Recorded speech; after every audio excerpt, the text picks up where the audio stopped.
11 p.m. scared the crap out of me. Jesus! Oh no, it's 11! Okay, so welcome to Asylum. Let's get to it. Yes, new session. New session. I can say the word. Now I'm assuming the intro should load like it's supposed to.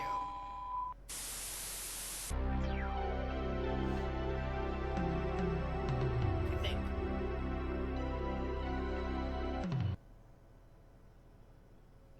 Memories and possibilities are even more hideous than realities. Herbert West, 1922. You can see it at the bottom too. There I was, after all those years, at the threshold of a nightmarish place. I never thought I'd have the courage to return. Dun, dun, dun, dun. While I had been toying with the idea for a while, that day I had woken up with a peculiar urge to return to Hanwell Mental Institute.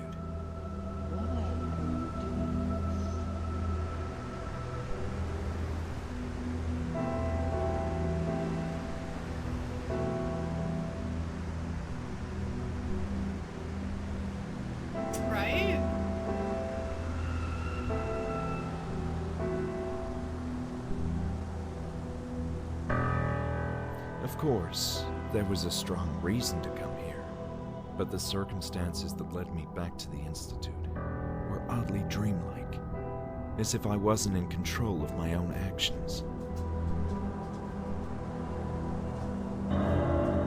Ah, she's making us?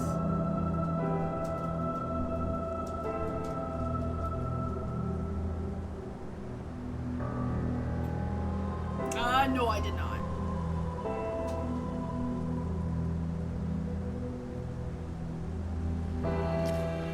Why was I doing this? I needed to know what this place had done to me, the meaning behind those bizarre visions. I'd rather face the direful truth than live in blissful oblivion.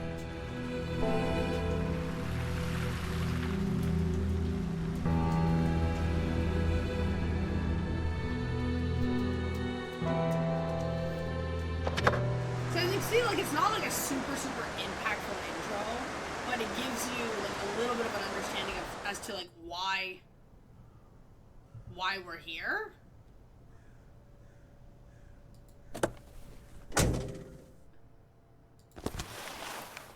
As I grabbed my notepad, I was struck by a sense of confidence I hadn't expected.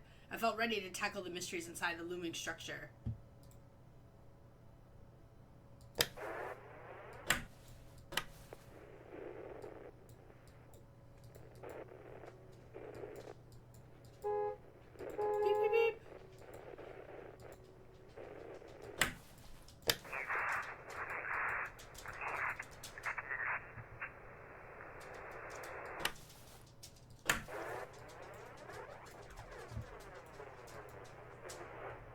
So you can look up here. You can exit. I didn't want to do that.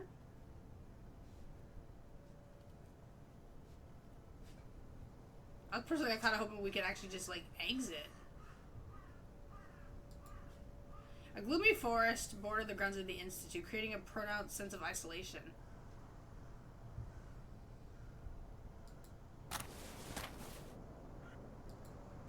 What a strange rock formation, beautiful yet somehow disquieting. Its pearly surface captured the last golden rays of the waning sun. Darkness was imminent. There was a sort of unnatural calm surrounding this area. It wasn't helping to boost my confidence at all.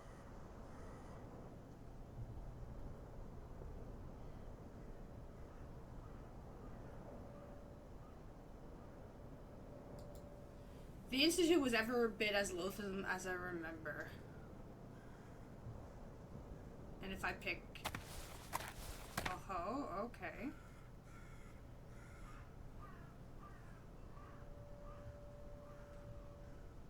So when you go this way, it doesn't...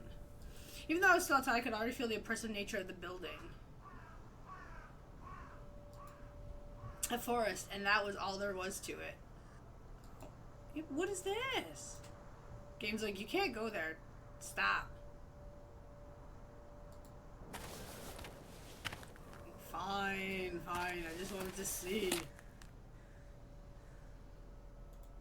If I right-click, our journal opens. Enter the Institute. I trusted I would find the answers I so desperately needed inside the Hanwell Mental Institute. And that's what you trust. So when you hit escape, you've got your record book, date of admission, date of discharge or death. Oh boy. Okay.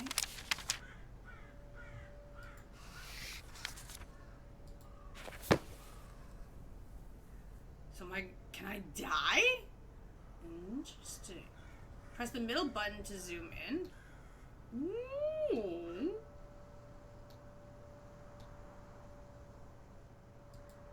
Enter.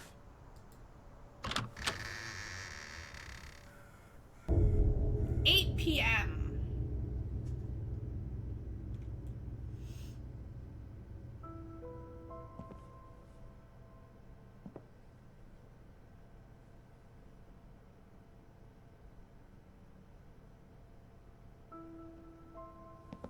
Who are you? Right? Welcome to the Hanwell Mental Institute. What can I do for you? I wasn't expecting to find anyone here. Oh? And why is that?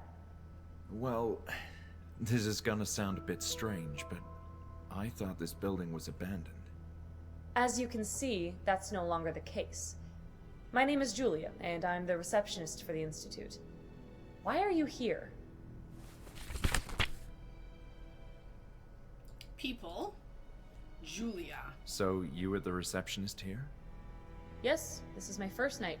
The Institute is operating with minimal staff until renovations are complete. Do you cover a position other than receptionist?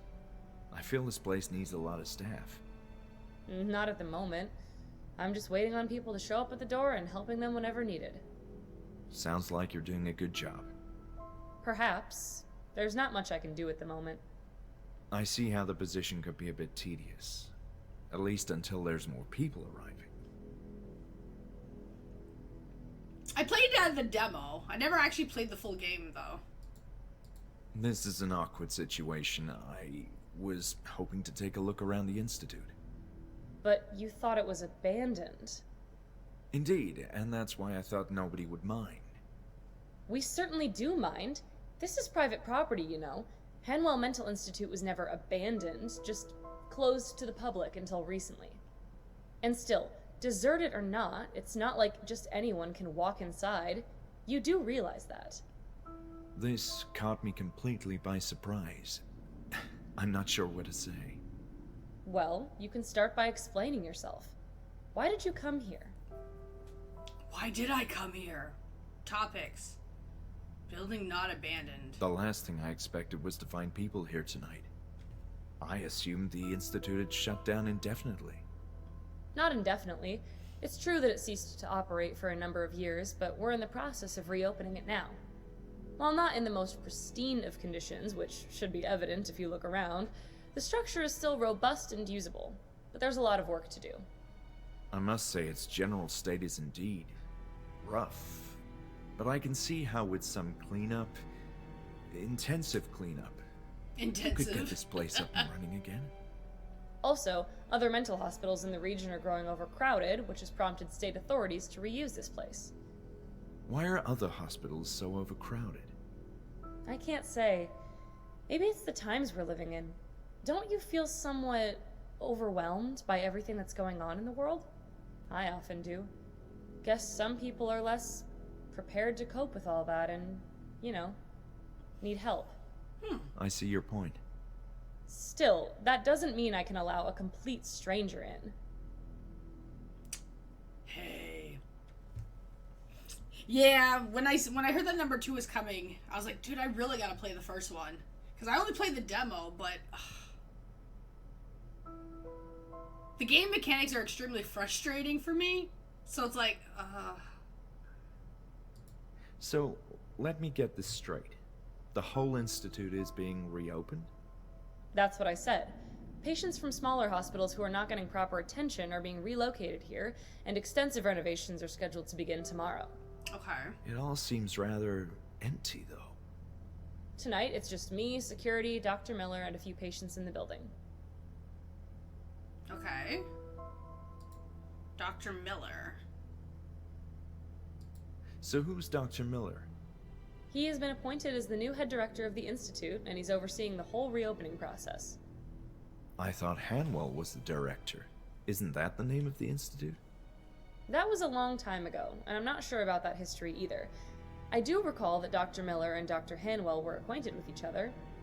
And I don't think Dr. Miller is planning to change the name of the Institute either, out of respect for Dr. Hanwell. Okay. But where are all the workers? I don't see any ongoing construction or renovations. It's almost nighttime. Everyone else is arriving in the morning.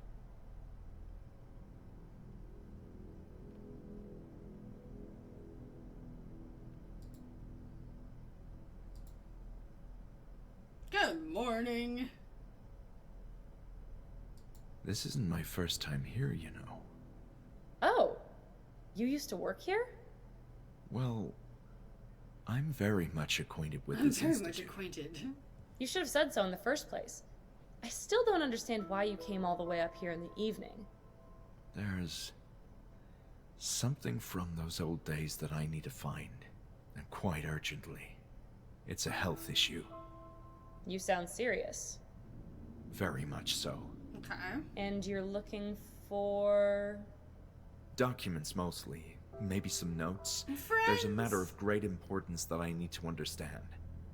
Well, it's a highly unusual situation, but it's not like you can cause much trouble. And if you do, I'll have the security guard have a not-so-friendly talk with you. Understood. Let's talk rules then. Okay. First, you're fully responsible for your own safety. I accept all the risks. You must also leave before dawn. The construction workers are arriving early and will turn the place upside down. And please, steer clear of the upper floors. There's dangerous equipment up there. Do we have an agreement? Yes, we do. Thank you so much, Julia. This means a lot. Very well. Go ahead. I hope you find what you're looking for. Me too. Something tells me this is my last chance before the Institute as I knew it ceases to be. It's going to be a whole different place in the morning, that's for sure. So I can talk to her about my... Okay, interesting. Remembering my past. So once you get all of the details, then it scratches it out. You said there's more people here. Patients too? Yes, although we're operating with reduced staff. The establishment is far from ready, as should be apparent, exactly. meaning mostly low-risk patients have been readmitted. In this state? I don't understand. It could use some maintenance, yes. And trust me, I'm freezing to death without those radiators working. I was under the impression nobody cared about this place anymore, which is why I thought it wouldn't hurt to have a quick look around. You could have gotten hurt, though. It's not safe to walk everywhere. For instance, no one is allowed on the 3rd floor yet, which is falling apart. Still, 3rd floor. this is all so strange. Why do you say that? There's nothing strange about an eminent mental hospital reopening for the benefit of society. I mean, she's got a point. You mentioned that patients are being relocated. Correct. There's hardly anyone here tonight, but a crew of construction workers will be arriving first thing in the morning. I understand the plan is to have the Institute operating at full capacity in about 10 days. That's ambitious, given the state of the building. They said it looks worse than it really is, you know. Don't you find it strange that they're reopening the Institute after all this time? I don't see what's odd about that. Experts deemed the building usable. Similar mental hospitals didn't have such luck, though, and have been demolished. She's like, I get a job. Why do I care? So there should be more staff arriving soon. Yes, in addition to construction workers, both more staff and more patients are scheduled to arrive in the morning. I understand the plan is to have the Institute operating at full capacity in about 10 days. So there should be more staff arriving soon. Yes, in addition to construction workers, both more staff and more patients are scheduled to arrive in the morning. Oh, okay. You know, I didn't have the best of experiences at the Hanwell Mental Institute. I'm sorry to hear that. As I told you, I'm not familiar with those days. My understanding is that things were rough. But I can assure that all current staff members are new and everyone is eager to get this place up and running again. Julia, your enthusiasm is commendable, considering the state of this place. I like to think positive. Part of the reason why I came back is to make sense out of my involvement in the Institute. It sounds as if you didn't enjoy working here. Well, you could say it was a traumatic period in my life.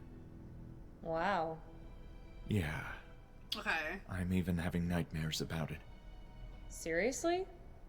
It's been bothering me for weeks. This pressing feeling that I need to do or understand some decisive detail. Almost as if I forgot something of extreme importance here. I hope you find what you're looking for then. Now why are these ones still not scratched? I've been thinking about this institute for a long time now. But only today realized that I needed to come here one more time. Like a strange sense of urgency. You're beginning to sound awfully cryptic. If you didn't like it here, then why are you doing this? That's a great question. Why am I doing this? Okay, I need to get back to work now. Try to make it a quick visit for your peace of mind. All right. Thank you.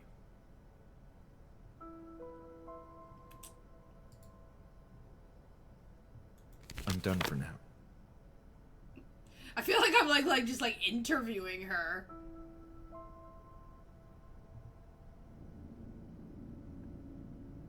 Press spacebar to toggle hotspots. The microphone. Would you like to talk? Of course she doesn't give a damn, right? She just wants to get paid. Don't ask me questions. Whatever. You know? But she's also... the only reason why she's letting us in is because she thinks we worked here previously.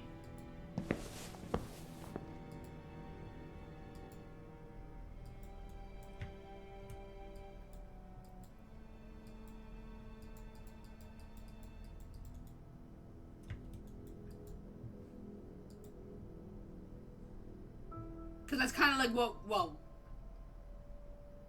we said but not said, right?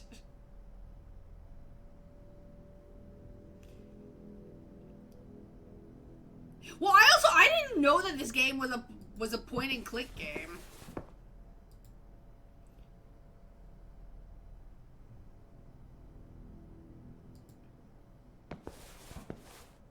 Oh, same. I would never want to.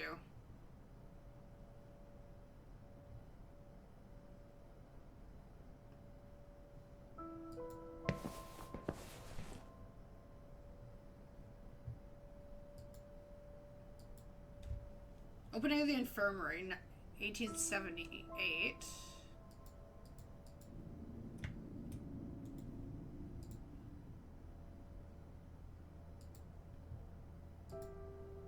Reasons for admission.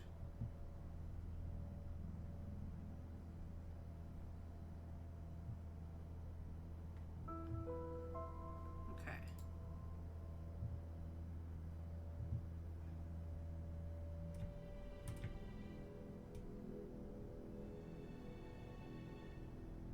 Divine visit.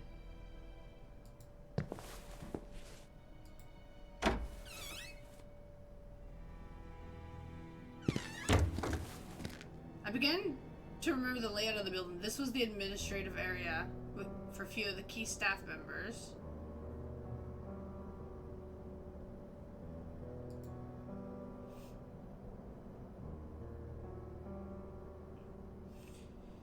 Well, asylums are definitely not meant to be fun. The office of someone named Hawthorne. The vast and lonely ocean extended as far as the eye could see.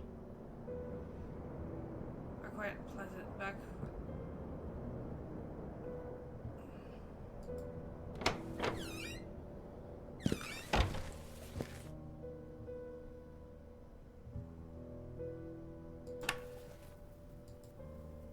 A bunch of meaningless notes left for the poor janitor. Ooh! Violin Concertos Op. 8, Suite number 16 in B minor, flute solo from Turandot Nocturne, Suite in E flat. Move mouse over to examine and left click to put it down. I want to keep the item though.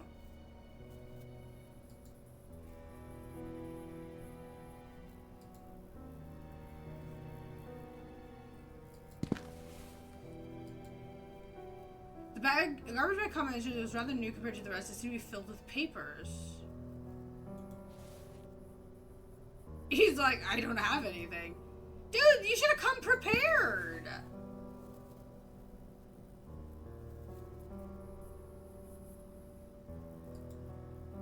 I had the impression that if it worked, the radio would only play pre-war transmissions.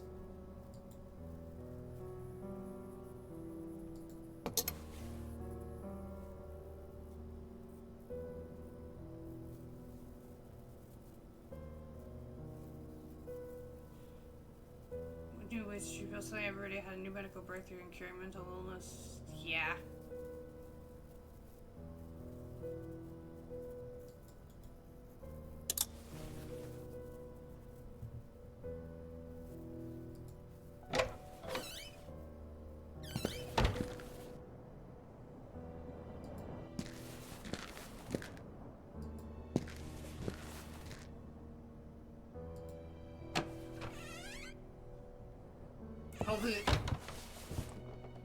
The dimly lit office belonged to Dr. Ann Ebersbacher, a stern old and cold psychologist whom I remember from staying at the institute. I was surprised to find the room unlocked. Unlocked? There's a freaking light on in here. A statue.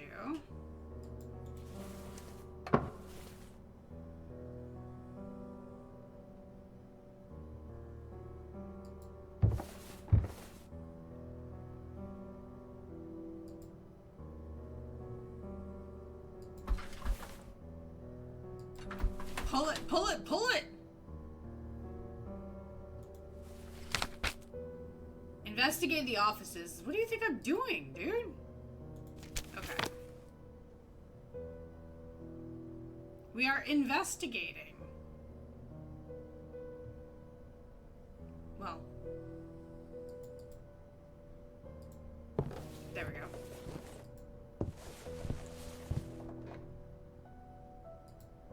I wondered what it was used for. It's like a button. And books.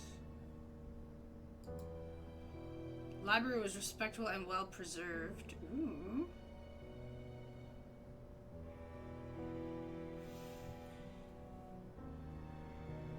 Oh, no freaking doubt. Degree in clinical psychology.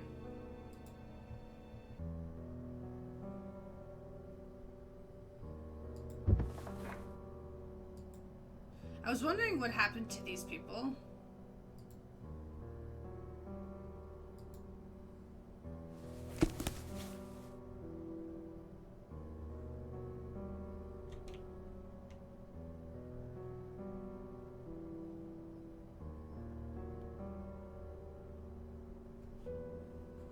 Oh, it scrolls up. Wow, it scrolls up fast though.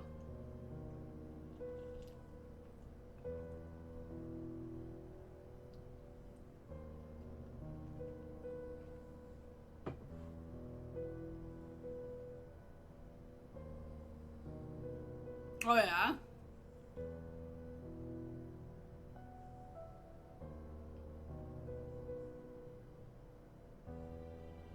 Dear God.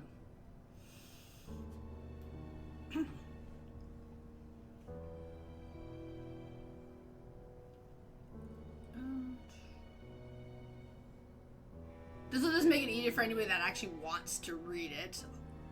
I'll read it out after it's done.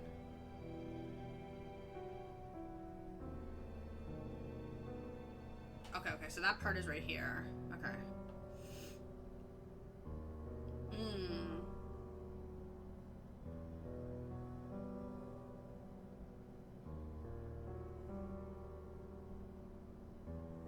I can't say anything good about asylums, though. Most were just used to basically throw people away, do experiments, you know.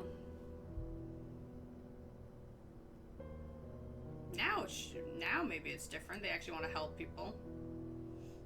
Maybe.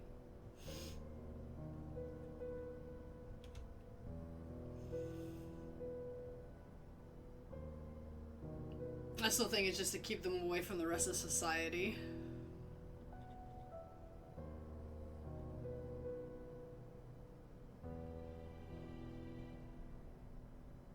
Arkham?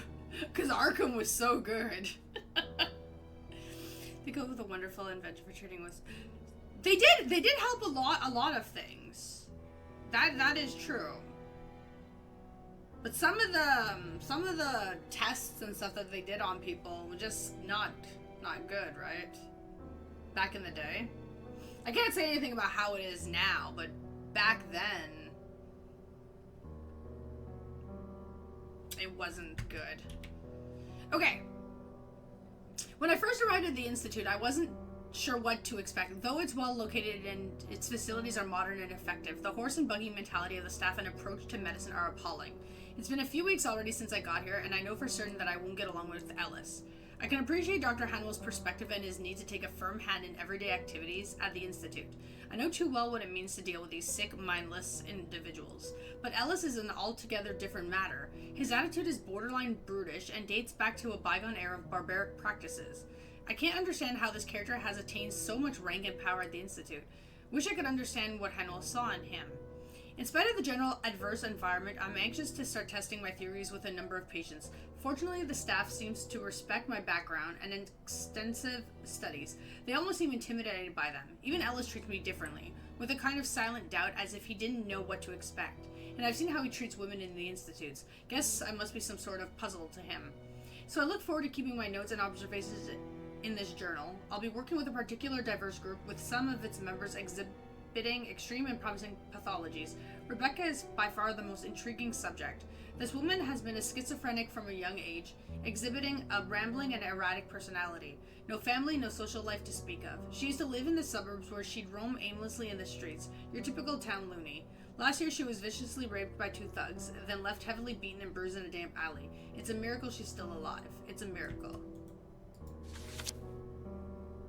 I was like, it keeps going!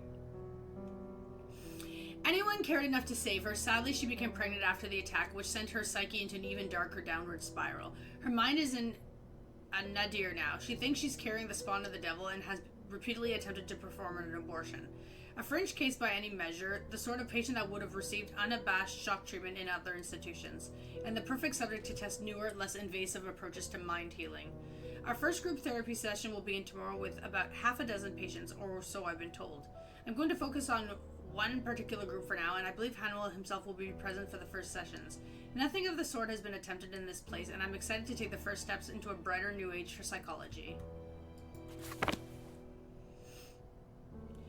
Inventing lobotomies, and then every doctor was determined to become famous for new treatments. Basically anything at the 1900s were right. Exactly, yeah. Hey! Welcome on in! How's it going? The cassette player.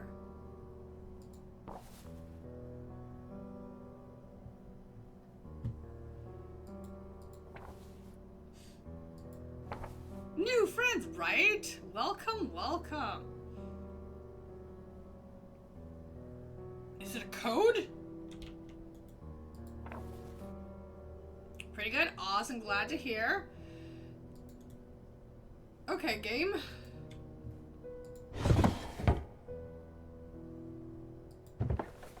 Garbage bin is empty. guess...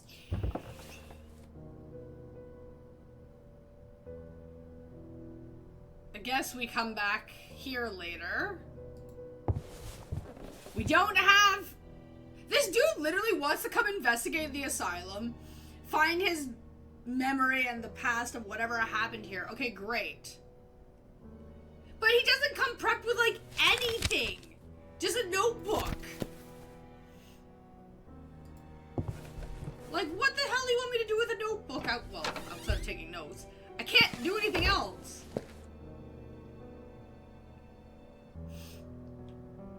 God, yeah. Are you familiar with how the platform works? Or just new... Wait. Are you new to the platform or new to the stream? Sorry, my brain's like, it's too early for these things. This game was not what I thought it was gonna be.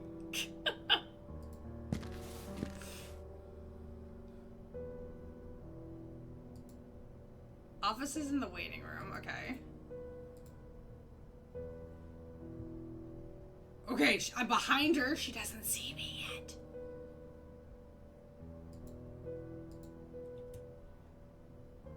New to the platform. Okay. Yeah? Okay, and then I wanted to save, just in case I do something dumb and die. Keep records of the patient's activities in the section. Select the slot and confirm your choice. Slots can be overwritten. Yeah, obviously. I'm gonna go here now. Yes. Corridor A.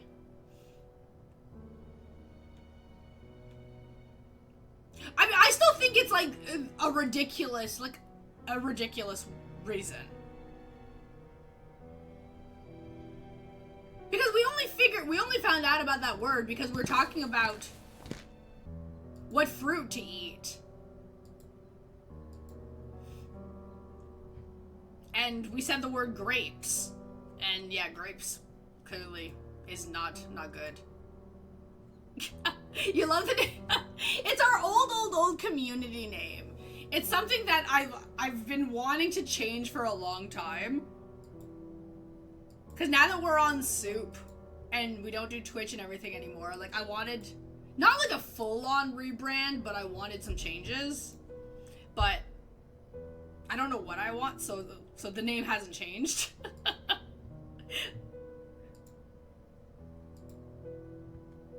Okay, is that where I am? The foyer. Poor Mrs. Exactly!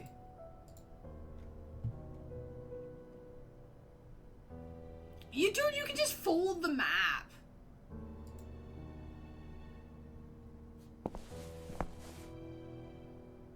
Cafeteria and the male infirmary. Library and the female infirmary. My favorite type of soup? I like vegetable soup. My name feels so original, I don't know if I'll ever change it. Oh, I've wanted to change everything.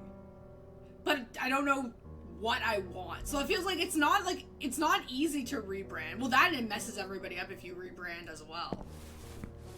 So it's just like one of those things where it's like, you don't want to change until you absolutely know what you want. And then, well, you know, it is what it is.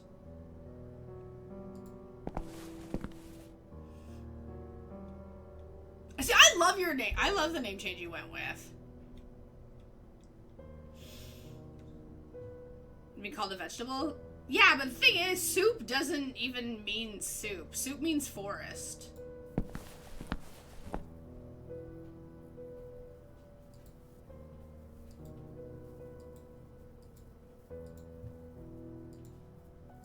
Okay, so that's a cafeteria. The door seems to be stuck. Try as I might, I couldn't get it to open. Dude, what if we were hungry? Oh, because that's not creepy at all. No hospital would be complete without a good old-fashioned corkboard. The door was shut tight. Thank God. Look at this. Okay.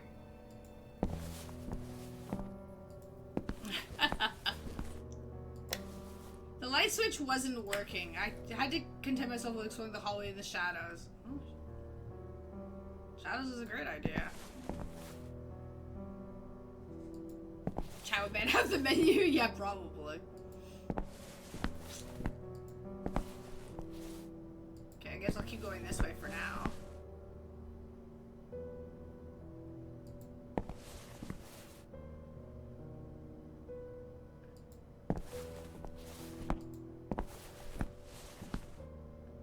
So, oh, the infirmaries are all blocked off. The door seems to be latched from the other side. Okay. Okay. Nothing. This switch was useless. Okay.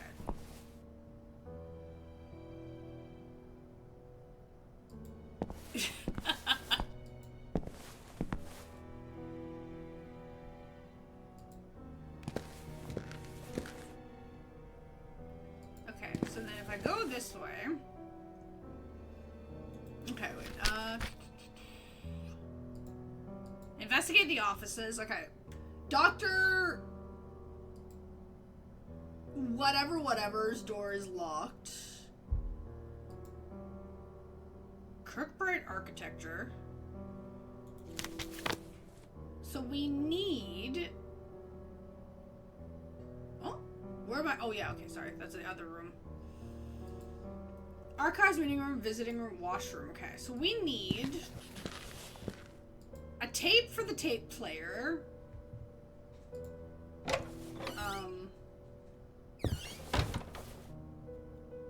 Oh my god, this dude literally needs to memo what we need.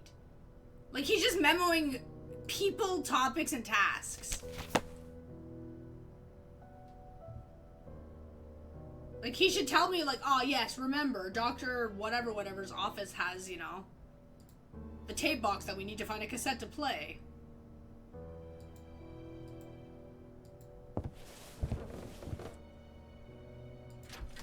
It seems to be stuck. Oh! I figured the letter opener would come in handy. Yes! Okay, we got something.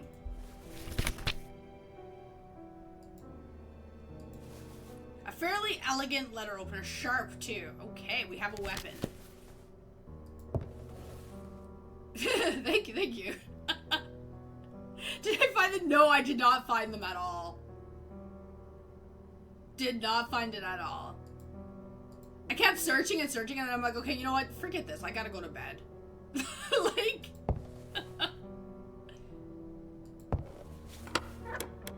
Okay, so we need a...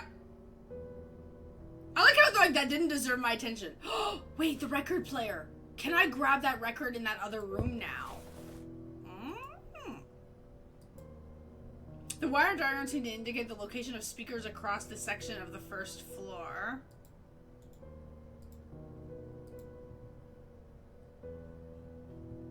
The stuck drawer. No, it was impossible to pull it out. Game said no. The tape may have stored valuable stuff once, but all that remained was meaningless.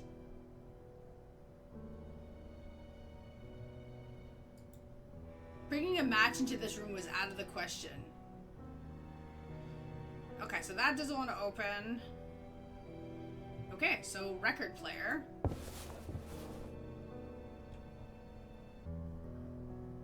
Okay. Now...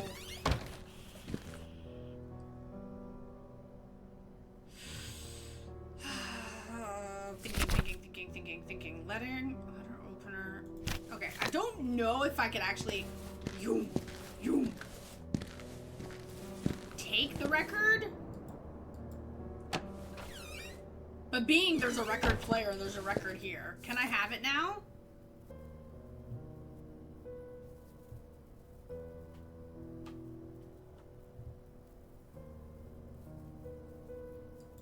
Oh, it's empty. Oh. Okay, let me see. Can I use this? Okay. Uses and abuses intelligence.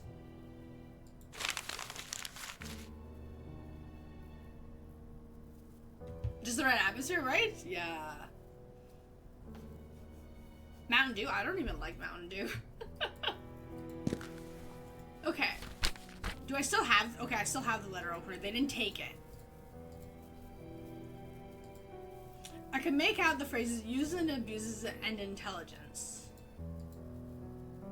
Oh, congratulations. Okay, well... I guess we actually have to find the actual record. Okay, then we're still looking for a cassette. Okay, so now we can... Who had... Hawthorne is locked, eh? Can I use this? No, I could have hurt myself. Fine. Let me... go back here. Well, I think I've tried that a couple of times. But, like, not...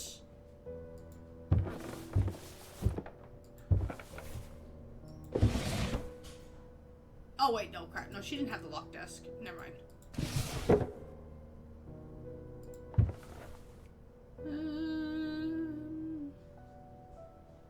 Oh, wait, crap. Ah. God.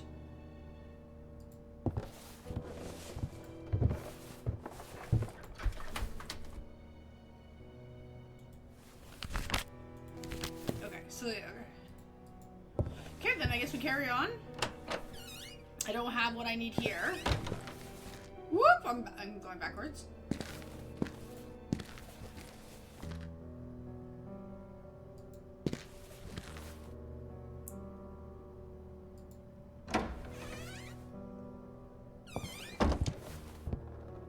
Oh! This is somebody else's room. The wallpaper was falling apart, giving way to moistened plaster. Ew!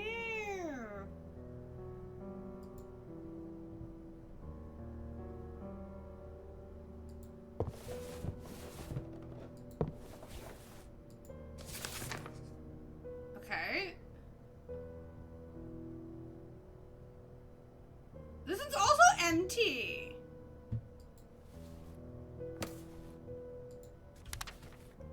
Mental Institute.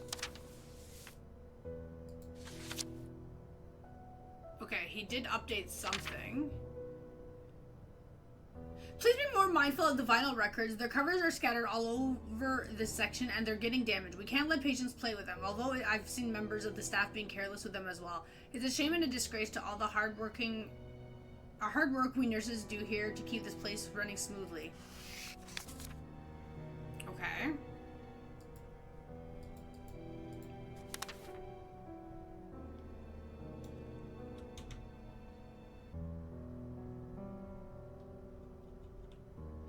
For decades, the Hannibal Mental Institute housed patients of many ages with varying degrees of mental illness. Feeble-minded men and women not fit for living independently in society were admitted and received excellent nursing care, with a hygienic environment, magnificent facilities, and well-qualified personnel. The Institute strived to attend to all their needs.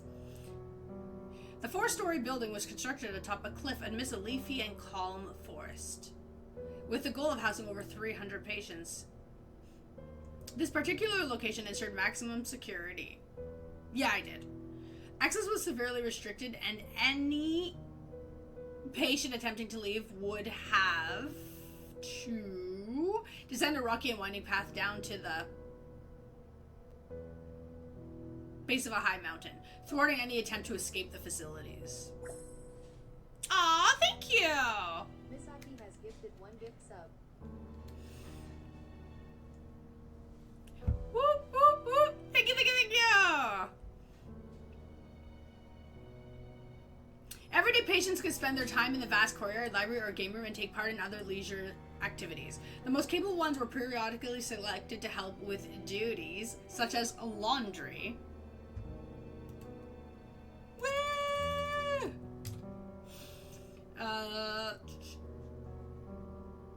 Cooking, administrative tasks, and such. Groups were assembled and assigned to therapists according to the cognitive capabilities of their members. Engaging each individual in diverse approaches to therapy, these included standard rehabilitation, hydrotherapy, group therapy, and for the more difficult cases, other more stringent methods. Right?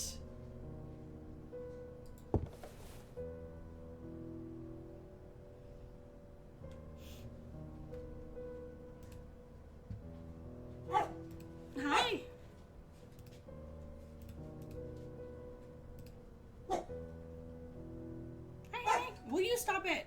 Stop.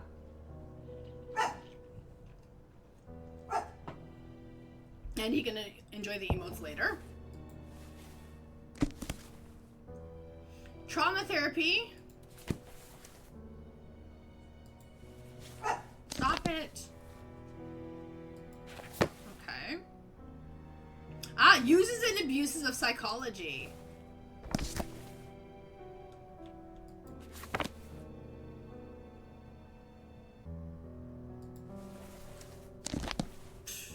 It's always like that. So the note said... Hey, coffee!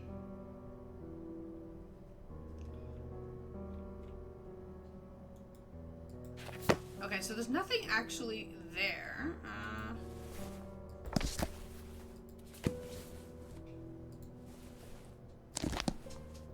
Okay, so the books have nothing hidden in them.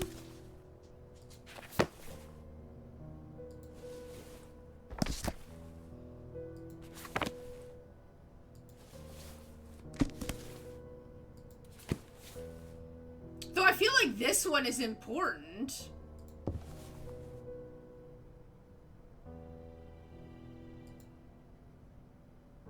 Who?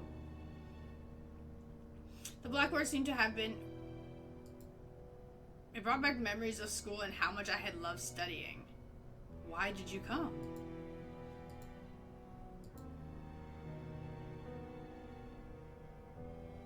Well, hello. It's asking you, why did you come?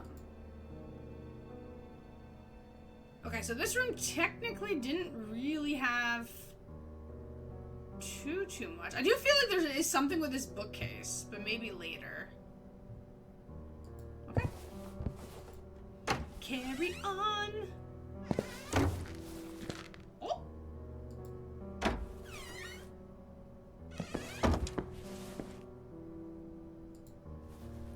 Glasses.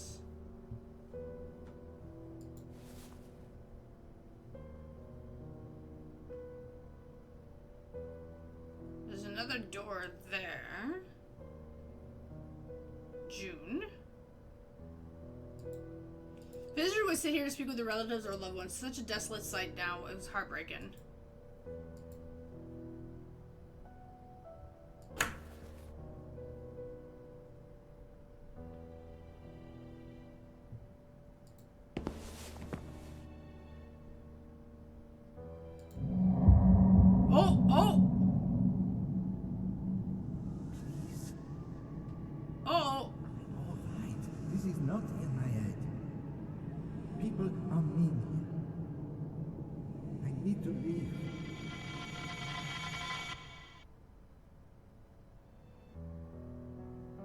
The bizarre hallucination faded as abruptly as it came. It seemed random, an involuntary figment of my memory, unless there was a reason behind it. Did I know this person?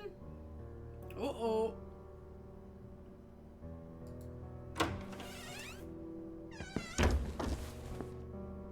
Oh, okay, this takes me back here. Okay, go back in. No doubt, eh? Whoop.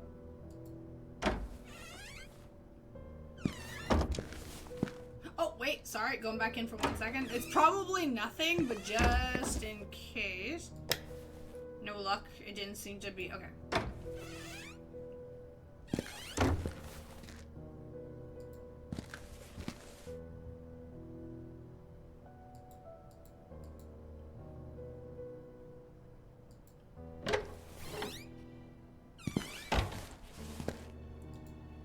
Out of service, I wasn't planning to go in anyway. The men's bathroom. A toilet.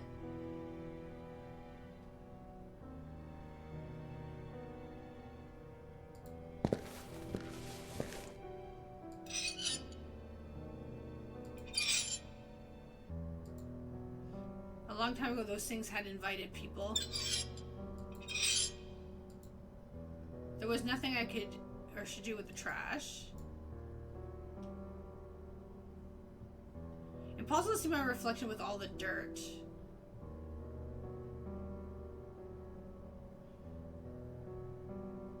so the bathroom has nothing.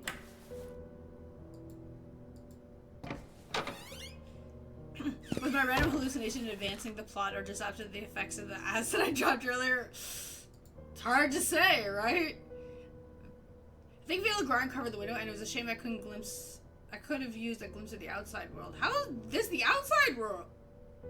It's just a window to another section of this place. Huh, okay. Okay, what's through this door then over here? Because obviously I didn't check this. Frustratingly, this door wouldn't open. I could have used some fresh air. Okay, interesting. It's been a while since he's been outside, clearly, as you can tell.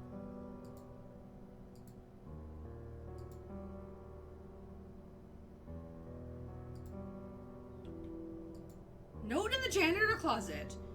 Uses and abuses intelligence. Okay, that's not the uses and abuses psychology. Okay. The administrative section seems like a suitable spot to begin my search. Perhaps someone had left notes that would trigger a memory. Well, we did find one memory.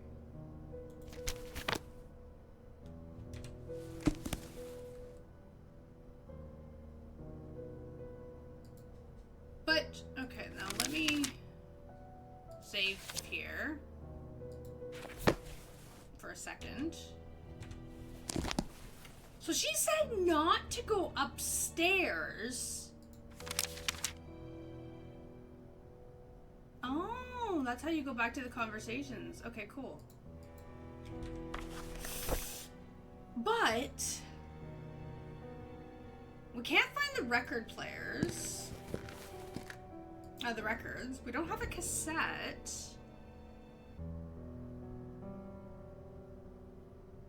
I mean, this is, I'm assuming... Yeah, here. So the foyer. We've been there, but... So according to this, there's a stairs to the second floor. Archive meeting room. We need a cassette for this. This is locked. Okay, I'm assuming that this is me, eh? Okay, well... Can I sneak... How the heck am I gonna sneak upstairs? She's literally, like, sitting right there. Unless she clearly just, like, ignores me. Games like crouch. You gotta crouch.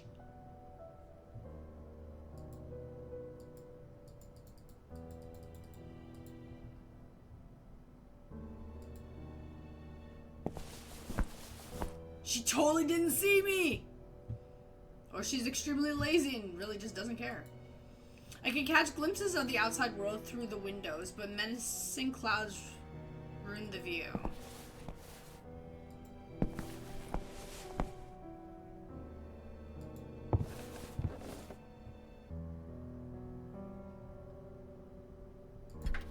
Apparently the door was latched from the other side.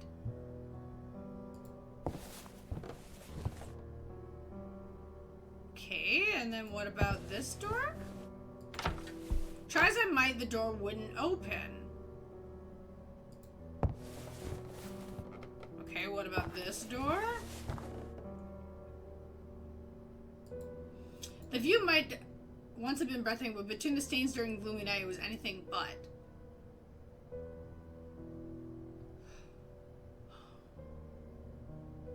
Okay, now I'm confused.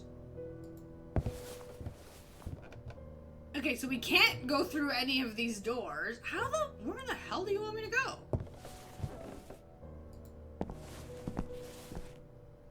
Yo! Julia! Okay, you gotta help me here. Me looking for these dudes? No freaking doubt, right? Okay. That's it. I gotta talk to you again. Have you been upstairs? Not at all. Don't lie to me.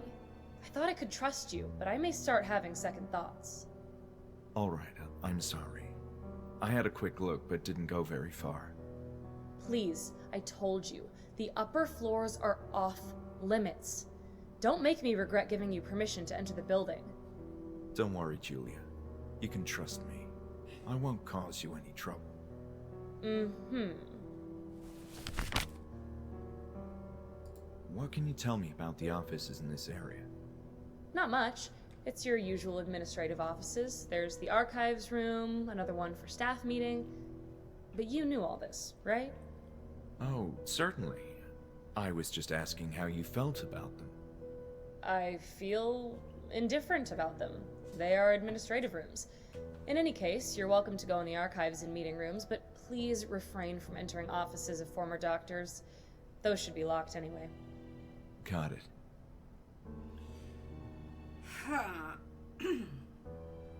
So she freaked out again with me going upstairs, but the doors can't even be open, so there's gotta be a way around it. There's nothing else you can tell me about the offices? They have doors on them. Fascinating. She's so helpful. My memories of this place are hazier than I thought. It's likely its current state of disarray. I also find it disconcerting at times. The darkness and stillness of the night doesn't help either. That's very true. Okay, and... Okay. You know, I found the most strange note in the trash. Are you picking up random trash? What? No. I just happened to see the paper in a bag. Okay, I'll bite. What's on the paper? It looks like notes for chapters in a book. Very abbreviated. Well, there are many books in the meeting room. You're right. I might go and take another look. Oh my god, see? I knew it! But we already found that book. She's not gonna tell me anything? Wait. This topic is giving me a headache. Yeah, me too. What do you know about the Kirkbride architecture? You found them? Oh my god. That's a loaded topic. It's the structure of this very same building. Yes, I assumed as much.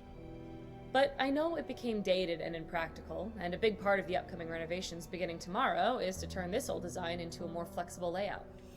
Sounds ambitious. I hear they're going to tear the place apart. We did. Julia, do you know of a therapist named Anne Ebers-Baker? No, I'm sorry. She used to work here? I believe so, yes. In that case, I've no idea. As far as I understand, they're only hiring new people. And... Where can I find Dr. Miller? I'm sorry, I can't tell you. Why? Why? Because that area is off limits, and we had an agreement.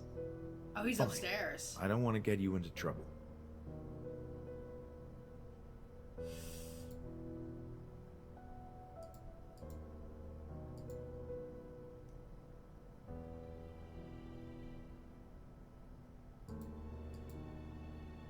I don't think we have anything else to discuss. Thank you for being considerate. There's so much I need to do. Oh, you're so busy right now. Look at you go. Don't you think the patients currently admitted at the Institute will react poorly to the extensive layout changes? That's thoughtful of you, but look at this place. It's huge. The workers could get started on the female wing and the males wouldn't hear a thing. Yes, I can't argue with that. What I want to know is how I'm supposed to get through to those places.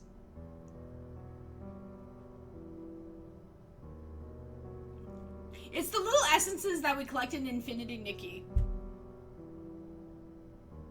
Yeah? Perfect. This topic is giving me a headache. Yeah, me too. Okay, so he doesn't want to talk about that. I don't think we have anything else to Okay, discuss. we're done talking about that. Thank you for being considerate. There's so much I need to do. think we're done with this. I don't think we have Okay, we're done anything with else that. to discuss. Thank you for being considerate. There's so much I need to do. Okay, I think... So there should be more staff arriving soon. Okay, there we go. Yes, in addition to construction workers, both more staff and more patients are scheduled to arrive in the morning. Okay, no, we already knew that. I have nothing else to say about this. Fine by me. If that's all, I'll get back to work. You're working so hard. Okay, wait. I have nothing else to say about this. Okay, we don't know anything Fine else by there. me. If that's all, I'll get back to work. Okay, how... Miller. This topic is giving me a headache. Yeah, me too. Okay, Julia. So, we're on good terms now? Yes, if you need information about something, you can come to me. I can get a bit intimidating at this time of the day, but between you and me, I don't mind a bit of company. This place can get on your nerves. I Got thought it. it was something between you I two. promise I'll wasn't try sure to if it was relieve your a- boredom.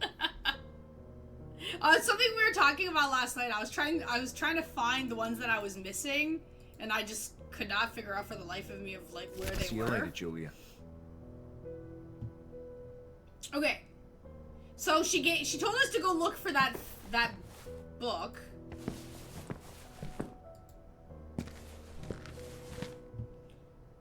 Which was in the archive.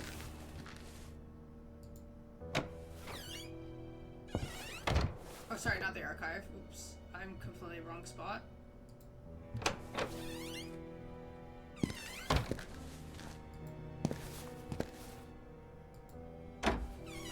Is this room?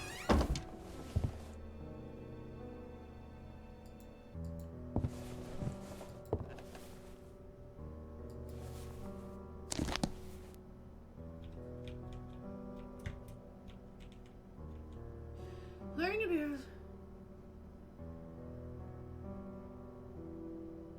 Intelligence, chapter 3. But see, this is the thing that's confusing. Oh, nice.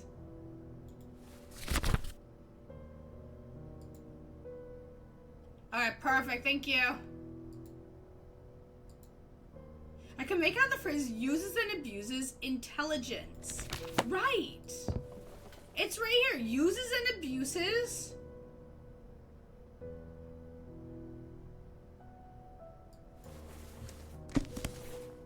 And then intelligence is here.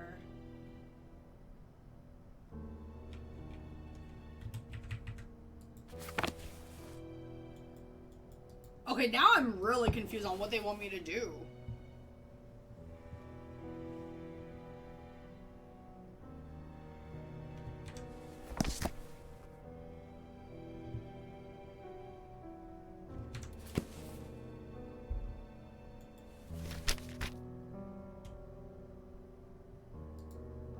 I remembered the...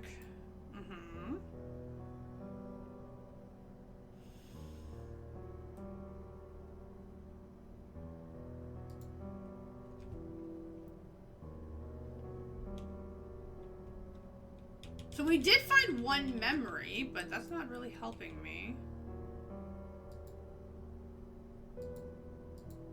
Oh. Simply just exploring.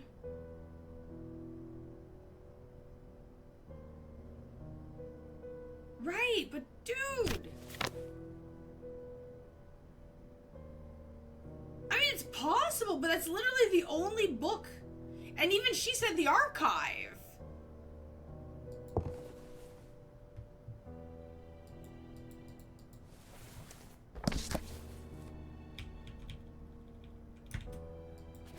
But even when I click the books,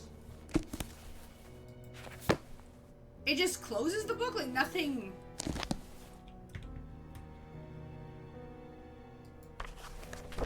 Nothing pops up.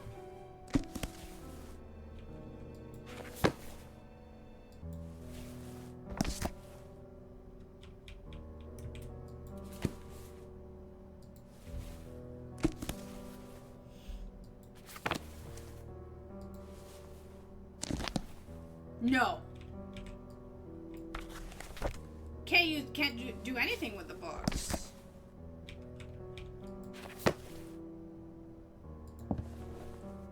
That's why it's weird, because, like, Julia even said the archive.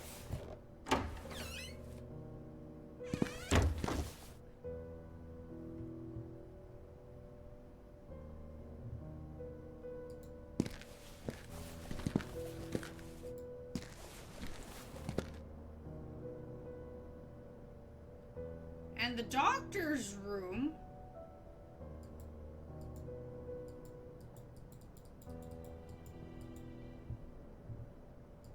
And her, we don't have a cassette for that player.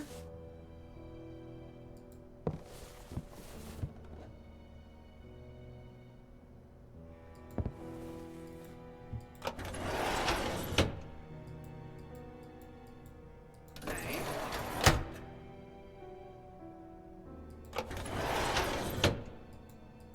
Oh, I didn't know I can open these. Okay, wait a minute.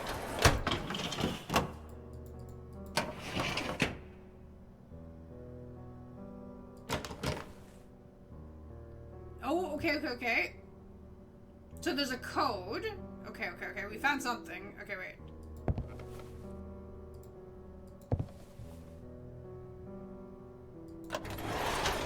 Oh, there we go.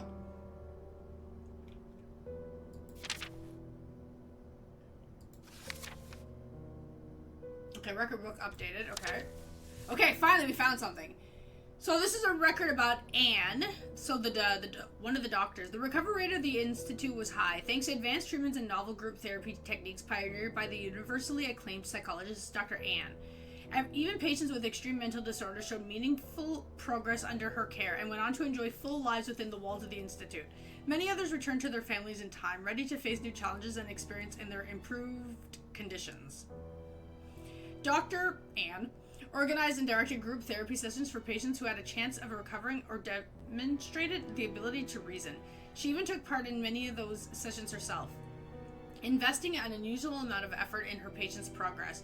Colleagues remember her soft, caressing voice. It had a magical effect, soothing everyone around her.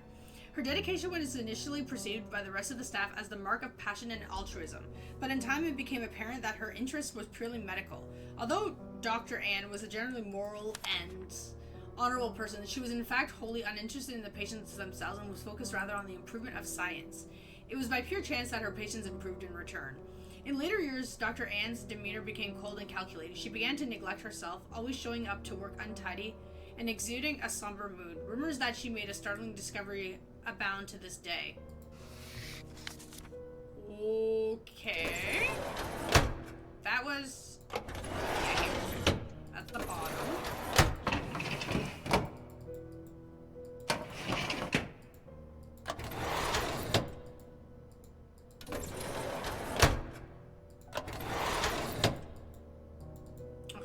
So this one doesn't have any code. Okay.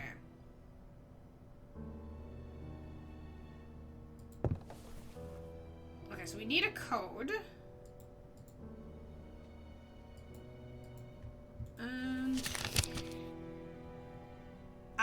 So we were literally just missing that one thing for the offices. Wow. Okay. Unlock her drawer.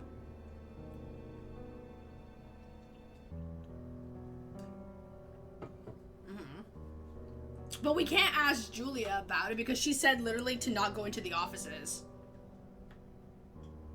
Look at the discussions. This is going to be a rough one. What, the game itself or this puzzle? The code to unlocked drawers consisted of 3 digits. What might she have used as a combination?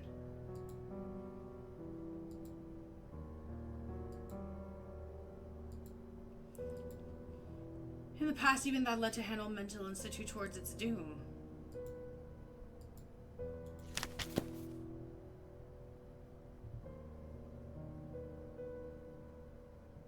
Three numbers that she used.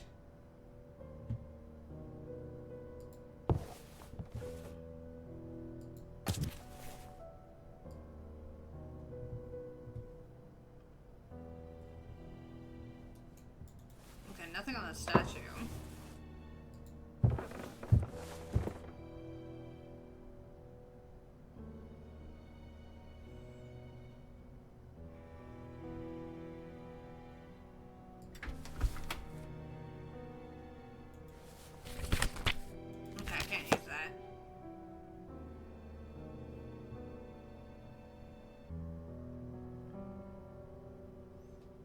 The vinyl covers? No. I mean, I know where they are, but I didn't memorize them.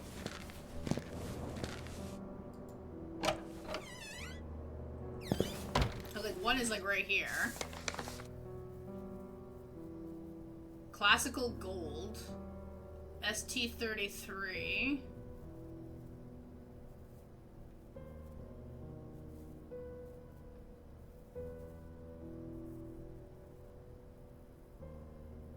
One, two, three, four. 816.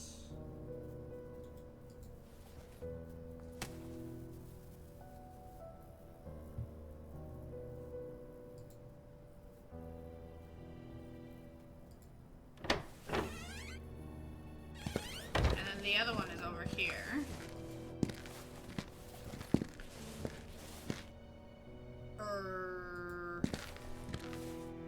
Wait, where was the other one?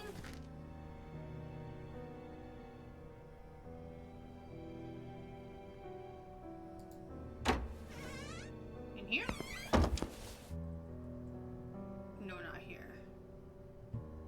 Whoop.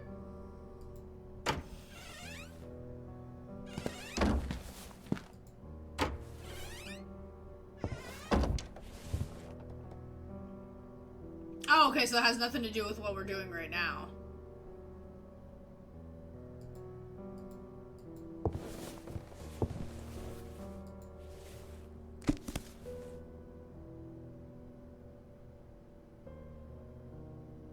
Ah! 302! I think I got it. I think I got it.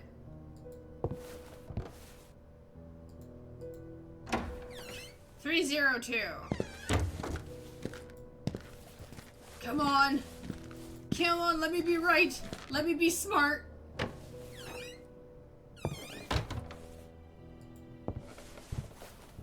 Come on, brain. Let me be correct.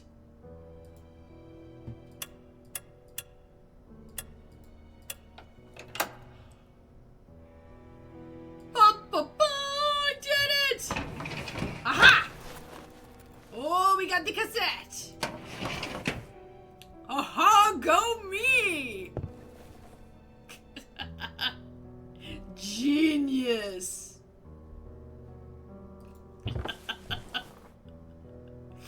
Just kidding. Okay. No, we don't want to stab it with a letter opener. Scroll wheel game, scroll wheel, cassette, yes. I got the smarts.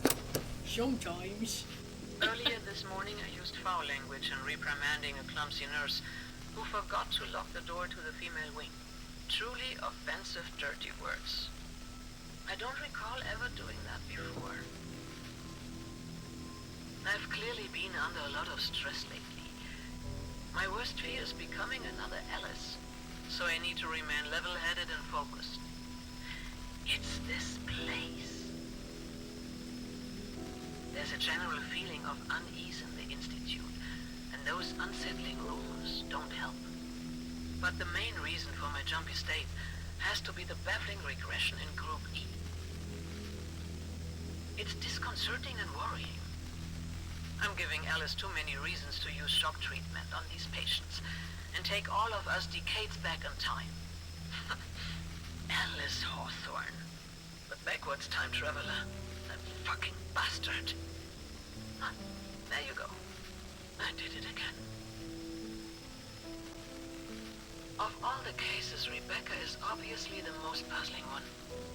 She's having nightmares about her attackers again. After a month of not uttering a word about the incident. And she's also becoming increasingly violent. I fear she will seriously harm herself. Yesterday, Alice found her viciously scratching her stomach. So much she left flesh wounds. She should be giving birth sometime in July. That's 3 weeks from now. Certainly, this fact could be the explanation for her regression, if it wasn't for the rest of them.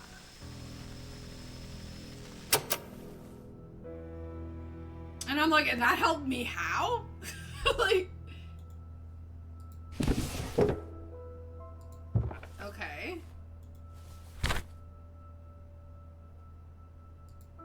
Find the therapy room.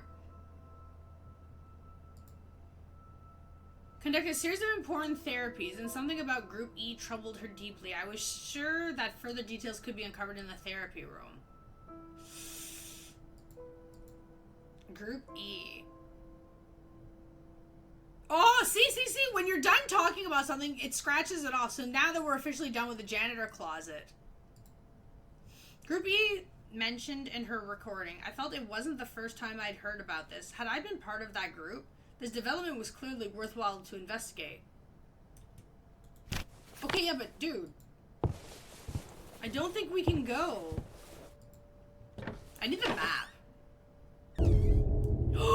Oh! It's 9 p.m.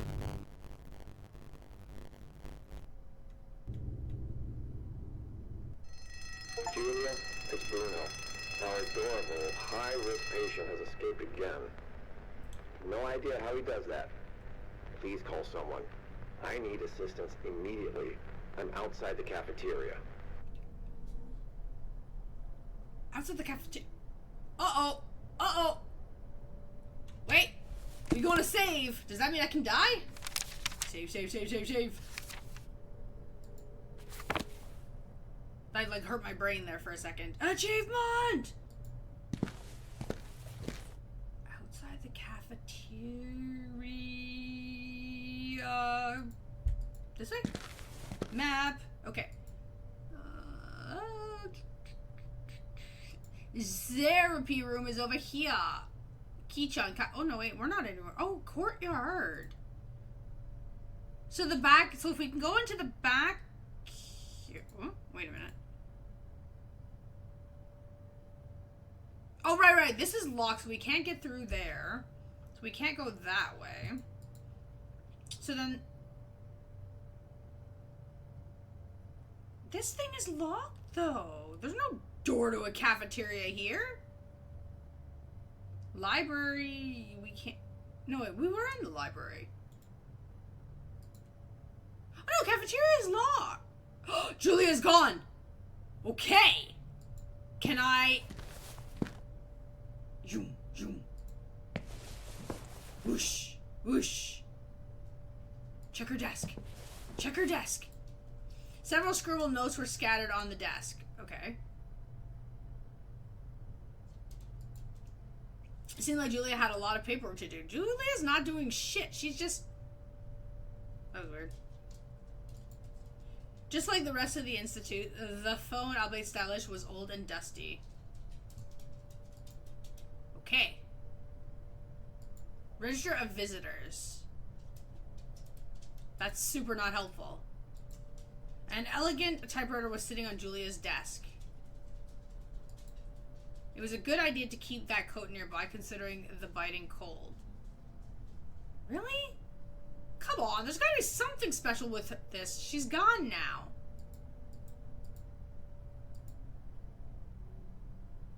Huh. Okay.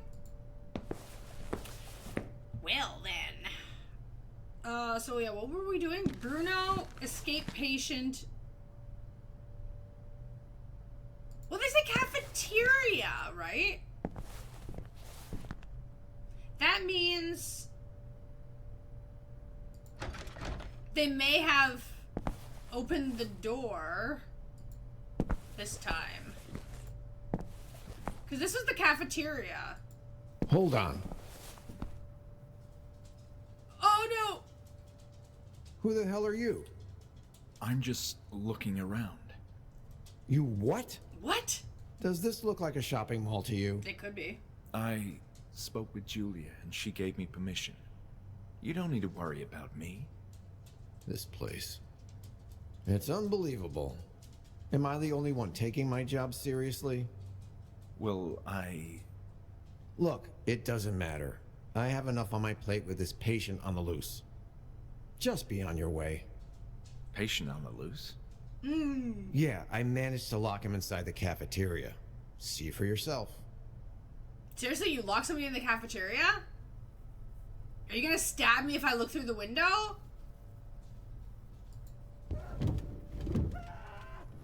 Oh.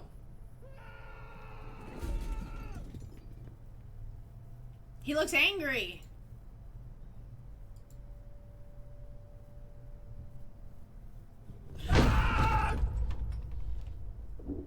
Oh, that was not creepy at all.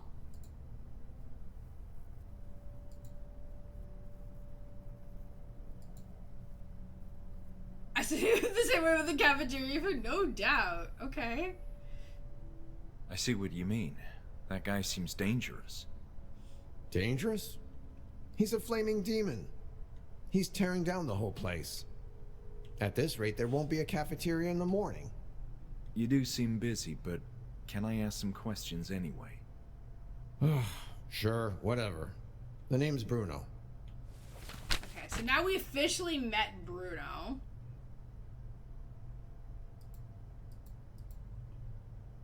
Tell me about you, Bruno. I'm just what you see. Nothing more. I see a troubled man in front of me with an attitude problem. Ha ha. So funny. Let me know how you feel after you spend a few more hours in this place. I mean, he's got a point. Do you like being a security guard in a mental hospital, Bruno? Sometimes it can be tiring dealing with patients when they're having a bad day, and also the bureaucracy. But you know what tires me the most? What is that? Curious people who ask too many questions. Yes, I share that sentiment. Oh, wait. It's like, dude, what do you want me to do? I have no choice but to ask questions. So, a madman on the loose. Yes, we're having a bit of trouble with this especially rowdy patient. It's the second time today that he's escaped. In my defense, the high-risk section needs a lot of maintenance. Low risk is in somewhat better shape, sans the atmosphere of impending doom. But high risk needs some intensive work, pronto. Okay. That doesn't inspire much confidence, though. Welcome to my world. Burn. Be thankful there's only one high-risk patient admitted at the moment. Yikes. About this. Stop pestering me, will you? Sir, I need to get this way and then this way. And then maybe upstairs that way. Okay, can you answer my question about this? I understand patients are being relocated. That's the plan, yes. Relocated from where? Man, I don't know. Places. Other institutes that are too crowded. The world is a madhouse these days. What do you expect? Do you at least know if they are old or new patients? I don't, and that's not information I could openly share anyway. Tonight, there are very few patients admitted. Tomorrow, they're bringing more. Okay. I'd like to tell you why I'm here. You see... Let me stop you right there. He's like, I don't care. Not my problem. If Julia said it was okay for you to be here, then it's fine. You're not even curious? Do I look like the kind of person who pursues answers, knowledge, meaning? What? Exactly. Okay. Are you familiar with the Kirkbride plan? Kirk what? Sounds like something I don't care about. It's the architecture of the building we're in. Oh, right. I remember hearing that term during meetings to coordinate the reopening. An old and impractical type of construction. But there were plans to change that, right? Yeah, I think so. I don't know the whole story. But for sure, the idea is to continue that work, beginning tomorrow. Okay, Group E. Does the term Group E ring a bell, Bruno? Nah. Is that a therapy group? I believe so, yes. I'm trying to find more information about it. The archive documents in this place are a complete mess, so good luck with that. But why is that? Why is everything here in such a state of disarray? I don't know much about it, except that it was well before my time here. That's past history now. I like how he... Okay, so past history was a trigger word. You mentioned something about past history with the Institute. Ugh, ugly business. I don't like gossip, especially when my job is involved. This is all I know. It was mostly a conflict between the staff and directors. Conflict? Over what? Disagreements about the handling of patients. Apparently there were oversights. Quite a few of them. I don't know much more other than what the newspapers said. You know, the rumors. The rumors? What are these rumors about past history?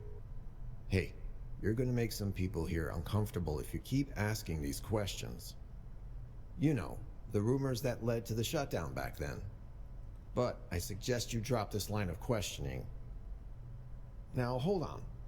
You're not a reporter, right? Me? No, absolutely not. Good. Okay, we already got the answer for past history. This is the greatest thing ever. You're not a reporter, right? Okay, just keep asking questions and we'll keep answering. About this sudden shutdown. Like... Okay, listen. People here, that is, the new management, don't like hearing about that. But you said it was old history. Yeah, look. It's about the reputation of the place. Hanwell used to be a very well-respected institution. But then, something happened. It was serious. The police got involved, newspapers, everything. The whole shebang, and now they're investing a lot of money to get this place up and running again. And they don't want those old stories surfacing again. I see. Makes sense. Okay. Can you at least tell me if you heard what happened? Just the overall details. Patients got hurt. Badly. Hurt? Nasty stuff. And that's it. I'm not saying anything else on this topic. Okay. Appreciate the information, Bruno. I think I know where your presser dues are too, but I already collected them. Oh, okay. But I mean, if you can kind of remember the generalized spot, right? Do you know where the therapy room is? Yes. It's on the other side of this floor. Great. And how can I get there? You can't with Samson back here trashing the whole cafeteria. It's the only way to reach the back corridor of this floor. You mean the cafeteria is the only way to the therapy room? Yeah. Well, the library also connects both sides of the building, but the last time I checked, it was locked. Can you unlock the library? You're literally the security guard. You don't have the keys to the library? No. What kind of security guard are you? Hey, back off. This place is a mess. It's a miracle they have any security. It's literally what I just said. Like, what kind of security guard doesn't have the keys? Look, it's crucial that I get to the therapy room. And look, this maniac behind me would rip your head off if he had the chance. There's no way I'm letting you in there. Okay, I mean, it's a legit question. Dude! Library! Look, it's crucial that I get to the therapy No. room. And look, this maniac behind me would rip your head off if he had the chance. Good morning. Nobody There's said no anything. way I'm letting you in there. Okay. You know, I was acquainted with this place in the past. A number of years ago, Wait, why are you telling me this? Well, I assumed that since you're a security guard, you'd want to... Hold on. We all have responsibilities here. I take care of patients who misbehave. Julia decides who gets in. That's it. But... Anything else is above my paycheck.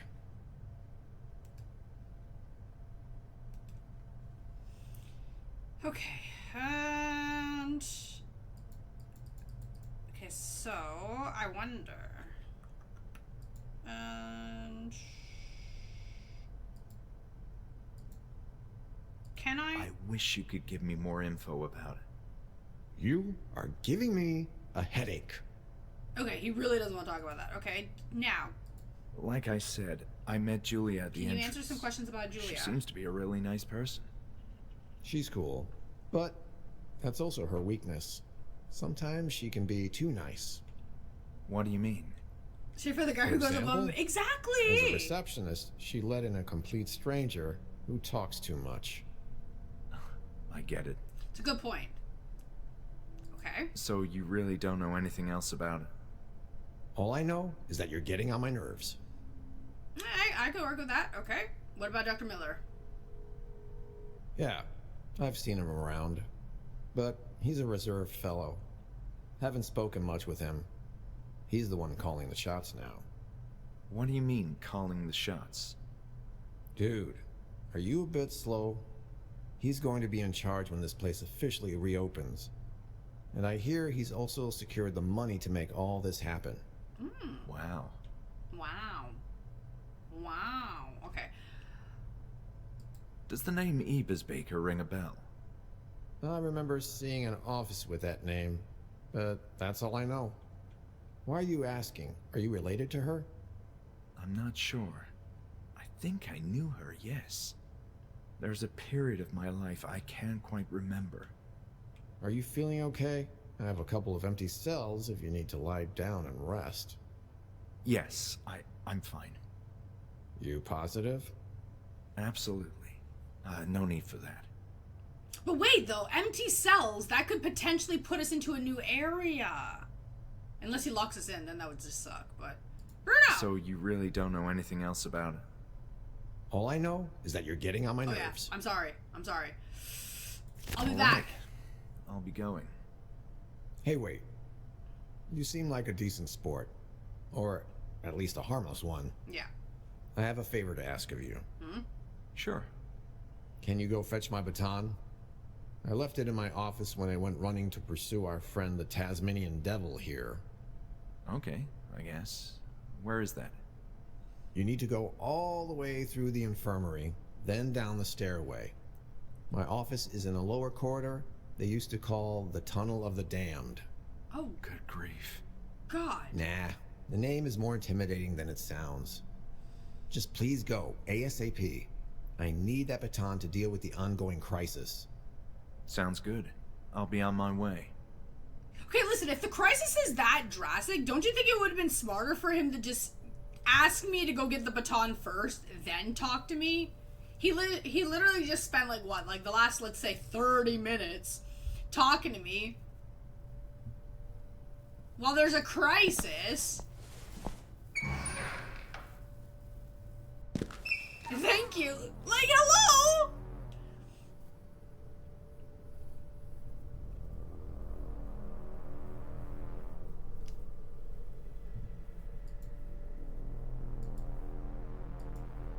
The photo depicted a group of patients talking amongst themselves. A therapy session.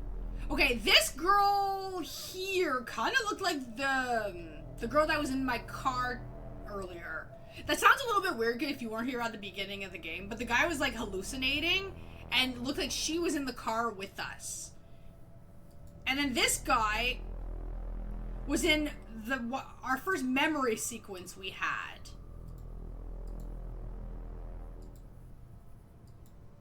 It was weird the patient's drawing were pinned to the cardboard. Right, okay, so creepy patient stabbing patient with kitty cat in belly. And what's her name? Erica? Jessica? Okay, let's okay. Erica, Jessica, I don't know names, man. Okay. Do I need this? No. Okay. Ew! The stabbing or the kitty cat in the belly? Okay, I'm gonna save here. Infirmary.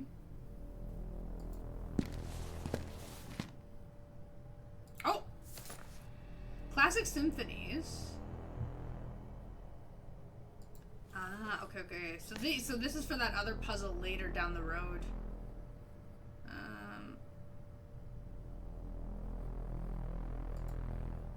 The radios weren't working. It's cold in here. Both.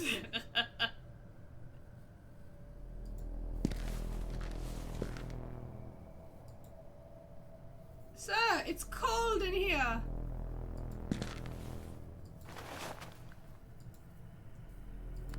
Oh! I found them! Okay, this one's broken. Okay, but picture war. Well, now I'm like... No, I can't take the picture? Okay, so we now have... I heard that.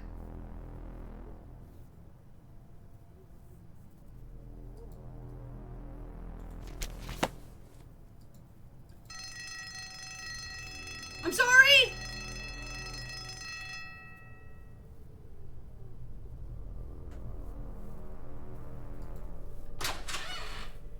I heard crying.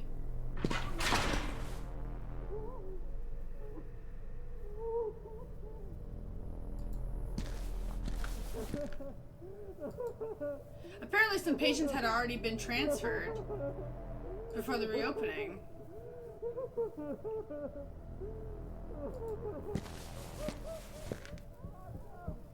Okay, he walked right past those doors. Okay, straight down here. I tried opening the cell to no avail. Why would you just try to open the door? Okay, creepy bathroom. Yuck. No water. Shot. Yuck. Okay, there's a teddy bear. I guess somebody didn't like his teddy bear. Yeah, but...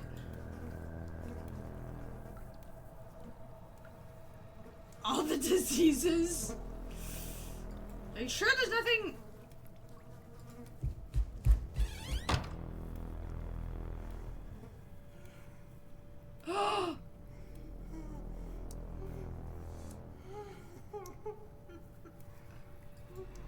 Uh-oh. Do you want a teddy bear? Okay, but there's a dude in here with me. Oh no.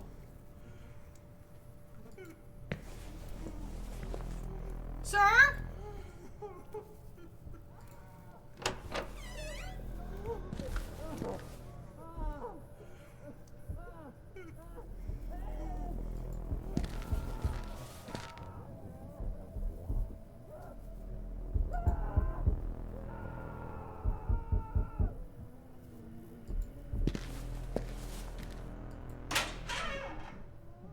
Hello?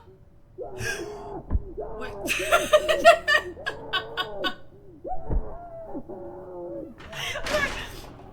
Oh god.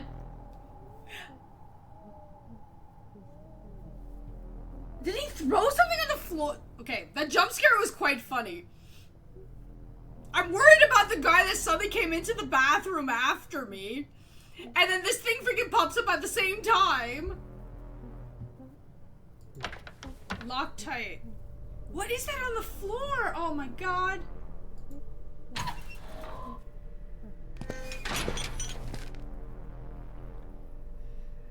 Sir, is this... Wait. Okay, wait a minute. Let me go back for 1 second here. Okay, I know he told me to get his baton, like, ASAP. Okay, no, I can't actually acknowledge the thing on the floor. Okay. It is a thing!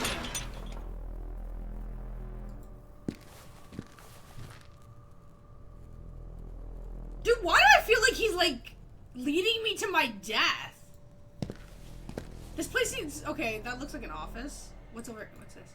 There was an old equipment scattered. Uh-huh. Uh-huh. Oh. Upon entering this corridor, I could see why it had been nicknamed the Tunnel of the Damned. I didn't recall ever being down here, and I was thankful for that. Okay, so I came from here. It was a relief that at least something in this place actually worked. Okay, what's this? Is this to his office? Okay, that's his office. Okay. It wouldn't open.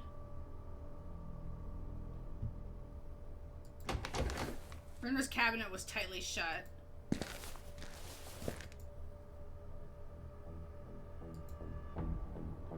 Papers.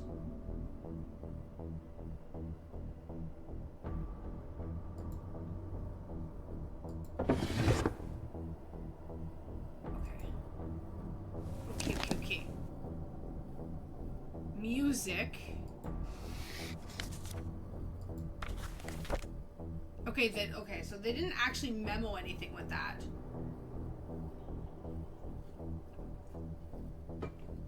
Probably because we're probably gonna need it later.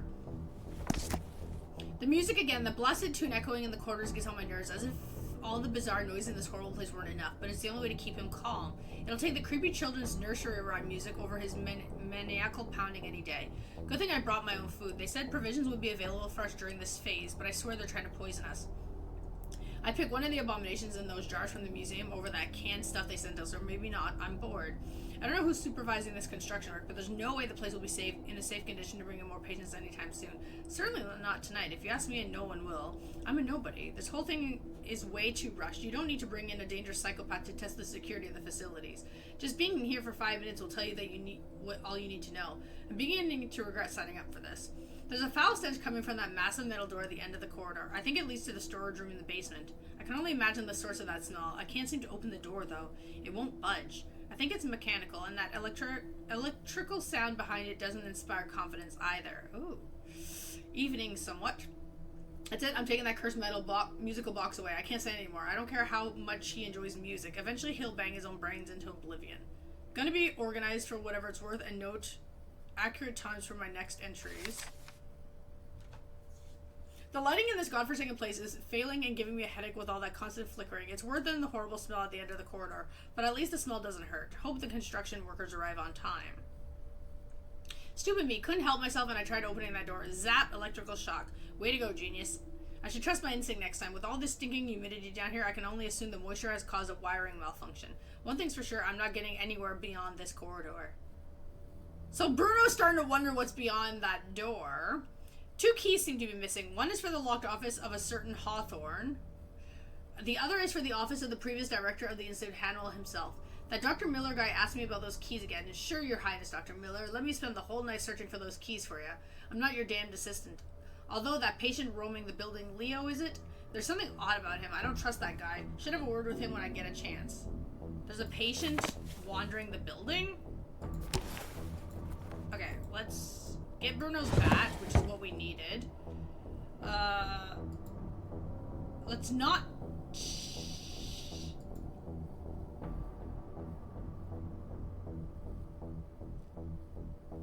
okay, wait.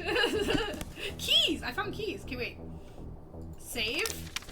This is me doing things that I probably shouldn't do. Save. Yes, save.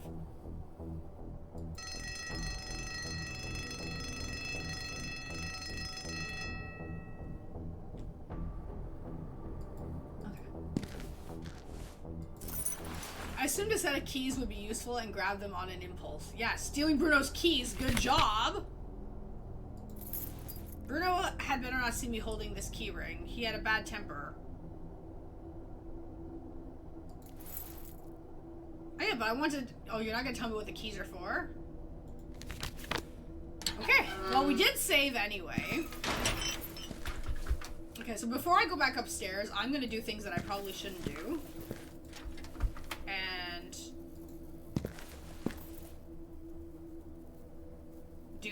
touch things that I shouldn't touch. Okay, so I can't go past this door. Okay, but I can go in... Music player. Oh, odd scribblings adorn the walls. I wonder how on earth he could draw any of that. You don't want to know how he drew it. Okay.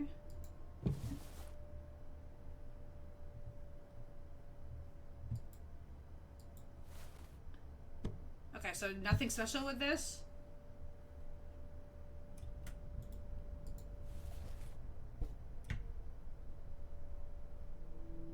Okay, so this room has nothing else. You know the sad thing is, he doesn't want Bruno to know that we took the key, right? But as we're walking, you can hear the sound. Okay, wait. One last check before I leave Bruno's office. Okay, so the key I have doesn't open that. Okay. Okay. I worry about creepy guy in the bathroom.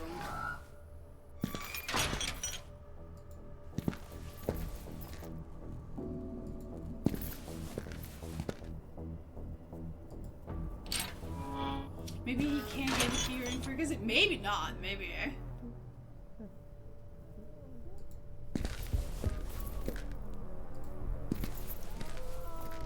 Okay, he's not there now. Oh my god. Where did he go? Okay, wait. Ah! Okay, wait. Save. Save. Save. Whatever. I'm going in again. No, so he left again. He's not in the corner.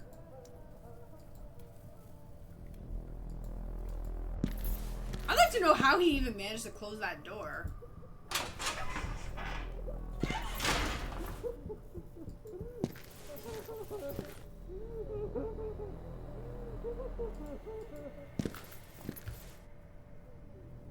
What's this? This block staircase likely led to the basement and the second floor. Ah, okay.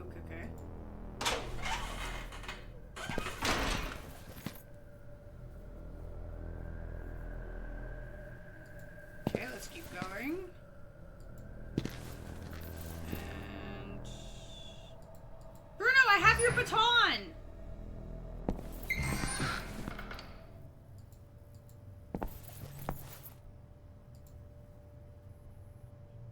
Well, you brought my baton. I did. Someone who's actually helpful in this godforsaken chunk of concrete. Don't mention it. It was easy to find with your directions. Oh, the fact that we can ask him about the key ring is like, oh, man. Like, I want to ask, but also it's like, they're like, don't tell him that he has the key ring. And I'm just like, but it's an option to click. There were records lying around in the infirmary. Do you recognize them? No, there's random junk scattered everywhere. They need to clean up this damn place. Want to hear this selection, Bruno? Not interested.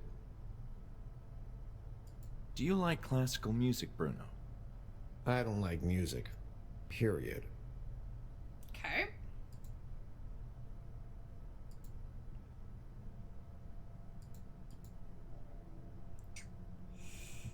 I'll be going. Okay, so I think they said the violent patient in here likes music. Now. Hey! Yo! Whoa, where do you think you're going with that keyring?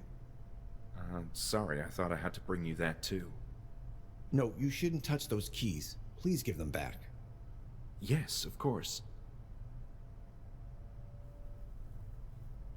But... Hello again. Hello again. But the keys, dude, the keys! So, the only way to reach the therapy room is through the cafeteria then? Presently, yes. I'll be going. Okay, so if we can calm down the patient, we can probably get through the door. Now, I have to think. The record player...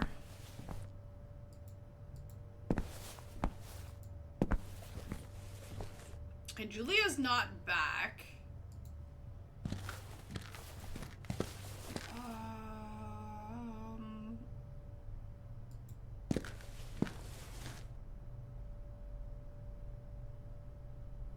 The record player was not in the archives, was it?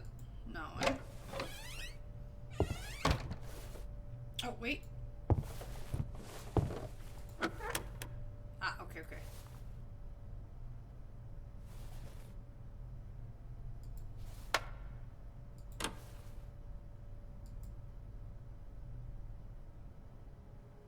Adagio OP2. I personally like the tension in this piece.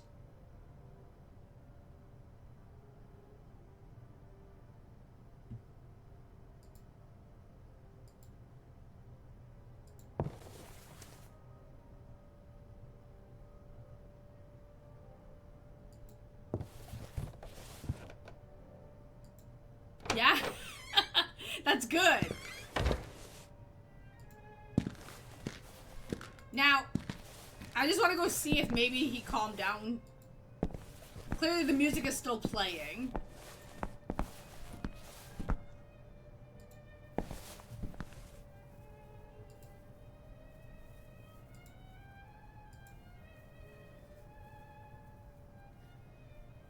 Okay, he seems calmer. Oh, never mind.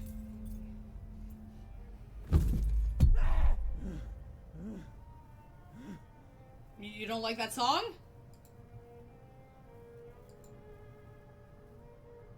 Hi again, Bruno.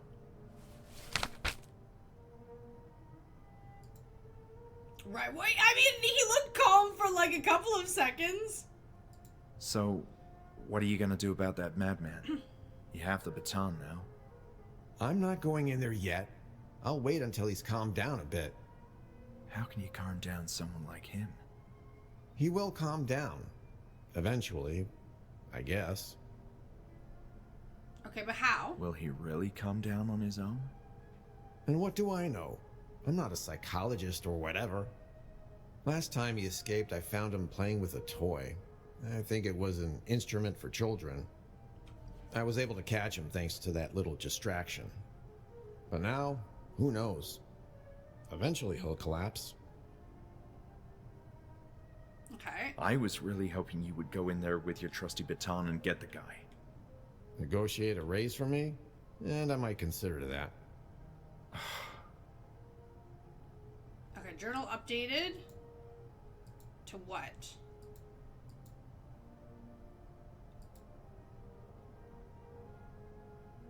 Okay, green record does See you not... later, Bruno. Okay, green record.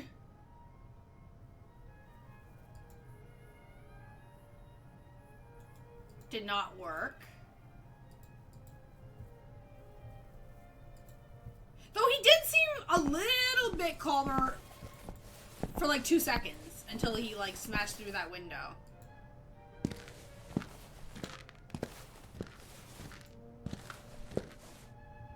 Okay. Next record.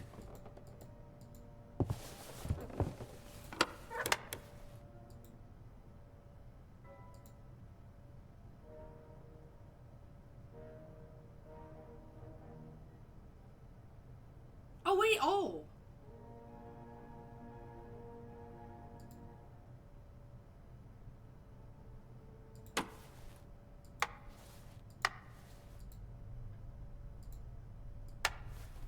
Okay, now. Relaxing and classical music. Let's try the yellow.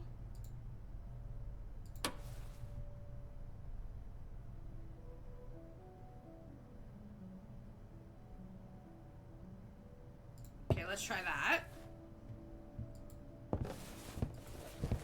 See if he likes this song. So each album has like 4 songs, or 3 to 4 songs. But I'm assuming since the green one was scratched off, green must not be the correct one that I need.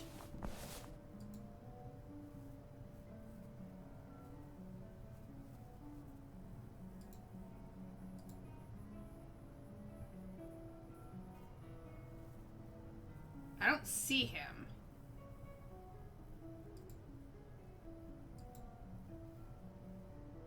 Hi again, Bruno. Yellow. Okay, green unscratches after I take it off. Okay, so we have to test it.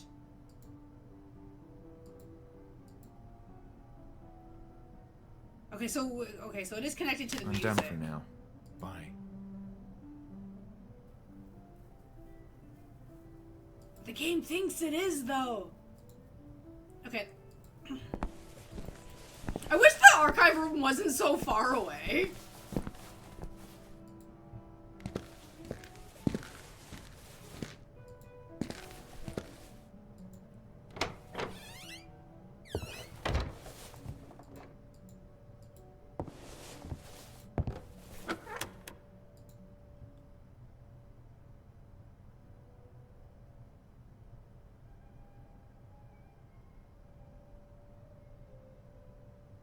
So that doesn't seem...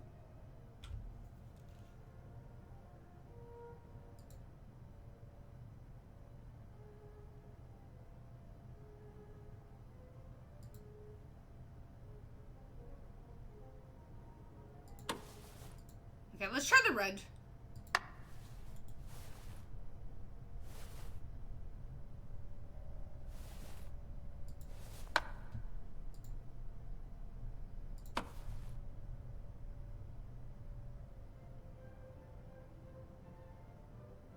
See, that doesn't seem calm. But, at the same time, the music itself doesn't have to be calm. He might just enjoy violin music. Like, I like this.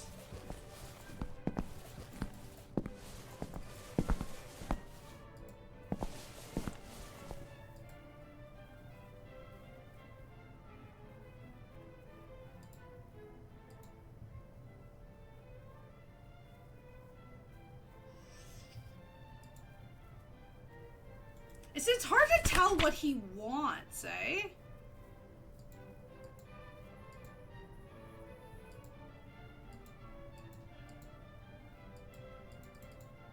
Yeah.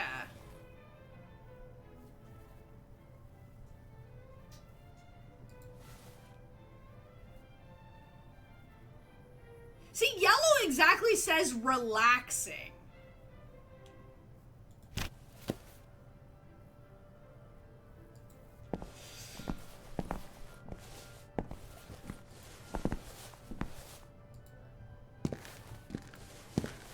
But like, am I supposed to like pick a song, come back and check, pick a song, come back and check?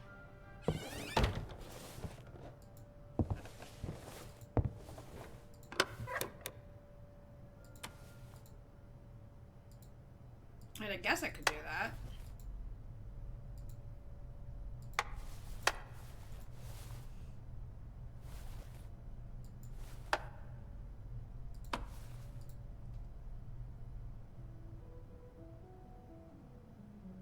Okay, we did that one already. We never checked this song. Come on, game. Yeah. Well, because that's one of the puzzles that we have to figure out, right? But I don't... They never exactly said what he wanted.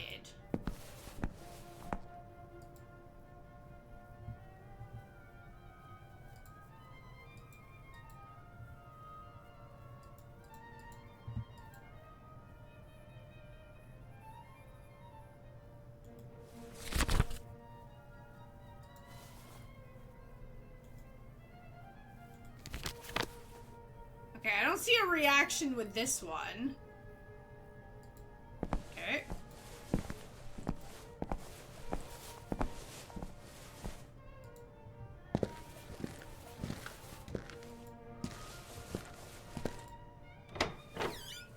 Because I would assume that there's going to be a reaction to each, like, specific one. So that green one that we played, he reacted to it.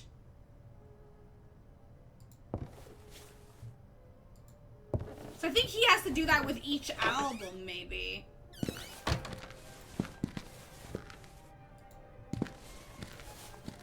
That's what I think.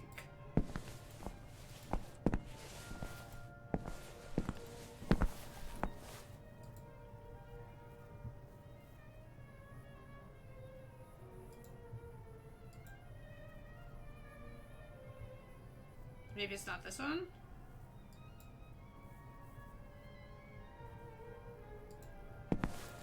Grrr.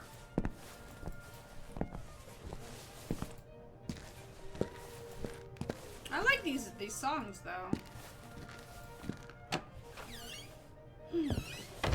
So there should be 2 more songs on the album?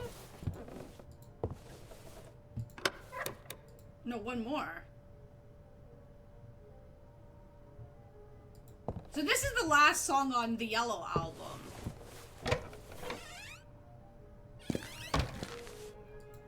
So if he doesn't react to this, then I'm not exactly sure.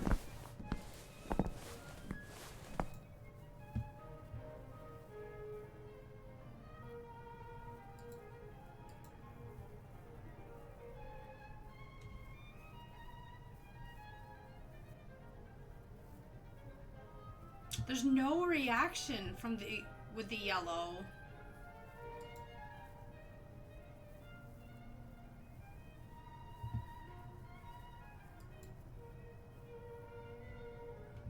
So could it be green, red, then yellow?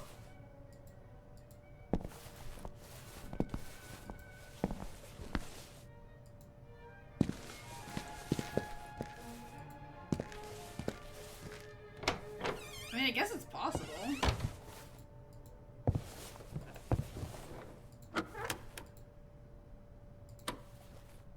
Okay. Guess I can try that. But it literally says relaxing music. Well, I think in order for the calming effect to happen, there has to be a reaction to us knowing that the puzzle's working. That's what I think. Or he's supposed to, like, knock himself out on the door and then he passes out.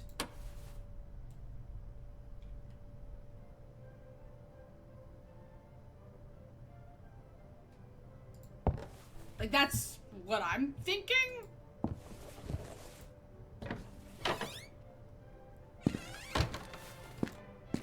I'm going back with the violin one because I don't remember if I checked the door with this song.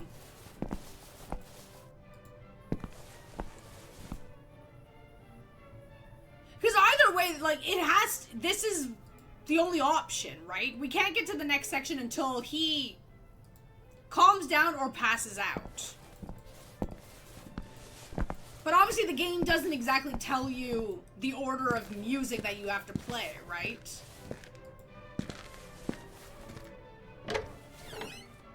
Like, I know DB mentioned the album covers, but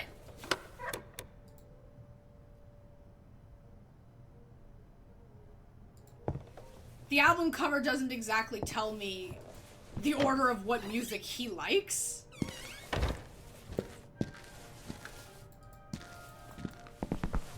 But I think Green, we got lucky that it was the first song we checked.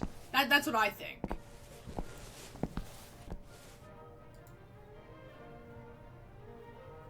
I just don't know if you're supposed to stand here for like a minute or so.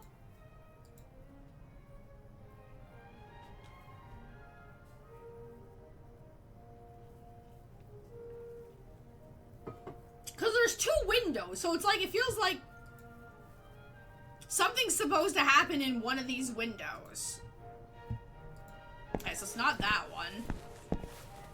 If after we check the red album and we still don't have anything, then I may have to check for the solution. But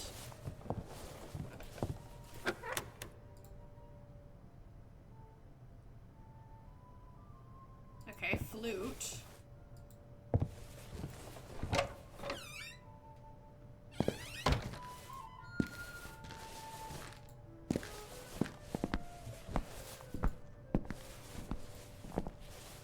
Because it has something to do with the album covers. But there's no hint saying what type of music the guy enjoys for calming down.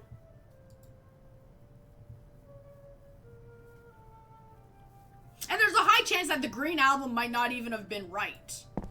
It's just because he reacted to it, I'm just assuming, okay, Green was correct. Then I need a reaction on red and yellow, but yeah. I played this. Yo, the game doesn't exactly give you a hint on what exactly they want, right? Okay, let's try this. This is the last song on the red album. If there's no reaction from him with this one, then I'm genuinely confused.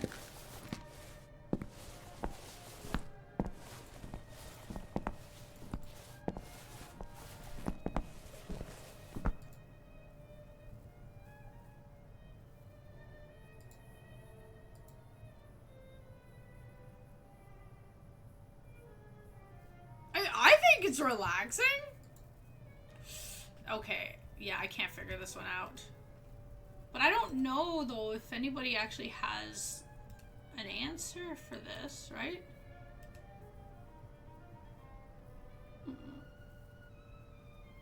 Oh, here.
Okay, okay.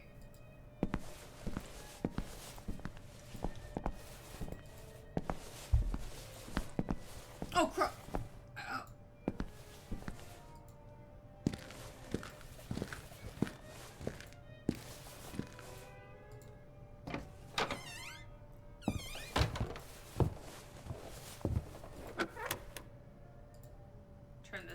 Turn this off, remove. Okay. 1, 2, 3.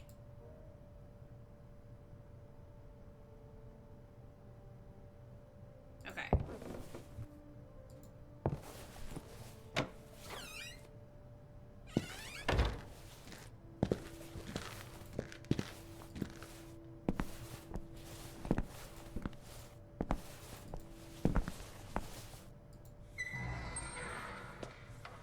There we go.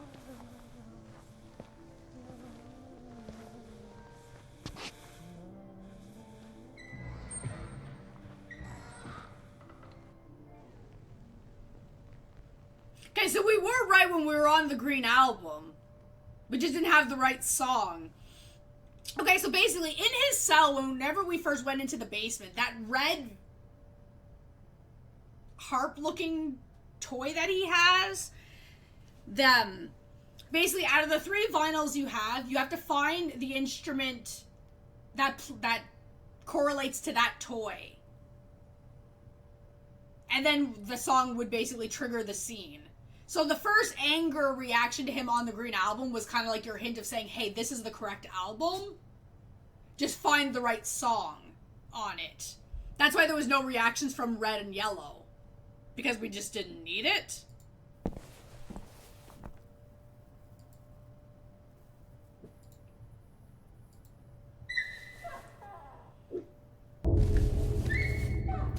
PM.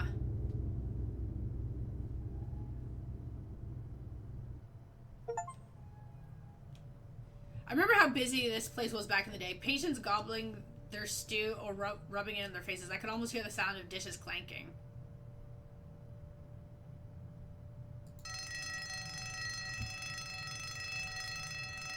I figured there was nothing of interest beneath that blanket.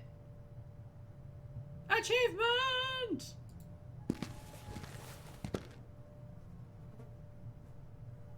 The partial urge to, like, follow Bruno into that basement and make sure he's fine.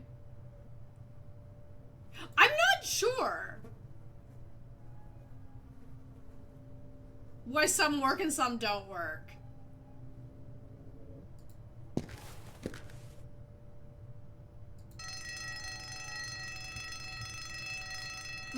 on the bot's drunk.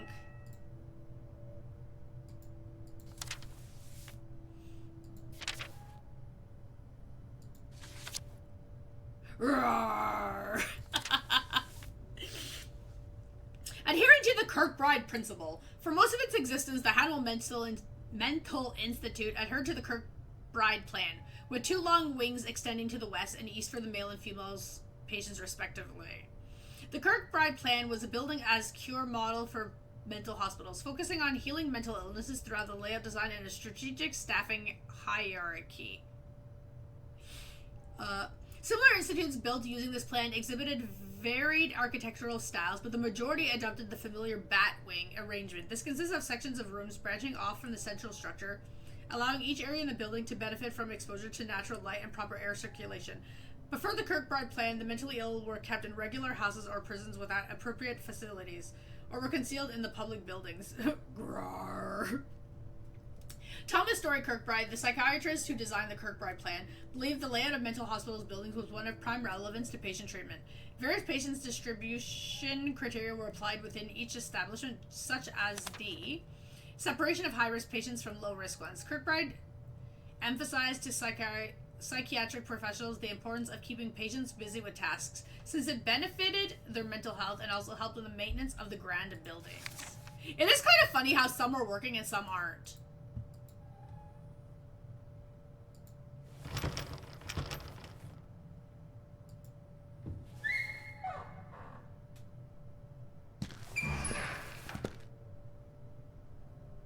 Dude, I don't like this hallway. Yeah, but Nightbot should not have a timer unless we set it. Like, it wouldn't make sense for it to, like, automatically do that. That's our control on that.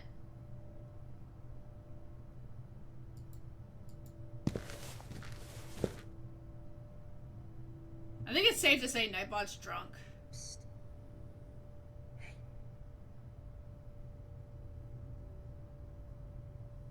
Who's talking to me? Are you in the floor? Who? Who? Somebody's talking to me. Are you gonna kill me? I'd appreciate no. Hello? Where are you? Hello? Oh no, I should have saved! Oh. What is that in your hand? Oh. Sir? Hi. My name is Lenny. Oh, Lenny. Hello, Lenny. I didn't expect to find someone like you walking around. Oh, but you don't have to worry about me. I behave well. They allow me to walk alone and help. Well, that's a relief then. I'm pleased to meet you, Lenny. Now it's my turn to clean this corridor. Why are you here? It's difficult to explain, Lenny. Some time ago, I was like you. I was being treated in this institute. But something happened. A terrible circumstance that I can't remember. And the truth is, I'm not feeling well. And I don't want to be treated again. Yes, I know. It happened to me, too. What? You too? But then... I was here at that time when something happened. Lenny, we need to talk more. Do you really want to start questioning him? You don't even know what's in his hand! Now his hands are behind his back. He's totally gonna shank us. I'm sorry, Lenny. I don't trust you. Lenny! So, what about you, Lenny? Do you roam the corridors all the time? Oh, not quite. I'm assisting with the renovation of the building, cleaning as many areas as I can. You seem to know your way around. What can you tell me about the Institute? I don't know. It's nice. I like it in here. Feels like home. How long have you been here? Oh, long time. Years, as far as I can recall. They took me away all of a sudden, but I kept asking about Hanwell, and one day they brought me back. But don't you want to leave and go outside, see the world? Not really. Maybe I did want to leave a long time ago, but I've forgotten why. There's nothing out there for me. Okay. Lenny, I'm looking for the therapy room. Yes, it's down the corridor. Oh, then if you would just let me... No, you can't go. What do you mean? I'm cleaning the corridor. Okay, I'll just step right here, carefully, and avoid. No, no, you'll ruin everything! Fine. Please, don't scream. Lenny, I'm having nightmares about my stay in the Institute. I think something terrible happened to us inside this place. I am happy to help you, but I don't want to remember. They're sad memories. But still, it's important we understand what happened to us. Can't you? Please, no. Stop. Sure, Lenny. I'm sorry. Okay, so it's probably better to not make Lenny angry, even though I kind of want to.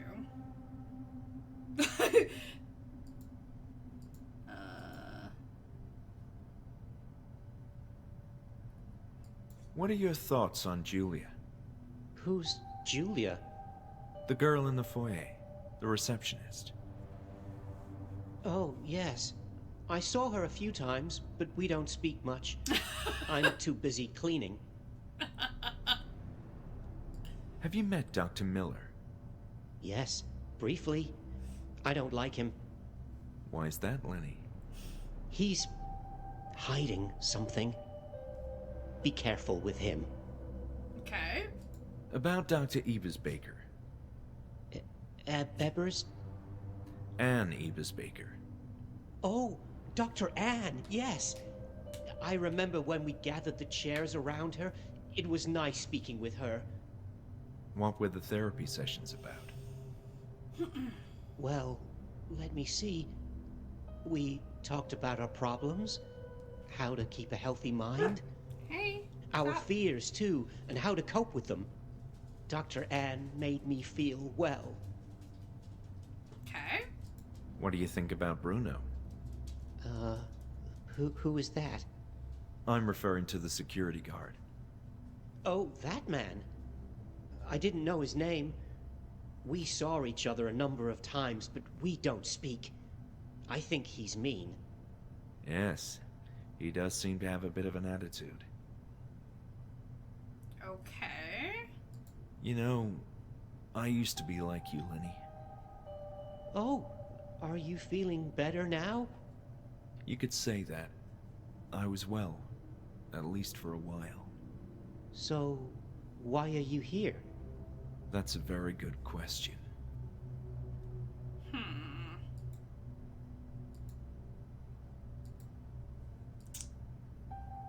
The building is surprisingly deserted, isn't it? It is. There aren't many like me, and I'm the only one who helps. Do you know if there are more like you coming? No. Sorry. About me. Are you feeling bad? That's one way to put it. My memories feel like they're broken. I've been here, that's one certainty, but some grisly event left my mind crippled. I feel the same. My memories of that time are fuzzy. I liked being here. This place always made me feel comfortable until the event.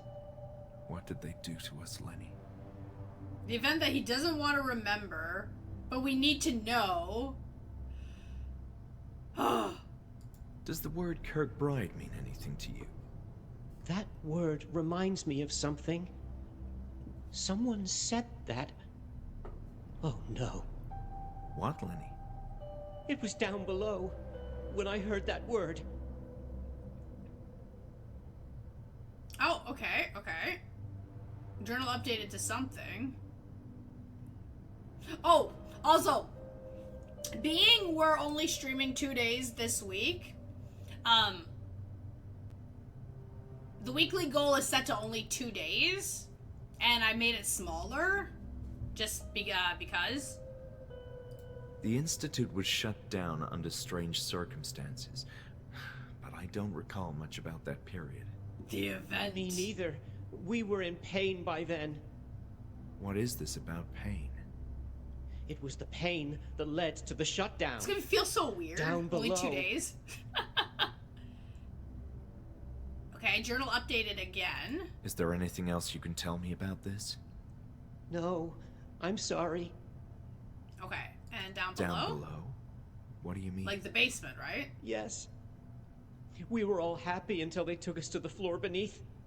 I assume you mean the basement. What happened there? I don't want to talk about it. I want to forget. No more pain. Please, Lenny. Yeah? I really need to know what happened. It will help both of us. That's where it all started. Down below. You should go and see for yourself. Okay, but I can't go down below until you get out of my way. Lenny, I really need to get to the therapy room. But not until I finish cleaning. Please respect my work. All right. Lenny, I need to learn more. Okay, the basement. What's in the basement? I don't like to remember that place, but something happened down there. What am I supposed to do? Just look in the rooms. You'll understand. And be careful. Oh, hell yeah. That's awesome. Is there anything else you can tell me about the basement? No, I'm sorry. Okay. So we can't go to the therapy room until he gets out of the way. So we gotta go to the basement.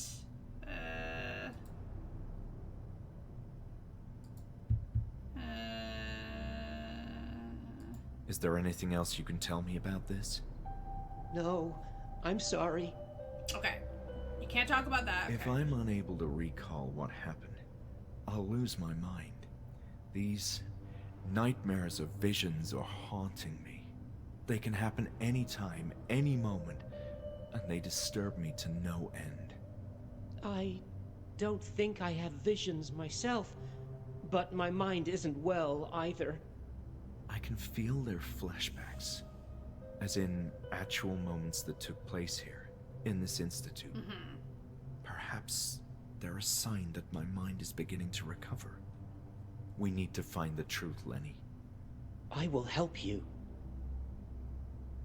But Lenny doesn't want to remember.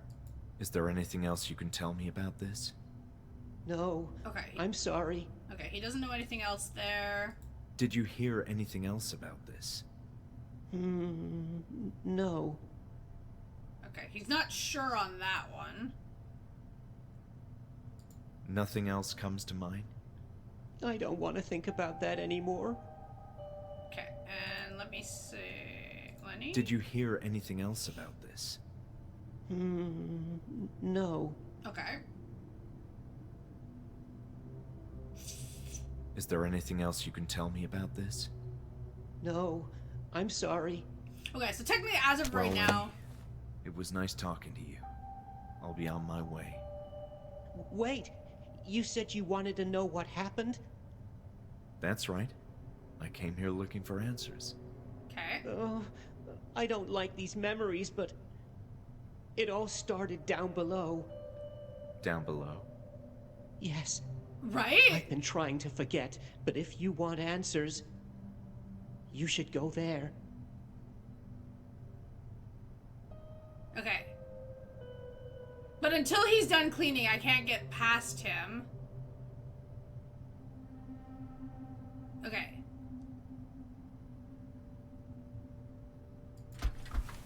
Okay, so let me go back this way for like 1 second. Okay, nothing here. Okay. And if I go this way... The cart was full of rubbish. Poor Lenny was going to have a lot of work cleaning up this place. Okay, the basement is open. And... 1 second. Whatever, I'll save here.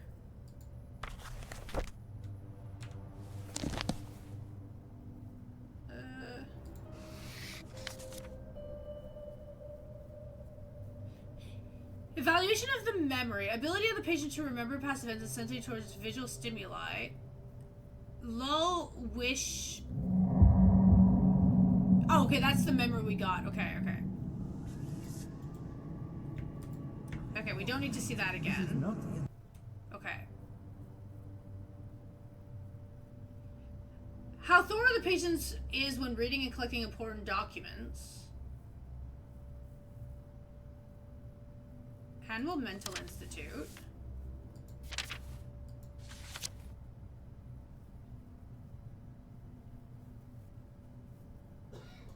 Okay.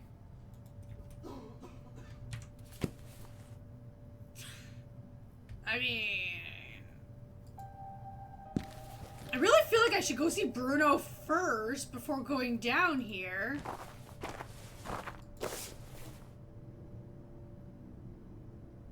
That's not creepy.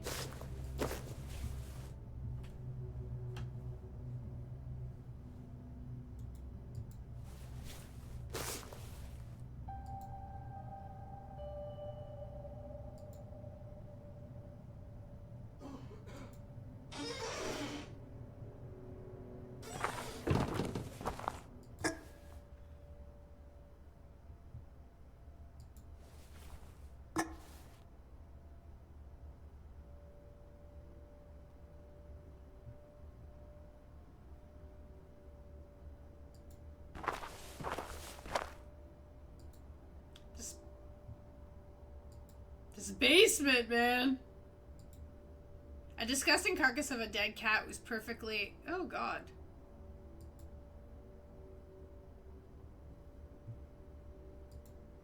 So clearly nobody comes down here.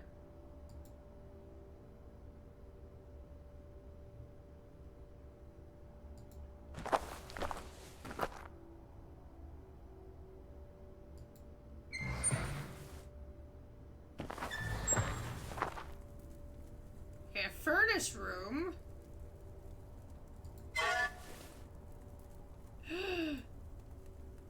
Emergency lighting wiring. It seems to be a diagram for the wiring in the basement. Oh God. Tamanetla.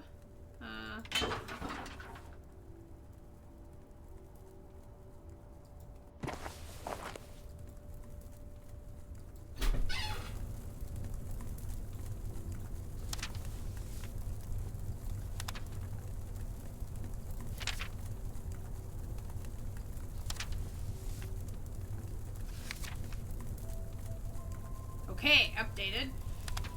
Whew! So it's a medical journal. For the time being, we've been able to proceed without raising much suspicion, but that won't last long. Yesterday, the absences from the yard were noticed, and Nurse Alice inquired about the missing patients. Sidestepping Anne and addressing me directly like that means the nurses are far more concerned than I imagined. As for Anne, I overheard her wondering aloud why her patients were covered in dirt and if they hadn't been seen in the yard. It's really that Walter gave in to the idea of renovating our building. But he's growing too old-fashioned and stubborn. No doubt the failure of his invention hit him hard. He used to be keener on progress and the swift adoption of new modern technologies, but something deep inside him has changed. Now he's stuck in the past and has grown too attached to this building, his grandiose creation, which inevitably has to change.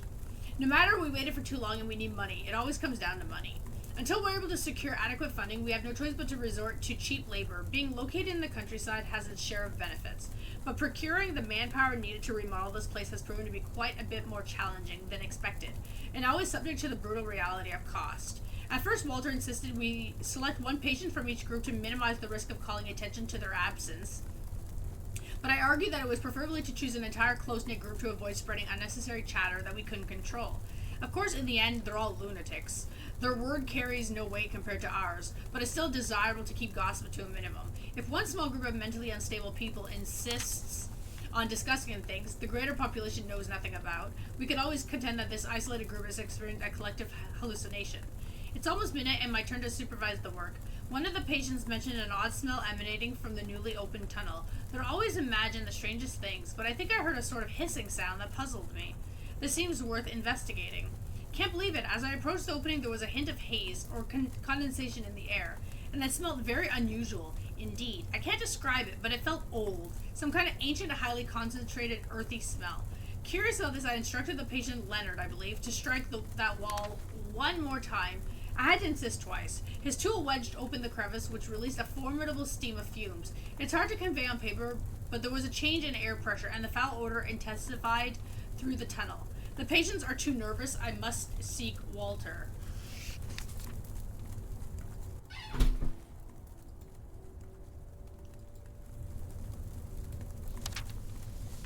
Jonas Crawford, age 42, condition unstable, block mail wing, first floor, cell 105, therapy group E. Okay, so the group we're trying to figure out.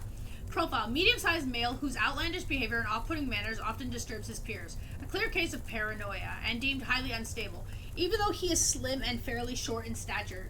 Jonas Crawford has been known to terrorize some of the most malicious patients with his wild, staring eyes. Fortunately, Crawford is often in good spirits, and whenever that happens, he can be one of the most joyful and amusing patients in the Institute, constantly making jokes and lightening the mood. He's a fast talker and quite witty, too. He could have become a great comedian if not for his mental condition. However, just as he can be cheerful, he can also immediately turn violent and frequently causes harm to both his peers and the nursing team.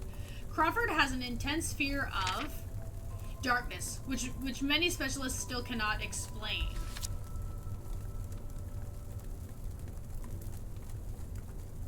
Okay, so he doesn't like the dark.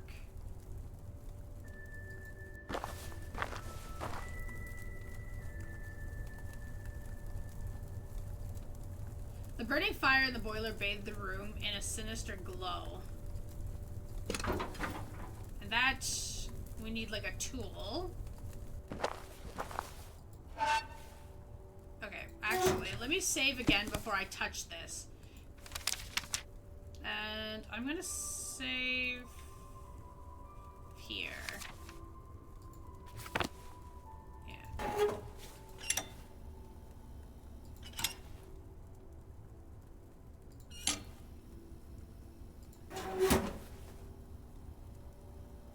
Okay, let me see.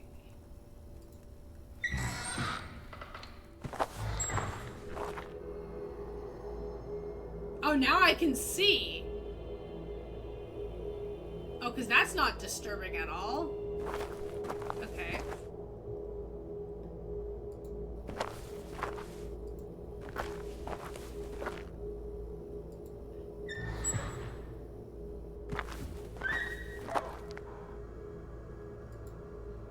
I couldn't make out any of the items on the table with so much darkness around me.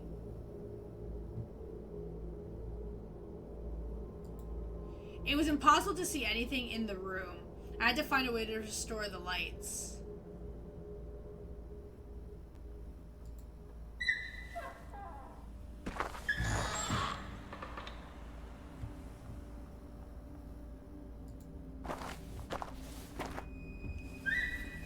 I don't like this place!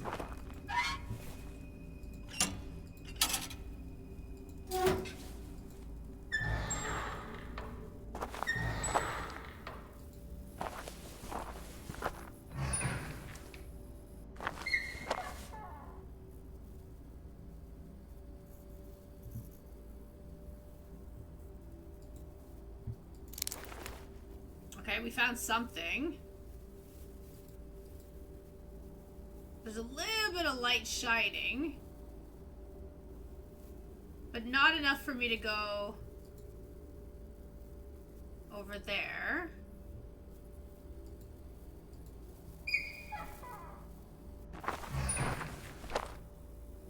It shines through from that light, eh? It was hopeless. The door was firmly shut. Okay. That's locked.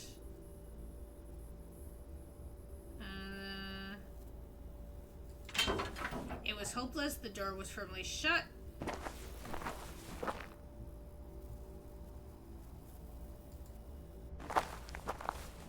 Okay. I don't like this room.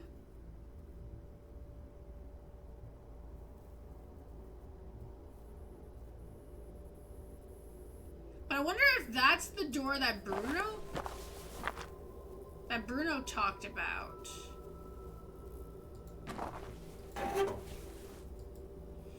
The problem was clear. A rodent had chewed on the wires, short-circuiting the lighting in the basement and killing the rat in the process. There was nothing I could do with the circuit while there was an electrical current in it. I was bound to suffer the same fate as the rat. Oh, right, okay. Okay.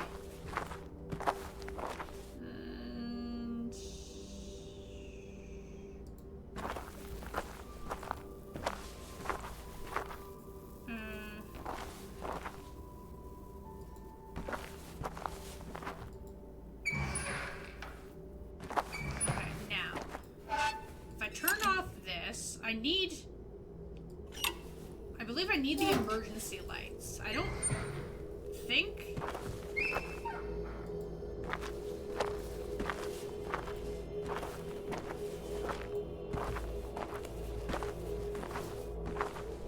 I want to point out how terrifying this is. Okay. Nothing of note, okay. Now...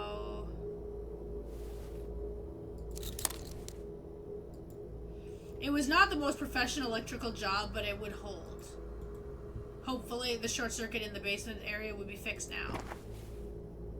Okay. Well...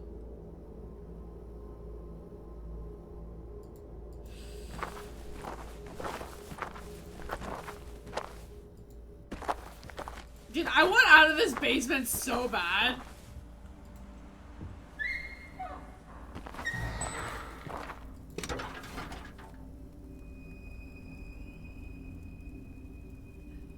Okay, turn you off, turn you on. Now the lights should be better. Can I look down there? So they don't want you to look.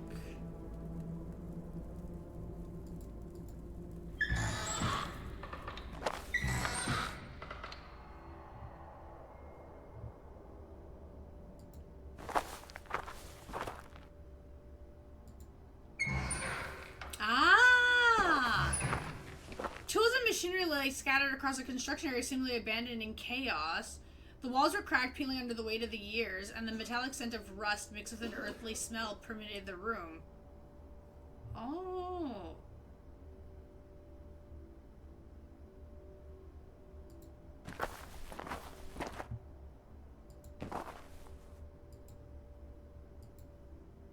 Okay, wait a minute. Look, okay, don't...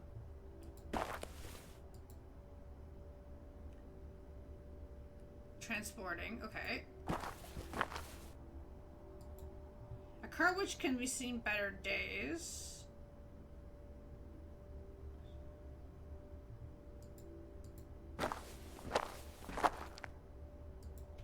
An opening in the construction area was boarded up.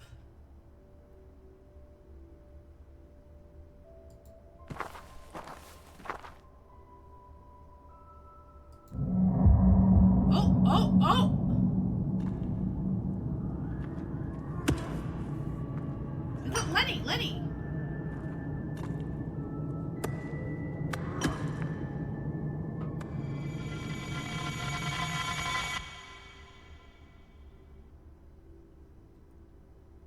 For the first time, I felt like there was a clear purpose or meaning behind a vision.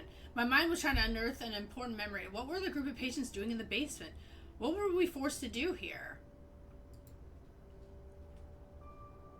Yeah, but then give me the pitchfork so I can, like, smash this. Oh, document! Handle Mental Institute. Ouch. Moved to the unit system. Over time, mental hospitals built using the Kirkbride system began to present numerous maintenances and operational problems. Faults in the design led to unforeseen practical difficulties, and their rigid layouts prohibited efficient expansion. The Kirkbride plan soon became a significant problem in mental health. Since many mental hospitals are state-funded, a combination of budget cuts and high maintenance expenses spelled doom for the principles of the Kirkbride plan. Personal wages, medications, and medical appliances, coal for the boilers, electrical maintenance, and sewage services represented but a small fraction of the cost of keeping such a large establishment operating. With the general high levels of stress and economic issues also impacting the public in modern society, experts warned of a surge in mental health disorders and an increased need for specialized treatment centers. Thus, the demand for mental hospitals kept growing, even as institutions adhering to the Kirkbride plan afforded only slow and costly construction. Concern intensified in the field as psychiatrists and medical professionals began to question the theory that architecture played a role in mental health. And so the prestigious Hannibal Mental Institute sought to adapt, as in many other mental hospitals, by undergoing extensive remodeling according to a new design philosophy. According to a new design philosophy that came to be known as the unit system. Instead of a single sprawling building, the various departments in such establishments would be separated into smaller, discrete structures. With this new approach, a purely administrative building would have no physical connection to the one housing patients. To achieve this ambitious goal, many existing Kirkbride institutions resorted to constructing utilitarian underground tunnels connecting various buildings, since aesthetics were no longer a concern. So much reading. The thing is, right? Because of the type of game it is, we could easily not read 90% of the files, right? But then we're not going to know what the point to the game is, right? Like the plot of like what happened to us in this place.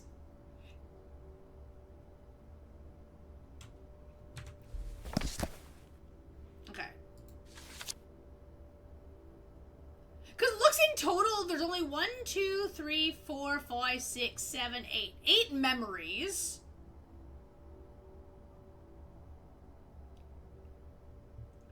One, 2, 3, 4, 5, 6, 7, 8, 9, 10 major documents. I don't know if the documents go in order or you just randomly find them, because if that's the case, then I missed 3. But we've literally been going where we're allowed to go. So I don't think the documents are in order, unless I'm blind and I just didn't see any. Researching. These ones we haven't found anything. Reporter at Crawford, notes on the records. Okay, so that's like the total of these things. Okay.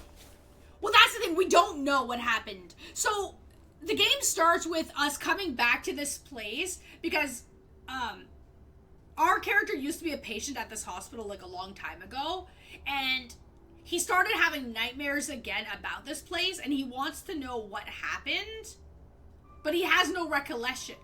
Recollection? Just all he knows is that something traumatizing happened, but he doesn't remember what. So he's kind of reinvestigating to try to figure out what happened.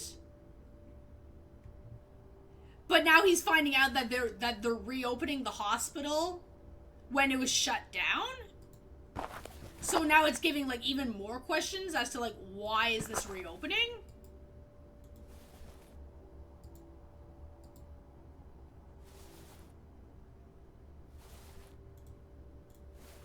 Okay, so I need something for this. Okay, so I have to come back for this. So this is gonna fix it, and then this is gonna smash through that. You would think that I can smash through this wall with that pickaxe, but they don't want you to do that. Okay. So let me leave here. Jesus Cripes! 11 p.m. scared the crap out of me. Jesus!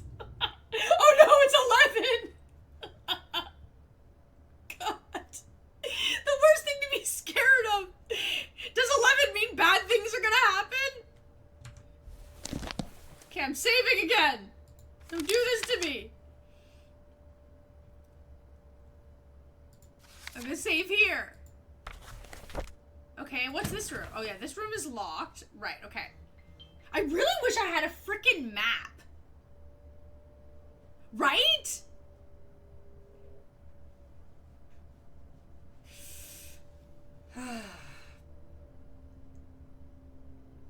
So obviously, when you find important memories, I think that's when the hour jumps.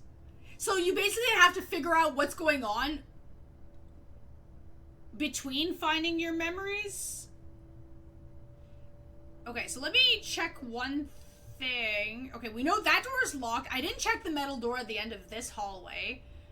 I need this. I want to just check if I go back here. The gate was locked. Echoes of distant flowing water come from downstairs. Okay, water sound. Gate locked. Okay, maybe Bruno will give us the key to this later. I did save. I don't think it matters, but I did save anyway. I don't want to touch that creepy-ass door at the end of this hallway. But this could be the door that Bruno was talking about. The smell. There's no prompts anywhere in here, so I don't think there's documents or anything special in this room, because there'd be arrows, there'd be prompts. Hey! Whoop, whoop, whoop! Shake you, shake you! You know the sad thing is, it didn't give an alert this time. It's supposed to give an alert!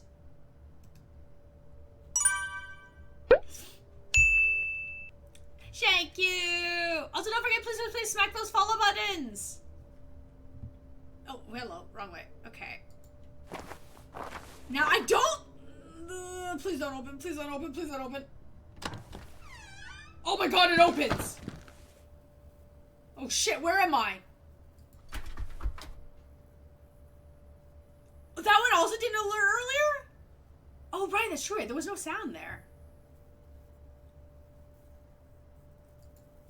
Oh god, where am I? Bruno! Oh!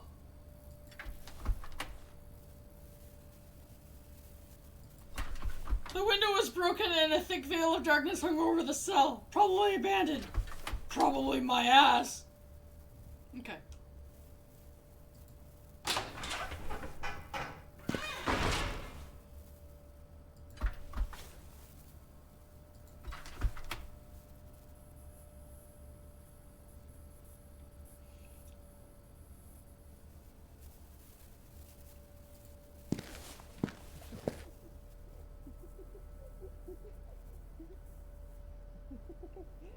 They might be doing some like back system updates on stuff too. Hi.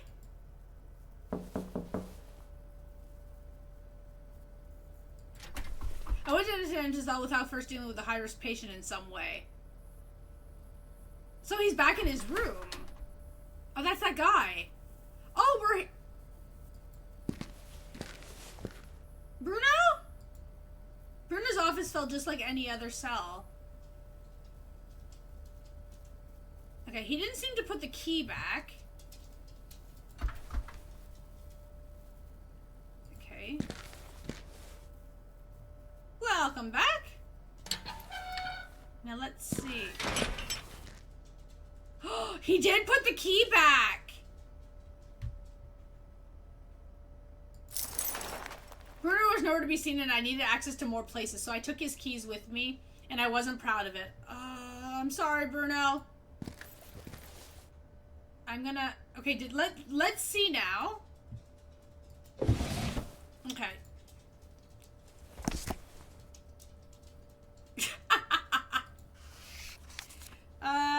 Okay.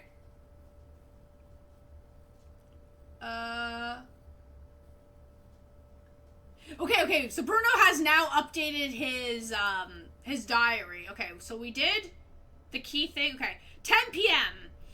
So flippin' Mozart here next to me somehow broke out of his cell and ran upstairs. He spent a fair amount of time thrashing the cafeteria. However, this random guy, yeah, that's how bizarre this place is, helped me calm him down. Whatever, I'll take it. At least I can get some rest before the next rounds. 10:30 p.m. The pounding is more than I can take now. It feels like it's my own head hitting that door. Screw it, I'll give him the music box again. Okay. Okay, record book updated. Let me see something. Speak with Lenny. Construction work?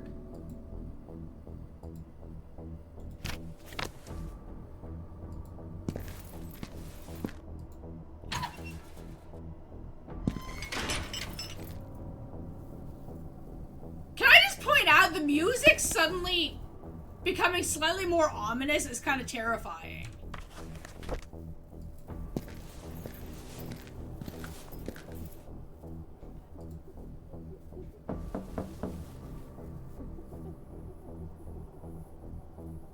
Hi!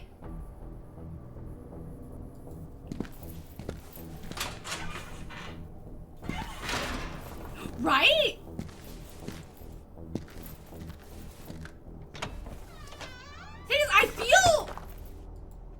I feel bad taking Bruno's keys.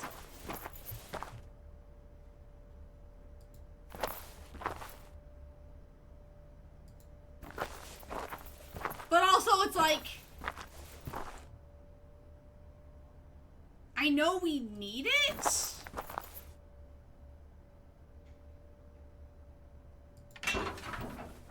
Oh God. Okay, wait. I'm saving. I don't know what the keys that we have are for. I don't feel bad about anything that happens to Bruno. I mean, okay, listen, I don't either, but still. Okay. Oh no! Oh no! Oh no! Don't go in there! A fetid smell! Ew! No! Oh, oh crap. It's because you're a good person.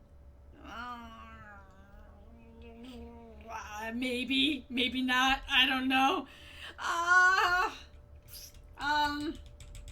Crud. Oh God, this game! Okay, I don't have a wheel. I need a wheel.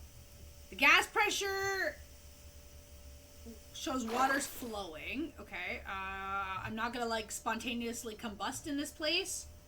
Can I just go look here? Thick change prevented me from going that route. Okay.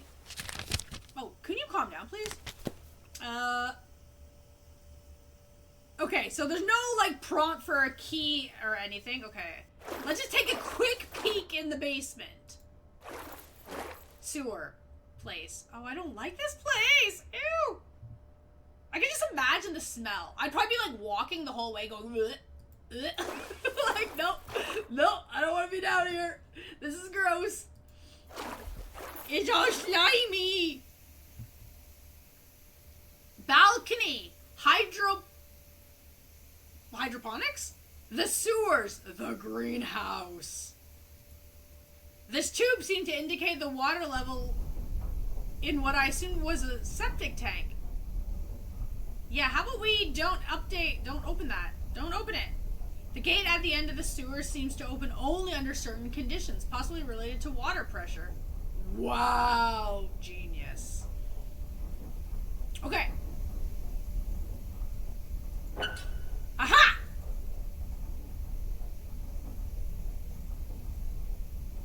Okay, so logically, okay, sewer valve, greenhouse valve, balcony, hydroponics. We haven't been there yet.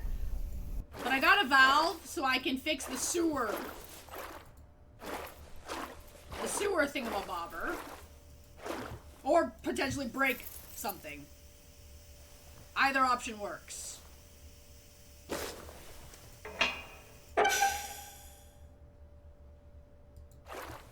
Was the sewer that easy? As I walk away, I realize that maybe the valve could come in handy somewhere else. Oh, thank you! Oh, see, I appreciate that with the game. Because a lot of games wouldn't tell you that. You'd walk away, leave the item behind, and then later they're like, well, you clearly need a valve for this. And then you gotta remember, oh shit, where is this valve? And then wander for 100 years trying to figure out where this thing is. Okay, sewers is now done. As you can see, the water pressure has dropped. Not enough for us to open up the gross septic tank of doom. We're gonna call it the septic tank of doom. We don't have access to the greenhouse, balcony, or hydro blah blah blah blah blah yet. Okay. Oh, that's not that. Calm down. I'm not writing this. Okay, let's get out of here. Okay, hello. So, what I figured, which I guess we had to come down here, there's gotta be a document laying in the slime somewhere. Maybe the document's inside the thing. Anyway. In case Bruno steals said keys from me again, I figured if we unlock the door first, maybe it's a little bit better. Also, I'm extremely on edge. Every time I walk, I keep expecting to hear, like come running behind us. Like we're being freaking chased for, like, stealing keys and shit.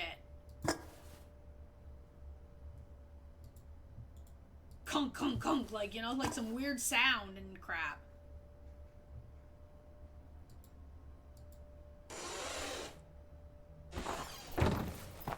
Right? Like, it's driving me nuts. Like, and this is what I like about this game, how well done it is. It's just a point-and-click game. And usually point-and-click games are not very creepy.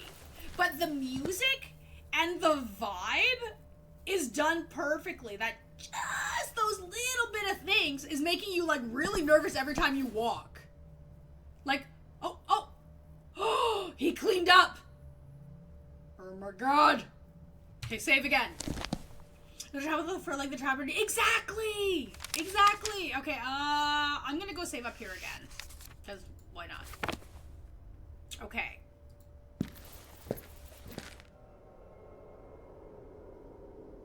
Okay, the music changed again. Okay, so now, my tasks. Visit the upper floors, even though Julia told us not to go. We still need to go to the therapy room, obviously, which I believe is one of these doors down here. We do have to speak to Lenny, because Lenny was in the vision in the basement with the pickaxe thingamabobber. Okay. What is this room? No way to go in. It was better to move on. Oh, okay.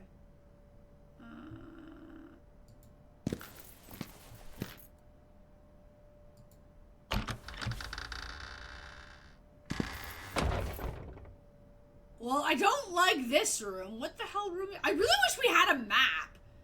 I'm assuming this is going to be like the greenhouse garden thingamabobber. Okay. A sad and naked plant, which might have been gorgeous and colorful, once decorated the center of the gallery. The perfect metaphor for Hannibal Mental Institute. Okay.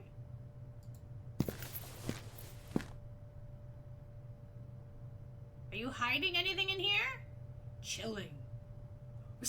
Right? It gives you that vibe. Dr. Anne. Okay. Anne's here. Are you Hanwell? You're Hawthorne. Okay. I don't recall if patients were allowed inside the gallery, but with these sort of paintings, I hope not. Right, no doubt. Okay.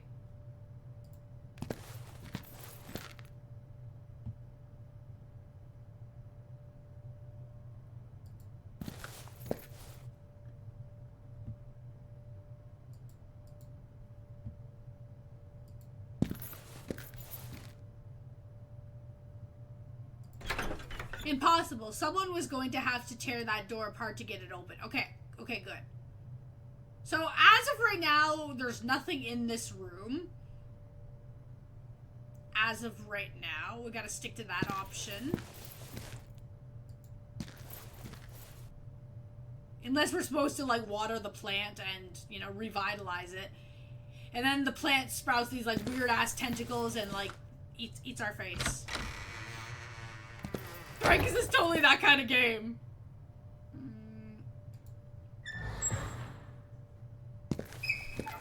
I found the laundry room. I don't know if that's a good idea. Okay, this room's not, like, gross and creepy. Okay. I suppose that you breathe in and suffocate. Exactly! There's got, like, some type of, like, booby trap. Okay, there's plant...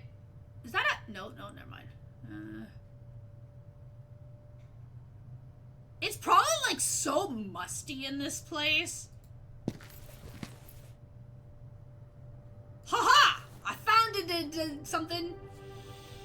Unsettling rumors. In later years, dissatisfied employees at Hanwell Mental Institute began to circulate wild stories about mistreatment on the part of the executive staff. At the time, authorities ascribed the rumors to the general atmosphere of discontent at the institute, as it was a matter of public knowledge by then that the erstwhile international prestige of the establishment had faded, its glory days long gone. The building was in an appalling state of disarray, displaying an evident lack of direction and maintenance. The situation became more serious when family members of patients began reporting an alarming number of injuries to the bodies of their loved ones. I found it didn't. These ranged from severe bruises to burn marks, and in the more extreme cases, fractures. Oh. Initially, the injuries were thought to result from unfortunate accidents related to the known issues besetting the mental hospital, including underfunding, understaffing, and growing workplace animosity. Eventually, however, burgeoning pressure from the public eye and human rights organizations prompted authorities to initiate a series of investigations into the establishment for the insane. Interviews with institute staff ensured that testimonies from low-ranking workers and nurses included descriptions of anguished shrieks echoing through the hallways. Their precise sources are difficult to locate. In one of the most sinister accounts, an anonymous report suggested the screaming was coming from underground. Ooh. Other stories mentioned the disappearances of a certain number of patients, a phenomenon that often happened during the night. But the most chilling rumor of them all was that the patients were being deliberately subjected to various forms of torture. Not shocking. When questioned about these scandalous allegations, Dr. Ellis Hawthorne dismissed them as the gossip of employees not fit for their jobs. He argued on record that the distressing screams originated from high-risk section, in which dangerous patients with a history of violence would regularly experience psychotic fits. As for patients disappearing from their cells, he stated that it was common for them to get lost in the monumental building, with hours sometimes passing by before they were found. Yet another reason why the upgrade to the unit system layout was a top priority of the administration, Hawthorne added. During this period of upheaval, Dr. Hanwell himself opted for a perplexing silence, never publicly commenting on the situation, with circumstances spiraling out of control. Authorities continued to closely monitor the events transpiring at Hanwell Mental Institute. Like Hotel de Luna, I freaking love Hotel de Luna. Okay, so we're gonna...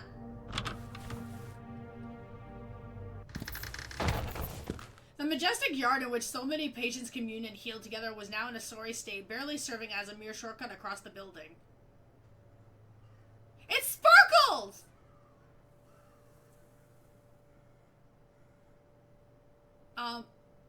Okay, I'll come back here. 1 second. Game, 1 second. This is not what I wanted to do.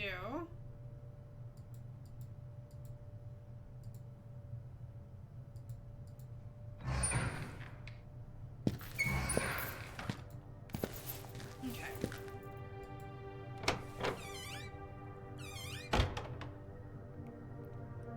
Okay, this looks like a bathroom.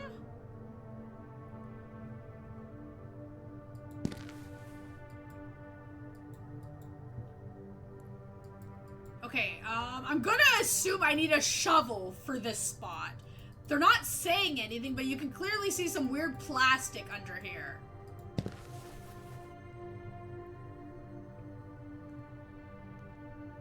So maybe I need a shovel. Okay.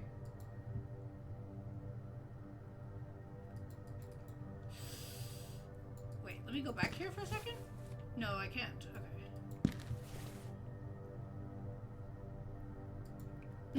Oh my god, right? That'd be freaking amazing if we could.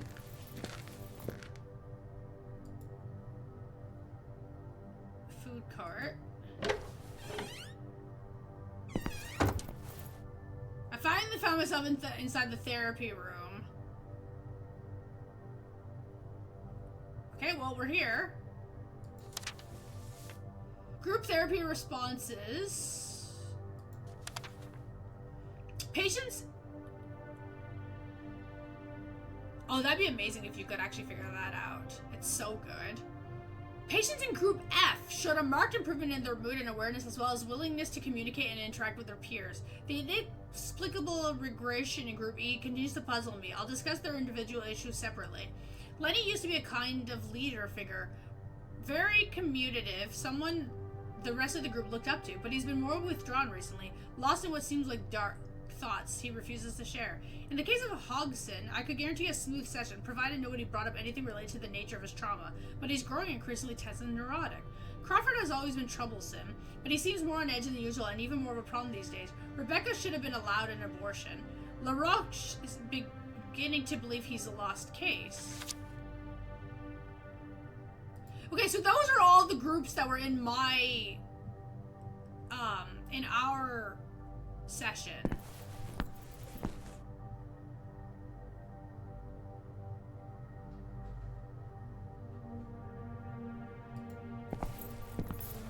We used to do it all the time. So many names. No wonder Hanwell have been renowned. This place was highly active back in its heyday. Okay. Okay.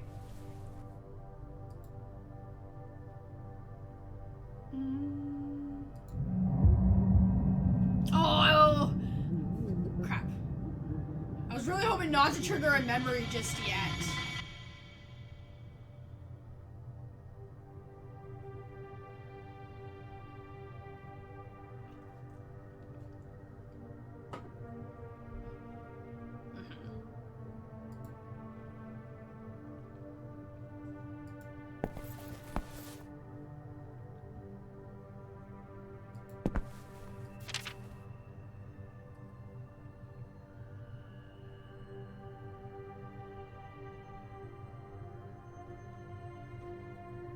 Well, there's certain things that can be allowed.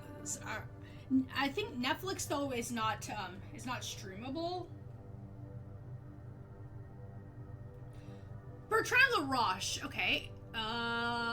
Age 35, condition moderate, block mail wing floor, cell 102, group E. Okay, so he was in the same group as us. Bertrand LaRoche. Oh yeah? Ooh. He is shy, docile patient with the mind seemingly trapped in his innermost recondite thoughts. Coming from a family of French immigrants and having experienced a troublesome childhood inflicted by war, LaRoche has always had issues making friends, no doubt in part thanks to his monotone, outlandish manner of speech. His verbal expression often devolves into unintelligible murmurs during otherwise plain and straightforward conversations. The current diagnosis is that he is assumed to be a schizophrenic behavior. That being said, once someone earns his trust, LaRoche can become a capable and pleasant conversationalist. Yet, recently the patient seems less keen on communicating, often spending an unusual amount of time simply staring out the windows in the game room. Specialists feel he will succumb to an irreversible state of catatonia. Well, that's kind of sad.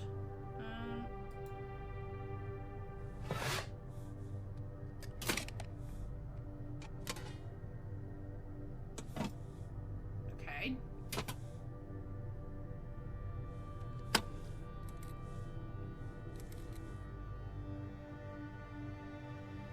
Oh, okay.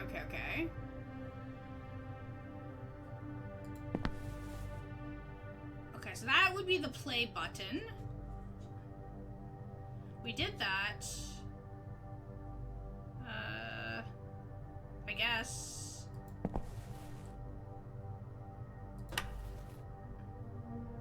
How are you feeling today? Tired. I want to sleep. I'm sorry to hear that. How was your day? It was fine, I guess. We played some games in the afternoon. They are always the same, but I still like them. But the others aren't so happy. It's understandable. We'll try to get you some new games. Has anything of importance occurred to you lately?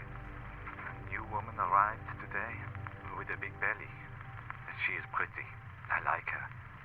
But she was hysterical and punched Nurse Marion on the face. I know. and we're dealing with that. But I was referring if anything has happened to you lately. I don't know. I am so tired. Why are you tired? Tell me. We're here to help. It's being down there, working with all the dust and the bugs. It's too hard. I'm too tired. I can't stand them anymore. What is this that you can't stand anymore? The voices. They are everywhere, and they whisper inside your head. They are evil. Okay, so that's LaRoche's video.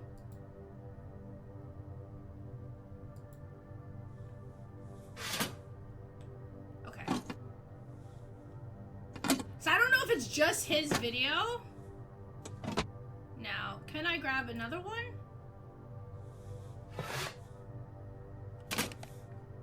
Okay, we can grab the next one. Okay. Yeah, most of us use PC. Okay.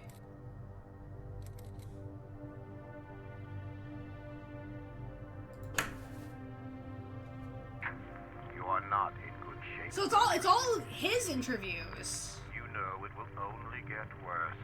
You must talk. I hate you. I hate this place. You're all bad with me and my friends. Okay. You'll come to understand, Bertrand, eventually. But we must deal with this. You have a chance to end it right here, right now. I don't believe you. You have been lying to me all this time. That's not true. And if you tell me what you saw, it will all be over. It's that simple. I can't remember. It's too fuzzy and dark. Come on, Bertrand. Try harder. No. I'm scared. Come on. Tell me what you saw. Yeah, what did you see? No. It will come for me. It will come for him? It knows. It knows. Calm down or I'll have to call the guards. It's inside me. What? What is inside you?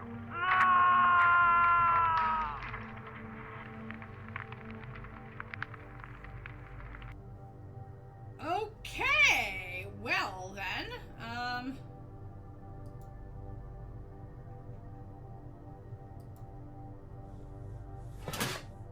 So I wonder if you were right about the spores, right? Whenever they broke that first wall, they clearly released something.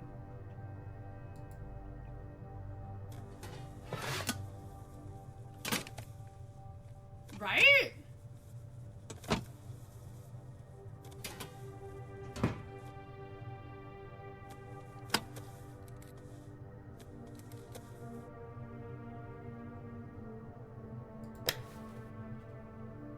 Are you feeling better today? More or less, I think. Chic. Are you getting along better with work? No. No. I don't like the tunnels. I don't like the tunnels also. Suffocating in them. I'm sure you'll get accustomed in time. No.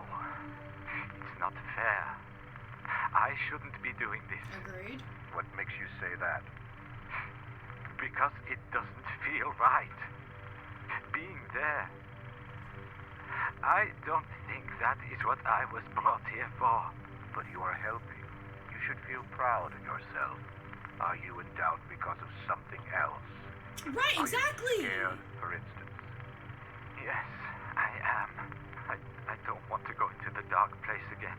They said it was going to be all right, but I could feel the monster coming for me. Monster? What monster? Yeah, can you please tell me what monster? Because I have to go back into those tunnels and I'm not liking this.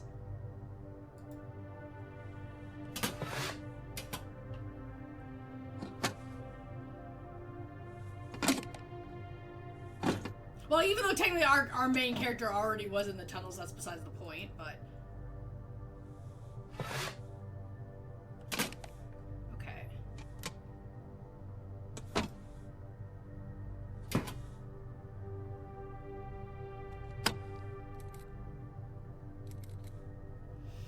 And is that monster inside you still or not inside you? I mean, I would assume it's probably inside still. Assuming, let's say, like, there was some type of spore that infected the patients and whatever, right? Let's say we're going down that path.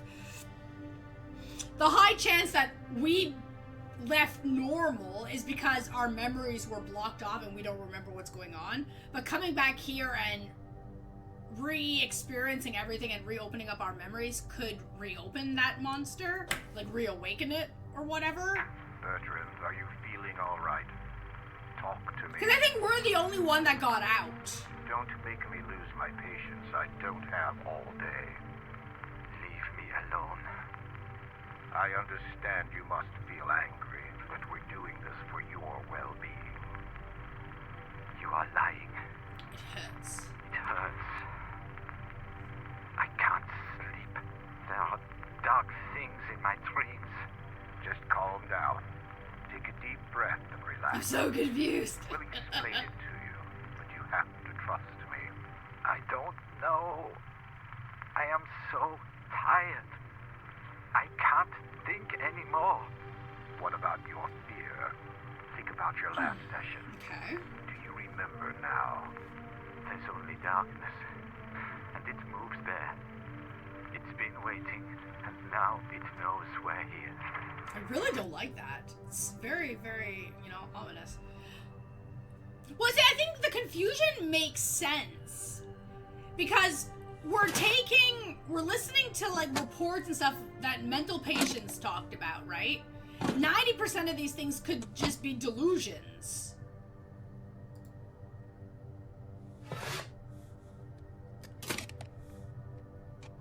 So it makes sense that it's all confusing, right? I think we already listened to this tape, but I'm just rechecking. I may have lost track of where we were at. How are you feeling today? Tired. I want to sleep. I want to sleep. I'm sorry to hear that. How was your day? It was fine, I guess. I don't remember now, actually. We played some games in the Oh, afternoon. yeah, okay, yeah. This one we already They are listened. always Okay. the same. Okay. We did that one already. Okay. I thought there was a tape a little bit lower. Okay, so we now watched all of his interviews. Except for... Yeah. This one, but this one's empty, I believe. So we need to find that reel. Okay. Okay, so as of right now, that is finished until we find that last tape.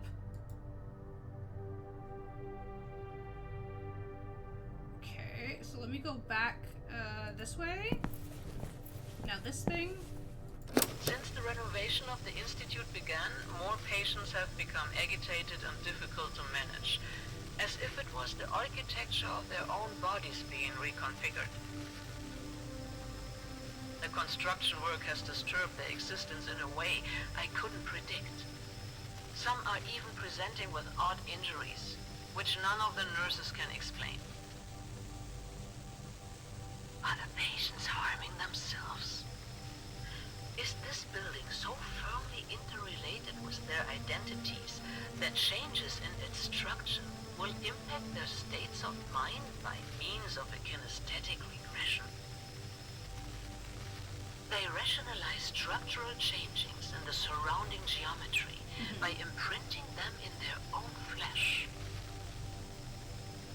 Hodgson's is the worst example. Where are those burn marks coming from? I made inquiries and nobody saw him get burned. Perhaps he was allowed to assist in the kitchen and he refuses to discuss the burnings. Okay. And knowing how much the subject terrifies him, I did not press him further. But the scars are disturbing other patients in Group E. They believe his scorched skin is some kind of heavenly punishment or stigmata. And they're all going to suffer the same thing.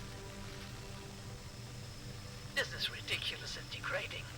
They were my best group, my most remarkable achievement. Yet no one gives a damn. I swallowed my pride and consulted directly with Alice.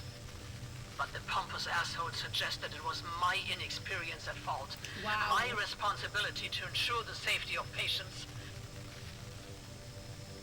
So what the hell are you supposed to do then? Instead of hiding in your office, do something about your stuff. No, not yet. And when the moron isn't jerking off at his desk, he supervises the construction work. Why is a psychiatrist so deeply involved with the conversion to the unit system?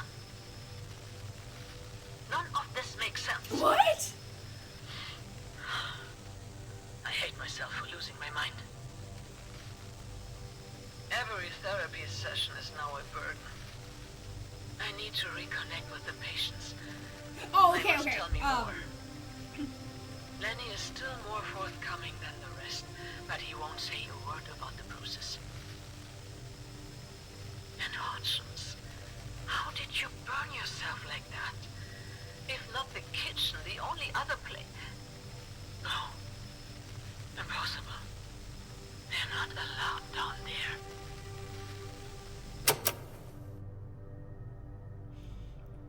Yeah, so Dr. Anne, she plays out to be this very caring doctor that actually, like, cared about the patients and stuff, right? But realistically, she only cared about how the, I'm gonna just say testing, how the testing went every time, like, they had their medical sessions. So Group E was her most advanced group that showed progress in their mental issues. But when the other doctors started taking them into the basement, weird things started happening to them, and all of the progress that she made with them all regressed back to, like, nothing had ever happened, except they were getting all these injuries and they started becoming, like, more weird, but they wouldn't tell her what was going on. So that's kind of what she meant about, like, her greatest achievement. Out of all of the groups, E was the best for her to work with. Okay, so I can't touch this alarm button for some reason. Which is bugging me. I want to touch it. Okay. So as of right now, we're done exploring the therapy room as of right now. We need to figure out about Bertrand.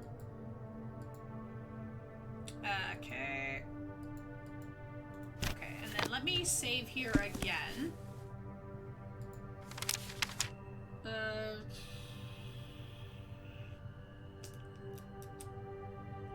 Honestly, I don't even think it really matters where I save. Unless there is some, like, trigger points to certain things that can, like, ruin things. Obviously, I don't know. Okay, so that's just the other door to that same room. Okay. Okay. The fence had come loose from the window, which I trusted would be fixed for the reopening. Okay.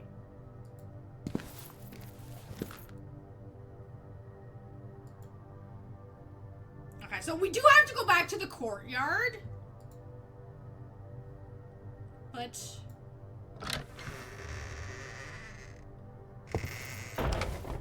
the game room used to burst with activity in its heyday. It was a fine accomplishment of the Institute. The patients could coexist peacefully playing games together, but now the room was in shambles. More chairs. The game room had been designed to hold a large number of patients in it. Okay. Okay, so maybe Bertrand's videotape might actually be here. The sofa might be oh wow. The sofa might have been comfortable once, but a present sitting here is yellow. Okay. I don't even recall hearing the alarm sound in the game room. An old toy. Yeah, but look at his leg. Okay. Crayons.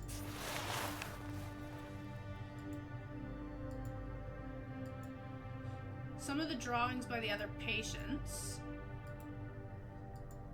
Okay, so I can't take this. Okay. Okay, and what's the point to the crayon? A little red crayon. Oh, okay.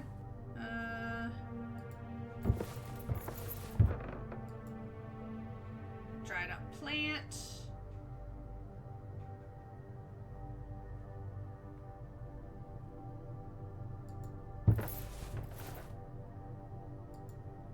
The radio's batteries were dead. Okay, looks like I can't access this from that angle. Another gross couch.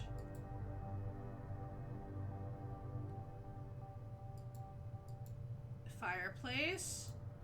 Picture. Window. Well, there's like a little... a toy here.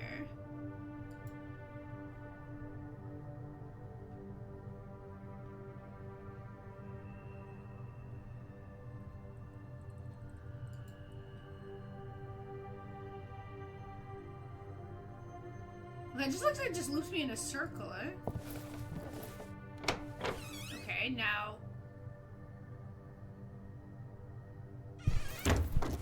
Oh, the library!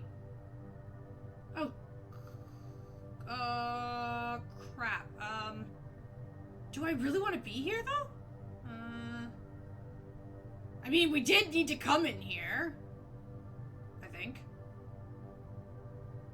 Crap. My god, this room is huge!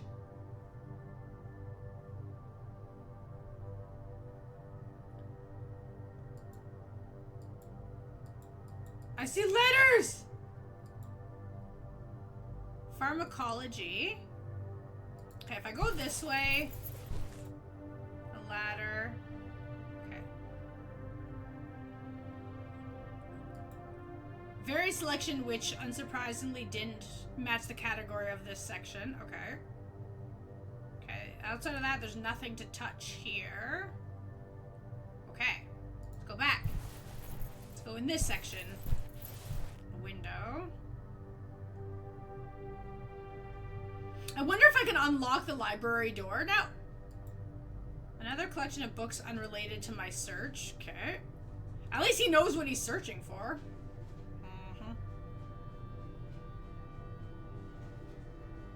Okay.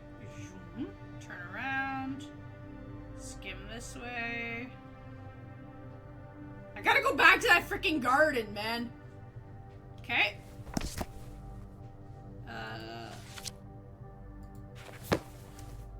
Oh, okay, that actually popped into... Okay.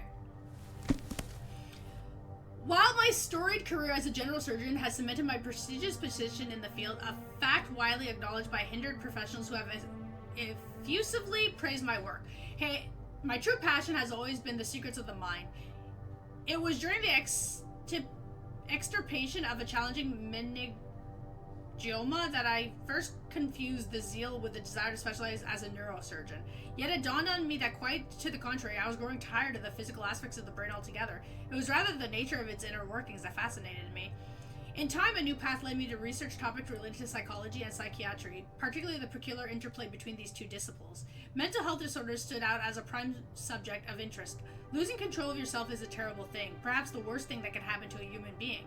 The inability to discern what is real and what is not, the impossibility of determining what the incontrovertible truth is because your senses are crippled, horrified me to no end. I made it my new purpose in life to delve deeper into this captivating yet disquieting discipline. I would make use of the plentiful wealth and resources I had amassed over the years to fulfill this development personal ambition. I chose a convenient location to construct what I christened the Hanwell Mental Health Institute as a testament to my life achievement. Enthralled by the elegant, pleasant, and even transcending design invented by Thomas S. Kirkblade, I made sure the spot, atop a peaceful cliff surrounded by distant mountains and the pristine allure of the ocean, was suitable for the healing properties of his proposed plan. It was a strict requirement that by project, the proposed plot of land be untarnished by the presence of people. Only the elemental qualities of perpetual woods would complement such majestic architecture. Thanks to the help of powerful contacts I gained through long-standing relationships with the finest professionals in the world of medicine, Hanwell Mental Institute soon became a beacon of inspiration and promise to the treatment of mental health problems. Its purpose is to house the largest number of patients in any building of its kind to date. Contrary to certain delineations made by Kirkblade, I hold that a thriving community is key to mentally ill people to succeed in their hopes of being reintegrated into society. This is my realm. Here we shall make an effort to eradicate the elements of the human mind. Yes, that's what you say, but I'm pretty sure that's not what you did.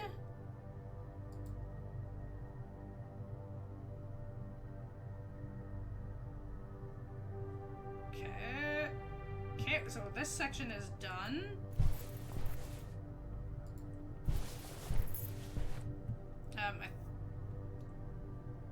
Letters, let's go!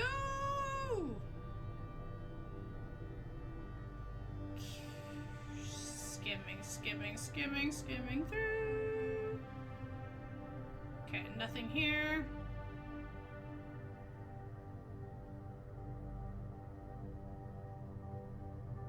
Okay, letter.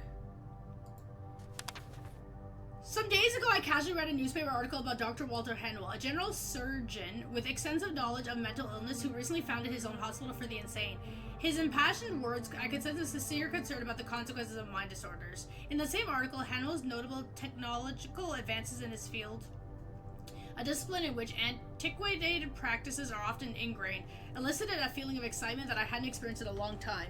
The fine trajectory of this kindred spirit compelled me to write him a letter, disenchanted as I was about ongoing problems in my local medical center, which I concluded was managed by closed-minded individuals. Dr. Hanwell responded sooner than I expected. We exchanged various experiences from our respective fields of expertise in an engaging debate that I fondly remember as a deciding factor that would dictate the rest of my career. We agreed that increasing reports of developing mental abnormalities were a consequence of a degenerate society, that minds operating outside the boundaries of morality would inevitably deteriorate until no shade of humanity was left. There was a mutual agreement that the fabric of our culture, our breed, was eroding.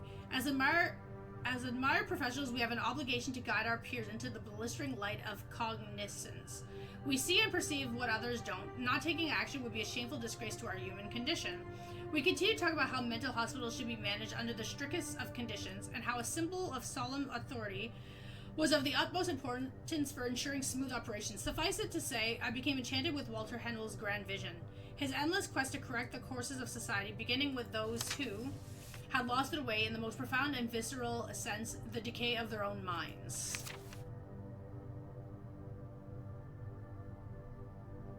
But, like, that's what they say their plan was, but then obviously that's not what they did.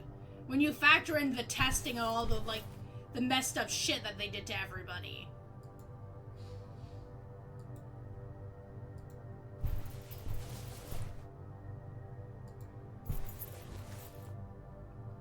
So it's like, you really want to help these people, right? Like, bull crap. Castle of the Forest. It looks like some fairy tale.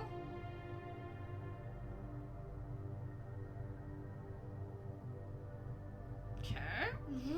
Okay, there's something there.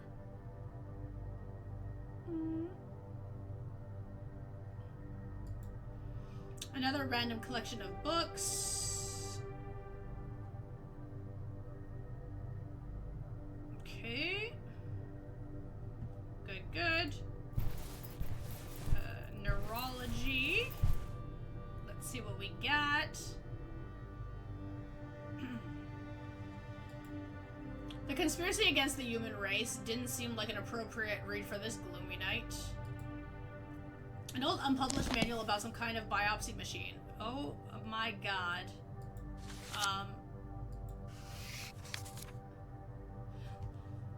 Lung cancer, adenocarcinoma, pancreatic tissue with a possible incipient carcinoma, biopsy of prostate cancer, a rare type of gastric adenocarcinoma, histopathology of rat colonic tissue, benign microglandular adenosis in mammary gland, biopsy of unidentified brain tumor, rat cerebellum tissue. Yeah, that just exploded my brain. Okay. Biopsies and cancers, in simple words.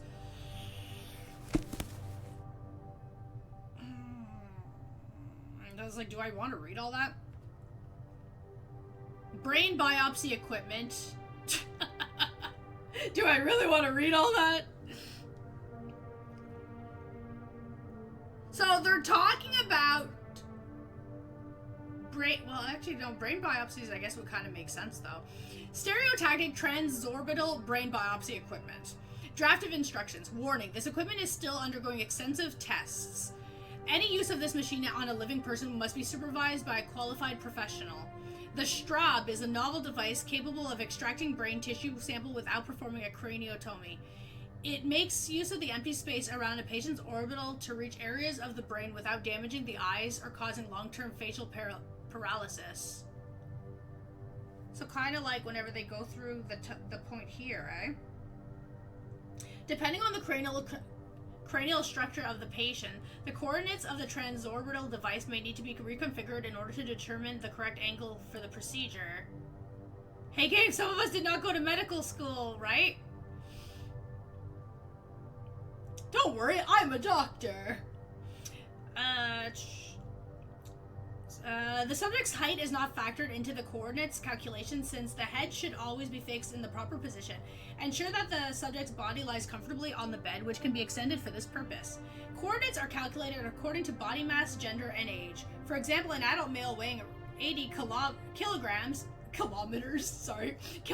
may need an angle between 180 and 190 degrees. The margin of error is calculated by the machine and compensated for using a state-of-the-art sensing component to aim for the correct entry point in the patient's left orbital. The needle may retract and move forward a number of times during this process, which is normal. Note, the device always aims for the left orbital by default. While recalibrating for the right orbital is possible, this makes no practical difference for the procedure. Is anyone a doctor? I am. Well, you're a nerd. No, the funny thing is, though, is I went to school for criminal psychology. So it's like, criminal psychology, medical psychology, it all kind of works the same, right? Before starting the procedure, I can't read anymore, is a professional validating the data provided by the control panel and an assistant positioned close to the patient in case of a reflex action during the procedure that could lead to irreversible damage to the patient's eye. Properly securing the harness should minimize the possibility. For a successful procedure, follow the steps below. Turn on the equipment using the control panel. Rotate the principal knob to the appropriate unit that corresponds to the patient's cranial dimensions. This will set the target coordinates. Oh my god, there's more! Right? It was fun. So these books are also interesting to me because, okay, outside of the doctors being psychotic, the stuff that they're talking about is kind of one of the reasons why, I wanted to go into psychology without, the torture aspect and shit, The person assisting the professional should evaluate whether everything is in the correct position, particularly the harness. It is recommended to also check the position of the extractor needle and the bed. The supervising professional at the control panel may pick up the wired activator and press the button to set the procedure in motion. Wait until the extractor needle finalizes the procedure and is fully removed from the patient's orbital. If blood leaks through the puncture, wipe it with a disinfected towel. There is no need to treat the puncture. Once the machine completes the procedure, the fluid containing the sample will be located in a sterilized receptacle behind the extractor component. It then can be taken in with standard syringe, but be sure to properly sterilize the syringe so as not to contaminate the sample. Inspect the patient's orbital for any unexpected damage, then have the patient remain seated on the bed to recover from any dizziness. The brain sample is ready to be examined under a microscope by a qualified pathologist. The procedure is expected to last 5 to 10 seconds, depending on the lobe from which the sample will be extracted. Sulcal death must be accounted for in this calculation. Following the procedure, the patient may experience impaired vision and difficulty articulating facial muscles, but these effects are expected to subside within an hour at most. That's what they say.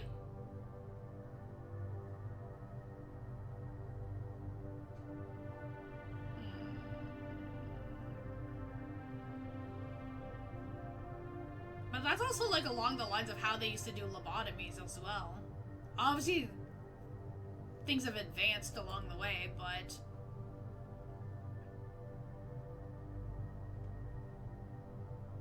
overall, still. I hated my psychology courses in college. They had us read a book about a monk and an apple, and I want to evaporate into the air. Really? Oh my god.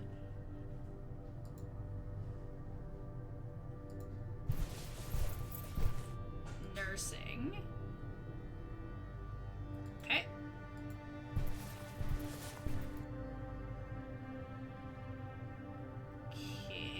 see if we got anything here. The oldest books in the library. A random collection of books. Okay, so I think we've got almost everything we need in here. Oh, okay, there's something there. Potentially. Yellowed old pages. Okay, so nothing there that we need. Okay, so we might have everything already grabbed in here then. Oh, crap, I didn't mean to do that. Sorry. Sorry. Okay, so, since the library originally was locked, there's nothing else. Ooh, what is this? Oh, never mind, that's just a desk. Can't go there. Okay! Door has been... Graphic design and photography. Oh, nice, nice. Okay. So, we now have unlocked the library. Okay, I'm gonna backtrack now.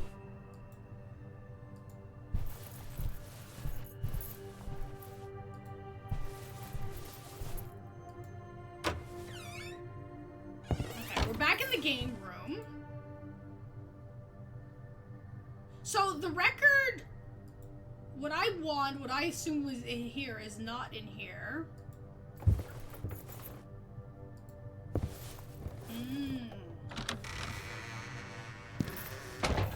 Okay, and then let me save, because we did do a lot of reading and collecting, and I kind of don't want to do that again. Okay.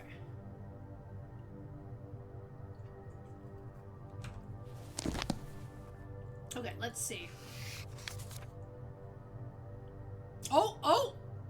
Okay, we did miss a memory.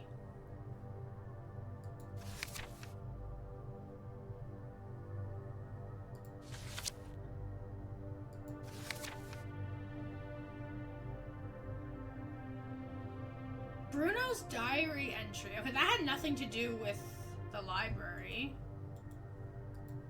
Okay.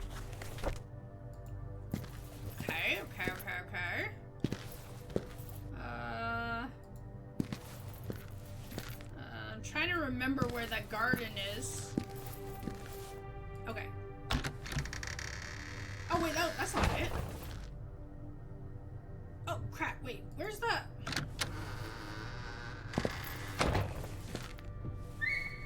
Ah, laundry room, garden, okay.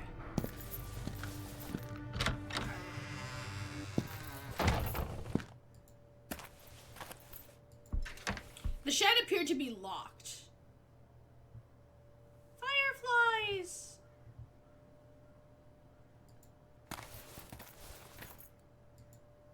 A once beautiful feature of the yard, the fountain was now filthy and in shambles.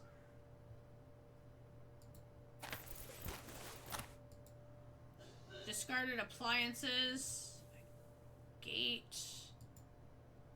The bush.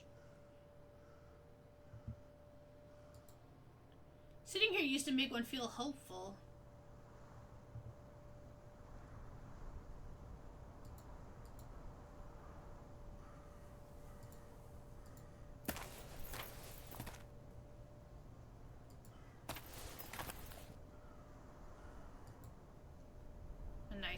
It used to be a nice spot. The stone benches.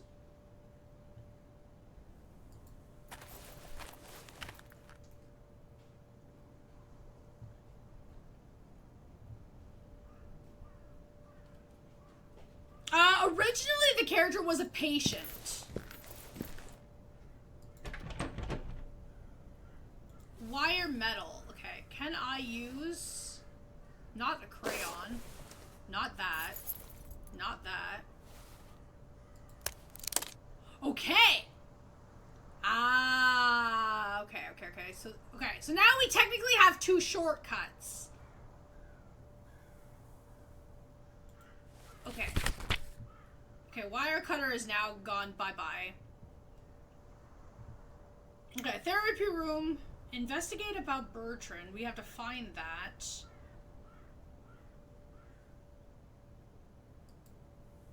Okay, we do need to find Lenny. Okay.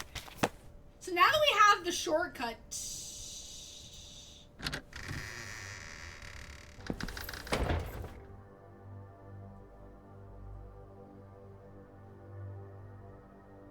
Is she back at her... Oh, she's back at her desk.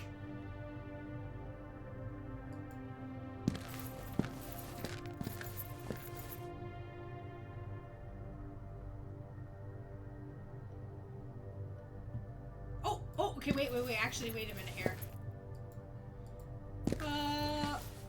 Hawthorne. The keys were meant to open doors, locked doors.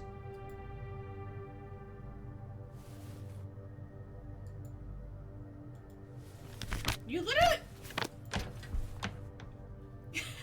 Okay. Fine, we won't use it there. Okay, we haven't talked to her in a good while.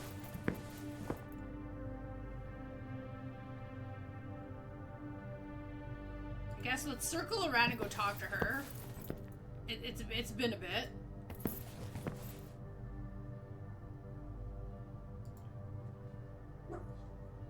Hi, Julia. I forgot to ask you something. Hi. You can ask her about a crayon? No, we don't want to do that. Okay, I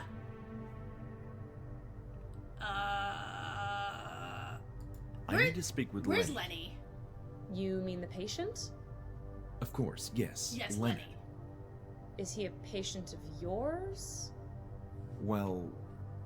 In any case, I don't know his whereabouts. Sorry. Leonard can be somewhat unpredictable.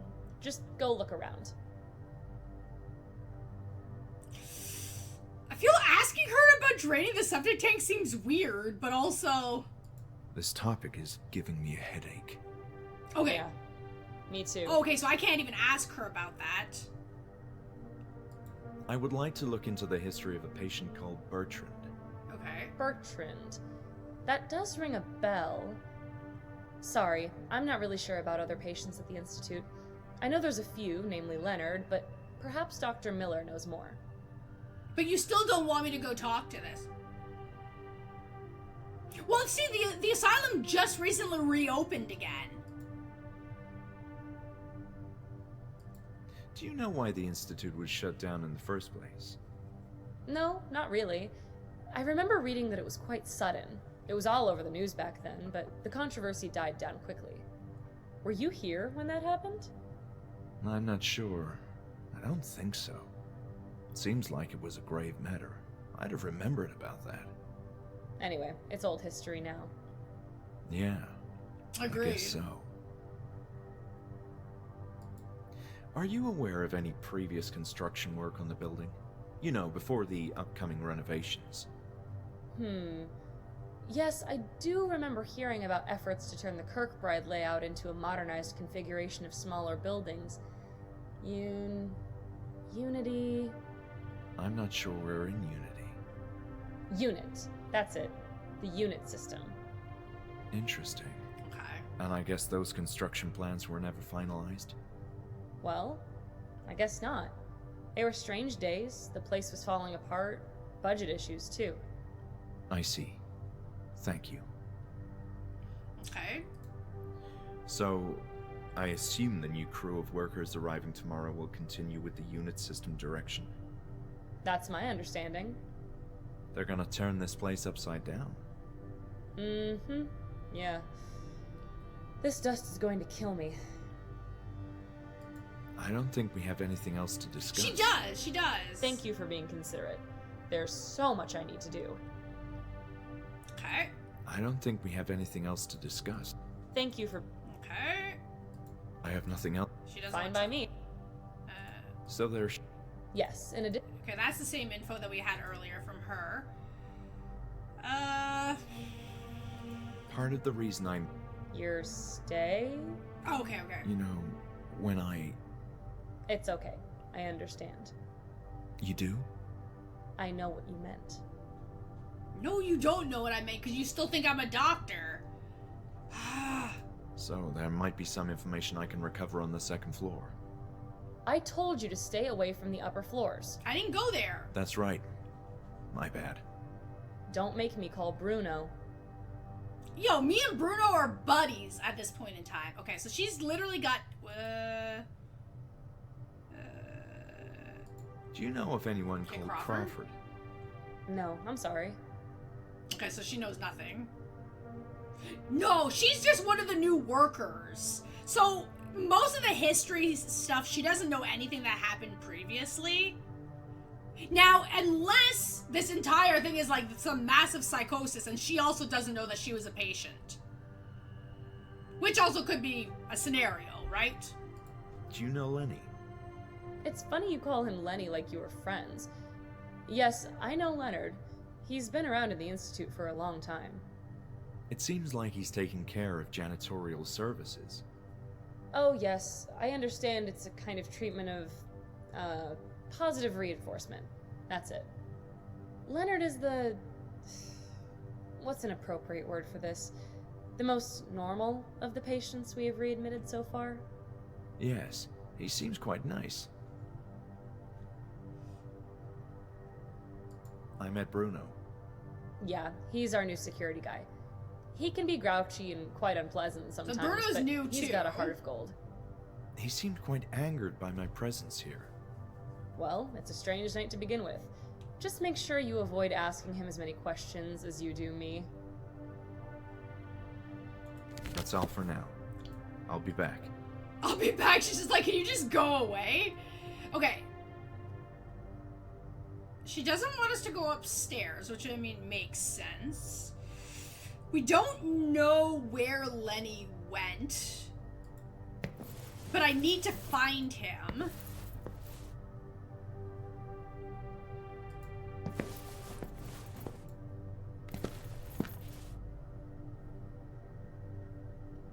So I'm trying to think. Oh yeah, I wanted to see the map quickly. Okay, so we've been in the laundry room. We went to the gallery, but the exterior is locked. We went to the basement. We didn't go up to the second floor from this section yet. We didn't get into the kitchen because I don't think we could enter the kitchen. We went to the therapy room. The shed is locked, so we need to find that. Cafeteria. And we went here. Female patient area, we didn't have access to it yet. Unless we could probably get there from the second floor. Okay. So... But now if I look at... Wait, sorry. Again, I don't know if our memories follow in order. If they go into order, then we did miss something here. So I don't know if that's because we did the therapy room and the other section first before actually going upstairs. So that part I'm not sure on.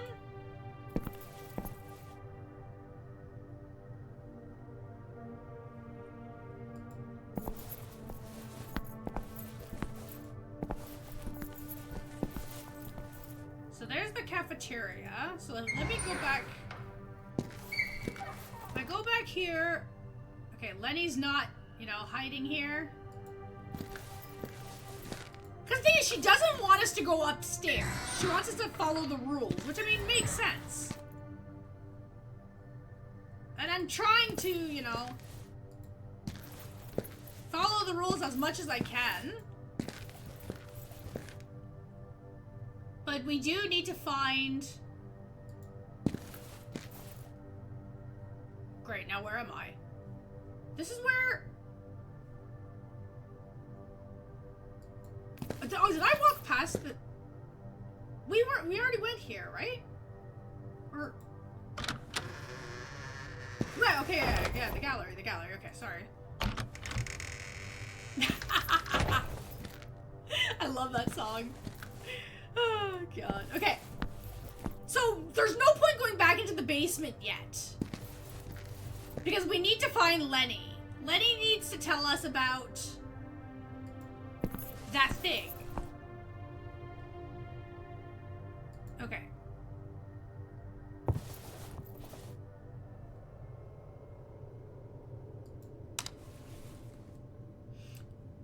Cleaning shifts. Lenny. Main core. Okay. Okay. So from 11, 12, 1, and 2, Lenny is cleaning the corridors. So we're currently 11 p.m., so Lenny should be on the second floor. At 12, he heads up to the third floor. But Julia said the third floor is falling apart. Nobody should be up there.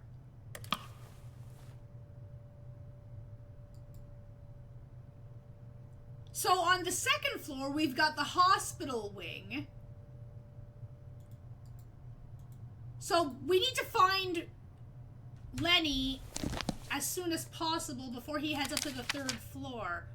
Now, I don't know if it makes a difference, but this hallway... The museum? Oh, okay, the museum's open. Okay, lovely. Patients were allowed to pay short visits to the haunting museum of the Institute, which, rather than a sanctuary of science and erudition, had now turned into a grotesque of carnival abominations. Oh, God. Okay, can I come? I'm gonna come back in a minute here. Dr. Hanwell's office. The right key would let me in. Dr. Hanwell! Do I have the key for this?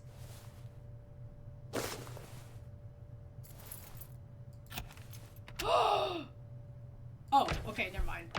I thought it actually unlocked. I was like, oh shit! Okay. Okay, well, back to the museum. Okay, let's go this way. Some instruments for unknown purposes which I didn't want to discover. Several skulls were arranged on the shelf. Many of them appeared to have been drilled into, of course. Of course, lobotomy tools and shit. Aha! Medical instruments of various types. Yeah, that's what they used for that. The gasp. Rebecca Bierce. So Rebecca's the girl that we found in our car, which sounds a little bit weird, but when the game started, on his way to the hospital, she was like a vision in the car beside us. Unstable female wing. She was also part of our group. Rebecca did not suffer any specific ailments early in life, but fell victim to violent sexual assault as an adult. She was found in a state of shock by the authorities, who rescued her, and after medical examination, Rebecca was found to be pregnant. The perpetrator was never apprehended. During the period following the assault, Bierce exhibited delusional behaviors and panicked whenever men were in the same room as her. Thereafter, following the strict attention and care, she gradually began to recover and return to her senses while coming to terms with her new condition. Bierce eventually managed to begin socializing with her peers and to feel more comfortable in the presence of men. Regrettably, she had recently suffered an inexplicable breakdown and is experiencing frequent neurotic fits. She mistreats both her peers and the nursing team using foul, highly offensive language while screaming and kicking. In 2 incidents, Bierce was found to repeatedly hitting her stomach and insisting that her unborn child was a spawn from hell. Okay. Why are there so many skulls in this museum? Because it's patience! Yeah.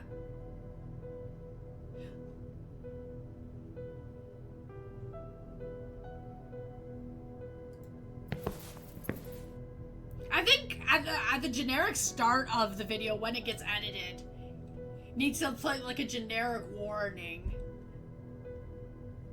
about like the whole theme of the game itself.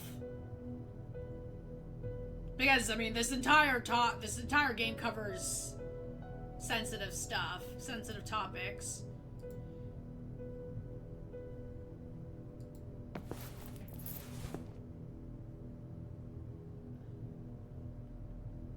If I go this way, okay, he can't talk about these things. He can't acknowledge this, but I can go this way, go this way.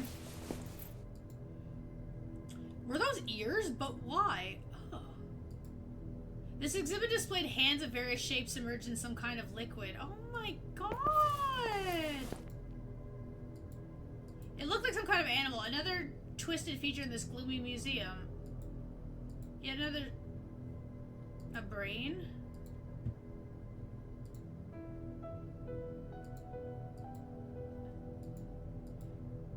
Baby with a gut-wrenching birth defect. It was a jar with some... an organ shaped like a pastry? Ew. Gross.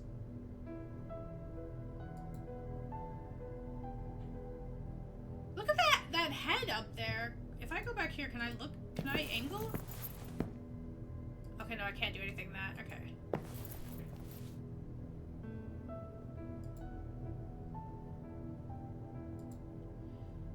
A typical glass slide for putting tissue samples in. This could come in handy later.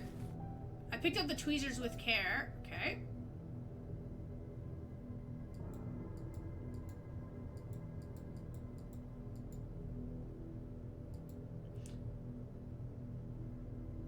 It seems like a convenient spot for placing a glass slide to pick up samples. But why would you put it there? Like, why would I put it back? It seems weird. Okay, I'll come back to that. Human brains. Lovely.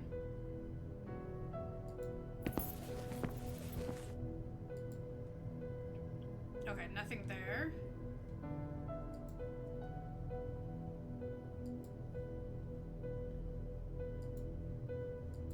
Oh, the picture's horrifying!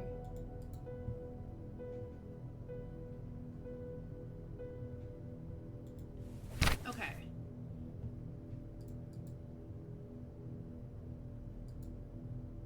Item.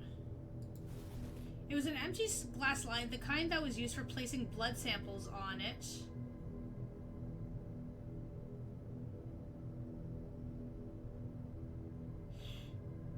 Okay, so I have to find a sample to put it on first then, right? Because they want me to put the glass slide back. There's the tweezer. Okay, wait. Can I look at my journal while doing this? Take the glass slide.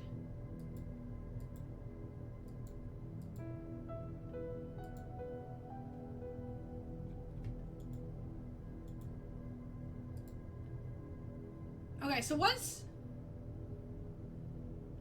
Okay, so we need to use the tweezers here later on. Okay, well, I'll come back after, I guess. We can take the glass slide with us, though. Okay.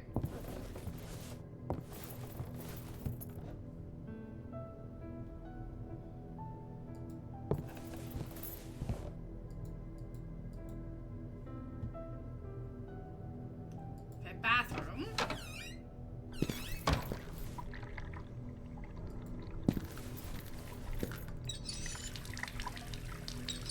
Oh, there's actually water here.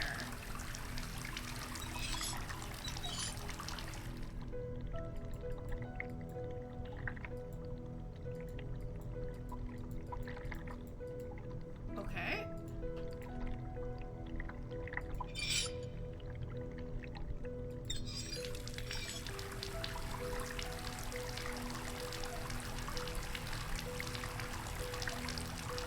Okay, so we have water flowing here.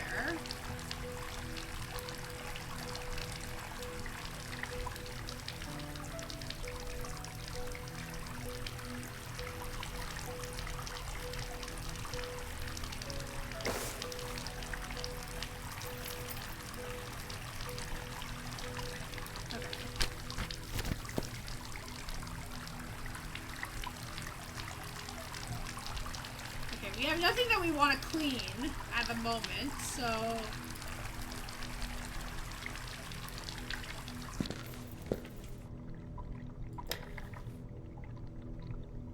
Oh, okay, nothing here.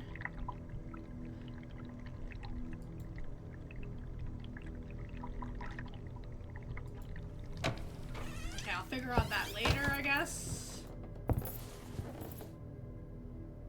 Laboratory.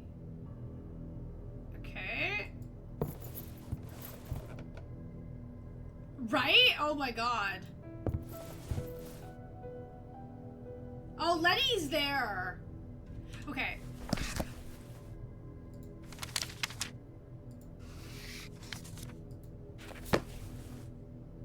Okay, let's go talk to Lenny.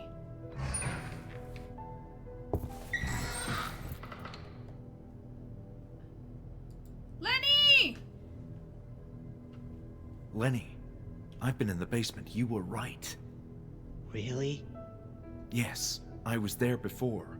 And you too. I had this memory. We were working together in some kind of construction project.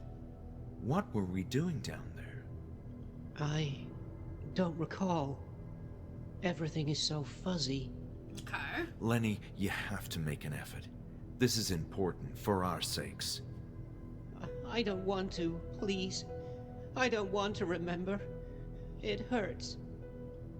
Okay, don't worry, Lenny. Let's try something else.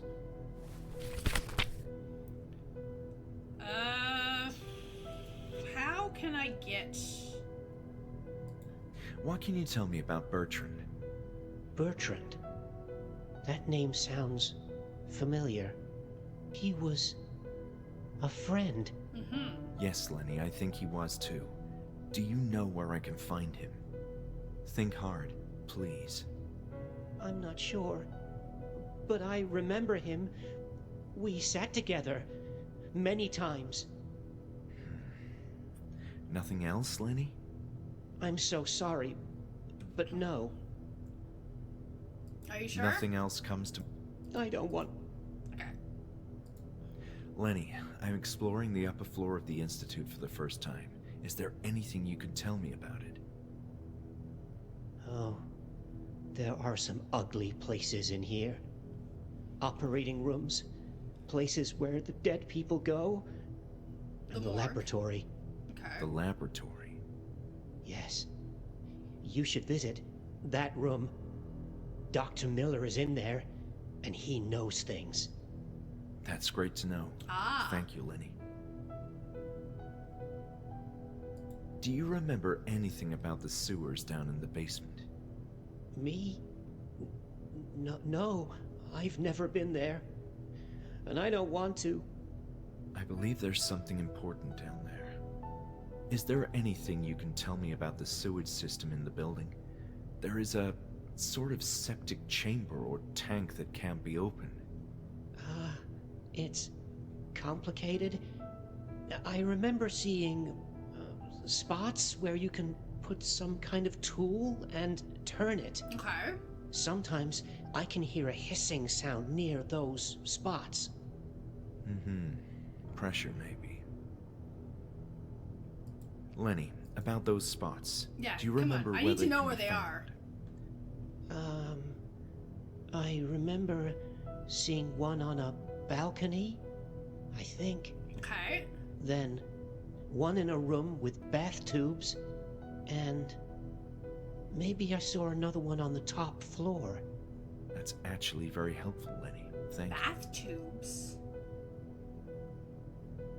Okay. Lenny, what happened to us in the basement?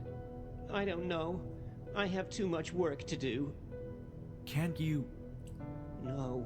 No, I don't want to talk about the basement. Okay. Okay. Lenny, can I have a word with you about the construction area below? No. I said I don't want to remember that. That's fine, Lenny. It's okay. I'm sorry for pressing again. Okay, so he doesn't want to talk about... Nothing else comes... I don't want to... Okay. My vision in the basement was the first time I felt like I was witnessing something relevant. You know, with a meaning. A moment that actually happened. I think a part of me wants to remember too. Who I was, and my friends. But another part of me knows it will be painful. The past hurts. Yes, Lenny. I know what you mean, and I don't disagree either. But I choose the truth, always. Nothing else. Okay, nothing there. Are you familiar with the name Crawford? Right. Crawford. He was in our group with Dr. Ann. He made many jokes. So funny. I laughed a lot with him. But he also had a scary look on his face. Sometimes he just went crazy. Do you know what happened to him? No. One day, he just disappeared. So he disappeared too. Do you want a crayon? Look at this crayon. Oh, yes. Is that from the game room? We used to draw so much. Oh, okay. I thought maybe. Nice talking to you, Lenny. Okay, so I don't think I can get past Lenny until he moves to the upper floor.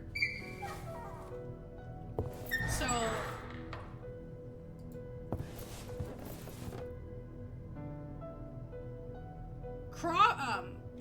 Miller's supposed to be in the laboratory.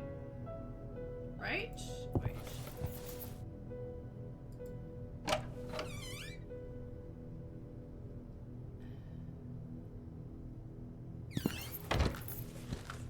A laboratory greeted me with a hint of sinister ambience. The greenish lighting and fetid smell only contributed to convey an eerie sense of organic.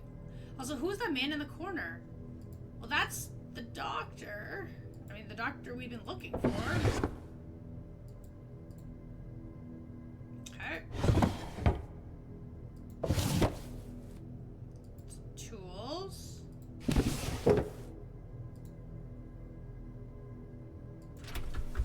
cabinet was jammed. It seemed to have been in disuse for a long time. A beaker.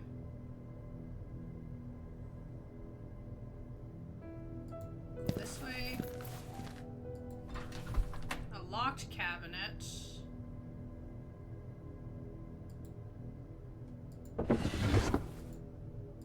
Okay. Jesus, look at all these tools, man!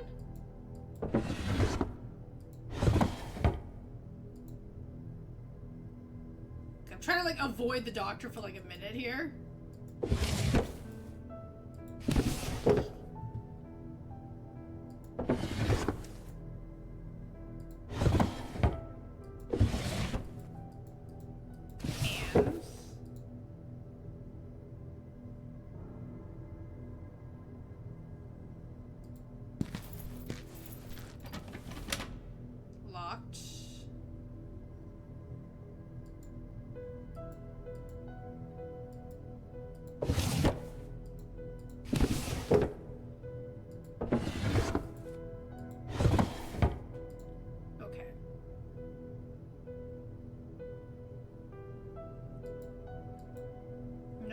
Here.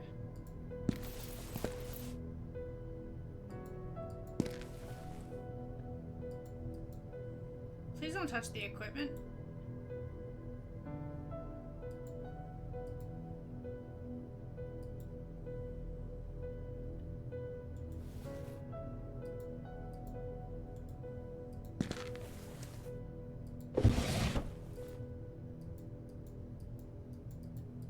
Okay, so we can't take that.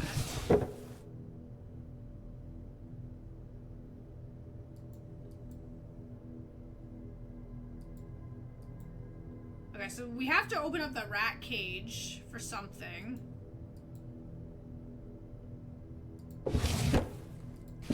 Okay.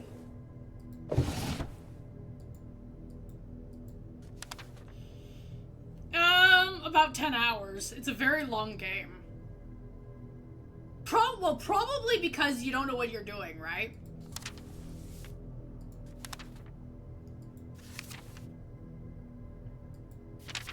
And I mean, if you stop and read every file, then obviously it'd probably take you even longer, right? But dear Walter, grateful as I am for your kind invitation, I still have certain matters to attend to in my homestead which prevent me from engaging in such a long trip, at least for the time being. Yes, yes. However, rest assured that finally meeting in person soon is a priority for me. I think of you as a close friend there for me when everyone else abandoned me. Oh, Walter, the things I have to tell you, which for our sakes can't be disclosed as in written words. Our mutual area of interest is on the verge of yielding benefits beyond our dreams. There is another tome that came to my attention, apparently terrible and dangerous, which may hold the final key to the puzzle. Mortuus Cavar? My studies revealed only one account of its existence, and if the primeval orbs aid me, it might find a way into my prized collection. In any case, I wish you favorable kinsman in your research, your friend. P.S. News of the deplorable situation in which your institute finds itself reached me. To state the obvious, I support your work without reservation. I trust that all individuals spreading malicious lies will be brought to justice. Our way may be disapproved by the blinkered peers of our era, but we are making strides towards a new age of science. In due time, our undertakings will be celebrated, and historians will acknowledge our achievements. Dear God. I was like, I can't read that. Okay, so if I move this way. Okay, nothing there. Okay.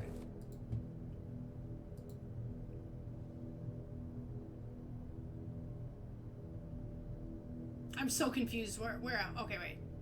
Right, okay, I'm going this way. I was like, dude, where am I? Okay. Okay, nothing there.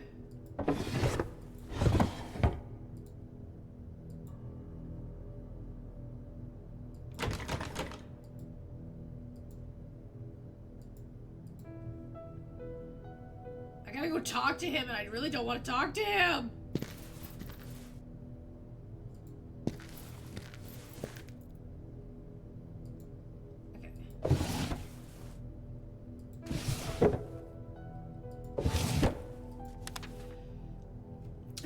The influence of Ambrose Miller. Another notable chapter in the Chronicle of Hanwell Mental Institute involves the cordial relationship that developed between Walter Hanwell and Ambrose Miller, a renowned chemist researching experimental drugs. Dr. Miller first achieved widespread fame overseas due to his involvement in the standardization of clinical drug trials, including the use of placebo-controlled and double-blind tests. Regrettably, Dr. Miller's accolades came to an abrupt halt after the devastating thalidomide tragedy, in which thousands of babies were born with malformed limbs as the result of their mothers making indiscriminate and unsupervised use of the drug to treat nausea during their pregnancies. It has been said that Dr. Miller's insistence on demonstrating drug efficiency with no regard for safety played a significant role in this dark chapter of modern medicine. Since his insistence that patients adopt a use of thalidomide has been recorded in multiple testimonies. Following this shameful debacle, Dr. Miller sheed away from the public eye and became a recluse, maintaining communication with only a handful of select colleagues. It was during this quieter phase in his career that he began to exchange the feverish stream of missives with Dr. Hanwell. No one knows the exact nature of their ardent debates. It was established by acquainted sources that Dr. Miller was fascinated by the ambitious goals of his colleague, as well as the luxurious equipped laboratory in his institute. But it was also rumored that these professionals shared a passion for the non-secular side of medicine. More recently, Dr. Miller emerged from his seclusion, and during that interview, he expressed interest in becoming a staff member at Hanwell Mental Institute. Of course he did.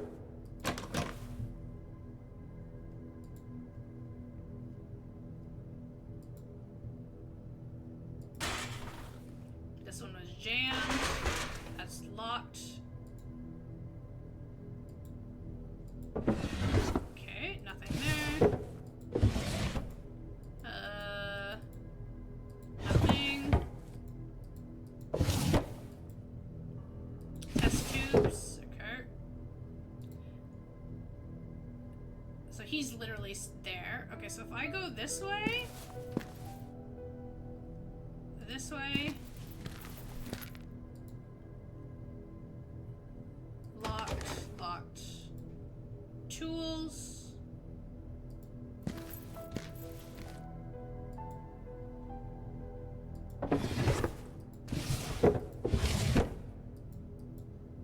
Lab instruments.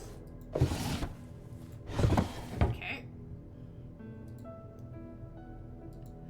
I love how he's not saying anything while, like, I'm like... kind of like trying to go through his desk and stuff. Okay, locked. Hello, sir! I really don't want to talk to you, but it looks like I have no choice. Okay.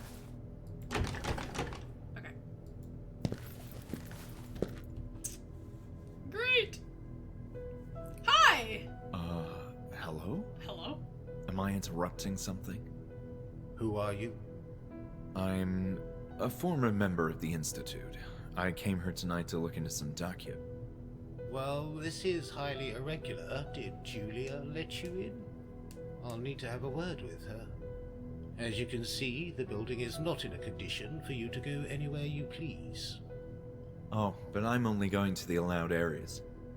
This area is not allowed. Sorry, my mistake. But would you mind if I asked you some questions? I was in the middle of something important, but go ahead. I assume you are... I'm the new director of the Institute, Dr. Ambrose Miller.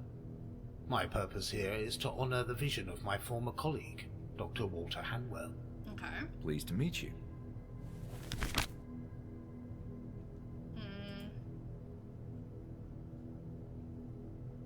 The reason I'm here is to research the older history of the Institute, from its heyday until the strange circumstances of its collapse.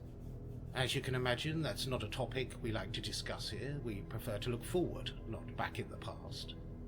Well, as the new director, aren't you interested in what happened? That remark seemed slightly insulting. I didn't mean to. Look, it was all a sorry episode that none of us are proud of.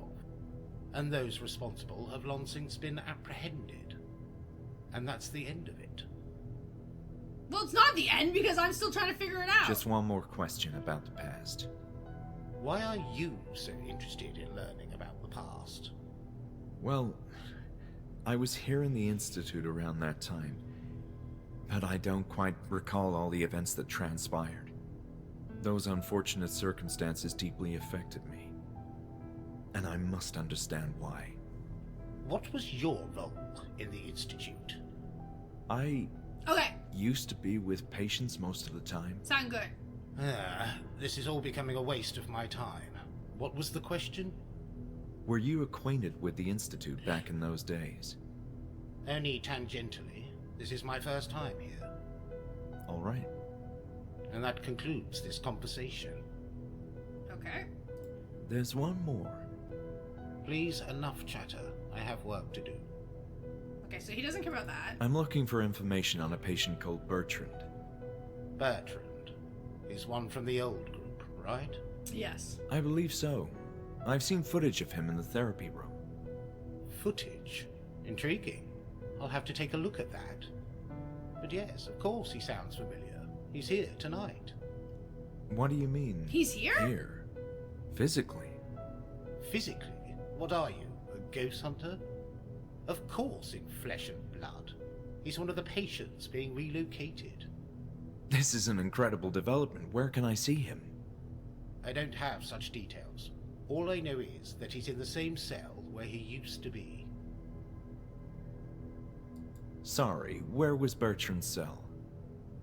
As I told you, I don't know the exact cell number, only it's the same one where he used to be. All right. Thank you. Okay, okay. You mentioned that Bertrand is back in the Institute? Yes, the same cell as before. Okay. What condition would you say can lead to chronic hallucinations? In my experience, extreme stress. For example, panic attacks. Abuse of illegal drugs and other substances too. But most likely it would be something related to the brain. A physical problem, such as an imbalance of neurotransmitters. Schizophrenia can cause hallucinations as well. Thank you for the thorough explanation. Okay. Why did Hanwell shut down all of a sudden? That's not a topic we are discussing here, as you can imagine. I'm interested in learning the truth. Truth these days is a social construct. Oh, come on. A fact is still a fact, and there must be a reason why this place closed doors. Mismanagement. Hanwell got got too careless. He trusted the wrong people. Okay. But That is all I'm saying on this topic. do you know anything about the construction below? I'm aware of renovation plans that didn't come to fruition. The structure of the building was typical Kirkbride, since its inception, a style which became dated over time. Mind you, this was true of all mental hospitals of this area. All Kirkbride establishments were forced to change, or perish. Why this whole fascination with the Kirkbride architecture? You could say that Walter was a romantic, too attached to the old ways. He erected this building quite late in his lifetime, when the Kirkbride design was already beginning to exhibit its flaws, and he paid a price for it. What I don't understand is the purpose of digging in the basement. It makes perfect sense. That's typically how the migration of the so-called unit system worked. Underground tunnels. I'm wondering how a network of underground tunnels is so attached to the concept of a unit system. To begin with, the unit system is a term that didn't catch on. It was meant to convey the notion Units of buildings. units of buildings, concerned with a single aspect for the everyday operation of a mental institute. One building for administrative offices, another for surgical interventions, then male and female infirmaries separated, and so on. The hospital border in Buenos Aires is a good example of such a system of buildings. There's one more. Please, enough. Okay. Hanwell? So, I assume you were acquainted with Walter Hanwell. Quite so. Walter was a friend.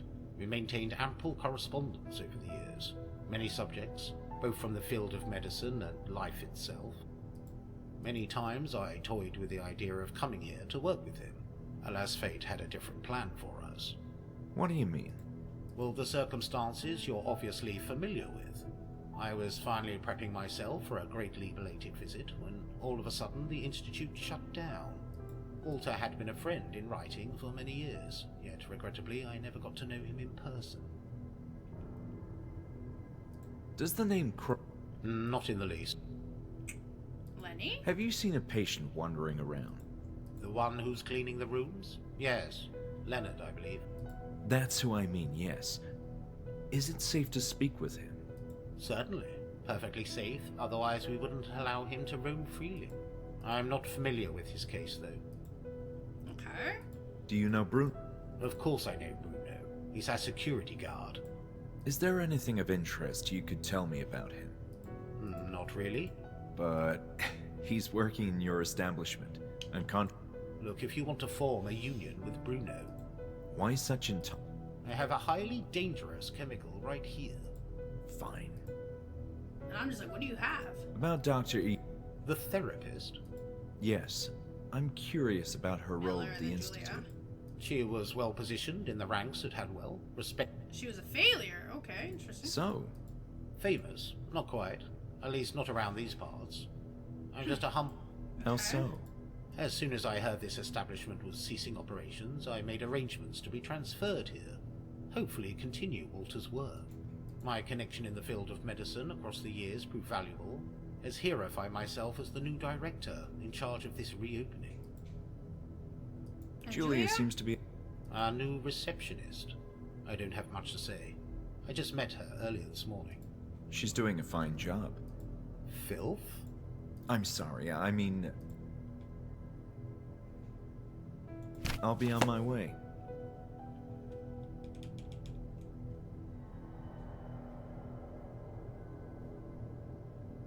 And I'm just like, what are you working with? Okay, so we need something to open up that rat cage.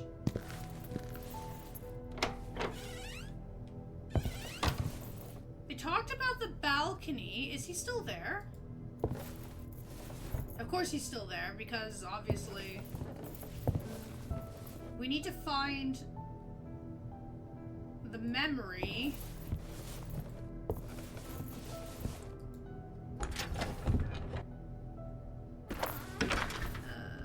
The solarium used to be clean and peaceful, so I had to relax amid the sunbeams. Quite the opposite of its present sorry condition. I felt a brief sense of melancholy.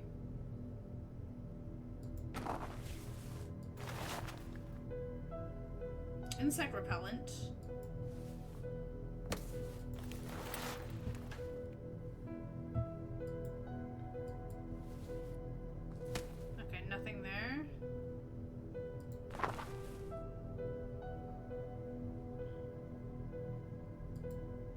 Cellar was in shambles with debris and garbage scattered around. A large hole in the room didn't precisely convey a sense of security.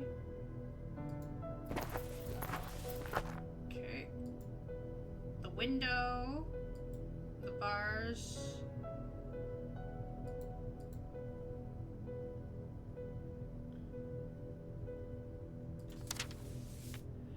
Record of patient's house and local hospital. The record book has been updated.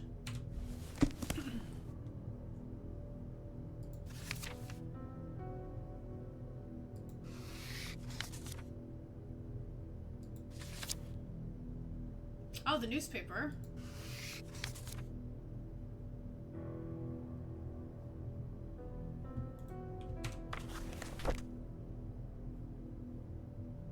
Okay, so this is not the balcony that I was thinking.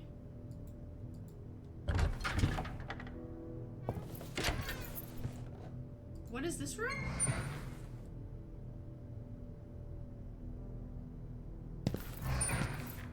I've seen plenty of Oh, this room. The morgue. Ew. Okay.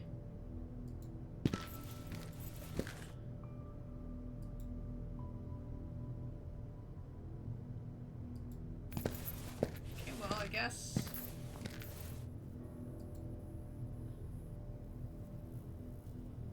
Oh!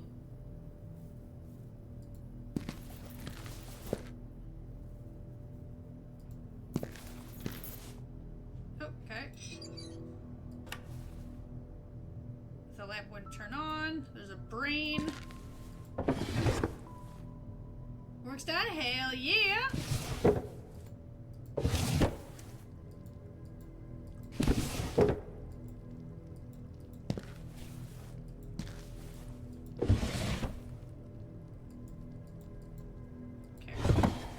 Welcome back.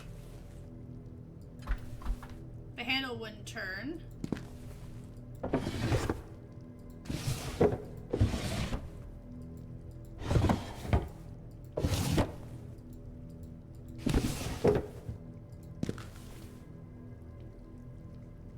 I hear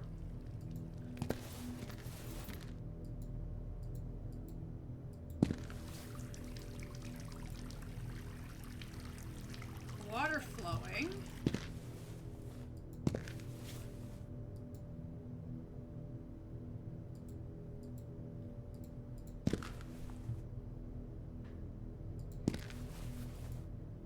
The book provides some details about the bodies, name tags, notes.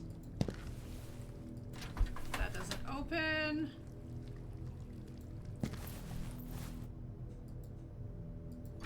That doesn't open.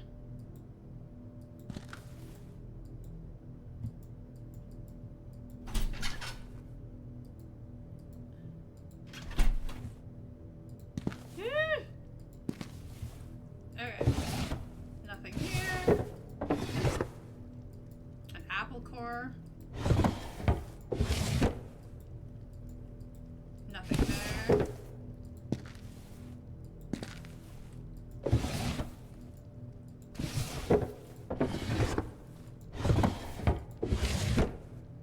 A lock.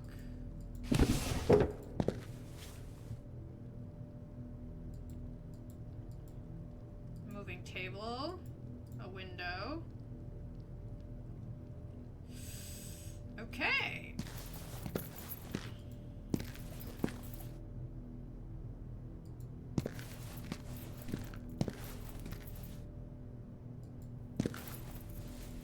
Window.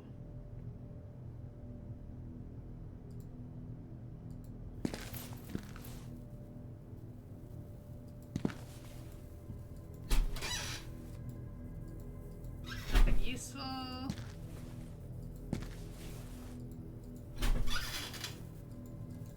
Some brains, lovely.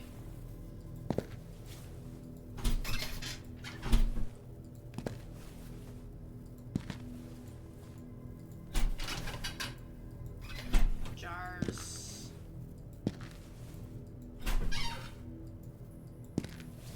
EL03.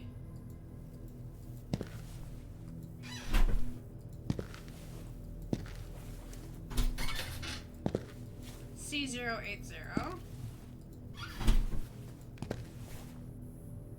Oh, okay, wait. Empty, but there's blood on that door.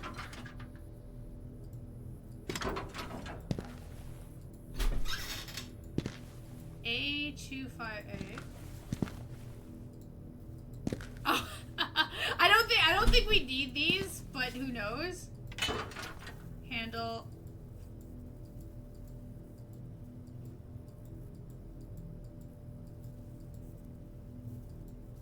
You got a good memory, though. Ew.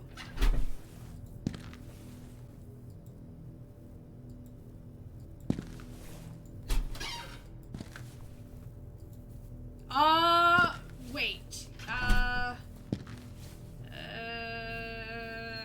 Let me go back and check. No, not here. I think you missed one. Not here. I just don't remember where the door is. Wait, is it here? Yeah, E103.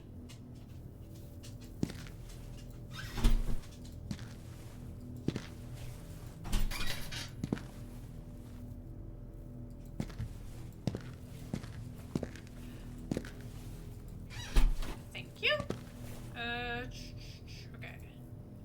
No way to open that. Oh god, look at the hooks.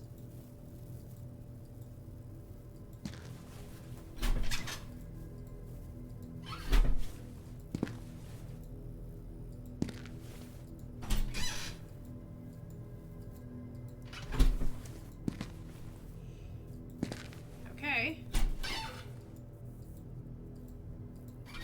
Okay, that one's empty.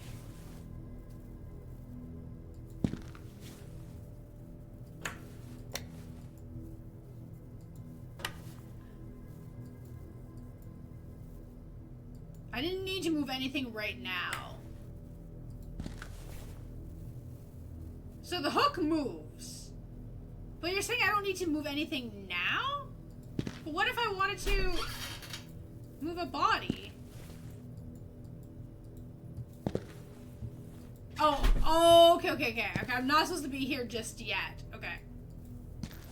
I do appreciate when the game does that. They're like, yeah, you don't need to be here, so don't worry about that right now. Okay. So now... Okay, let me get the map again here. Okay. So we can't go through the one hallway until, what's his name? Lenny goes upstairs to the 3rd floor. Where would the... I need the balcony. External hallway, deposit bathroom, solarium. I mean, I guess we do need to go back to the basement though to find Bertrand. That much I know. But now let me see something. First save.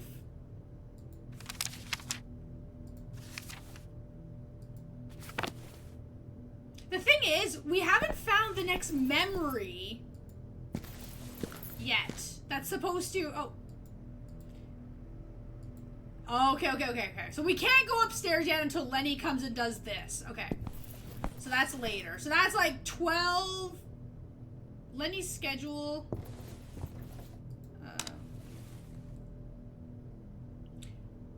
12, 1, 2, and 3. Lenny will be upstairs. So, in the next hour... So, once we find the next memory, I think it'll happen. We don't have the key... We don't have the key to go into that office.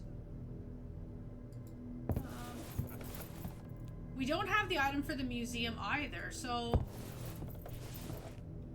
The only thing left is to go talk to Bertrand, eh? Dude, I don't know where his cell is, though.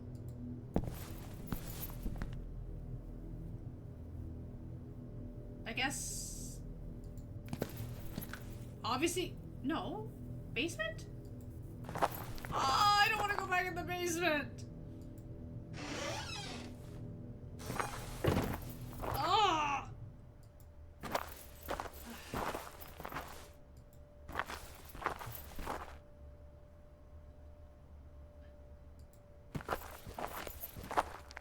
Did this open yet? No way.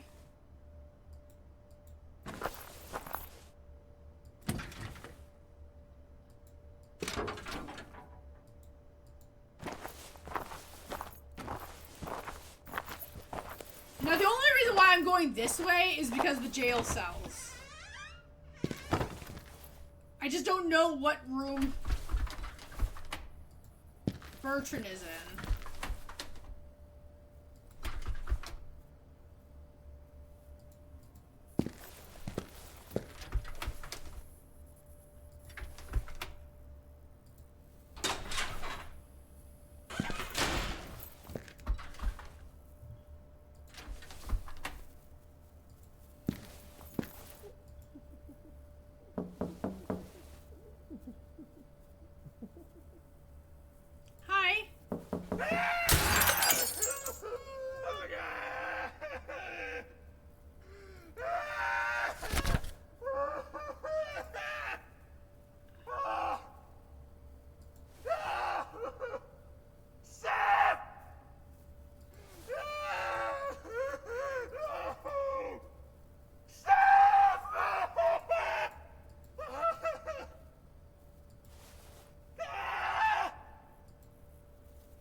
Okay, so clearly I'm supposed to do something to him. But what do you want me to do to him?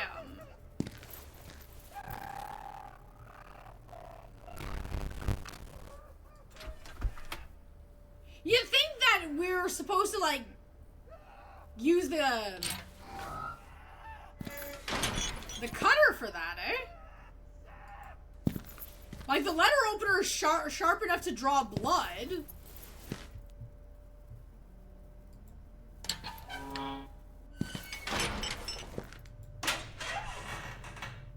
Bertrand?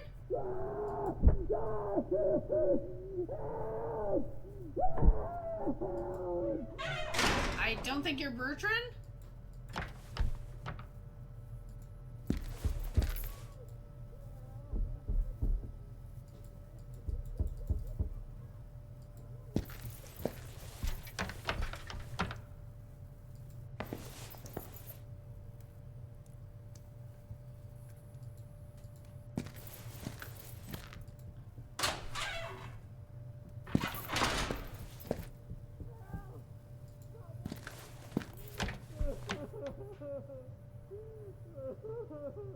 I mean, I have a key, but... Bertrand?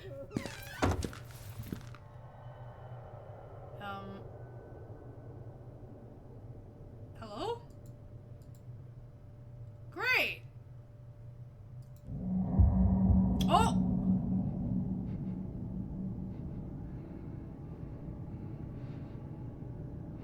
Oh! The red crayon.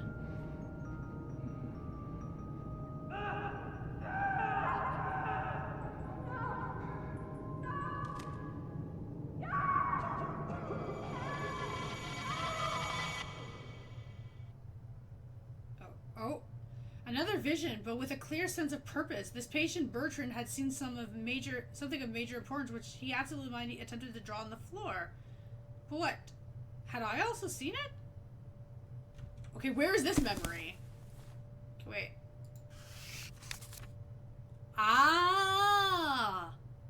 So the whole time we had the key. So we were supposed to come here first before going the other way. Oh.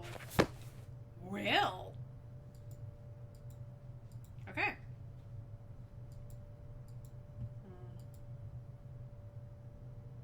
So I'm assuming you're Bertrand? Oh my god, he changed so much. Bertrand! I have... Not a weapon. Let's not... we don't want to hurt you. I have a crayon! Here you go.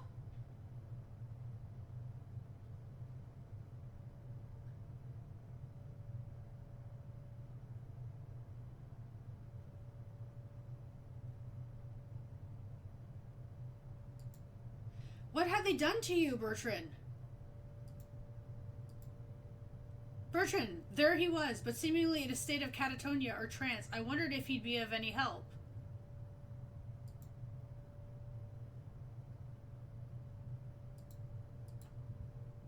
Okay, so he doesn't want to talk. But I need you to talk! You were just yelling for help, were you not?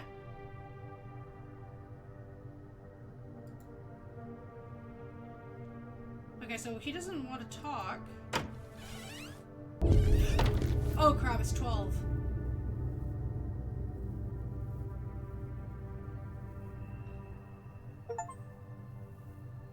Bertrand was beyond help, yet he'd clearly seen something linked to my visions. And who was the man with him who had swallowed the wind-up key for the music box?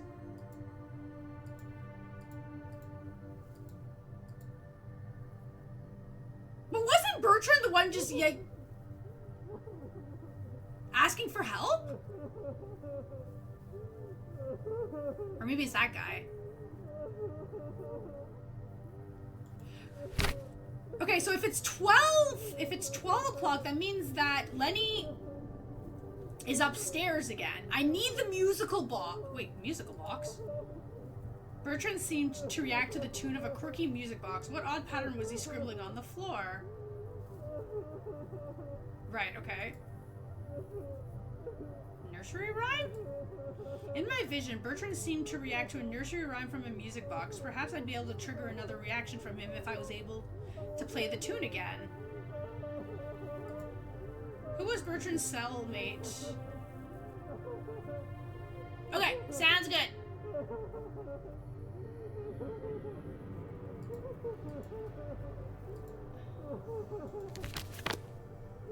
But the only way would it not be to...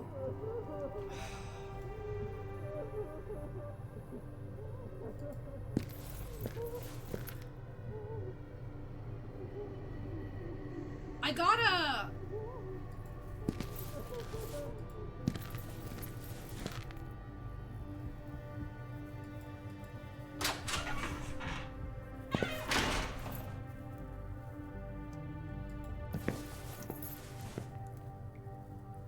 Oh, that was weird, sorry.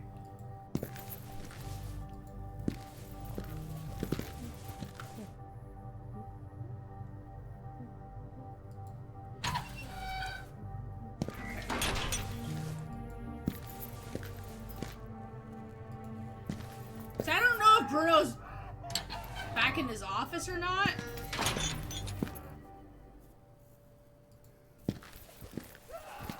Oh, okay, maybe Bruno has updated his diary. It's now 12.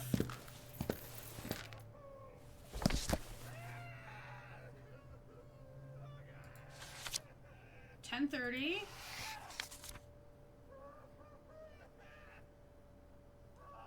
I'll give him the music box. Okay, so... But you're not I don't have anything...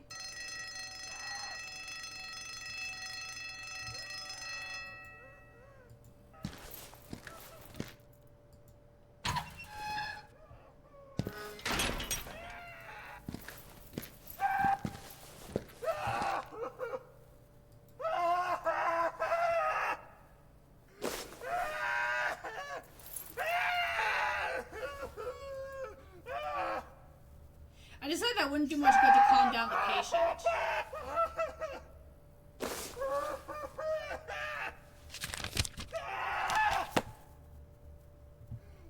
So I have to calm him down. But he's got the... I don't have the records anymore.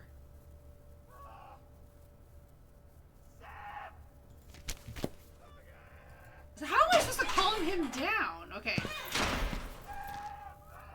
So clearly, stabbing him with the letter opener is not what we're supposed to do, clearly.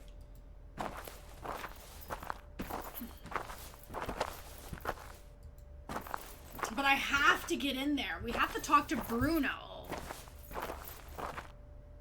Like, I get why he's freaking out, right? it's like they gave him the music box.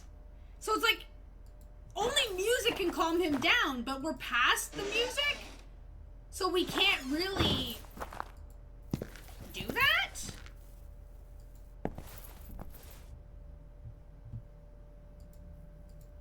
Okay, so...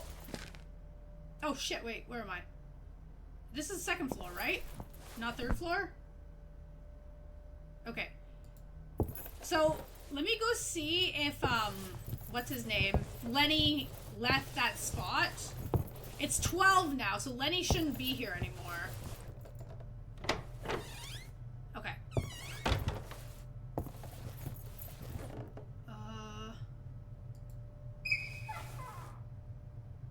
Okay. Perfect. Okay. Gas tank. Oh, lovely. That's not good.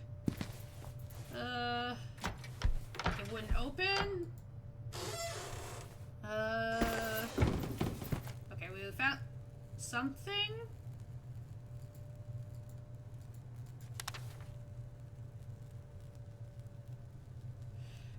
Rehabilitation sessions. Morning report. A number of patients exhibited injuries of varying severity and unknown origin. It is recommended that they continue with a more extensive round of rehabilitation sessions to avoid a worsening condition. As usual, we will continue with the sessions sorted by the cell number. 10A, patient is well, no special care. 102A, cellmates Bertrand LaRoche and William Hodgson presented a marked deteriorating in their condition. LaRoche is growing increasingly tense, and Nurse Marion noticed a number of bruises in his body. New episodes in which he falls into a sort of catatonic state, unable to respond to stimulations. Hodgson is similarly more on edge than usual and presented serious burns on his chest that no one could explain. We recommend strict supervision. 105, we detected another fracture in Leonard's ankle. None of the staff can explain how this happened. They are aware of his osteogenesis, and extreme care was already enforced. 2 sessions each day are recommended. Okay. The noon report. 102A, cellmates had some kind of quarrel over a musical box that LaRoche enjoyed but made Hodgson nervous. As described by Marion, in the struggle, Hodgson retrieved the spring from the device and immediately swallowed it. The patient was immediately taken to the operating room, but surgeons deemed too dangerous to perform the extension in his current condition. High blood pressure must be managed before administering anesthesia. 102A, Hodgson died of a heart attack during his session. Nothing could be done to lower his pressure, but before passing away, the specialist reported a heart rate so high the chest was visibly throbbing violently. The deceased has been taken to the morgue. Oh? Okay.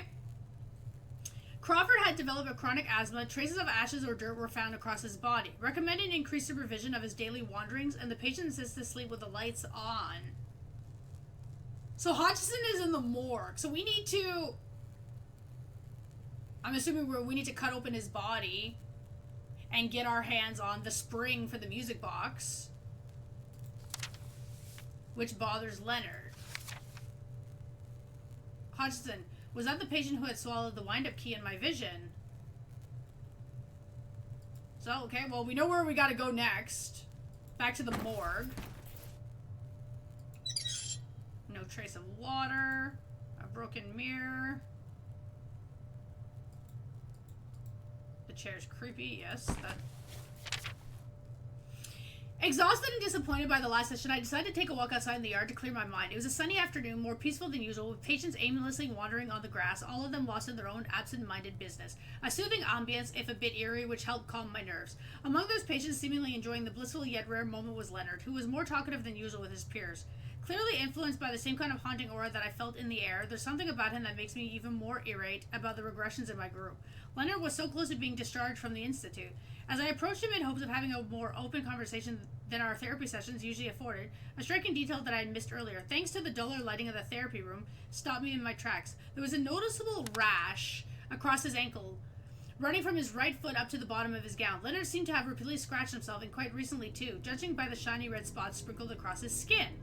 Puzzled about this, I motioned to get my patient's attention, but noticed another curious aspect of his appearance. His gown was overly dirty. Although this fact by itself was irrationally usual by now.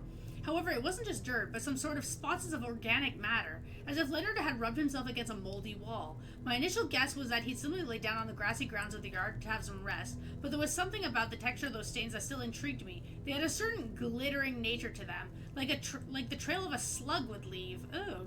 And the color wasn't quite green either, as in reminiscent of grass, but a shade similar to turquoise. I took Leonard to my office so I could ask him a few questions in private. The organic stuff that I obtained from Leonard's gown had proven to be more bewildering than I imagined. It's of fungi origin as suspected, yet seeming to be increasingly rare. While this is far from my area of expertise, there's no question the sample is something unique. Its properties indicate that it can only thrive in warm and humid environments, which are unlike the conditions in our region. We are blessed with dry weather throughout the year. However, that means mold, fungus, is from some kind of deep undergrowth, and somehow Leonard had gone close to it. I left a cotton swab impregnated with this stuff next to one of those lab rats. Evidence dictates that the presence of this material caused a visible rash on Leonard's body, so a mere small quantity should produce a marked change in such a critter. Oh, the rat, okay. Something happened to the rat. I can't quite put my finger on that, but the rat is behaving differently. No visible physical alterations of note. But something's not the same. Could it be? Is it carcinogenic? A number of mold species produce toxins that can cause various health problems. The worst of it can ultimately include liver and lung cancer, as well as invasive diseases, especially in small children, the elderly, and people with weak immune systems. The most toxic mold known to date is thought to be black mold, or Stachybotrys chartarum, which can cause general respiratory problems, especially if one has asthma or allergies. It may be linked to lung cancer, but none of this applies to our case. Moreover, some poisonous mushrooms are known to cause organ failure, but none have been proven to be invasive to this extent. There's the death caps and the rather romantically named destroying angels. In the realm of plants, there's of course the Antropa belladonna, but that's basically poison. It doesn't stimulate a malignant growth, while some species of mushrooms contain naturally produced carcinogens. These exist only in minute amounts and cannot directly cause cancer. And yet there are peer-reviewed records of the unusual Ophiocordyceps unilateralis, which is a pathogenic fungus, although it only attacks insects. It is parasitic indeed and did something to the rat, but no, that's impossible. There are no records of such a thing anywhere in the world. If what I suspect is true, this carcinoma has an effect akin to a hallucinogen drug, and if Leonard came close to it, maybe the rest... Oh my god.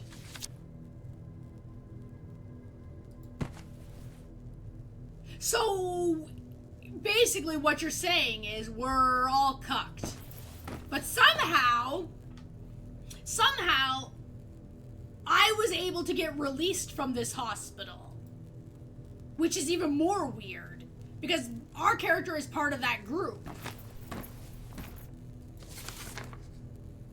Leonard's fracture.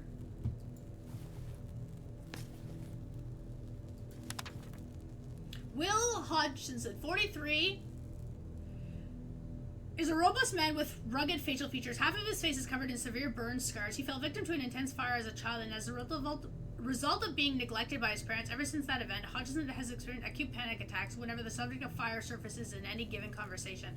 An inevitable occurrence that has resulted in psychogenic, narcoleptic seizures and uncontrollable crying. Such reactions are in stark contrast with his imposing looks. Yet Hodgkinson has unfortunately become a slave to his irrational fear. However, this patient can be equally pacific and mellow, routinely obeying orders and staying out of trouble. The specialists have determined his condition is reserved. While he shows promise, he is slow and exhibits difficulty reasoning and learning, far more than his peers. Hodgkinson is lucky to have a formidable voice that commands a sense of respect, which has fooled high-risk patients who would otherwise have taken advantage of him.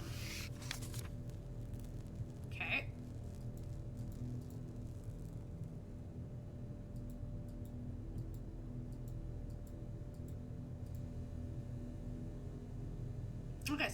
Okay, so we got what we needed in here. Psychiatry is locked. Okay, so let me...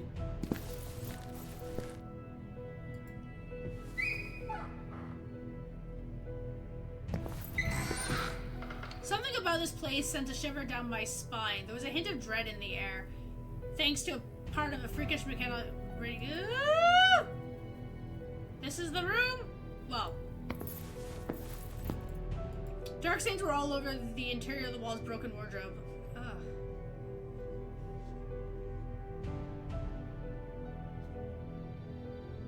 The lights.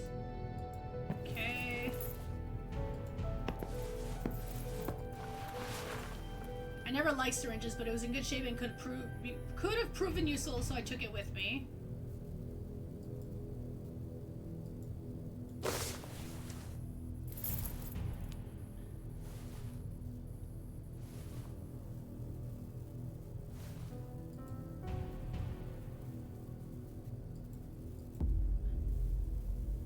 Okay, but we don't have anything on the glass unless there's actually something already there, and here I'm freaking touching it with my hands.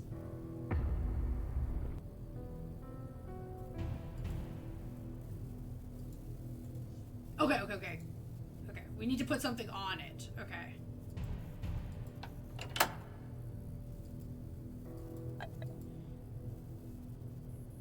Chloroform! Oh. Oh, wait. Hydrochloric acid? Oh, no. Oh, chloroform! Hydrochloric acid, so, okay.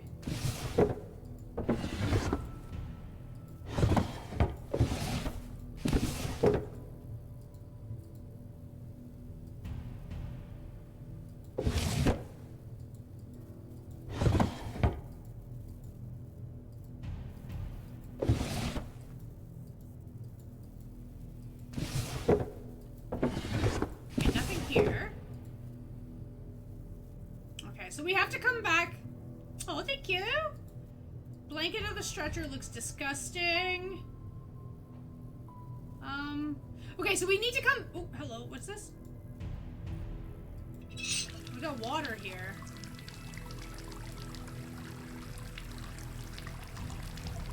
But still nothing that needs cleaning. Okay.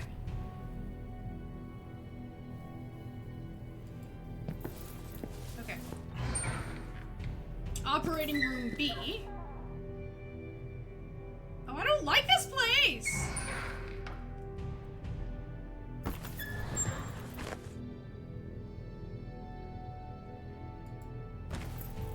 Okay, broken light. Destroyed. Sedative. Okay.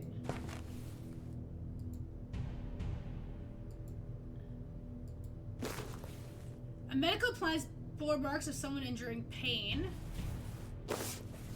Okay, so we don't need anything with that. I don't like this room. Okay, looks like there's a file over here.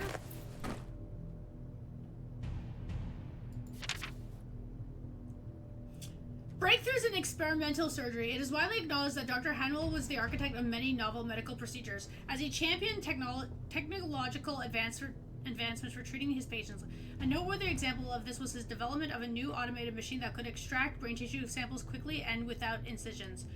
According to studies conducted by Hanwell Mental Institute, many patients suffered serious mental illnesses that are caused by brain tumors and must be treated with surgery. With a large and unexpected caseload of SMI patients, Dr. Hanwell felt the need to devise a system that facilitated the tumor detection process more efficiently than previous methods. In Hanwell's time, the most widely used process for obtaining samples of brain tissue typically required a great deal of time and required 3 to 4 surgeons per patient to perform the craniotomy and extract the tissue.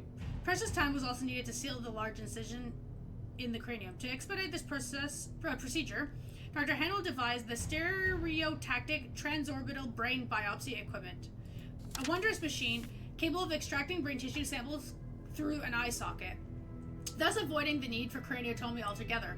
A doctor could simply input the coordinates of the tumor's suspected location, and the strap could complete a complex stereotactic procedure using a sample of extracting needle to attach to a movable arc. This queer invention led to a controversy. Some scientists and surgeons believe that using such a machine would increase the possibility of brain hemorrhage, as its accuracy was questionable. Dr. Hanwell dismissed these opinions as uninformed, stating that the targeting mechanism of his machine was based on the most detailed brain atlas of the time, and that the Straub was manufactured by the most trusted and reputable professionals.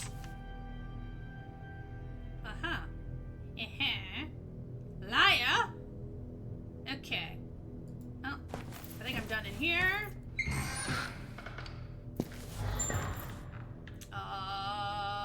Yeah, this way. Locked.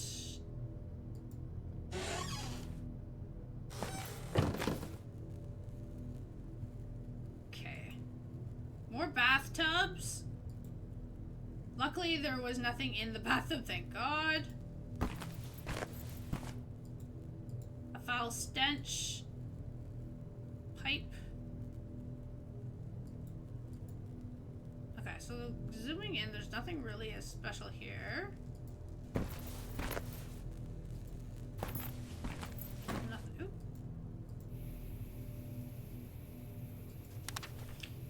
Mistreatment of patients in the renowned hospital. I hear hissing.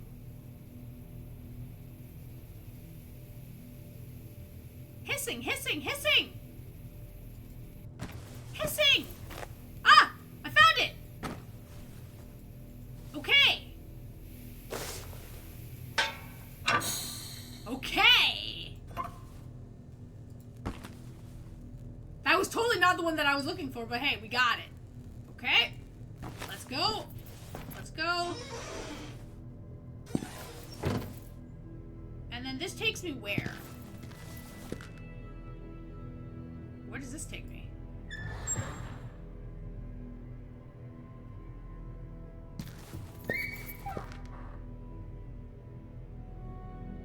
Seriously, where am I?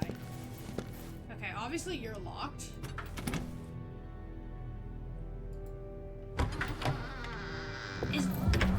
Oh, okay, okay, vision.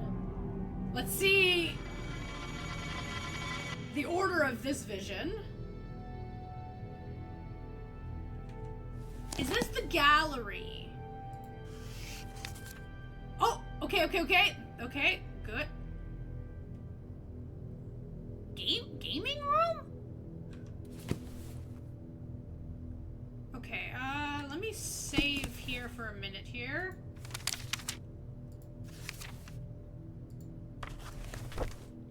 Okay. Because I don't really know where this is taking me. A lonely wheelchair.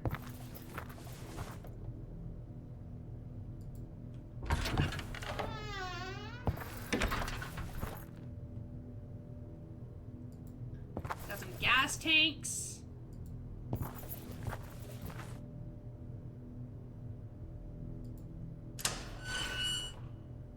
Is this... Oh, this is the, like, Oh, oh, oh! Oh-ho!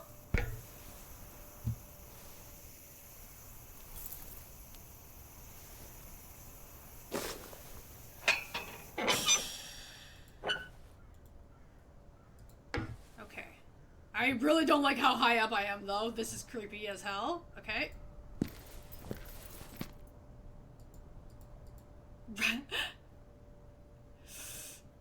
Because the thing is, right?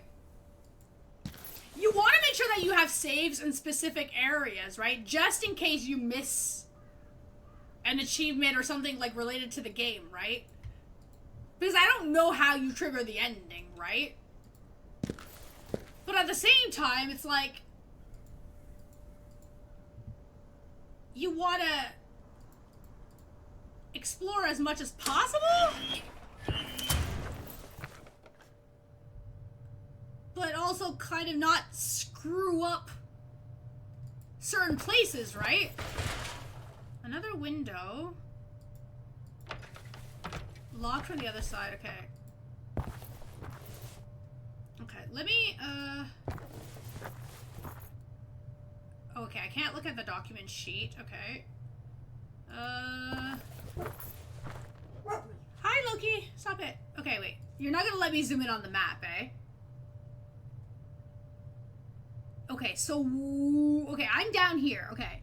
External hallway.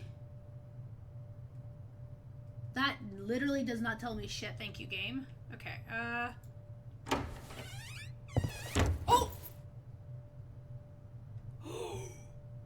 Okay, well... We found a shortcut. She's probably not gonna be happy about that, but okay. Okay, now I know where we are. Okay, so let me go this way.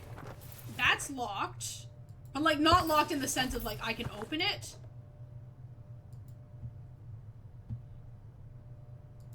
Can I... Ooh. It was firmly locked. Okay, so we can't go this way. Okay, but... At least now we have that shortcut unlocked. Okay. Okay. So, does that mean I have... Okay, I'm here now. Okay. Does that mean that I have that whole basement spot finished? Okay, and then this door is where? Okay, I'm here. That's... Okay, I'm over here. Okay, let me go back here for a minute. Also, isn't Leonard supposed to be on the 3rd floor?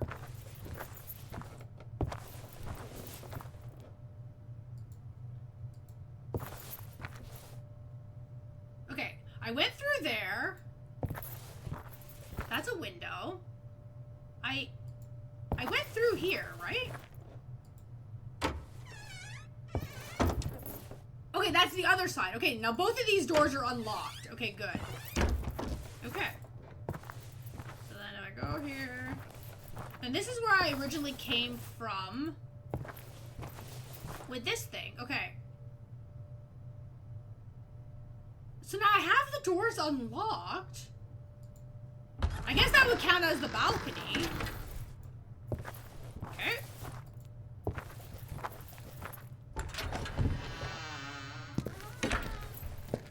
Okay. Well, that's done. That's done. Now I can go back here.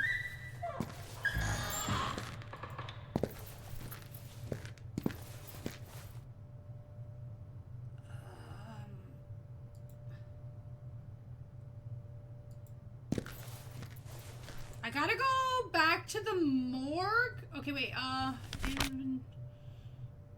what am I... Oh, jar with acid. The jar contained acid, hydrochloric acid. I wasn't keen on holding on to this for too long. Right. Clean syringe. Right. Okay. So, hydrochloric acid. Do you want me to use that on the patient? That sounds kind of fudged up.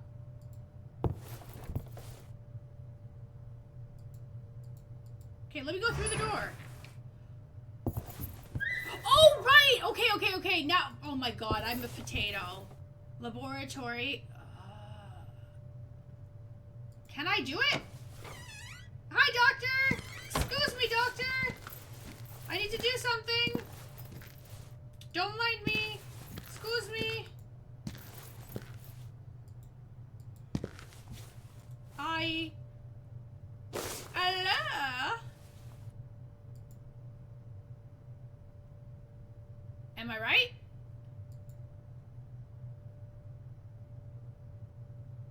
I'm not right? No. No? I don't use? But the needle makes sense!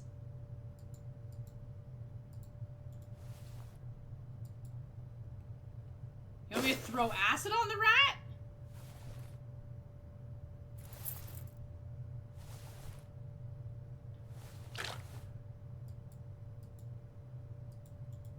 Okay, I'll come back. Okay, I was just, just checking. It's fine. Okay. Okay, we gotta go to the morgue. Anyway, the morgue. Definitely not the bathroom. Are you the morgue? Yeah, you're the morgue. Okay. So we need to get the wind-up key out of his thing. Out of his thing. Nope, not you.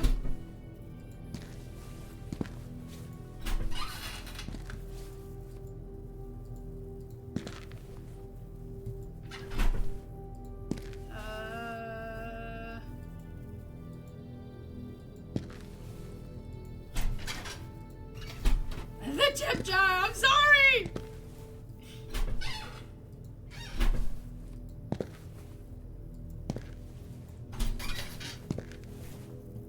That wasn't the number? Okay.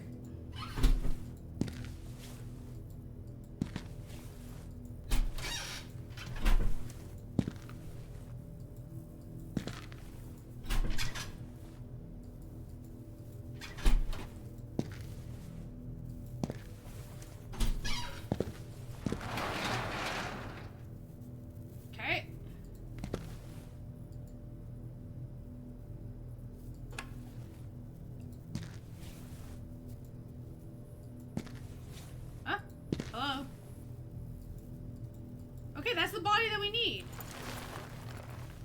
Oh, okay.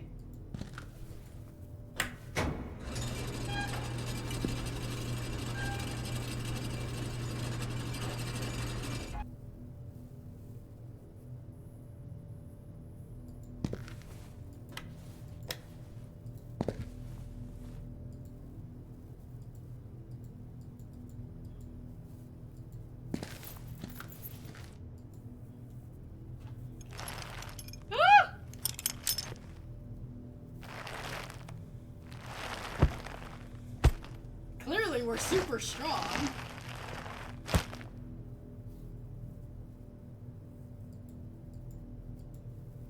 I'd have to gather strength and open this bag. You'd have to gather strength? Are you kidding me right now? What kind of strength do you need to open the bag? It's a freaking bag, man.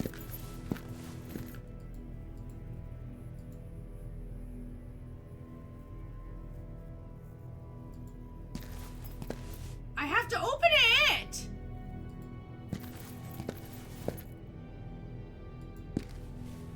Oh. Oh, look at his eye! His pale face eyes. One way to find out. Do you want me to use the frickin'... Are we using acid?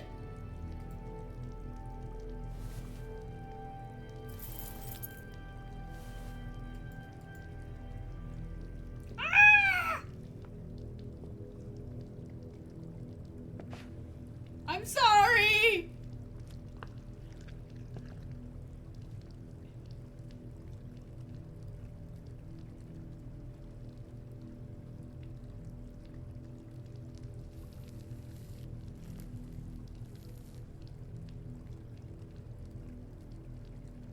Okay, look at the way he's moving his hands. He knows how to do an incision.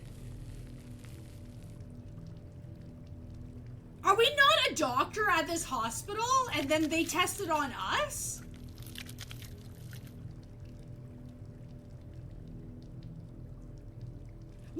We're definitely not a normal patient. A normal person wouldn't know how to make those types of incisions.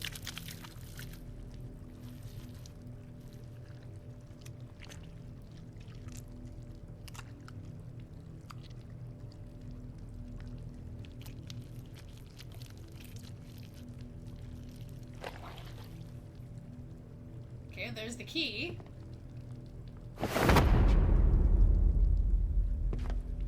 No!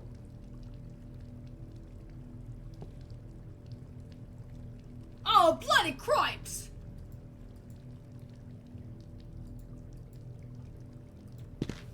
No!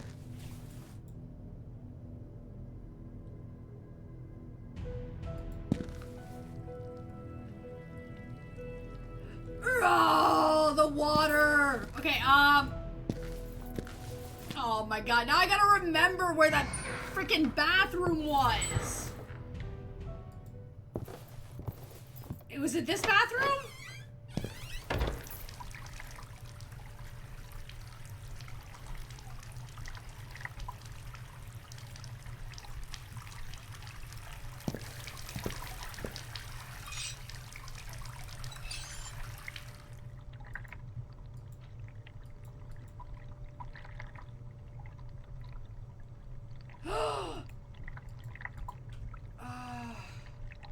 If it went that way... Is that my fault because I had the freaking water on? So through the pipes... Okay, crap.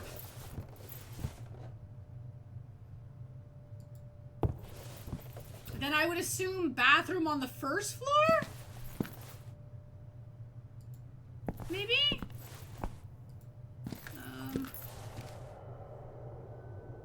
Well, I don't like that sound. That's creepy. Is there a bathroom over here?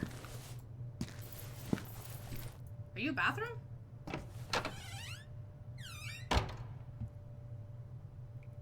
You're definitely a bathroom, but I don't see any pipes here. Okay, there's still no prompt for this. This is actually a very long game. Well, honestly, I think you could actually go quicker through the game if you actually didn't read every single file. But if you don't read the files, you're not going to know what's happening in the game. Like, in all seriousness. Okay, I'm gonna head to the sewer part and see if we actually have all the valves unlocked. Because there's also a high chance,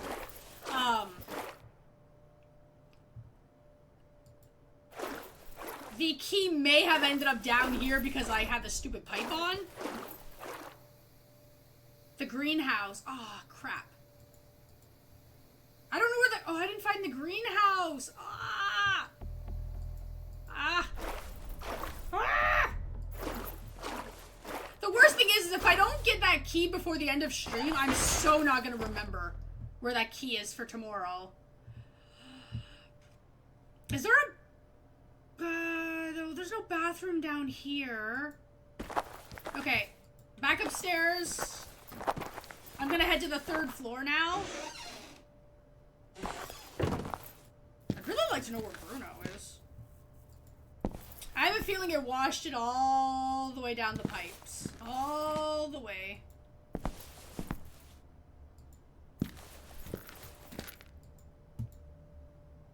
Oh, wait.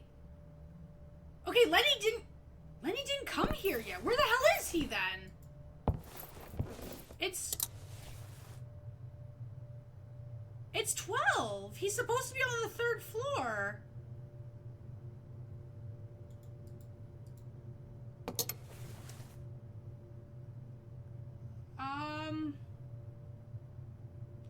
Okay, now I'm confuzzled here. I don't have a jar with acid.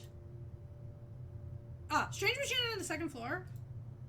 An ominous contraption was the main feature of a surgery room upstairs. Something about it seemed wicked, not meant to be, or not meant to be used by human beings. Rumors. Nothing worth room.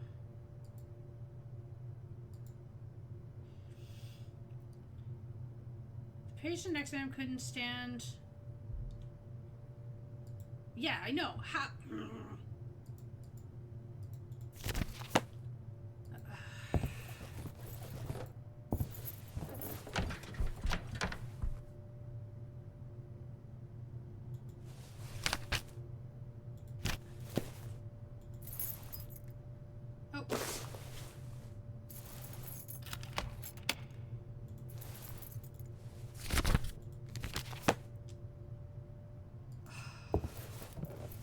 So I can't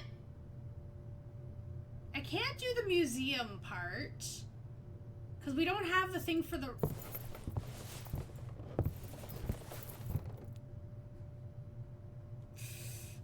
Oh, this is confusing now.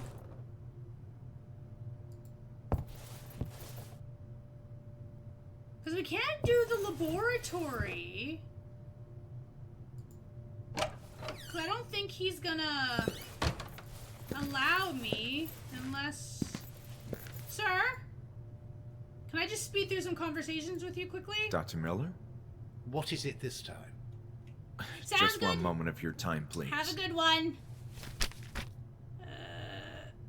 I believe a patient who... Well, I'd be surprised if... What if? Look, I don't appreciate it. Okay, that's not gonna work.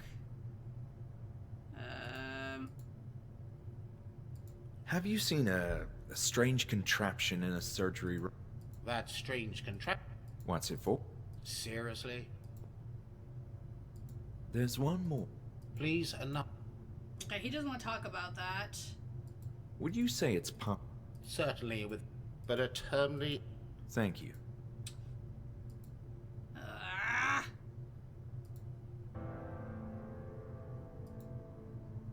So, I found... If you're intending to use that... Do you know what kind of fluid this is? That's hydrochloric acid. Is that strong? Extremely. It's capable of melting down metal surfaces, such as iron and steel. Because of its chemical composition, though, it won't react with copper. It's capable Very interesting. Melting. Are you familiar with this type of glass slide? Is this a joke? No, I'm honestly serious, dude! I appreciate the conversation.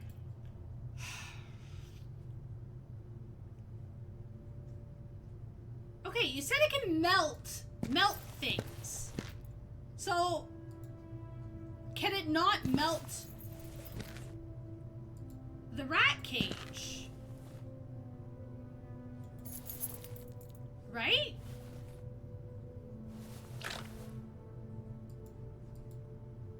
I don't want to destroy this.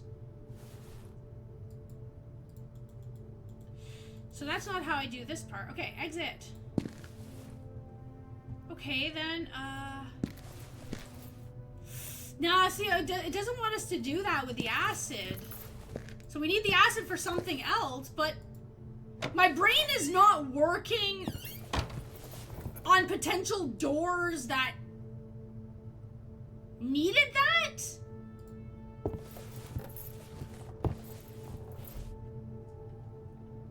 Because obviously we can't get the wind-up key yet.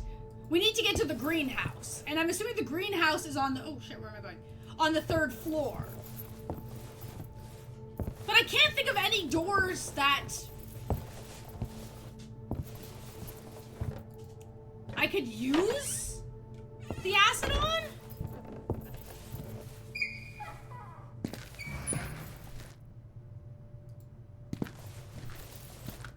And this door's locked.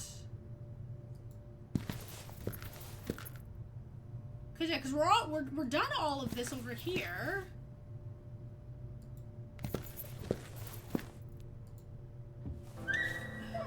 Okay.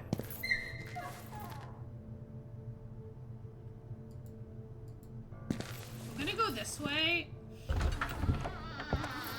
There's one thing I want to check, otherwise I'm gonna have to go downstairs and talk to Julia. She might get pissed. But I haven't seen Bruno in forever.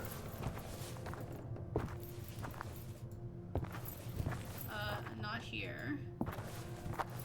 So I don't know where he is. No, not here.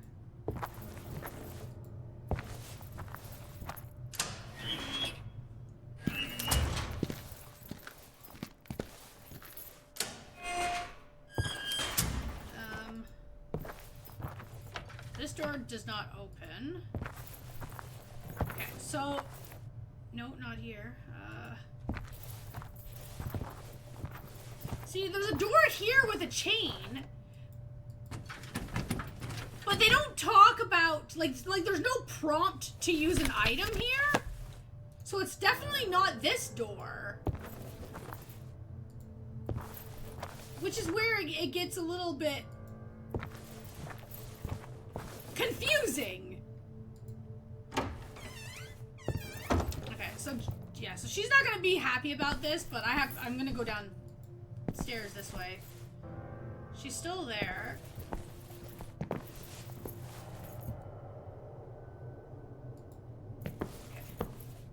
I'm gonna try to like ignore her. Okay. Let me think. Is there anything over here that we haven't opened yet? Dr. Hawthorne. No, okay, wait, no. There could be a bathroom over here, right? Archive? Hey! Thank you! Eh? Oh, no, I don't want to be here. Oh, wrong room. Thank you, thank you! Bathroom? Are you a bathroom? You are definitely not a bathroom. Where the frick is the bathroom? Game! Bathroom. There's no pipes here. So it's definitely... Okay, so see, the pipe definitely does not go here. So, assuming that it pumped the key past the room where I had the water already flowing, then it's into the basement. Now, I don't know if that blocks you, because we can't go to that section until we have the greenhouse, which is the 3rd floor. So that's where it's confusing. Like, I don't think the game can lock you out of a specific thing if you, like, had the water on for something. Like, it doesn't make sense that it would lock you out of something. But also, it's hard to say, right?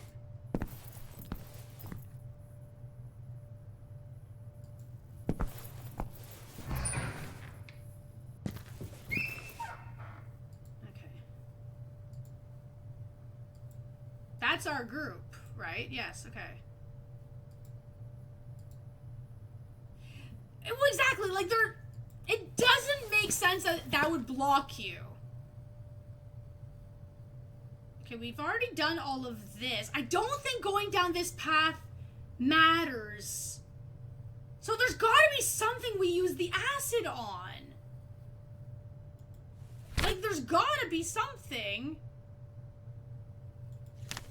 I just genuinely cannot figure out what I'm supposed to use the acid on.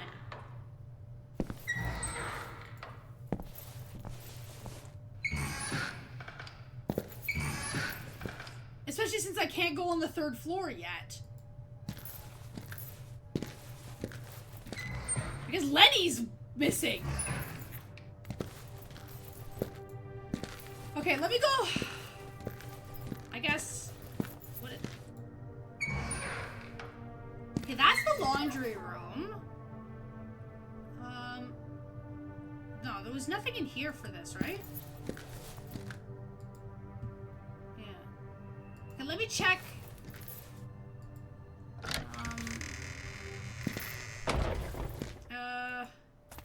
Can I? No, see this one too just says locked. There's no prompt. So it's not here.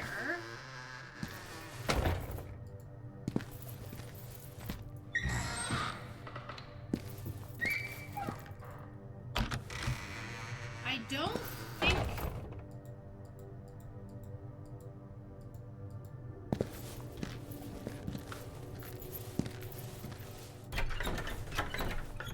Yeah, there's no prompt for anything there too, so it's not this. I'm just trying to like recap the rooms that could potentially have a door.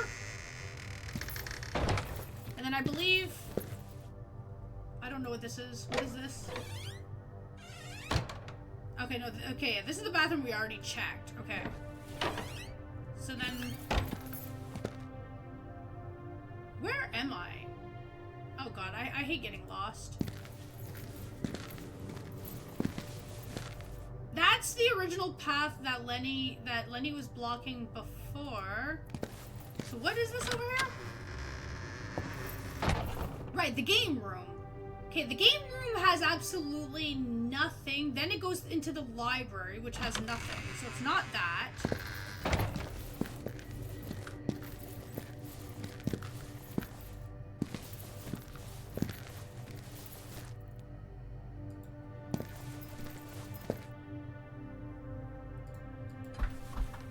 Okay, so then if I go back down into the basement, which just seems really ridiculous at this point. Was there a door in here that was locked? Oh, wait. What about... There's no way to open... I have a metal acid shit. No? That doesn't do it too? Okay. I have metal acid shit.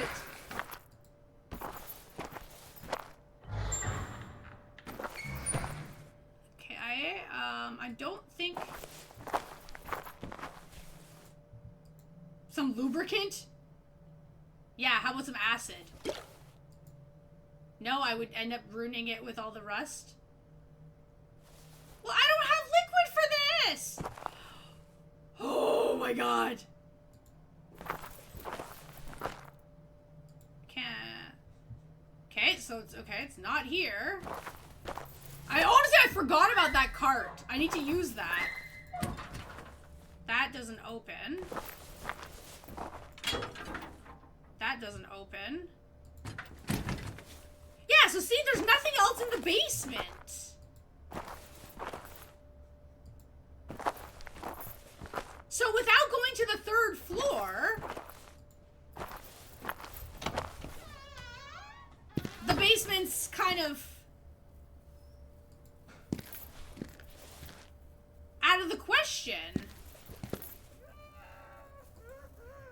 And Bruno's literally nowhere to be found.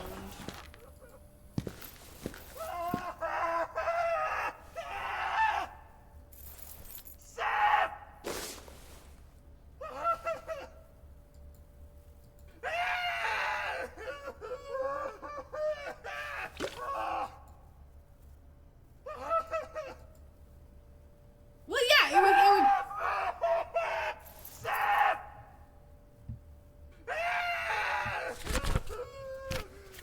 You know the worst thing is that we had in the one medical room, they had talked about, well, I had found, what's it called?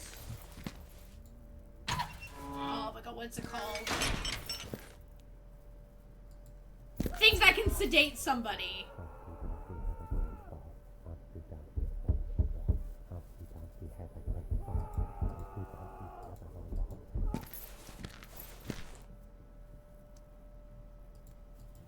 Okay, what about...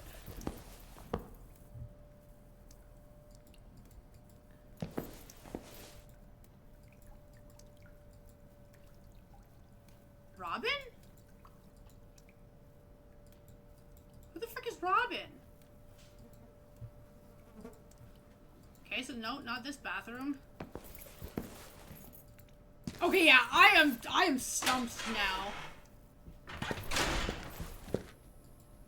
So obviously I can't do this yet.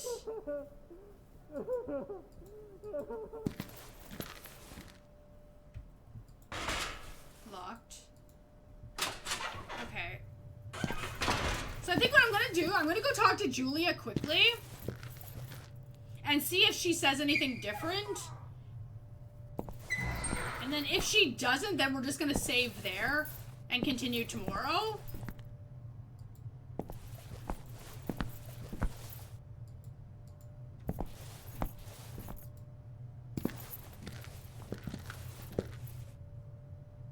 Because as of right now, like, we need the music key, which we can't get yet. We can't go up to the third floor yet until we trigger probably the next scene. It's not letting us do the rat thing, so there's something there I'm missing too. Oh, one more thing, Julia. Okay, Would you know anything about the contents of... That looks quite... Okay. So here's... Be careful with that. Don't worry. Get that out of my face. Well, I mean, I can understand why she'd be a little bit upset with that. So, I'm looking for both a music box... You're growing stranger by the minute. It's...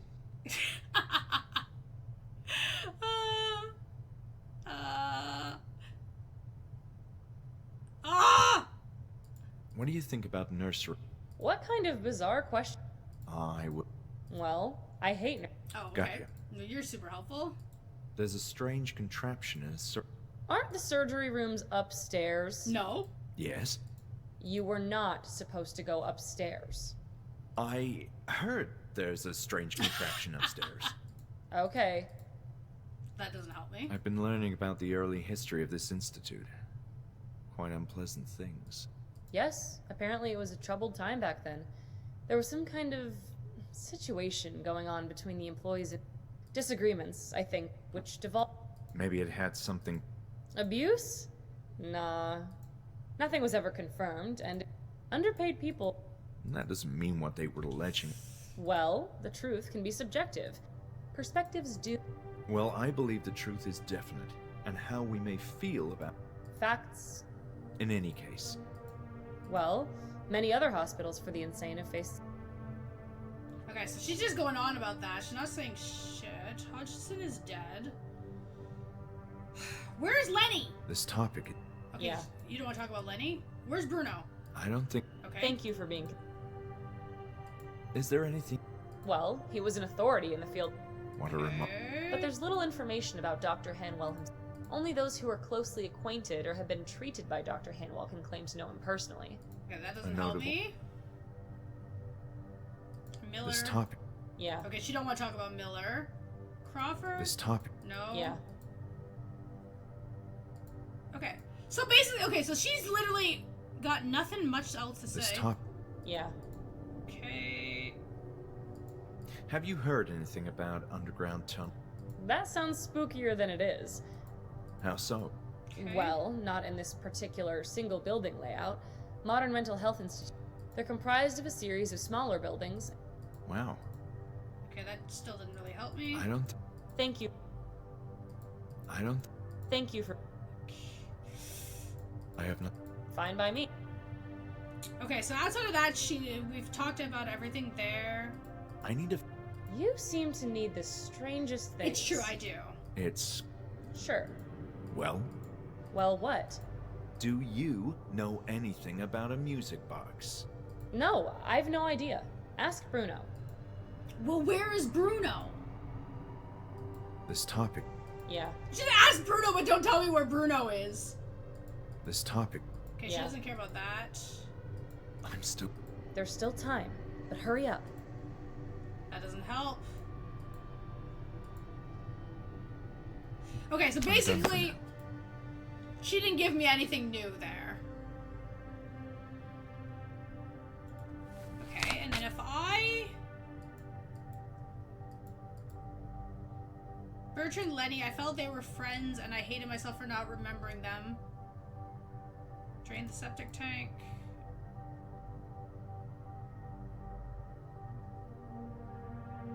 Right, exactly. We kind of figured that.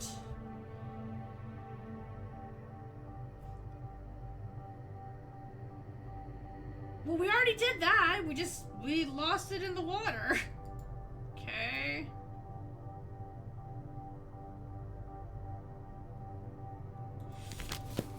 Oh, I am so confused, but okay. But I think we made good progress, though. I'm gonna just make a new save here, though. Session saved. Because when you look at, really quickly, there's 3 more memories, which I'm assuming when you get the 3 memories, that's the end of the game. So technically, we got really far.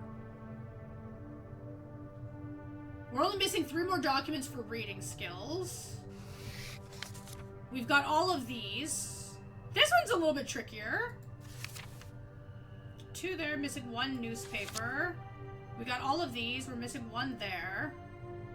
So, in terms of documents, we're doing really good there, too. So now it's just more or less figuring out... Welcome back, just in time for us calling it for today. Like, so we're making good progress. It's just trying to figure out where that thing is.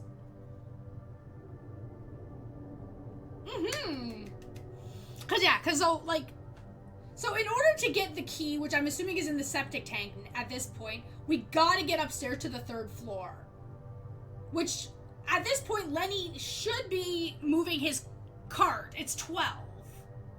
And if he doesn't move it, he'll move it at 1. So we need to figure out one more scene that's gonna allow that to move, which means something to do with that rat. Or getting the liquid that can calm down the patient, but I'm pretty sure the music box is what we need for that. So it's a little bit tricky, but I'm sure we'll figure it out. So, I think... Oh yeah. I think I know where we need to go. I think.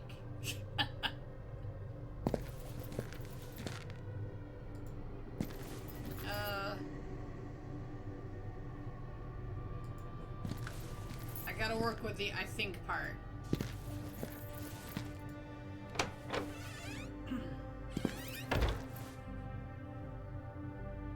Oh, it's not here.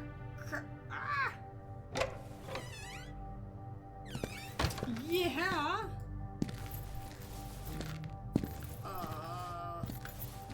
Second floor?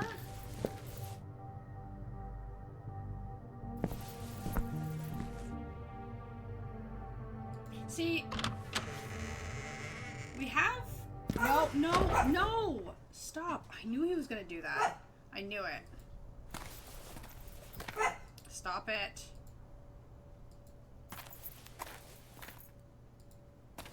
He heard a door, and now he's angry. This is what he does. Ow! Ow! Stop it. Okay, where am I? Am I... Oh man, I really hope this is actually the spot that I need to be in.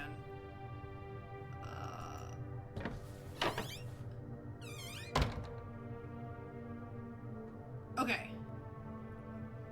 So, according to... If I look here... There it is! This is how blind I was yesterday. When we came down and checked this bathroom, right?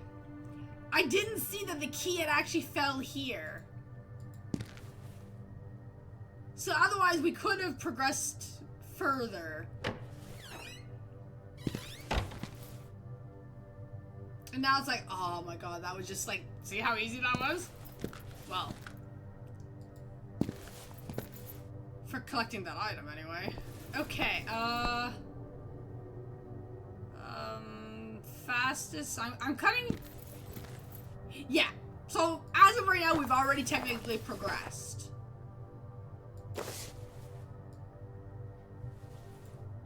I'm looking! Something like that.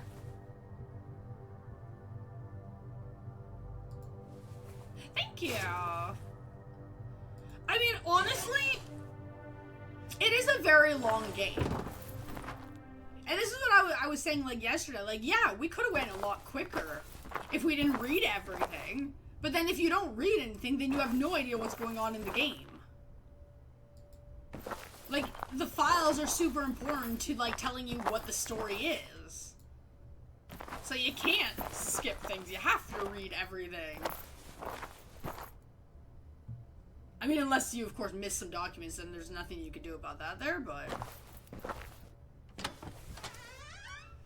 And the acid on the rat trap, I was right. We do have to do it. I think the reason why it wasn't letting us yesterday was because we weren't at that part yet.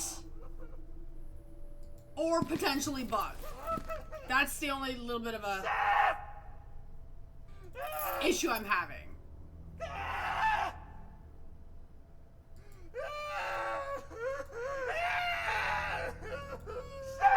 That would calm him down?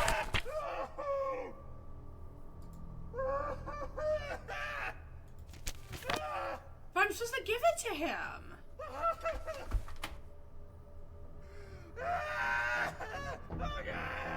Well, exactly, right?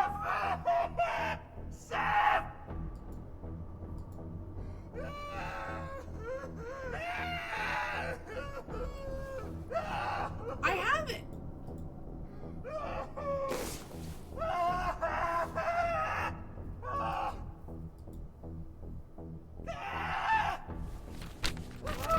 Okay, that's not...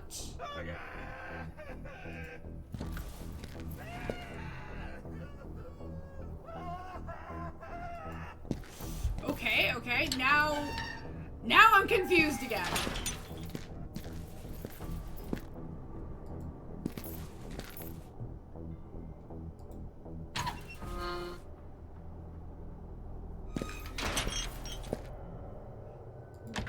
Oh wait, no, never mind. I have the... Oh wait.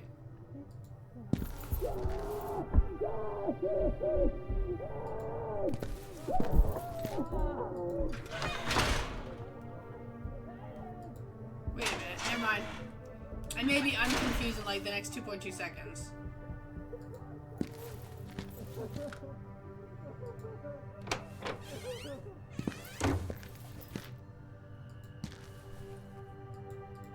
Wait.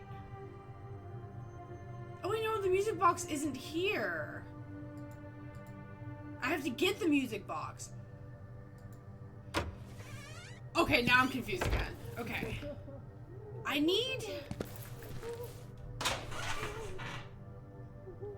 something that's gonna sedate him.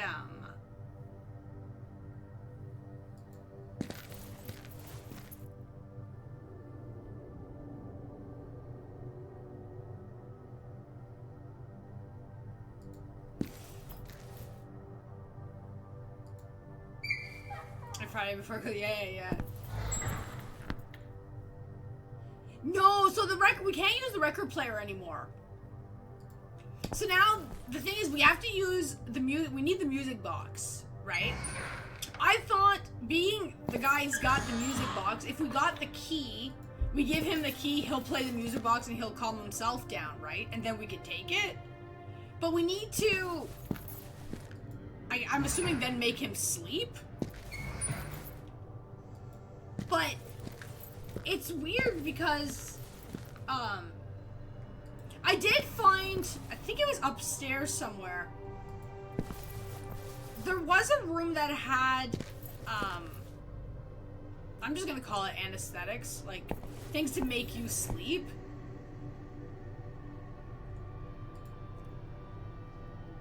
But they didn't let me take the stuff.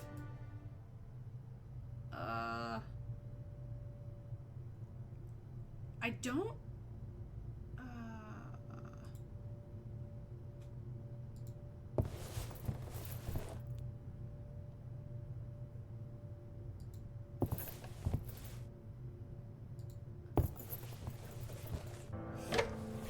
I don't know if it's in the laboratory or not. Because the rat cage in the laboratory, that's, I think, for after.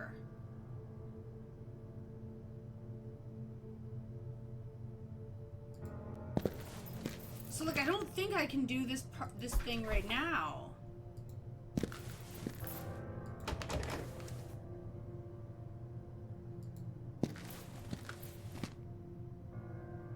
That, I don't think I'm in the right room.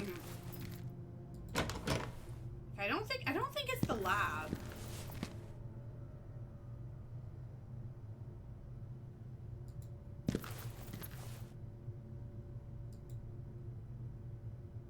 I don't think I can steal anything on his table.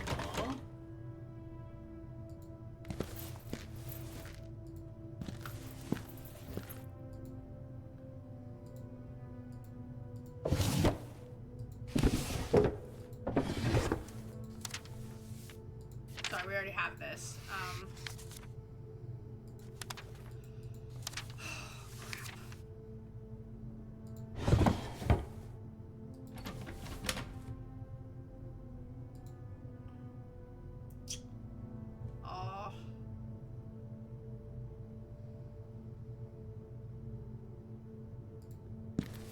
Yeah, because that's for doing a biopsy. We're not doing a freaking biopsy right now. I need something that's gonna make him sleep.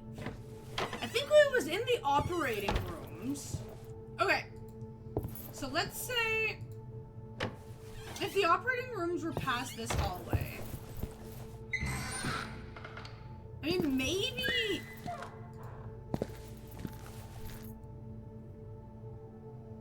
Psychiatry.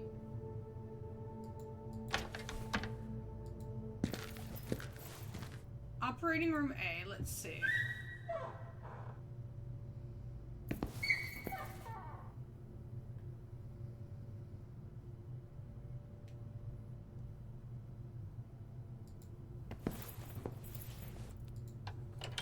See, is it...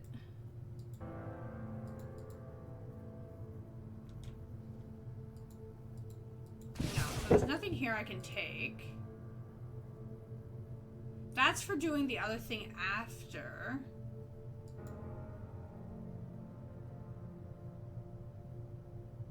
Okay, so it's not this room.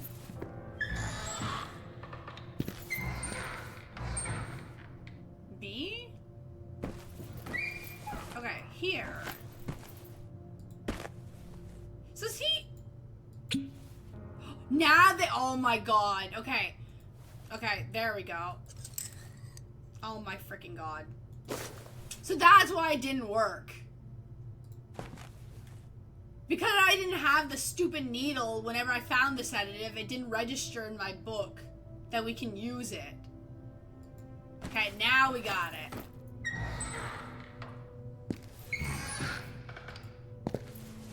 And the worst thing is after we got the needle, I thought the needle was for the rat thing after we needed to, like, extract something from the rat. So, like, I didn't even think of, like, trying to find where that freaking sedative bottle was. So I'm just like, dude, this is not working.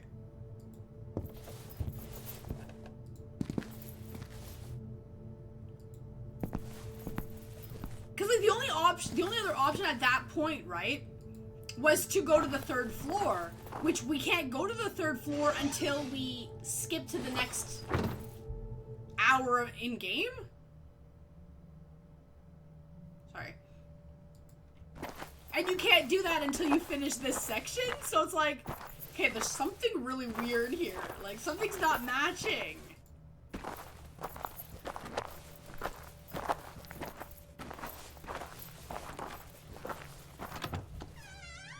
So it's like, oh my god, this game, man. Okay, now we got it.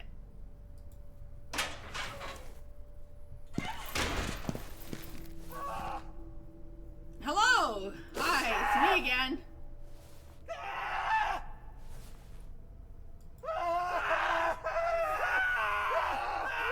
Hopefully we didn't, like, put too much in the needle.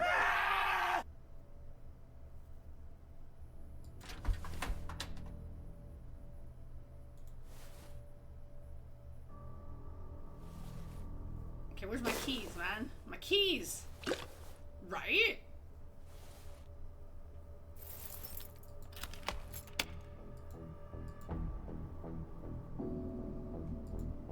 Well, that's why I thought at first, oh, okay, so the plan is we're gonna kill him, right? That's the plan? But it's like, I guess they didn't want us to do that? So are you okay?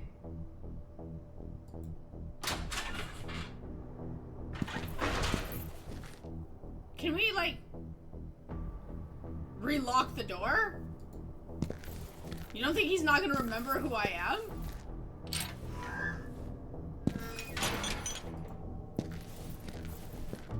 Hopefully they just automatically lock the door. Because otherwise, well, that's unfortunate. That would be bad.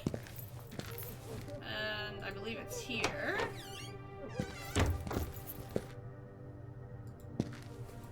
Okay, music box.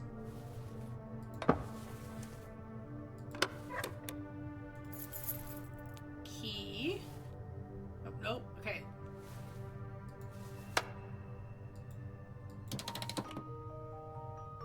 Okay. Maybe now Bertrand will talk.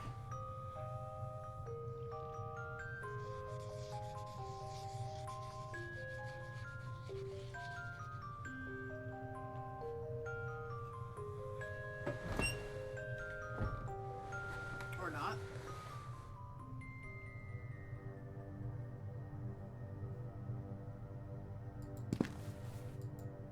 Bertrand had drawn a strange pattern on the floor. I felt like I had seen it before. While it was a simple drawing, it overwhelmed me with a sense of dread and despair. Okay. Well, I'm in his eternal trance like nothing ever happened. Okay, well. Okay, I don't think Bertrand's gonna hurt me. Okay, his symbol. What was the reason behind the strange symbol Bertrand had drawn on the floor? Where had he seen something like that? Probably the basement, right? Okay.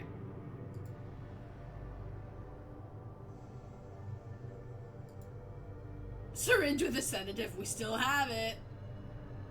Oh, it looks like we don't need the letter opener anymore. Interesting. Oh, there we go.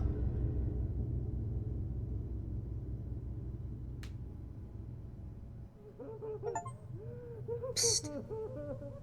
Hey. Lenny? Oh. Lenny, what are you doing here? I was cleaning the showers, and I heard something. What were you doing inside that cell? I saw something very strange. I can't explain it yet. However, a picture is beginning to form in my head, but there's still a lot I don't understand. Maybe I can help you. You can? Please tell me how, Lenny. I'm growing more and more desperate by the minute.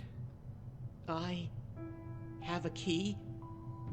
I took it a long time ago, before they released us from the Institute, around the time of the event. Okay. A key for what? Can I trust you? Of course you can, Lenny. You can. And I trust you as well. All right. This is the key to Dr. Hawthorne's office. He knew things. There was chaos all around, and nobody saw me when I took the key and locked his office. Dr. Hawthorne? Of course. Ebis Baker mentioned him in one of her recordings. He was quite close to the head director, right? Yes. He kept secrets inside his office. You should look inside. Thanks, Lenny. This is hugely helpful indeed. Oh, one more thing. Okay. I was never able to enter the head director's office. None of the keys I took while cleaning worked. I think Hawthorne kept that key with him. So Hawthorne's office may lead me to Hanwell's office? Interesting. Well, here we go. Here's the key. And good luck. Eh? Lenny? Okay, I mean, this is what we want.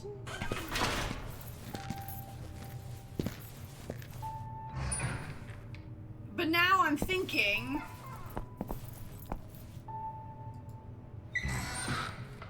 Before we do the office part, I want to see if we can go to the 3rd floor first.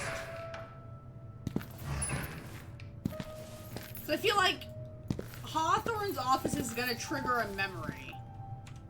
And I'm assuming once you complete all the memories, you beat the game.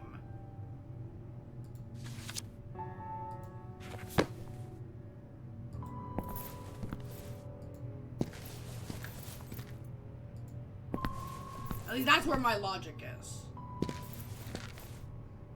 Oh, okay. So he still didn't move it yet. So maybe he's delayed because he came to give me that info. Yeah. 12, 1, 2, and 3, Lenny's supposed to be upstairs. But 4, 5, and 6, they don't say at all where Lenny is. But then again, maybe I'm overthinking. I mean, we're only 1 a.m. Okay, Hanwell's office.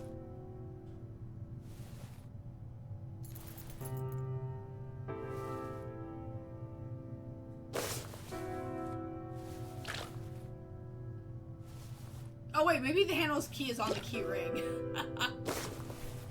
Wait.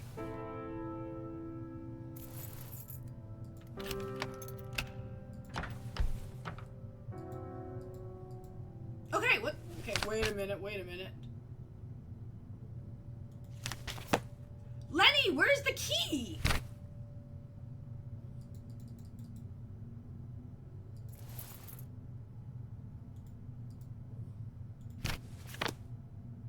Did he drop the key on the floor and I'm seriously freaking blind? Oh my god, I don't have the key. I thought he handed it to me.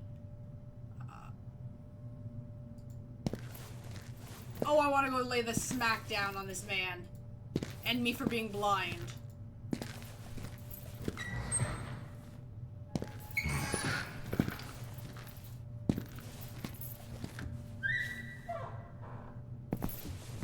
Oh my freaking god. I'm so confused! Luckily, like, it's not far, but like...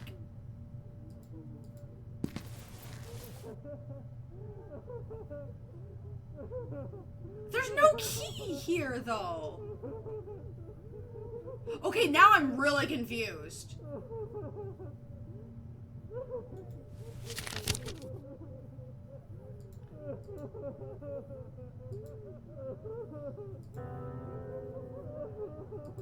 Lenny?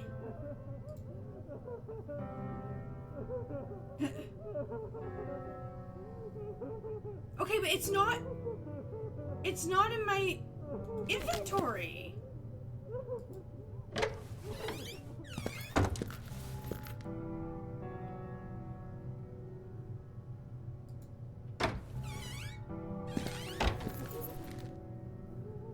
Huh?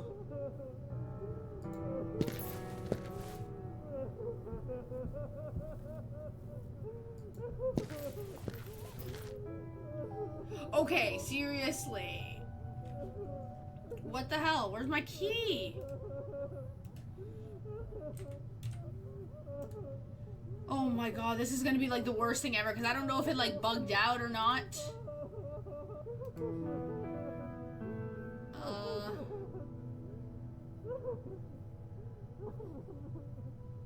I don't want that. Oh, I don't want this. I just want to know where my key is.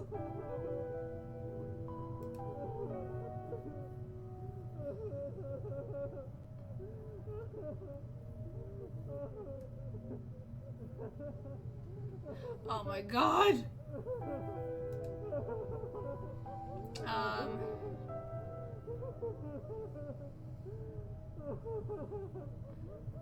Okay, somebody asked about the sedative.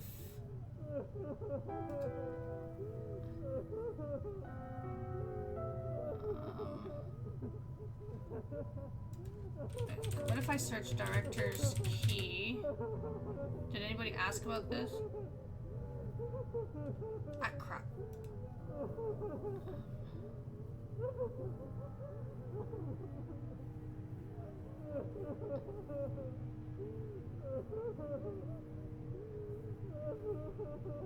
Ah, okay, wait.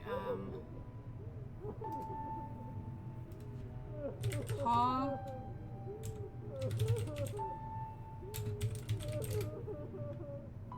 Oh my god, I can't spell.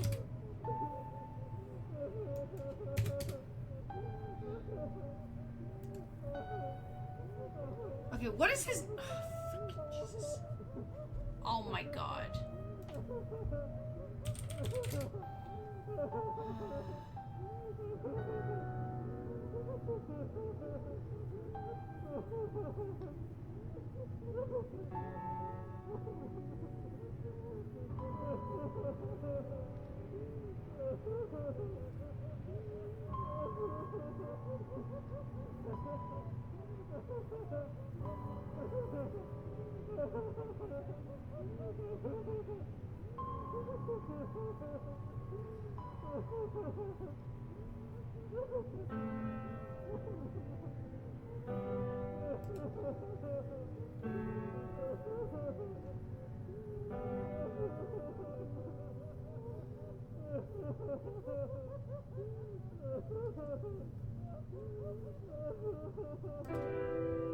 Oh my god, this is like the worst.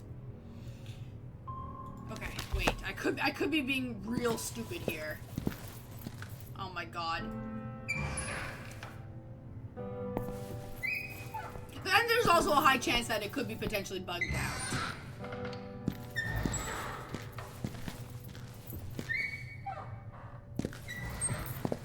Okay. Okay, so let's go back upstairs. Okay, let me look here.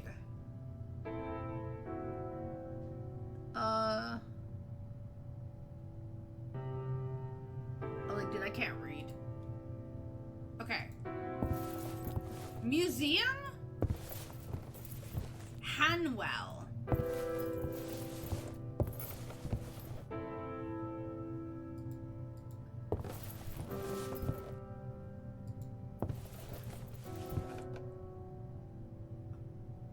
Washroom. Laboratory. Honey! No? Am I being... Okay, no. Am I being stupid again? What office did he open? Where did he go?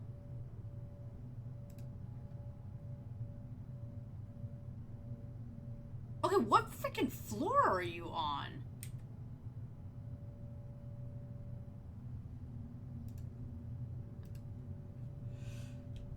Oi! Okay, I need a freaking map that actually, like, points to me in the freaking direction of the people's offices, man.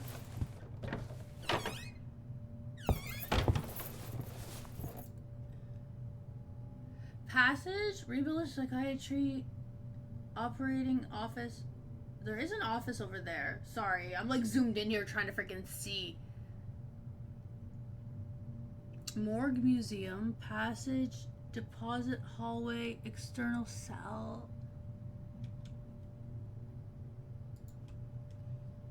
Okay, it's... Okay. Let me just...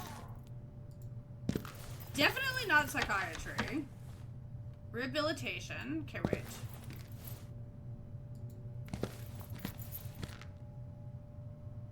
Hydro... No, not here. Okay. Okay. What about this hallway? This one looks a little bit more... Okay.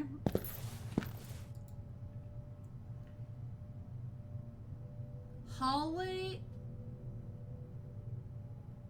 Female hospital... Dude!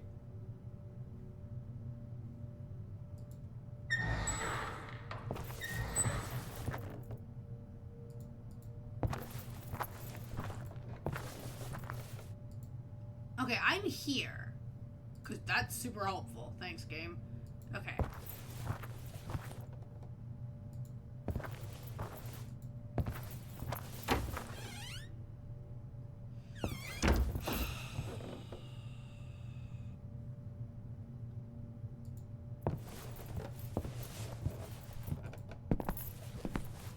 Okay, so I don't think the game is bugged. I think I'm just being a massive potato on people's names. She left again. Okay, did she do anything new? Or still same shit? Still same. Okay. Okay, so if I go here... Okay, what about over here? What do we got? Doctor, whatever. Oh my freaking god. Okay, the office is right here. Hawthorne. Why am I'm so bad with names, eh?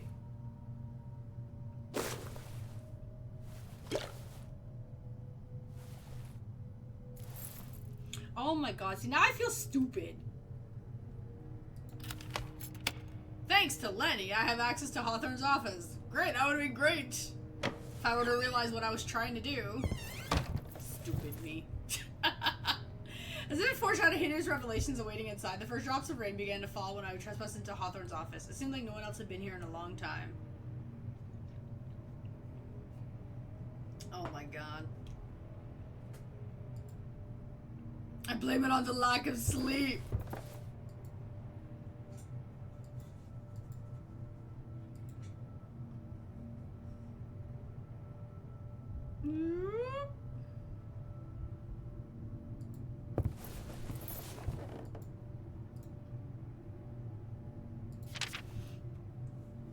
Confrontation in the psychiatric. No record of the venerable Handel Mental Institute would be complete without an account of Dr. Ellis Hawthorne, companion, trusted associate, and loyal confidant of Walter Hanwell. Dr. Hawthorne's abrupt addition to the staff at an esteemed mental hospital was not without its share of controversy. He was an inscrutable character who, to the astonishment of many, quickly joined the highest ranks of the personnel list, skipping over roles held by established and arguably more qualified colleagues in the process. Dr. Hawthorne's accomplishments in the field of mental health are, for a noteworthy physician, meager at best. He rose to a certain level of public regard thanks to his imposing personality and stern countenance, rather than the distinct achievements, as he had formidable presence that allowed him to immediately command the attention of everyone in the room simply by entering it. His signature neat black suit paired with his cold, guileful gaze inspired equal measures of respect and fear in his peers. Rumor among those who were acquainted with the Institute's founders insinuated that Walter Hanwell's seemingly friendly, almost fatherly demeanor worked against him when it came to achieving his own ardent goals. It is speculated that this is the reason he chose to partner with Dr. Hawthorne, who soon proved to have more manipulative, ruthless ways of managing Hanwell Mental Institute. Over time, the grisly details of Dr. Hawthorne's practices began to surface. Many colleagues were horrified, others who knew him well, less so. Testimonies hold that Hawthorne often engaged in heated quarrels with other staff members at the Institute. Nurses who chose to remain anonymous claimed that medical instruments previously thought to be lost would appear scattered around his office. While it's not unusual for a physician to work with dangerous tools, such as scissors and scalpels, it is far from common to find them mishandled in an unsterilized environment. Nonetheless, this particular form of misconduct in Dr. Hawthorne's career could not be confirmed and was dismissed as malicious gossip from disgruntled employees. Dubious stories of patients secretly taken to his office late at night have not been verified either.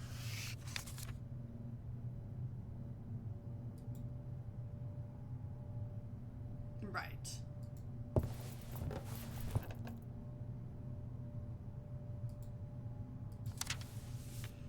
I'm afraid my colleague Anne has elected to take an inferior direction in her career. I try to be open-minded while considering new ideas, but my goodwill doesn't extend so as far to resorting to shortcuts when it comes to advancement of the healing arts.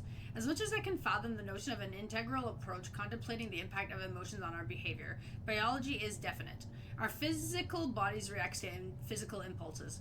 We could spend ages assessing the mind's responses to kind words, but ultimately it's the configuration of our phenotypes that matters. One cannot possibly identify a subcortical disorder by means of a conversation.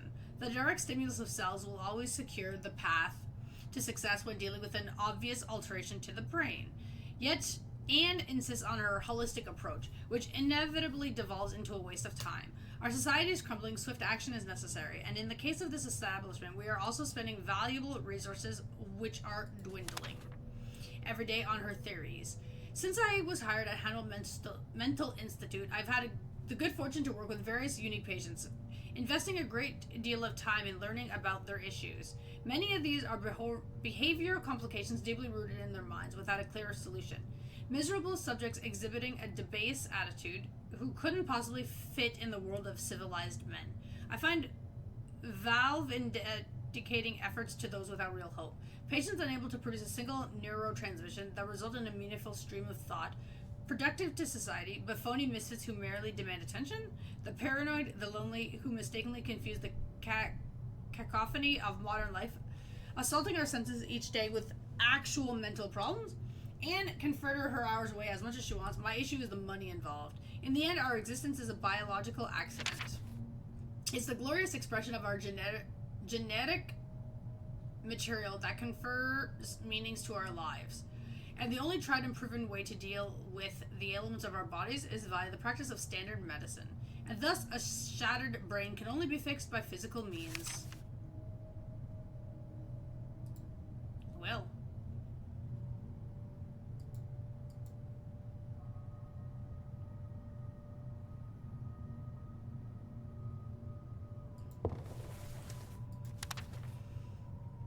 Wary as I am about recording such notes on paper, Walter insists that we thoroughly document these experiences for the benefit of our research. It's true that the process of writing a journal allows one to more efficiently collect thoughts and ideas, make sense out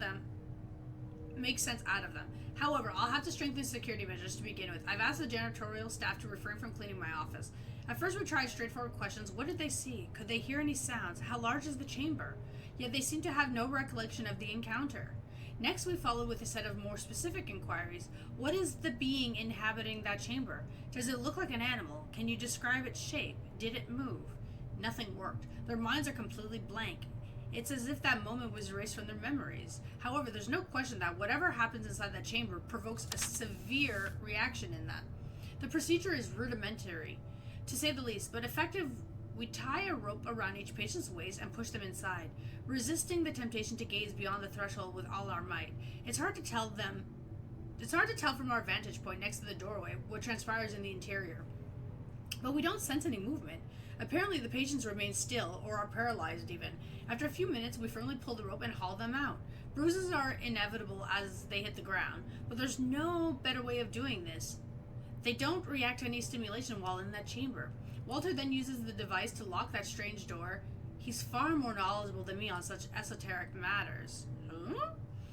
We believe what the patients experience is unbearable fear. Our initial guess that they were becoming paralyzed was correct. After all, it's like they shut down in the presence of that blasphemous form before them. The human brain is such a marvelous organ. Even their deeply damaged minds react to protect them when they're in danger. As we drag them out of that ancient room, we can discern an expression of absolute dread on their faces. Insane or not, human emotions are still the same. Yet they return to their old selves shortly afterwards as we drive them back upstairs. I now understand what we must do. The goal is to instill fear. Their minds are clearly processing the visual information. The theory is that if we are able to reproduce the conditions of the encounter, we should be able to recover details about it. Even if one patient is unable to describe it at all, we could piece together a more accurate picture from multiple recollections. Our current approach is savage. We subject them to extreme situations in hopes of prompting a reaction. I'm not proud of blatantly beating someone like some goon, but the promise of the knowledge and purpose concealed in the chamber is too powerful. Wow. And supersedes my dignity. However, these methods aren't working. They react to pain, they cry and they scream, but they don't do anything else. It's not true fear. We are not replicating the conditions well enough. This afternoon, I spoke with Anne about the regression she's observing, in Group E, of course. I had to play the fool, but her incessant babbling formed an idea in my mind. For instance, H has pyrophobia. The mere thought of fire or talking about it makes him tremble in fear. Anne recalled an instance during one of her therapy sessions in which a patient casually said something random about firefighters, and H instantly became agitated, tears rolling down his face. Following this revelation, I took him to the boiler room. The incandescent red glow from the incinerators, the shadows flickering on the walls, and the intense heat emanating from every corner of the room caused a wild reaction in him. I proceeded to question him about the encounter, and finally an actual detail emerged. He simply said, "big." But it's not enough. More stimulation is required.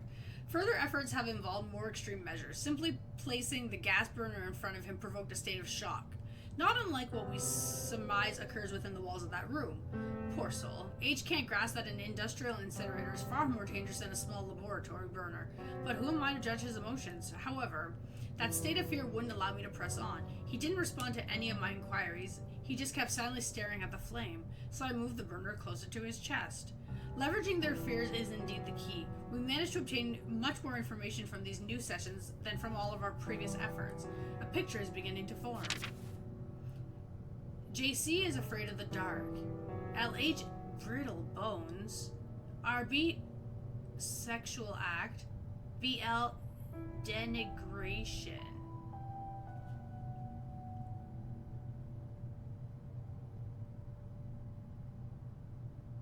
LH is Lenny. RB is Rebecca. BL is Bruno. JC.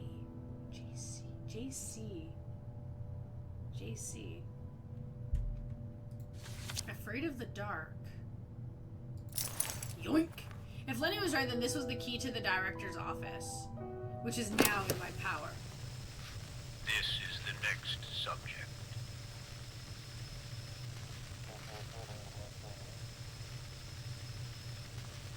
Yes, we may proceed.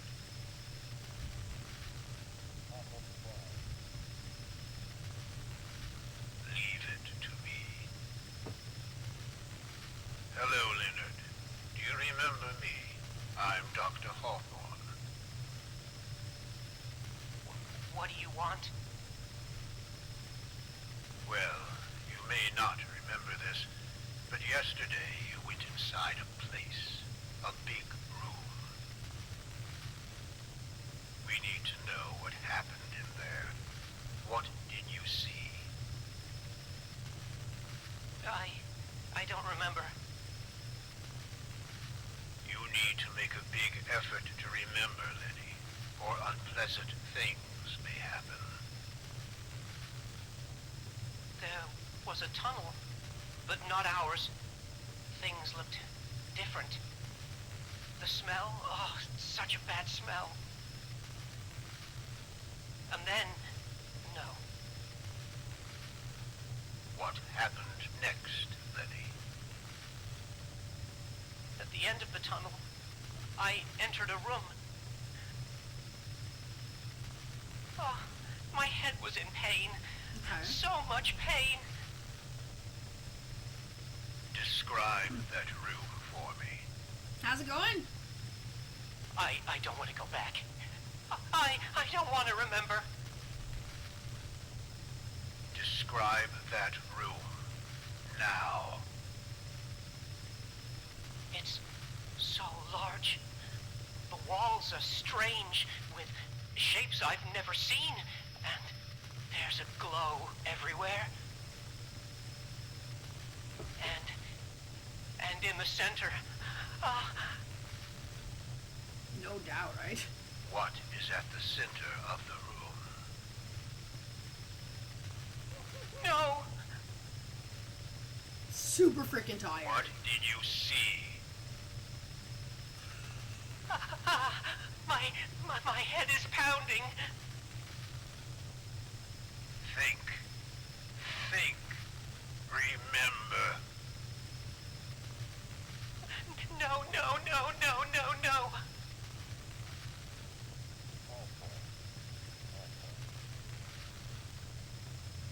You must Hello. remember, Lenny, for our sakes. Oh, they hurt him. What did you see in the room? Like, go in the room yourself.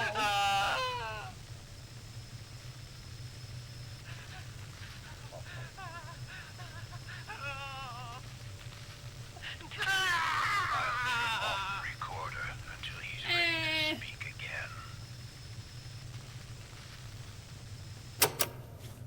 Wow. Okay, so let's just say when we started the game today, I knew where we had to go for the next section, right? Yeah, you're just in time for the unpleasantness. I thought our game was bugged out. And I was like, yo, we may actually have to just quit and not be able to proceed. Like, I was so confused. The guy that we're talking to gives me the key, right? But then my what's it called? My notebook doesn't update. And I go to the door, and the door's like, none of our keys are working. And I'm like, he just gave us a key. We can't enter the room. Super freaking confused. Miss suggests that we reload the file and redo the scene just in case that it bugged out, right? We do it again. Still nothing. And I'm like, I don't know if it's bugged or not. So here I'm trying to friggin' search on Steam quickly to see if somebody else had this same issue, right? Without getting spoilers, which was like really impossible. But then so then I'm like, okay, Steam's not helping me. So I load up somebody else's YouTube video. I'm like, okay, let's see how they did it, right? Let's see, maybe my shit's bugged. Maybe we have to quit. I don't know. Look at their YouTube video. They talk to the guy. They go to the door. It opens. And I'm looking at it going, okay, why is the door not opening for me? So it turns out, I am just an extremely massive potato that can't remember names if my life depended on it. Like, at all. So here I'm trying to open Hanwell's freaking office, and we don't even have the key for Hanwell's office yet. It was somebody else, it was Hawthorne's office we needed to open. And I'm like, well, no wonder I can't freaking remember the name. Hawthorne's name is not even freaking here.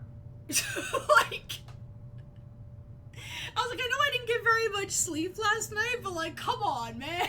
Like, So, like, I never even realized, like, this guy's name is not even in our list of, like, characters that we're supposed to, like, inquire about. So I never thought of going back to that locked door that we first found at the beginning of the game. So I was like, oh my freaking god. So, overall, you guys didn't really miss much from yesterday's stuff. Like, if you were following what was happening with yesterday's game. Like, for the most part, like... Okay, so that's the recording. We did that, yada, yada, yada, yada. Aha! I almost left without this. Okay. Okay. So this must be the one that I'm missing. Okay, we need to go quickly. We have a key.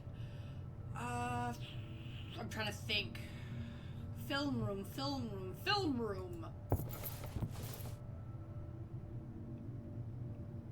Hey! Hello. Yo, the freaking thing about Bruno. I haven't seen Bruno in forever. I kind of miss that jerk. The only good part is that, you know, if I see him, then he may potentially steal the keys again. But he's clearly not doing his job very much. Okay, she's still not back at her desk, so I don't even know where Julia is. Give me a minute while my brain tries to process where I need to go. Like, I mean, like, I know the room. Ah, therapy. Aha! Okay, there we go. So if I go straight through the courtyard, through the laundry room, to the right. This way. Okay. Okay. I got this.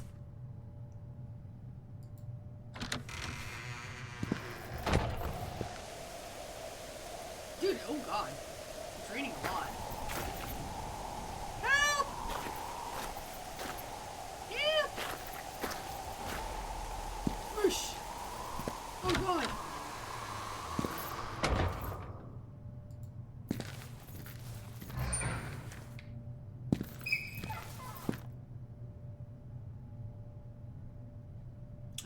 Yes, okay.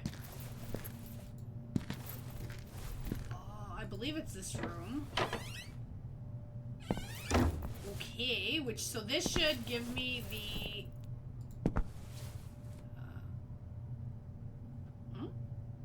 I have it in my...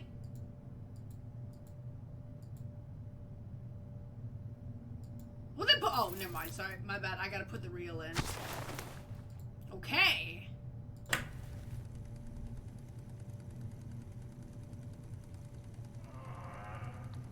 Oh.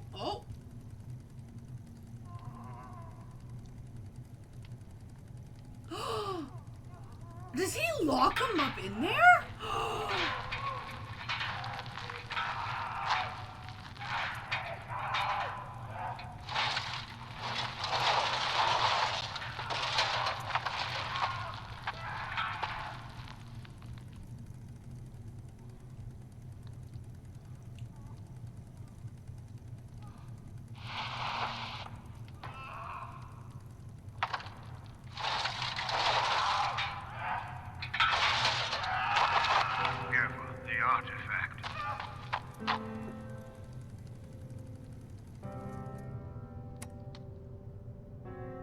The artifact.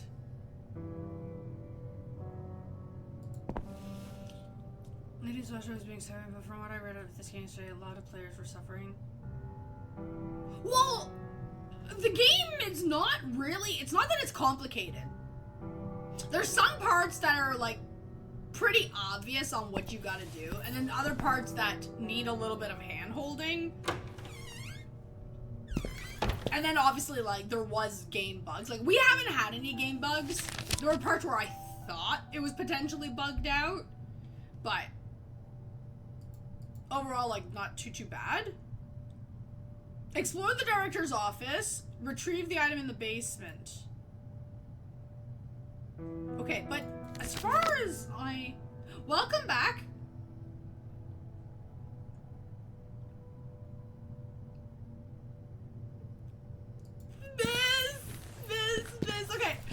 gonna take a detour. I'm gonna show you. I'm gonna show you. And why I feel extremely freaking stupid.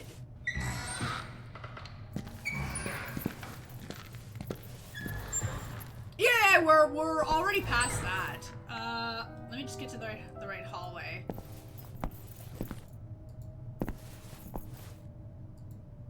You're gonna want to like throw fists at this. Okay. So remember the start of the game? When we were exploring Anne's office, right? Remember whenever we went down this hallway, there's the janitor's room, and then there was this office here? But we couldn't open it, right? There was no prompt, there was no nothing. So we just ignored this office and then we just kept going. Well, this was the office, not the one on the second floor. But I forgot about this guy because Hawthorne is not in our list of characters. So I thought, oh, it's Hanwell's office. Hanwell. So that's why the key wasn't working. We didn't have Hanwell's freaking key. We had Hawthorne. But I forgot this guy freaking existed. So it never occurred to me to go here. And I'm like, what is going on, man? So yeah. That was the situation there. Was it hard for you? Okay, so the very first record we tried, which was the green record, prompted a very aggressive reaction from the patient. So then I thought, oh, okay, we're on the right path. We need to get reactions. So then I switched to the yellow record, and then I switched to the red records, but none of them had reactions. Then we went back to the green record and we checked out all of the songs, and then it worked. So yeah, it wasn't actually really that hard. Luckily. Okay, so I'm gonna go into the basement quickly. I don't think we can do this part yet, but the game did say check the boiler room. So I will go there first before we go to the next spot.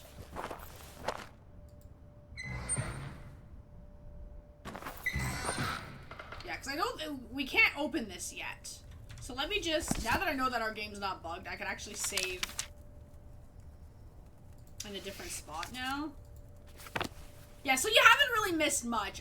We got a couple new files talking about the different types of torture that they were gonna do. Someone, presumably a patient, had been thrown down here for reasons too disturbing to ponder. It all indicated that something important had been left down there, but opening this trapdoor was out of the question. Okay, yeah, so we gotta come back to this after. Okay.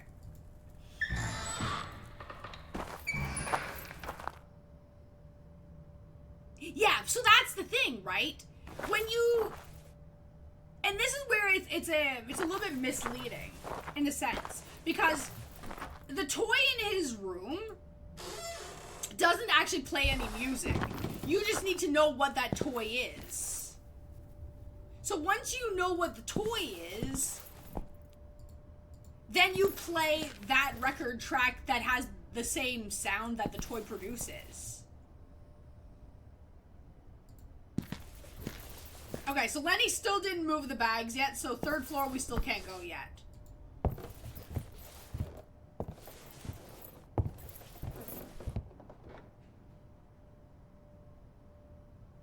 Okay, so now we can enter. 2-8, wow, 1 to 2 actually went very fast.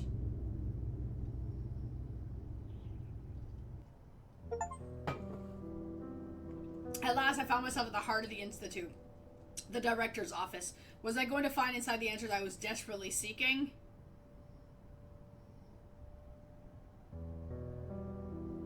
Were you?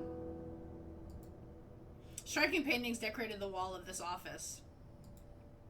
Achievement! I can type. Walter Hanwell.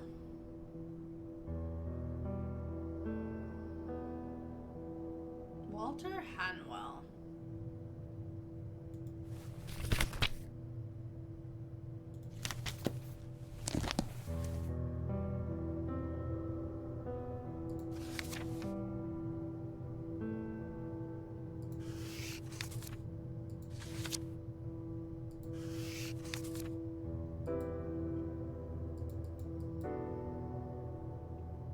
Ah.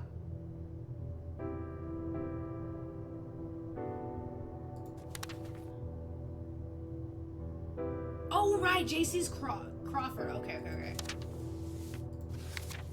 Crawford didn't like the dark. Right, okay. Okay.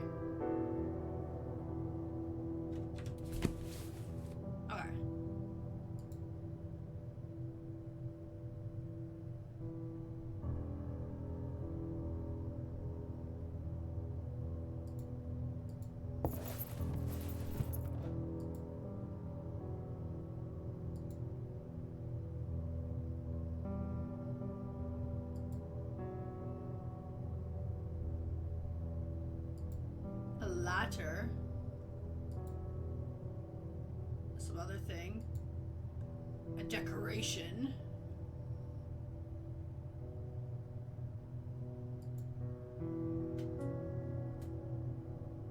The human mind. Okay, wait, I'm gonna touch that after. Just in case. Okay, 1 second here. If I go here, and then I go here.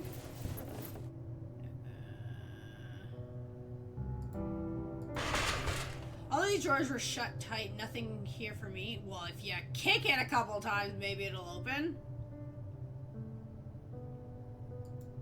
Okay, why can I not touch the desk? Ah, okay, wait.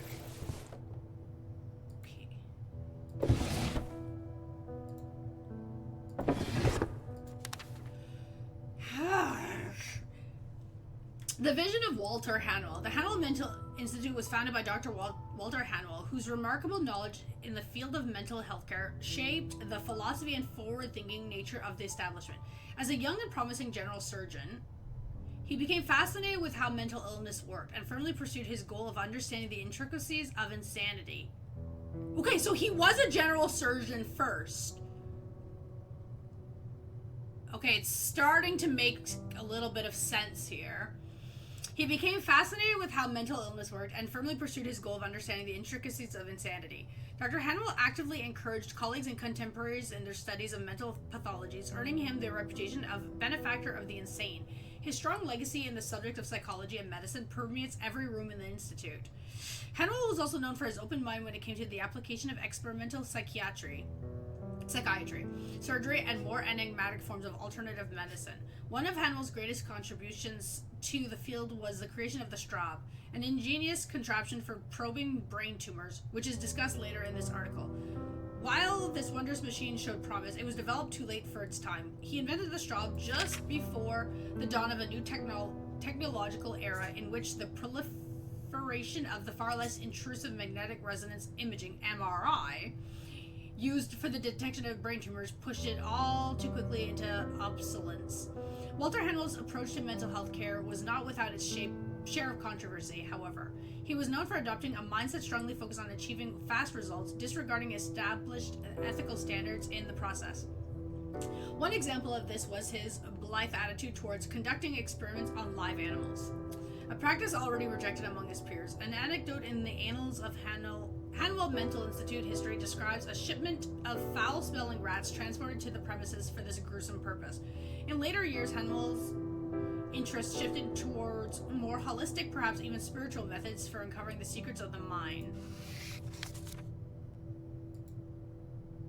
Right.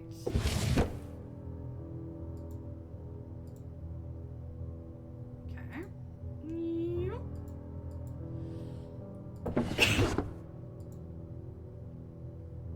Pens.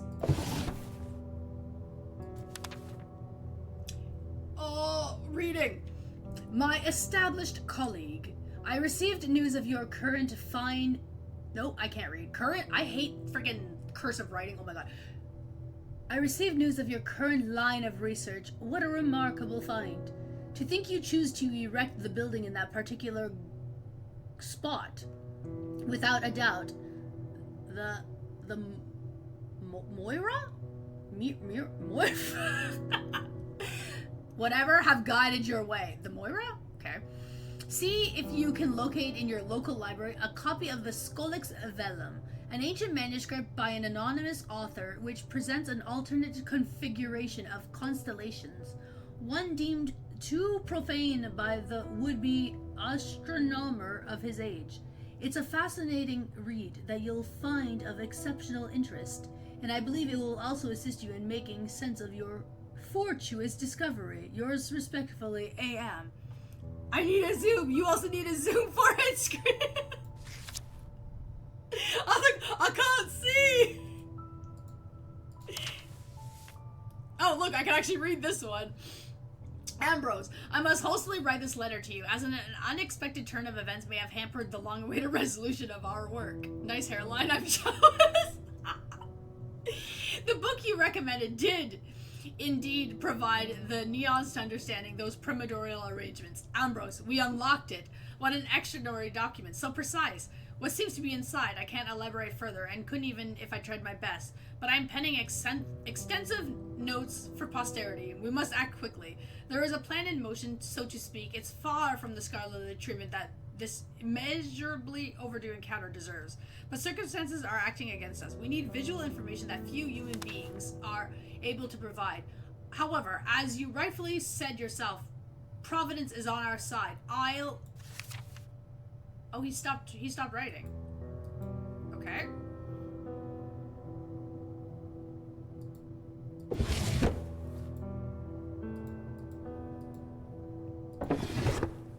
Right, oh yeah, but, so this thing, right? It's slow, though. Oh, it is Moire. Okay. Ah. Yeah, but... Yeah, I always forget about that.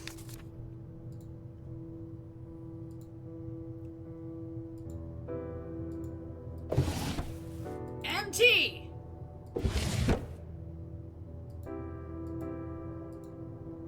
MT! Oh. Now where is that file? We prepared to delve deeper into the tunnel. Ellis had a few words with the security staff, playing the bad cop as usual and warning them about patients often going missing. While I returned them to their cells, afterwards, as things went quiet, we grabbed a lantern each and scouted out the regions beyond the crevice. The smell was nearly unbearable as we traversed the tunnels. I could recognize the handiwork of our motley crew in carving out the walls, but suddenly the shape, or rather texture, of the tunnel began to change. It was still man-made, dare I say, but yet different. Clearly the result of more crude tools. The rocks had developed a shiny, slippery surface, massaged by the history of who knows how many countless centuries, millennia. As we stepped forward, we noticed curious patterns on the stone walls, and also objects such as pots, effigies, and other fragments scattered on the ground, which were covered by a layer of spongy moss. Somehow a whole ecosystem had survived within these underground prehistoric walls. I pondered the deeper secrets that could be concealed within the bowels of this towering cliff. When I grabbed one of the items on the floor, my eyes were dazzled by a craftsmanship unlike anything I've seen in my life. Not even in specialized publications or museums. It felt strangely alien, with hints of human crafting, yet at the same time it was not quite human. When I showed a weird sculpture to Ellis, he seemed more excited than I expected and urged me to move forward.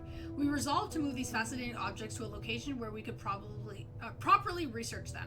We both agreed that the third floor of the hospital, currently in disuse, would be a suitable spot. Okay. Needless to say, there was a mutual agreement to keep this find from the rest of the staff. The continued investigation of these newfound underground tunnels are far more important than the remodeling of the building. Ellis warned me about expenses and such, but I dismissed such mundane considerations. Words aren't enough to convey my excitement. My hands are shaking with adrenaline as I transcribe this account. What we found at the end of that tunnel, it is beyond our comprehension. An ultimate glorious secret right here beneath us. Ellis, impetuous as he is, motioned for us to go in, but I caught a glimpse of his presence, which was enough to paralyze my body and mind for what seemed like an eternity. Yet a fleeting moment must have passed as I grabbed Ellis's arm and ordered him to stop. We cannot go in. our rational minds wouldn't be able to stand it. The same patients from Group E as before, as they seem to be making progress. It's nothing short of a miracle that our financial woes prompted us to resort to using our own patients to conduct the work rather than a professional construction crew. The patients have no idea what we found, and even if they spoke about it, who would believe them? Tunnels? Weird smells? Strange artifacts? An idea is forming in my head. I'm sure Ellis will agree. It turns out their fears are more useful than we thought. They've helped us come closer to the entity. I've no other words to describe him now. No rational mind can withstand the sight. After all, what do we know about reality? It's all merely electrical impulses traversing our neurons. But if an alien being operates beyond the limits of our comprehension, these impulses would fry our brains unless our minds aren't operating correctly to begin with. They are indeed able to visualize something we couldn't possibly process with our sane minds. The fear they experience when they enter that chamber is evidently unbearable according to their own testimonies, even worse than long-standing fears from their own past. Yet, something stickles in their damaged brains. We are unable to recover that information unless we somehow reproduce the same emotional conditions as those patients had upon entering the chamber. So far, we've been able to recover one piece of knowledge from each one by stimulating them to experience their past fears using various methods. If we put everything together, then maybe. An unexpected turn of events, all patients presented to the entity have developed an anomaly. Something physical has changed in them. As far as I can tell, they're all developing brain tumors. Why is this happening? We can only guess, but the evidence is unquestionable. Is it that even their damaged minds can't withstand the glorious sight of that being underneath? Or is there a deeper meaning behind this alteration in their physiognomies? We have no choice but to further investigate these tumors, yet we can't do it alone. The extracted tissues must be subjected to standard procedures and thus thoroughly analyzed by our pathologists. For obvious reasons, the source and nature of the masses can't be disclosed. We can't just drop them on their tables either, as questions would be asked. It's a blessing as it is that the Straub is working properly and leaves no scar, but we can't push our luck. Anne is growing suspicious. We toyed around with the idea of firing her, but that might draw attention. That we can't afford right now. Ellis had the brilliant idea of stimulating tumor growth in the same rodents already assigned to oncology. It's another fortunate coincidence that they're genetically similar enough to humans. Soon they will be studied and we'll get the information we desperately need. Ellis will take note of the identification tag and watch the team closely. Holy crap, okay. We established that for a tumor to manifest, one must remain in his presence for a certain period of time. Still, I asked Ellis to subject me to a brain biopsy after my fleeting glimpse of those unfathomable shapes during our first time in that tunnel, just to be sure I'm safe. Something isn't right. The patients, they're acting differently. It's difficult to pinpoint in what manner. They simply don't feel the same. Last night, H was found lost in the basement, and we didn't take him there. Also, L is known to experience absent seizures, but today I observed him in the yard, and he spent many hours just staring at the ground below him. They act as if, no, that can't be. Why would they? We must do something, and soon. Anne is bound to notice. I'll have Ellis recommend shock therapy in the case of L. We risk an uproar, but there's no other option. My worst fears have been confirmed. There was very possibly something wrong inside me. Yet, if that was the case, was there any solution at my disposal? The first step was to confirm the tumor was real. You want me to go do a biopsy on myself? I guess it works since, you know, we have doctor skills.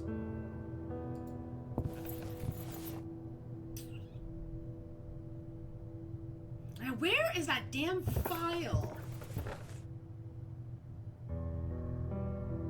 What exactly? Didn't you hear? The Straub is perfectly safe. It leaves no scarring. Everything will be fine. Everything is fine. The human mind. Yo! That book cover is so creepy and so cool at the same time.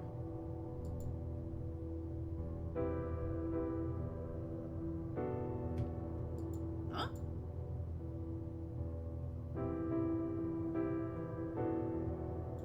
Are you not gonna open it?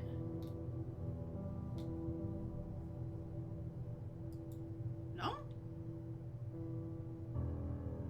Well, I mean, you would assume, but it's not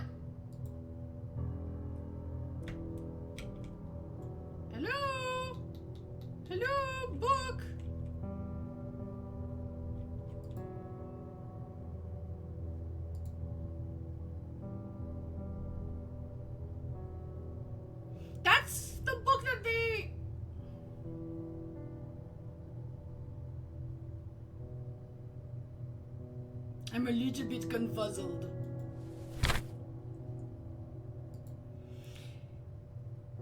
Perform a biopsy, get tissue sample of the tumor, retrieve the item in the basement.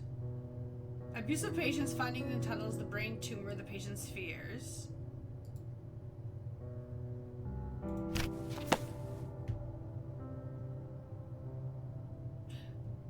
But there's supposed to be... I was disturbed to learn the sadistic doctors had used patients like me as mere tools for their purposes, and I also wondered, what was my fear? I couldn't remember. The idea of having a strange tumor inside me with inevitable consequences gave me the chills. If that was the case, would it be possible to remove it? The thing that was found in the tunnels was the beginning of it all. By then, Hannibal Mental Institute had already ceased to be the beacon of excellence. It had been in the past, but the discovery of the tunnels gave way to its darkest chapter yet. My research revealed a shocking fact. The most powerful people in charge at the Institute had committed vile acts of abuse against its patients, possibly patients of Group E, including me. What did they seek so desperately?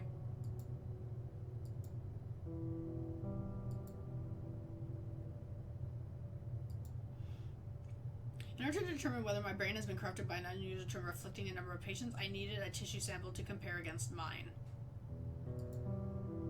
Why was I doing this? The question pounded in my brain, which I was desperately hoping to be healthy and free of the malignant growth mentioned in the crazed pages from the director's office and the library book, but I needed to know. I had to understand. No, so I think now we can finally do the rat cage, but it's weird though, because I swear there's supposed to be something with this book.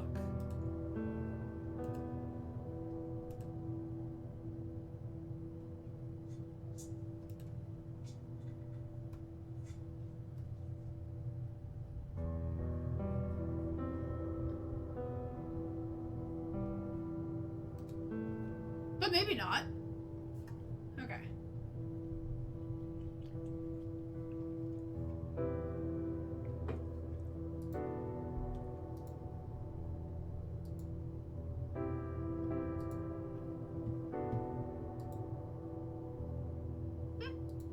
I mean, now that we know we can go back into the office, we can come back anytime if there's something else that we're missing. Okay, so quick recapping. So our character is still under the impression that he's a patient and that he doesn't remember and that they experimented on him and yada yada yada. But remember, we did a very good surgery yesterday. So this our character is not normal. He's not a normal guy.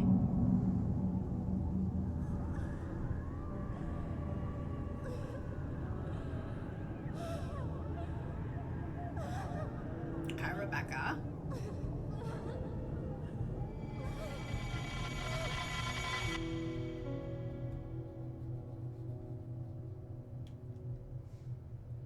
Rebecca!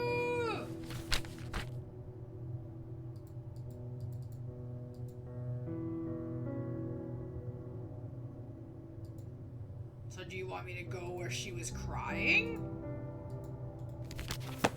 Is that what you want me to know? You want me to go do... Okay, wait, actually... I can save now. Yeah, technically I can save here. Because it's irrelevant at this point. Okay.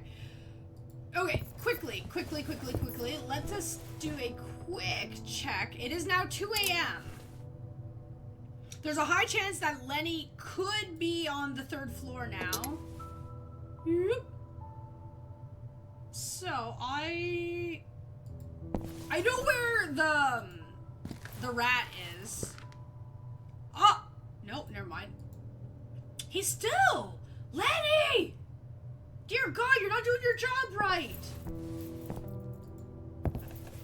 Urgh. Rage! Laboratory! Okay. Oh! He's gone! Ugh, I want to go on the 3rd floor! There's something I want to look for. It's bugging me. Okay, wait. If he's gone... Dr. Miller was no longer working in the laboratory. Where had he gone? Are you honestly that curious? Can we go behind that? Really? Come on! Sorry, I want to go behind his desk. Maybe there was something special here. Fine. Also, now I'm thinking that's why it wasn't working before.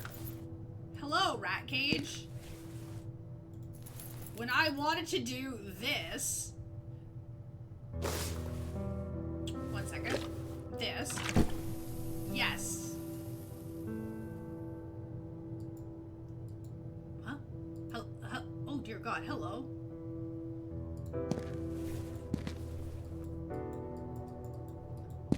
Ah!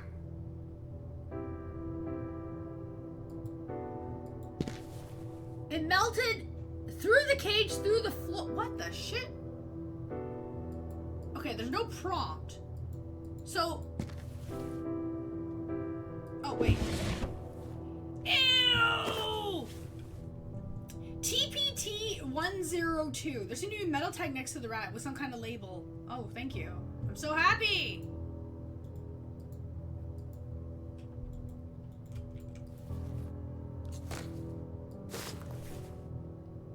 Something about this tag seemed important. TPT 102.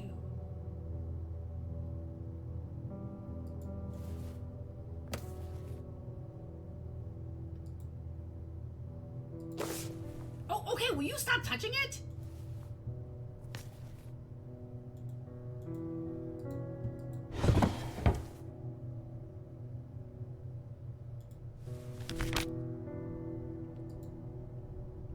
Okay, get tissue sample. There had to be brain tissue sample. Yes. Thank you. Okay, we melted. We melted the rat. TPT 102.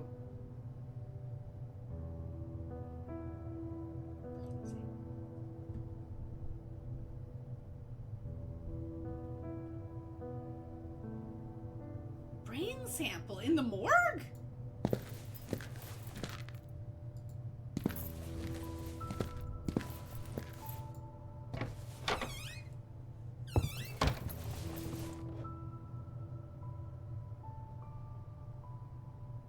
Well, I remember there being a brain inside the in the morgue.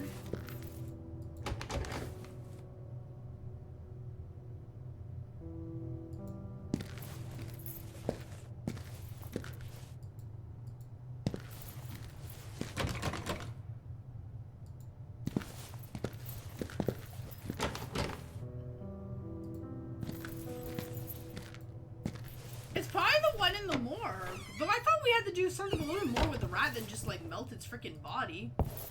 Poor rat.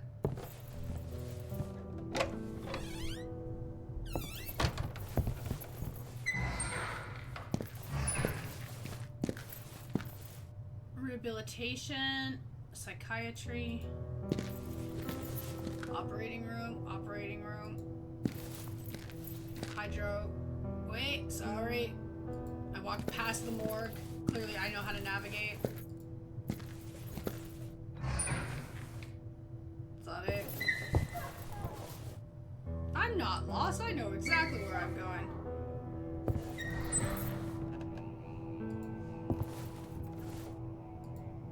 Yeah. Well, that's because I thought they were gonna give us a prompt to, use the needle that I have to, like, extract it.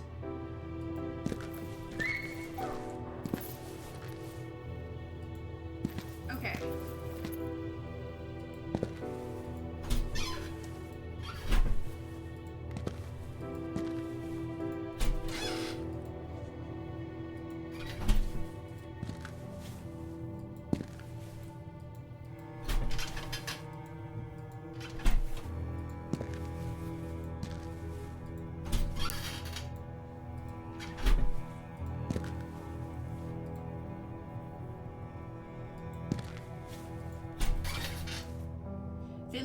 brains kept for research.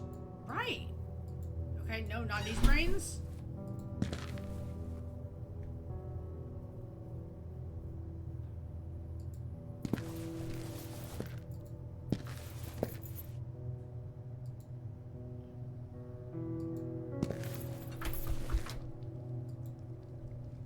An organ. I don't think I need to do anything with you anymore.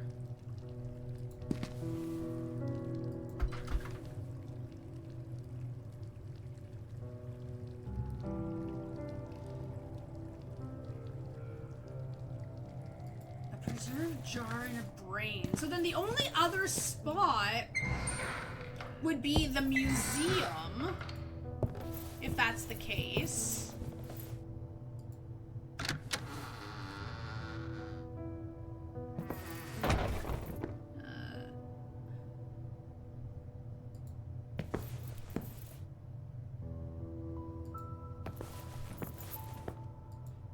Because there's something worse. TPT 102.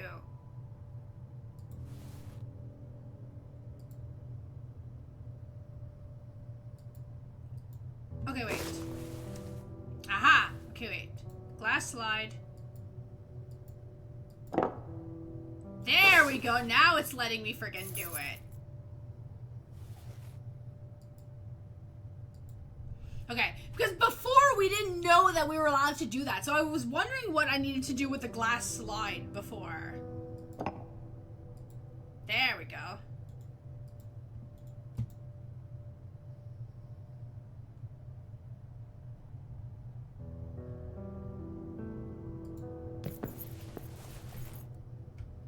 Okay.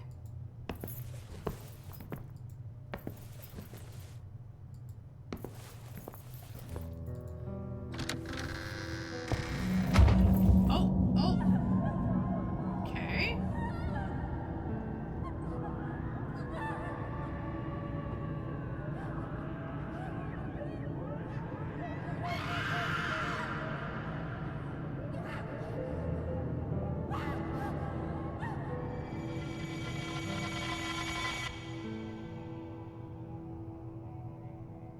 Okay, they're pumping out the memories a lot quicker here. Game, that means I only have one memory left. I understand we're getting close to the end, but I want to go on the frickin' third floor. It's honestly pretty accurate.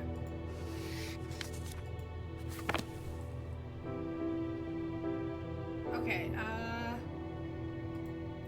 let me... No, it's still there. Okay, now where was that frickin'... I think it was in the surgery room.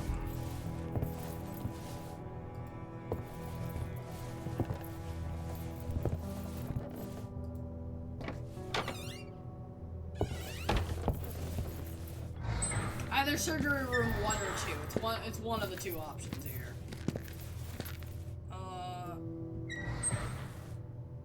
Let me see. Aha! Found you! Well, that was easy. Look, my memory works sometimes. Okay.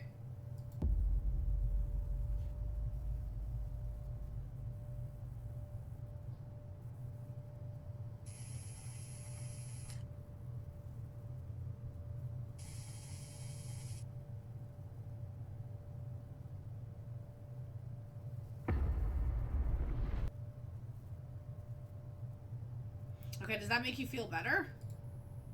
Something was missing, so I took the glass slide again.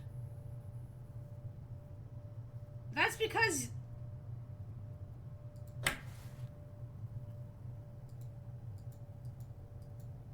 there was no sample in it.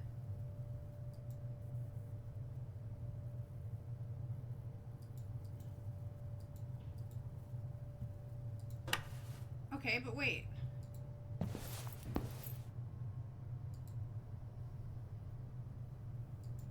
Okay, but you want me to put a sample in the machine, do you not?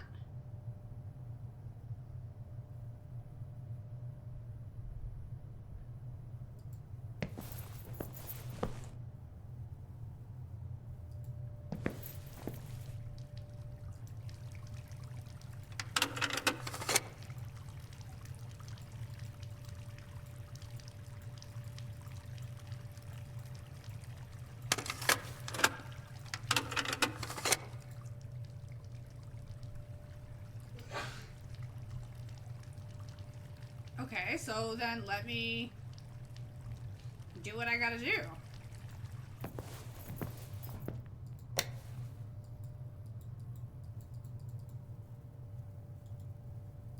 Okay, but let me put a freaking sample in!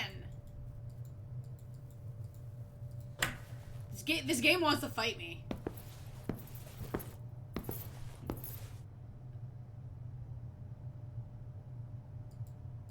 I have the slide already, though. He said he already picked it up. Oh, yeah, we already have it. That's why it's confusing.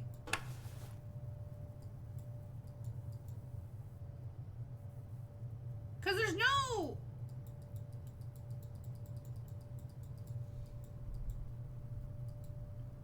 There's no prompt to put the slide in just yet.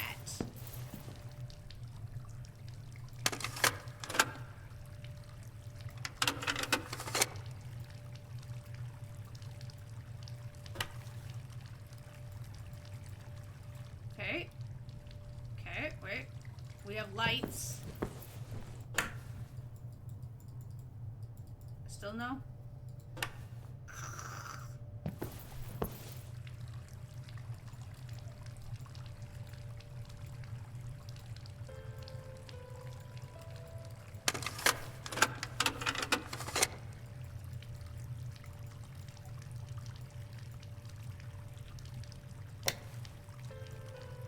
See, the machine is on.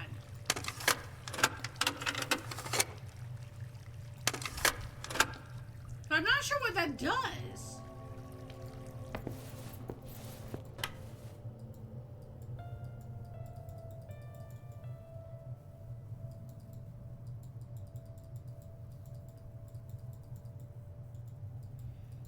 Okay, machine.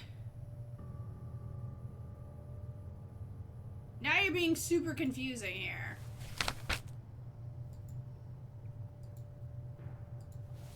The glass slide had a sample of tissue presumably infected with the tumor. Right.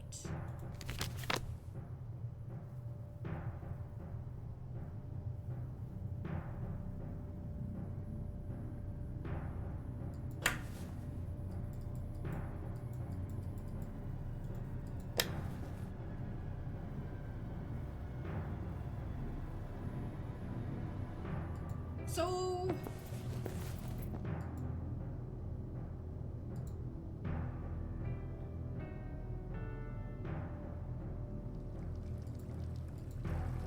It's weird. Oh, sorry. Oh.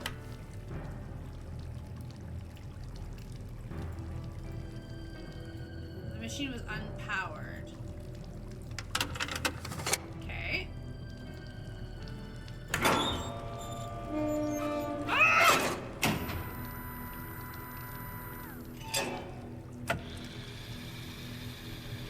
Hey, look how rusty it is!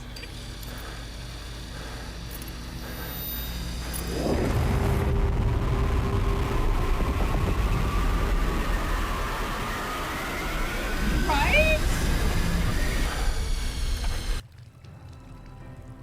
I'm okay. I'm okay. Just a little hazy.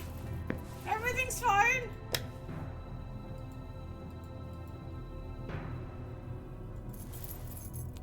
Everything's A-okay.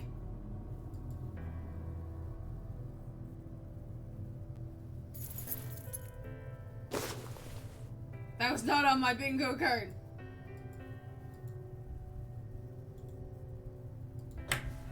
I'm seriously gonna fight you, sir.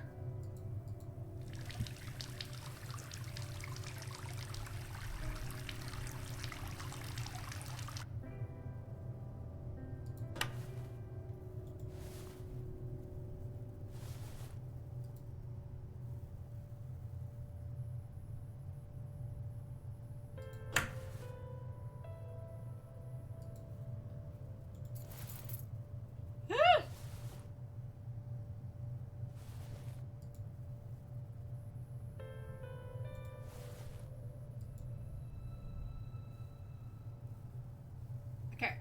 Now before I Sorry. I know. Give me a minute, game. I'm saving again. Just in case. Okay.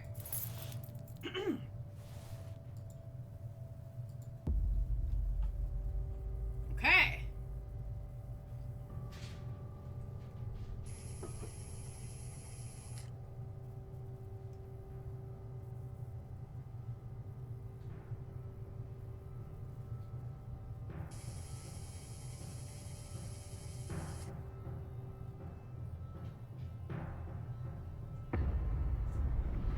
He's like, oh my god, it's in my head!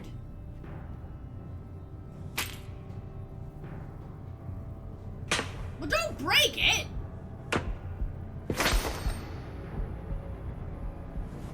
I'm angry! Roar! I couldn't believe it. I had confirmed what I feared the most. Nested deep inside my brain was an unexplainable tumor, the source of my visions, and possibly the end of my sanity.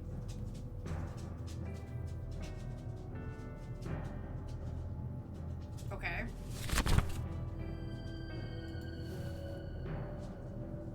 Ready for another use?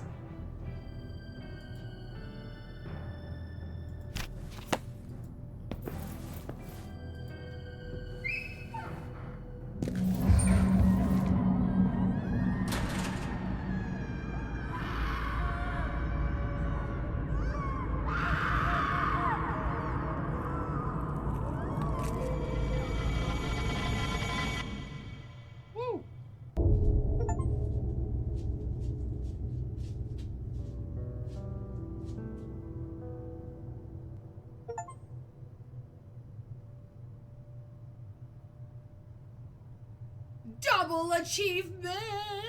Okay, so now, speak with Lenny.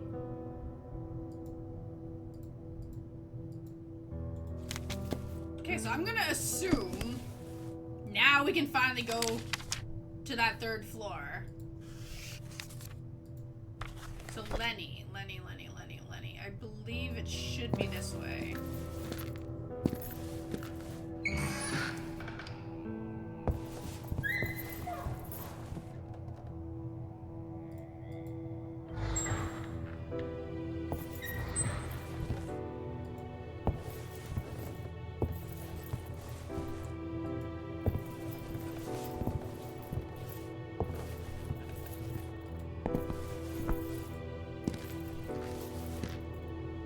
Finally.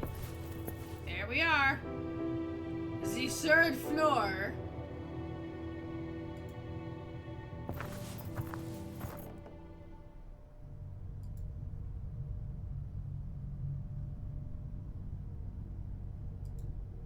No wonder there were so many leaves here, with such strong wind punishing this section of the building. Don't fall through the floor.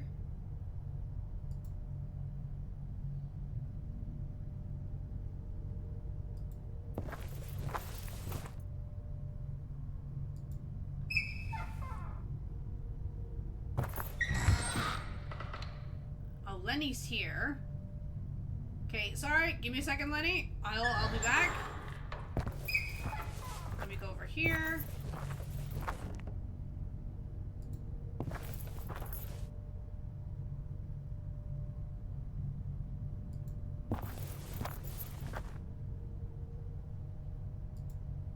I wondered where Lenny was. I had important matters to discuss with him before proceeding further. No!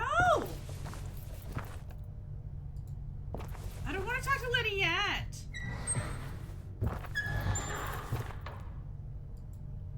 The theater must have been charming in its old days.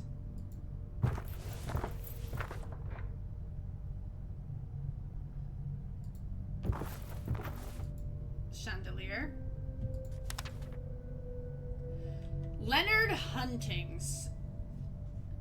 Leonard Hunting, or Lenny, as he is widely referred to by his peers and many staff members of the Institute, is one of the friendliest and most helpful patients currently admitted. He is very slim and has an unhealthy-looking countenance. In fact, there has been times at which other patients thought they were seeing a ghost, as Huntings was found wandering around the hospital. His striking, white-skinned torso, naked ribs protruding out of his chest, Hunting's manners are polite and gentle. He speaks softly and often stammers, his hopelessness, melancholic visage demanding sympathy.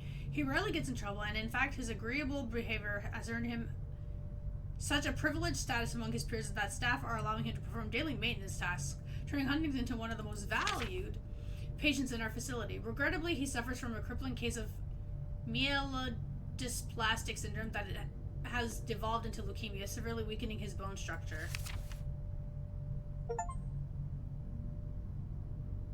Oh, okay. Lenny! We need to talk! In 1 second. Can I... Patients used to be encouraged to participate in improvised plays. Ceiling had collapsed. Lenny! Let me save before I talk to you. Leonard!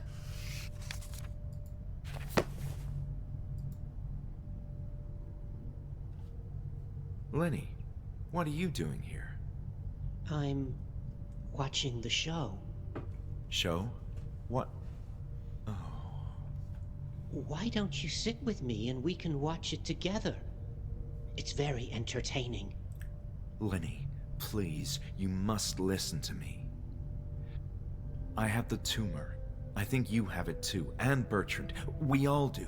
Everyone in Group E. I don't want to talk about that now. But Lenny... Maybe it's good if we don't remember. If I was in pain, I wouldn't want to remember. I'd prefer to be happy, like I am now. My visions are getting worse. You will have them too. Why are you doing this? Because I need to know, Leonard. I can't afford to lose my mind again. I want to remain in control. Oh, this next part is fun.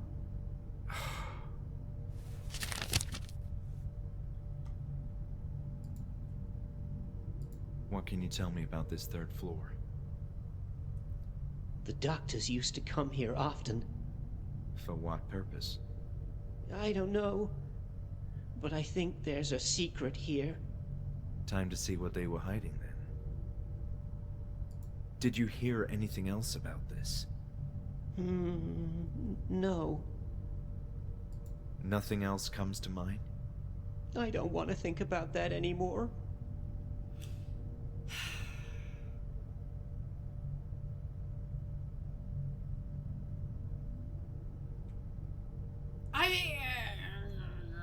I think I figured it out. I know who we are. Lenny, I saw a film. Horrible film. They locked someone in the basement. I don't want to hear about that, please. Just listen. In the film, there was an item that fell through a grate, and it seemed to be something of huge importance to the doctors. You know, the doctors that did this to us, Lenny. It happened in the boiler room. Yes, the fire. I remember. It was so hot. What's below the boiler room? The sewers. Okay. The sewers. Do you have any idea what this item in the basement could be? It's something one of the doctors always had with him. I remember a key, but it was a strange key, not a usual one. A key? But for what? Well, sorry, that's all I remember. Welcome back. Did you hear anything else about this? No. Okay. Is there anything else you can tell me about this? No.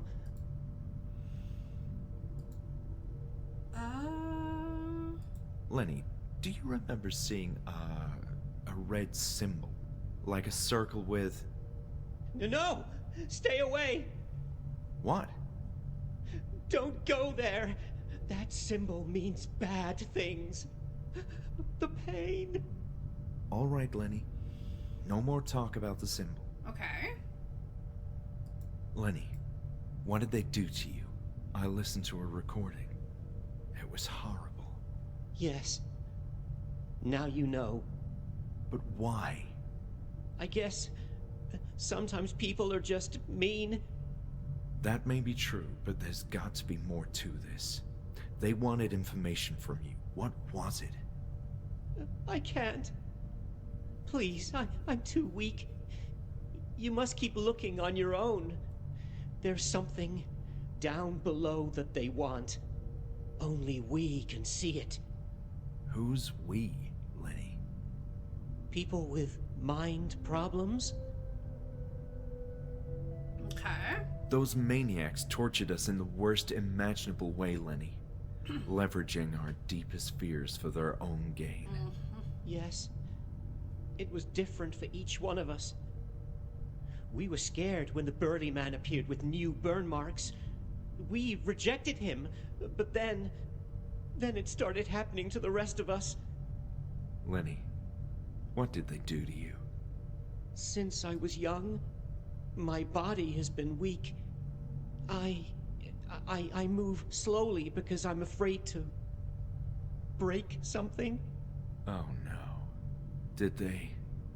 Yes. They broke me. That's the pain. What the hell is wrong with this place? What is your worst fear? My worst fear? My fear. I'm terrified of losing control, Lenny. I must know that I'm in control of my own actions. I don't want to lose my mind. Lenny, please help me. I can't. It's too late for me. I should be on my way, Lenny. Stay safe. Oh, Lenny.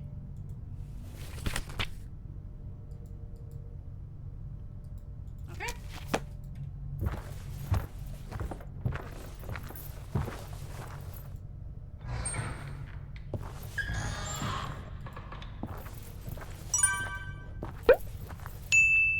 I'm just glad the game doesn't throw our actual worst fears at us. Woo.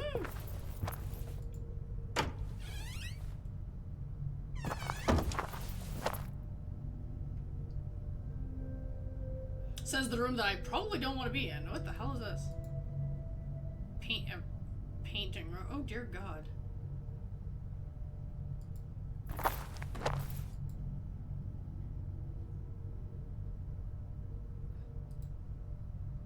Okay, we got people's art in here.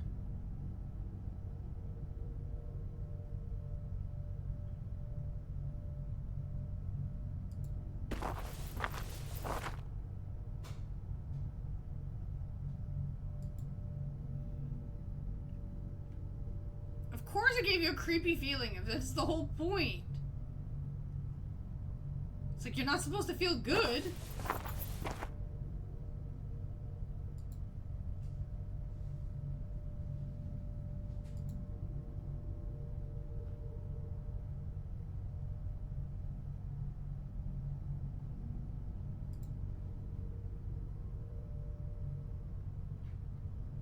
Okay, so this is definitely a weird room.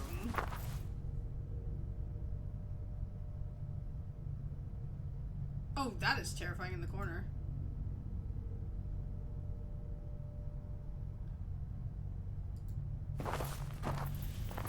Okay. I don't like that room. The workshop was a calm place driven by creativity of patience. The Handel Institute was well equipped to address all the needs of the mind.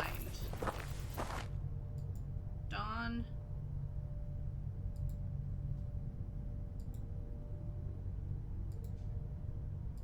Eva.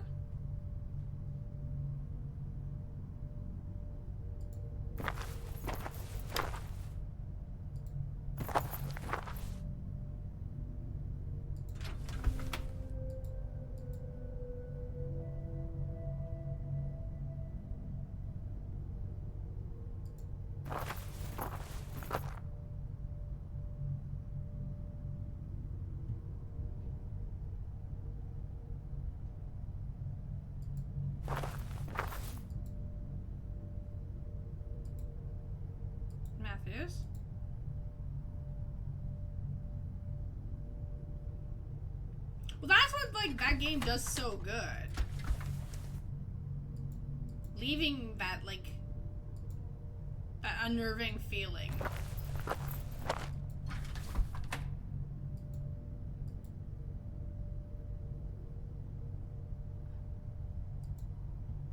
Big D. Okay, so it doesn't look like there's anything special in here either. The drawers are all locked. Okay.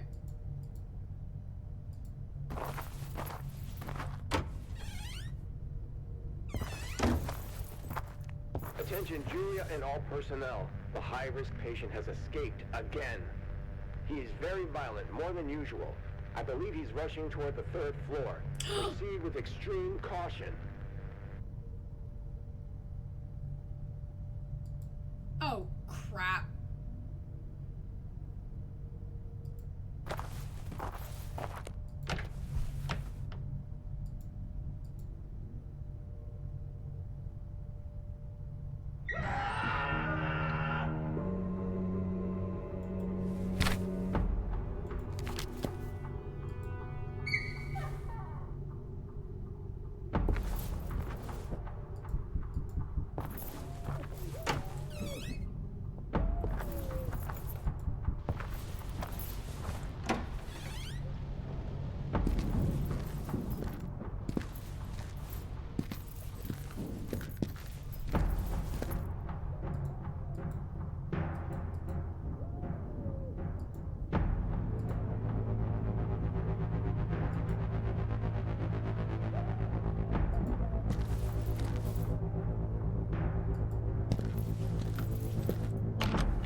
I'll read that in a minute.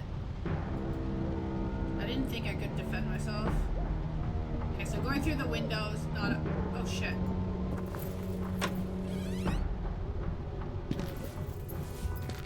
But game, this doesn't help me get out of here, though!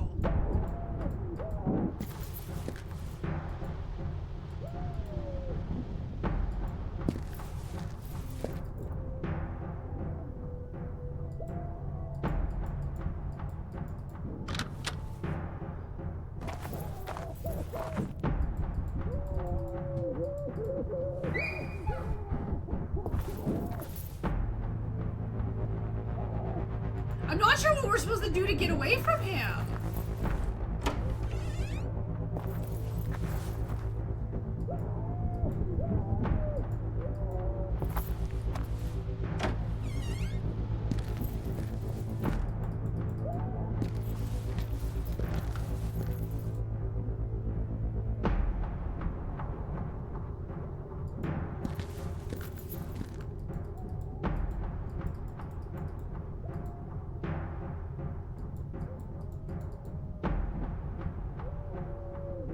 Oh, he's trapped?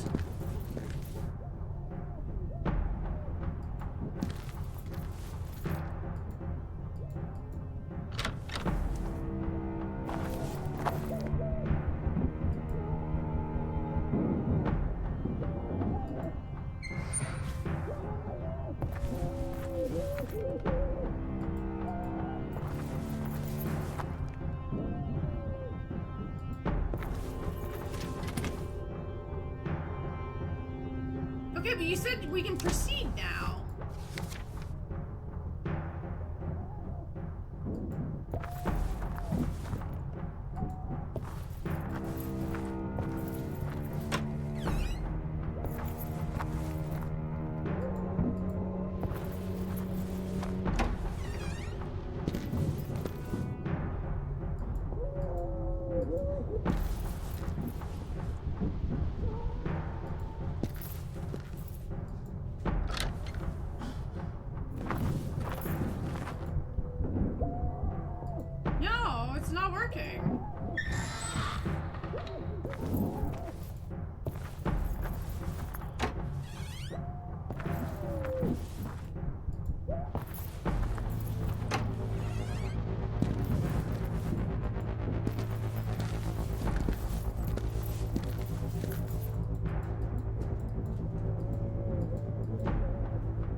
criminal was trapped, and now I can proceed. So now maybe I gotta move quick. See, it doesn't work though.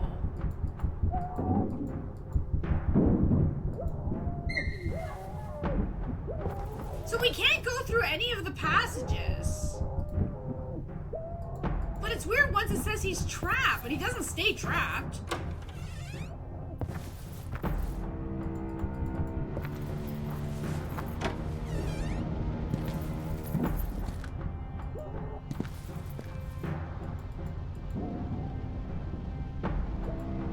See, it's weird because like it only says he's trapped once I get here.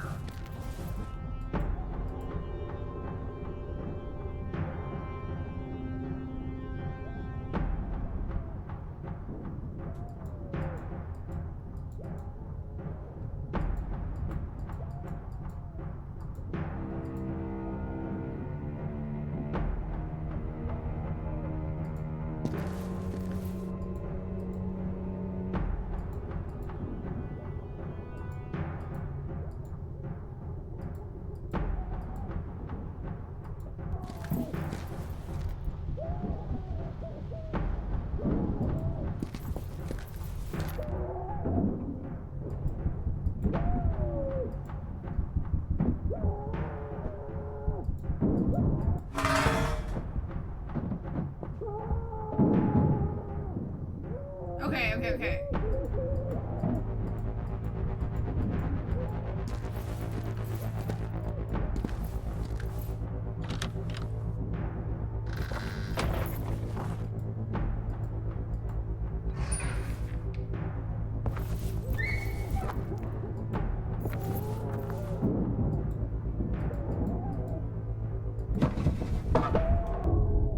There we go.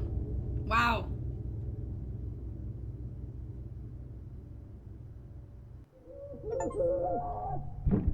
Without the man who chased me, I readied myself to explore the rest of the topmost floor. Okay, finally.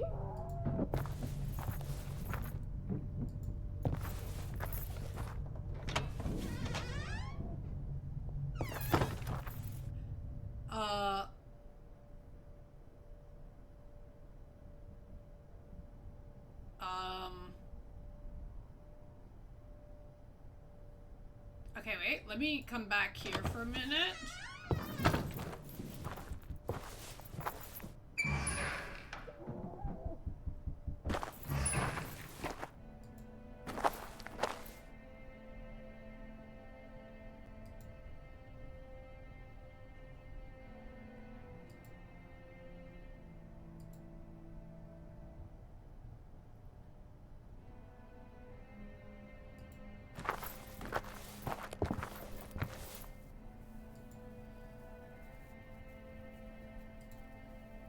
I will go back into that other room in a minute.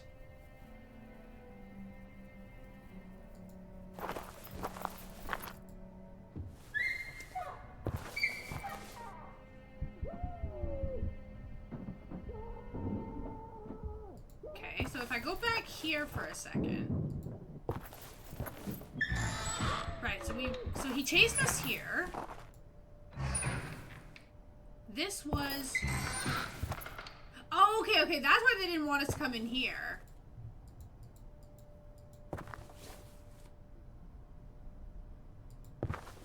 Lottie.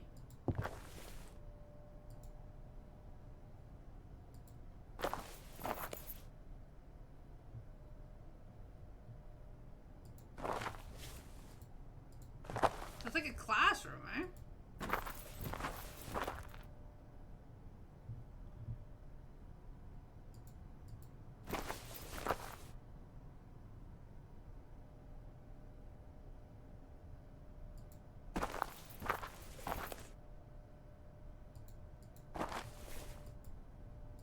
Fabio.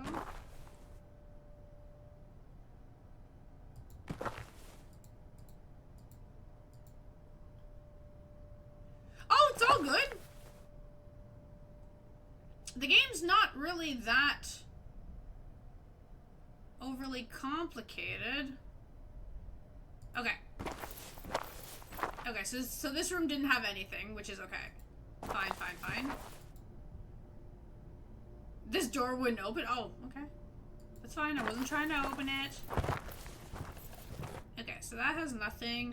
We locked him into that other hallway. Okay, now we can proceed.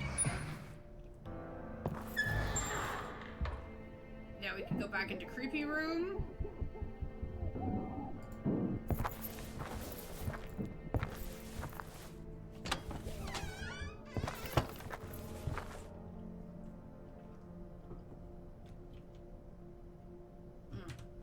Right, so let me save here before I start touching things in this room.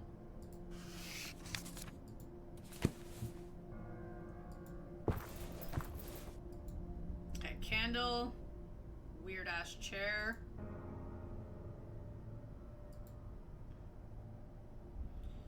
Books. Occult books.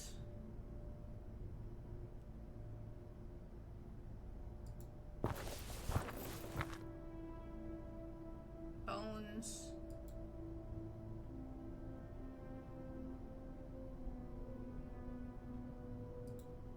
The symbol, that's the symbol.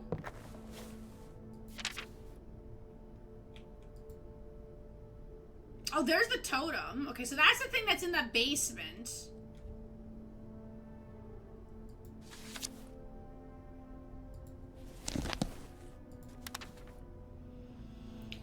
I feel nearly drunk on the prospect of harnessing all that power. We can't stop until this mystery has been fully unraveled. I'm ready to exhaust all my resources, sacrificing anything and anyone until our goals are met. This is greater than mankind itself, even greater than me. This is the right symbol. I know it. The next step is to translate the logograms, which won't be an easy task, considering the poor state of the stone slabs. So many millennia, epochs of abandonment. But how? This finding predates any recorded history of scientific research. There's no written account of all the servants anywhere else. I'm not even sure that's the proper translation. It's imperative. Oh, wait, we are completely on our own. It's imperative that we focus on the task at hand and make no compromises if we're to succeed. We may well be the first civilized and sane human beings to ever gaze into the innards of this mountain. If what I suspect is true, what awaits inside grants the means to ultimate enlightenment, the permanence of actuality at our disposal. Servants is far from an accurate word, but there's no better way to describe them with the meager information we found. Contrary to other ancient tribes, chief among them the so-called Dalmar, who at least had a sense of purpose in keeping a vicious god at bay, the servants sought to commune with a benign, malignant entity. I wouldn't call this a goal per se, but rather a way to exist. The servants sent as much as their primitive nature permitted, the formidable but alluring power of the entity. To achieve this communion, these earliest beings would make use of psychoactive substances or ethogens, as they're referred to in recent times, to reach the state of genesthai, the true meaning of existence.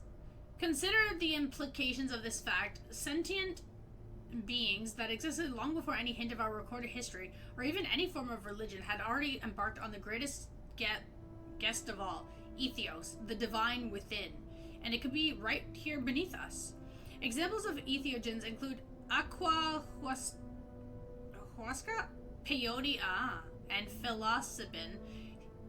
It seems, as far as I can surmise, that the servants require some sort of mind shield to face the abstruse presence of the entity. This corroborates my other findings, yet I can't synthesize the prehistoric ethogens exploited by the servants.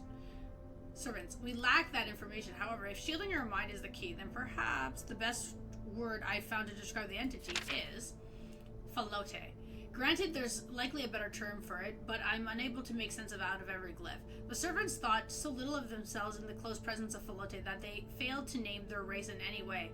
It's the supreme surrender of will, the epitome of self-hatred and shameful submission under the influence of a foreign power. Imagine for a moment the fate reserved for a culture of people that would surrender themselves at the behest of a pre-natural being whose concerns were far detached from their own. But luckily, nothing of the sort ever happened. Whatever substances the primitive servants used, they didn't succeed in merging with this otherworldly visitor. The entire course of our history could have been so different had an inferior mind communed, and so Falote still waits, forbearing as ever. Yes, we played it a long time ago. Well, obviously when the remake came out. Filote is wise, an entity enlightened far beyond our human condition, and also infinitely patient. He remains rooted within the bowels of our earth until the right vessel comes, and he is willing to wait another insurmountable passages of time until that happens, and he finally breaks free to traverse the geometry of our world. Time has no meaning to him. Of course, a lower prehistoric species couldn't have tamed this illimitable power, but I have other means. Who is in control? That's the key. We naively think that we are in command of our lives, but the fabric of modern society shapes our fate by means of overwhelming information. Our minds begin to malfunction, and thus we surrender to the unbearable noise, sucking away our vitality, a dissonance perceived even on the mere page of a newspaper. Filote also makes use of noise, but it's a different kind of disturbance. He delves deep into your mind. Something, an interference, perhaps even a physical change manifests when you face the horror, and yet there is a distinct possibility that we can tame this power. A nascent theory provides hope. The configuration of our brains is still crude. Much as I like to believe my genes are more sophisticated than the Boer servants, not enough time has transpired to provide our brain cells the ability to grasp the essence of reality. We're still only able to process 3 dimensions. However, Filote operates in another geometry of existence. Its visual information is too much for our minds to absorb, yet the only way to commune with the entity is to endure his presence. He must be so old, impossible to comprehend with all our earthly conception of life. Filote must have originated from the time in which the very first stars formed. Perhaps it's already existed before it all began. Ambrose was right. The way to succeed resides in the primordial arrangements. In fact, the distant influence of celestial bodies may have an astounding implication during the encounter. This is too much to grasp, even for a learned man like me. There's a favorable configuration and greater chance to prevail if the communion takes place at a specific hour as we perceive time in our polyhedric coordinates. The first patterns were deemed too ineffable for the limited sensibilities of monotheistic religions, but our illiterate ancestors couldn't grasp how the primeval instinct of a lowly species like the servants operated, seeking meaning. In the simple organisms of their era, arachnids, coleopterans, millipedes, grubs, and yet the shapes of these suggested constellations don't directly correlate with the arthropods that inhabited our planet. They are grotesque caricatures of otherwise familiar outlines, as if some vital feature of their true physical forms couldn't be conveyed on the flat surface of these slabs. Regrettably, we don't have enough time to construct an astrolabe, and so we'll have to operate with the spare details we have available. I'm in shock. The symbol itself acts like a piece of the chart. When the position is correct, it provides the zenith of the equation. It's inconceivable that the servants themselves figured this out, so the symbol must be the vestige of some elemental language, designed with a baffling purpose that our spatially impaired capabilities can't hope to decipher. The only way is to realize the encounter. This vermicular shape, I've seen it before. Well, that totally did not, melt my brain.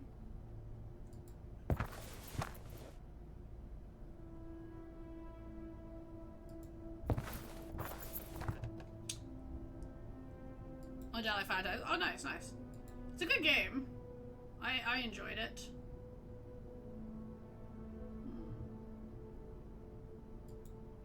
A small statue shaped like a head.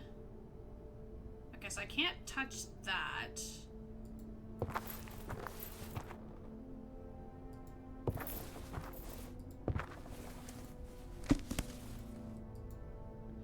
Mortis Cave. A hideous sense of portentous menace could be felt in the title of the book alone. No, I wasn't mentally prepared to delve into this sinister tome. A candle.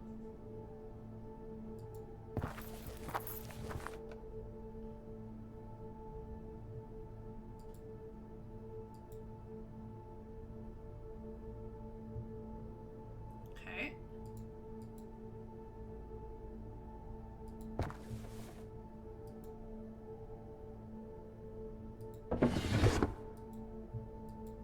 Bones. More bones. A chair, or an empty drawer. I did not treat you bad. How are you, though? Okay, so it doesn't look like outside of those books, there's really not much else to touch. Oh. The staff receptor was weird, like everything else in the room.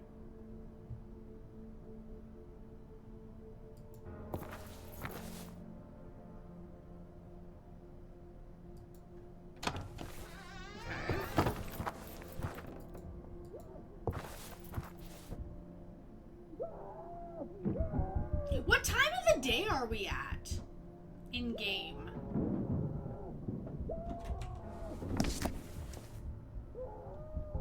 Wait.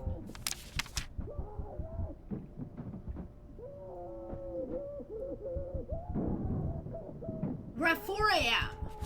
Okay.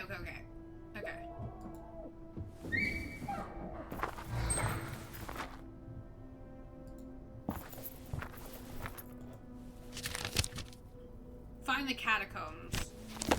Yeah, well, the catacombs are in the basement. We know that.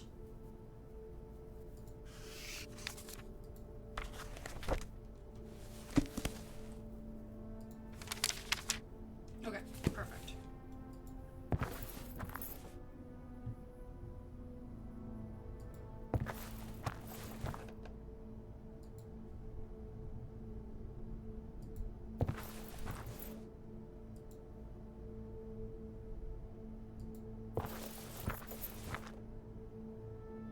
Okay, wait, what's over here? Okay, a passage we can't go.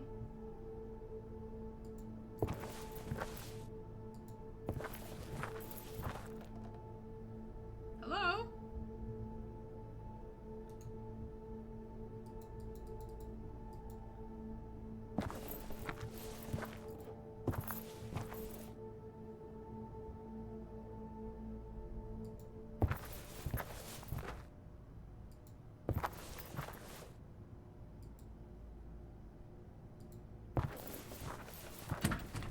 The drawer was shut tight. I'm gonna throw fists, game!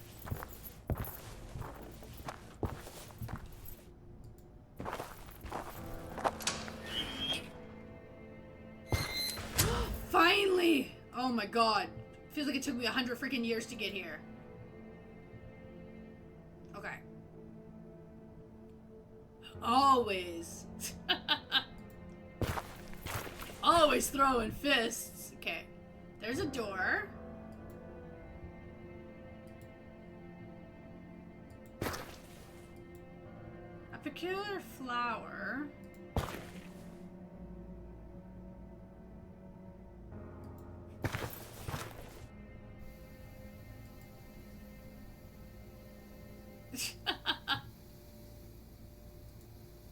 Sometimes you gotta do what you gotta do, right? Okay. Finally.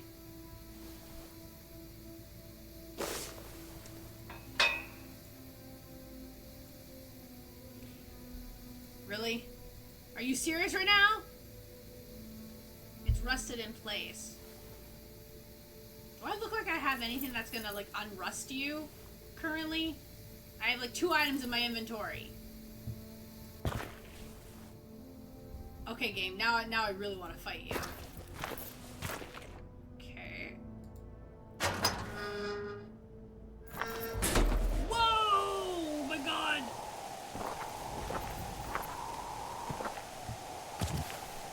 Yes! Okay, we gassed it.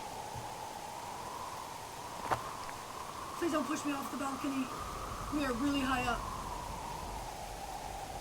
Oh my god.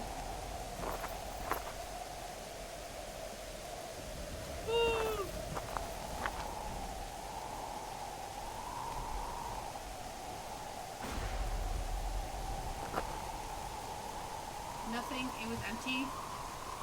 No oil left. It's the end of the world! Okay, let's, can we go in before we get, like, electrocuted? Like, hit by lightning or something? Okay.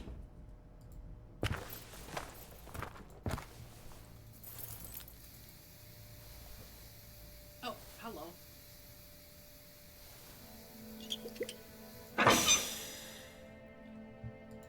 Okay. good. I need the oil can for the basement as well.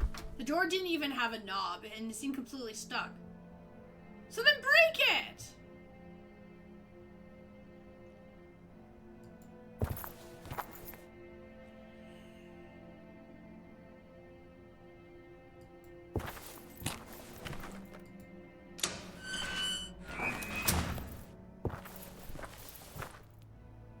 I guess it's time.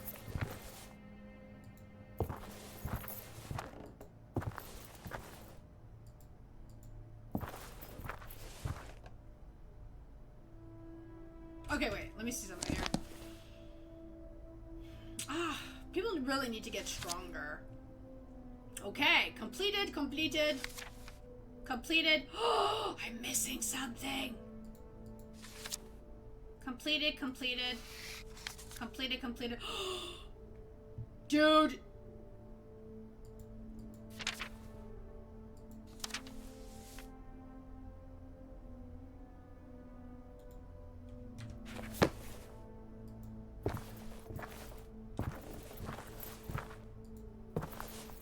You can't mess around like that. I swear. If I finish the game missing one file, I'm gonna riot.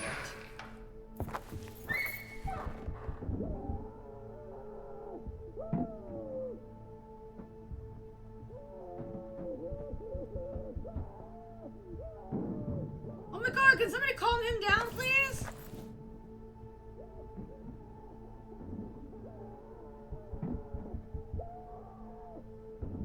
Dear God.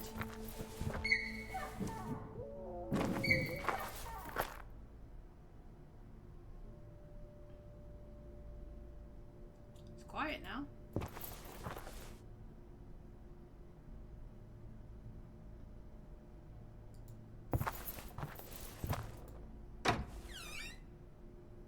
Oh, right. Right, there was nothing in here. I don't know why I came back here. Nothing in the art room.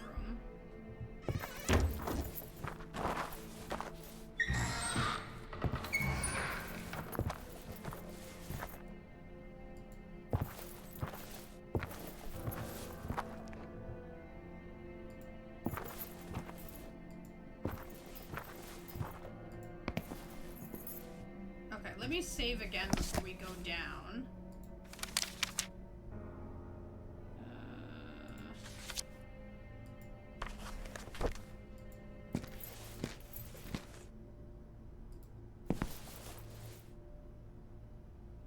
Am I supposed to... Wait.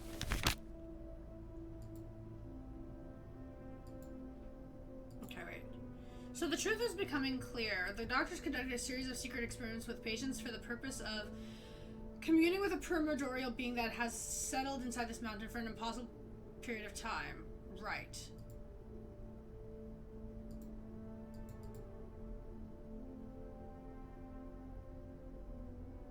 They don't tell you what it's called. The file I'm missing.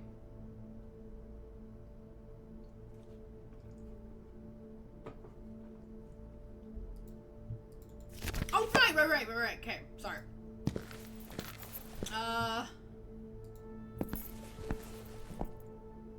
Before I go into the basement, I'm gonna...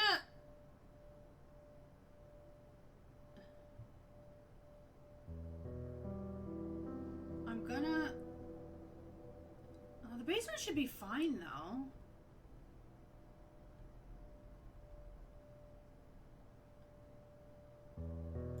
Well, memories, we have everything. We're just missing... But, I mean, we're not done the game yet. So there's probably still a chance that I can find my file. It's the one right after Strange Drawings. So I probably didn't miss it, because, I mean, we're not done yet. Okay, so we're 4 a.m. So let's go into the... I need to go into the sewer.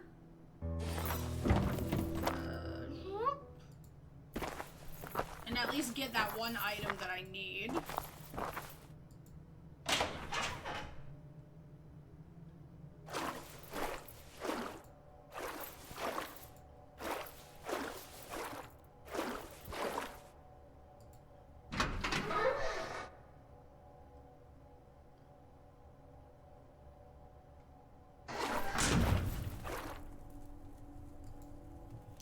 horrible fate this poor man had suffered. Oh, he died in here. As I grabbed the curious artifact, a sense of impending doom assaulted me.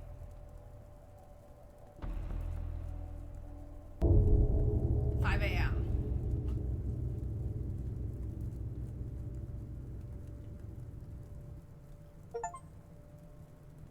I left my nightmare journey was nearing its conclusion.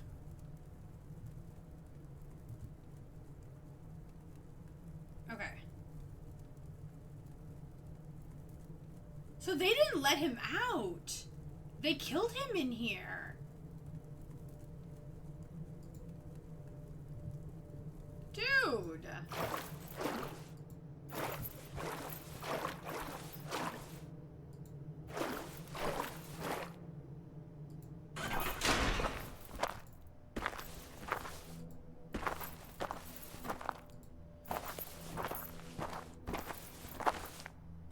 Wait. Crap. I don't want to go this way.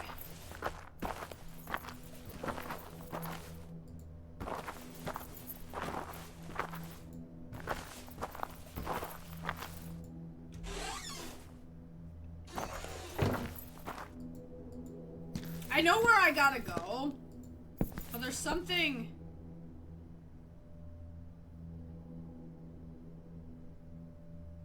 Yeah, I believe I got that one. Because before we trapped him, I literally touched everything in the room.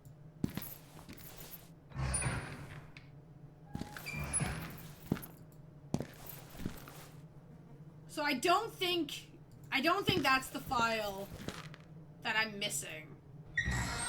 Because if the files go in order, then the last file I'm missing is at the end of the game.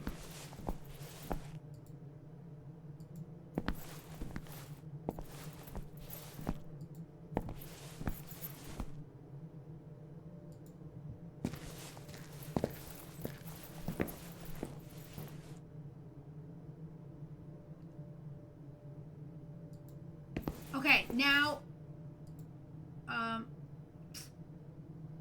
my question, I mean, you probably might not know, do you happen to remember where the radio is? Oh wait, maybe it's in the janitor's closet? I don't think it is, but I think the janitor's closet? Oh, radio! I had the impression that if it worked, the radio would only play pre-war transmissions.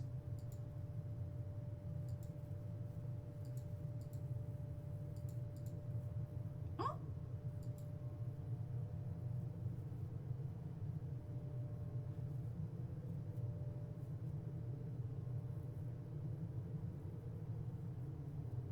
But, I just vaguely remember one Steam achievement for this one, and it's the radio.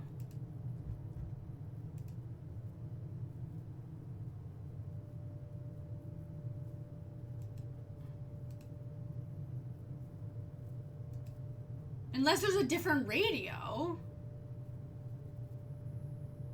Turn on the radio at 5 a.m.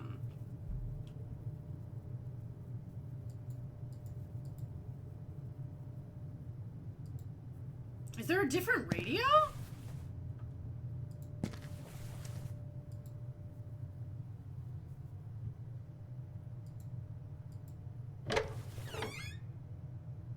Backtracking is a little bit hard though, because if you don't have the right saves...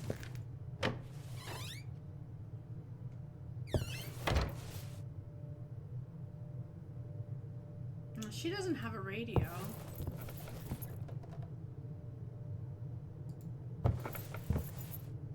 She don't have a radio. That's the only radio that I know of.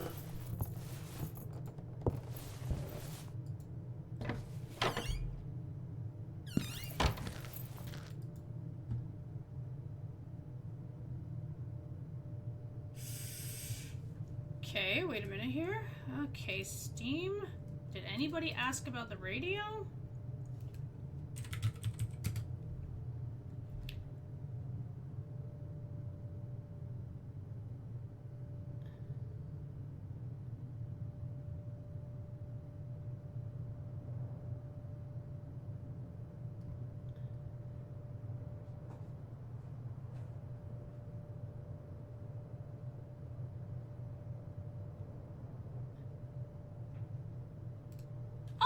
Okay, wait a minute here. Okay, luckily somebody actually asked about this.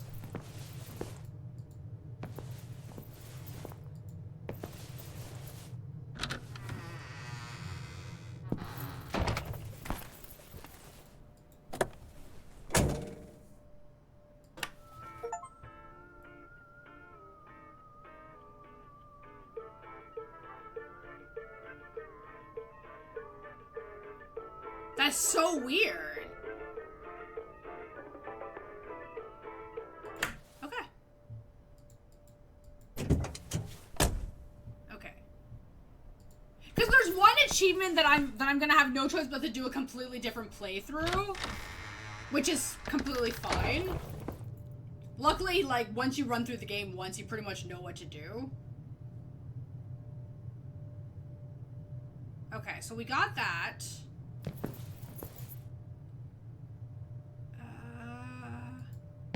I think the only thing that's left is going into the basement now, the catacomb section, I guess. I think. I think that's all that there's left to do.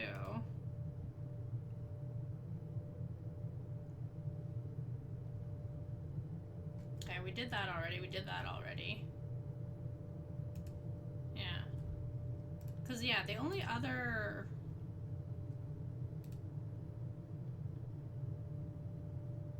That one... Wait. Oh, no. Don't tell me I screwed that one up again. Wait a minute. Yeah, the wire cutter we can't do. The scavenger is confusing, though. Also, I think I have to go back upstairs. I forgot to take the valve with me. Ugh. Fastest way to get back upstairs.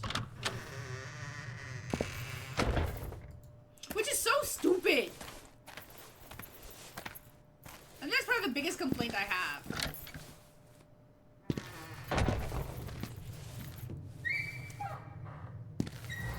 When you're done using an item, it should automatically go back into your inventory. Cause now we gotta go all the way back to the frickin' the greenhouse. Oops. I mean, luckily I know where to go. It's not far.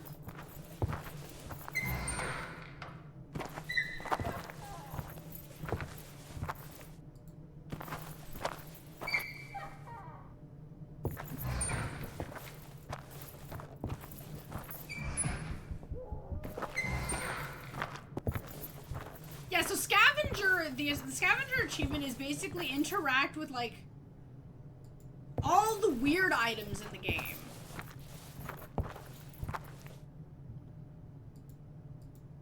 So I'm thinking, unless there's, like, a weird item inside the catacombs, then you would think, for the most part, I would have everything, right? But obviously we haven't been down there yet. Okay, come on, greenhouse. I need that valve. Because I'm a frickin' potato and I forgot to take this with me. Thank you.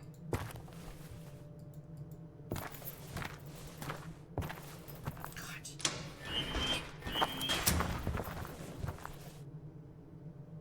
Wait. Wait a minute. What is this? What is this?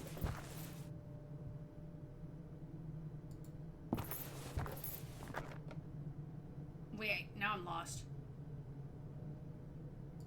Any other way? Oh my god, yeah. The thing is, we've pretty much clicked everything we see. So I don't think I'm missing anything in general from, like, where we've been. So the only thing I can think of is, like, the last spot of the game that we haven't been in yet. It makes the most sense, right? But I guess they assume that you're gonna do 2 playthroughs. I guess.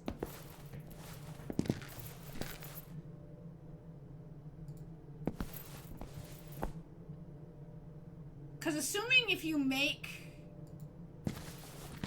the mistake with the wire cutter, then you definitely need a second playthrough. I don't know if I actually have a save file where I still have the wire cutter in my inventory. Because I used the wire cutter on that freaking rat thing.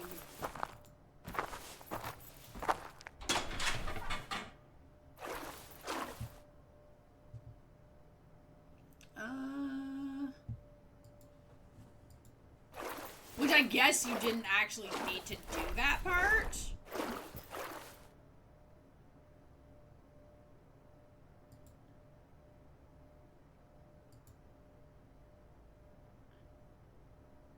Okay, where am I supposed to? Ashtray, glasses, small guitar, mosquito repellent, head statue, book in the director's office, pump, doll head statue, gag, music records, x-ray, book in the room to the left of Julia. Huh? Ashtray, small guitar, mosquito repellent. You know what's funny is that, like, there's a high chance I've probably touched most of those things, and my brain's like,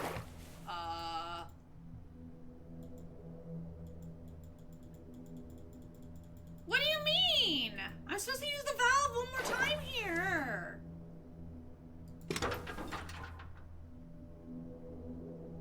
Okay, now I'm confused. It won't let me do it.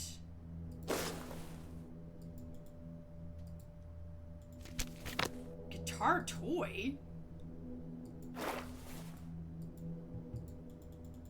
I didn't need to use it anymore. What? I'm supposed to use the valve one more time here.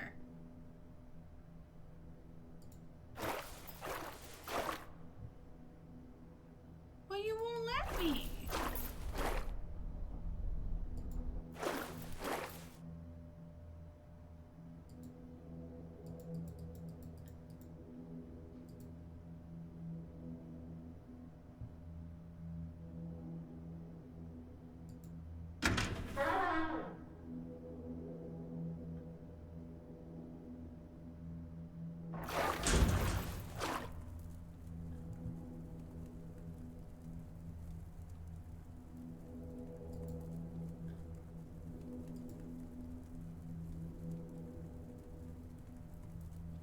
Okay, is this achievement potentially bugged? Or did it pop up and I just didn't realize it popped up?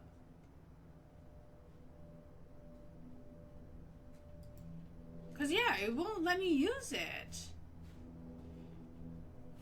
It's called Phantom Valves. It says use the valve one last time in the sewers, but then it's like, is there another sewer spot?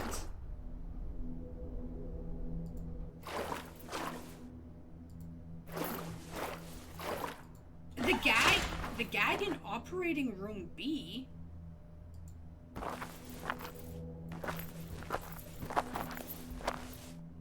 See, now I'm like, operating room B, did I touch a gag there? Okay, I'm sorry. I'm sorry. I'm going back. I wish that there was like a checklist of like things that you touch.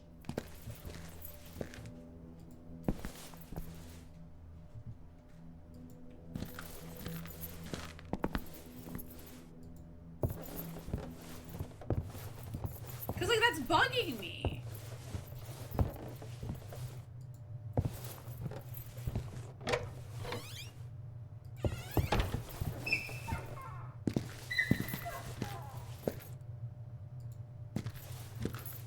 Operating room B, a gag?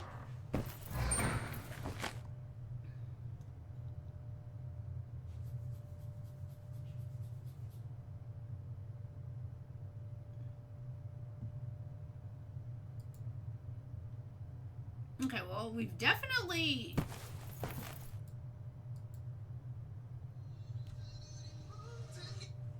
Stop it.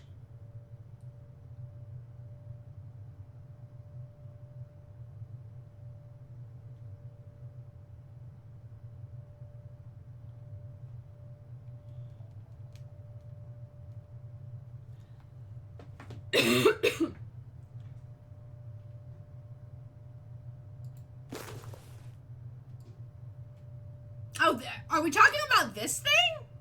Would this be considered the gag? Cause I found this. That's like the mouth brace thing that goes in. Okay. Yeah, I have this already. Okay. Honestly, out of the small guitar and the ashtrays bugging me.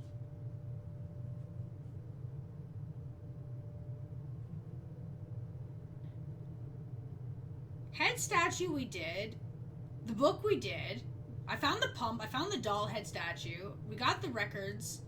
We got the gag. We got the x-ray. We got the book in the room to the left of Julia.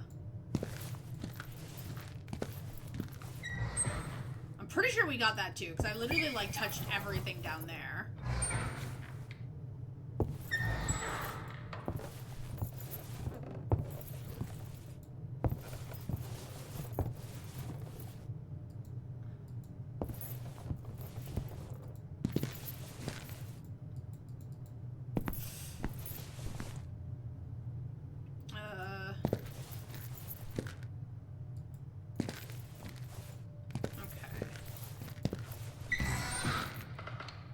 Do you know where the ashtray is? The worst thing is I probably already found it, but I feel like at this point in time, you second guess yourself. Okay. Okay, so the book to the left of Julia. So Julia's here, right? We've touched that. We touched that. We touched these things. We touched that. Oh, probably this book. Yeah, we did this already. We touched that. We touched her jacket.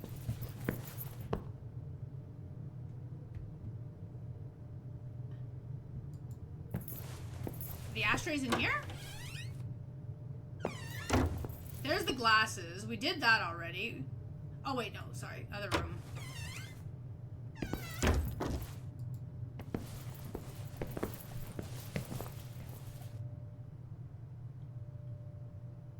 Or no? Trash can. The book is in the room to the left? But in that room, that's where the glasses are. So the glasses and the book are in the same room?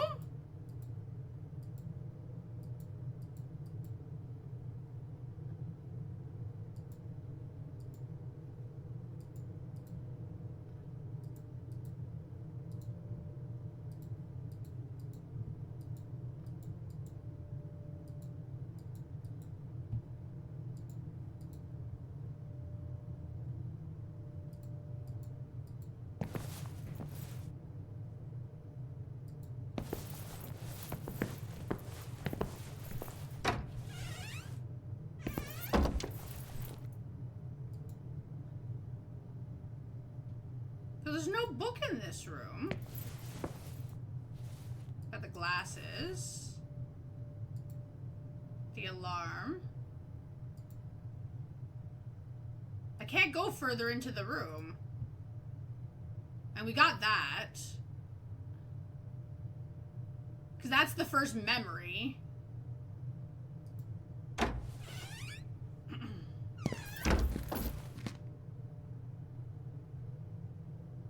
Yeah.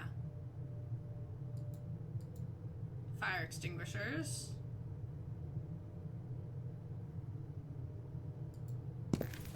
Honestly, the biggest thing that's confusing me right now... No one mentions the ashtray. That's the biggest thing that's bothered me, is the ashtray. I feel like the ashray's in one of the doctor's rooms.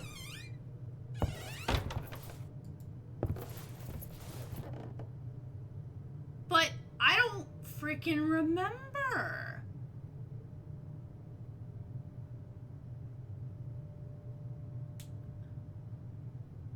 Okay, definitely not his room.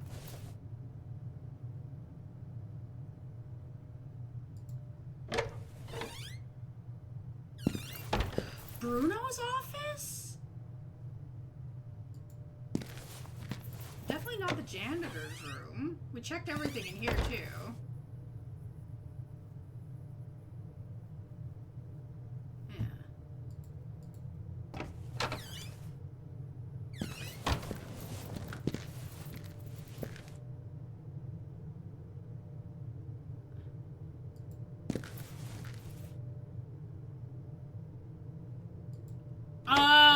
It's like I'm just gonna call it like a harp style thing. There's the head statue. Okay, there's no ashtray in her room.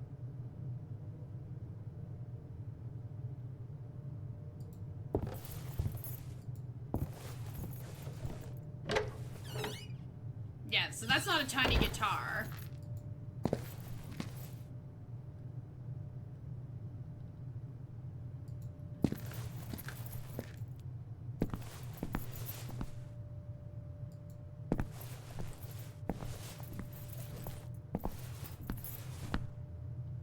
Now, it's possible Bruno's office might have the ashtray. As for tiny guitar, I have no friggin' idea.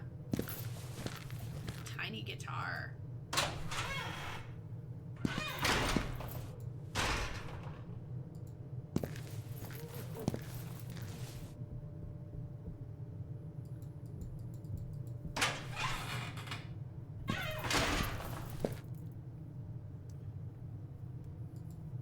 Because again, there's a high chance I already got that too, but the game definitely does not tell you which items you've picked up.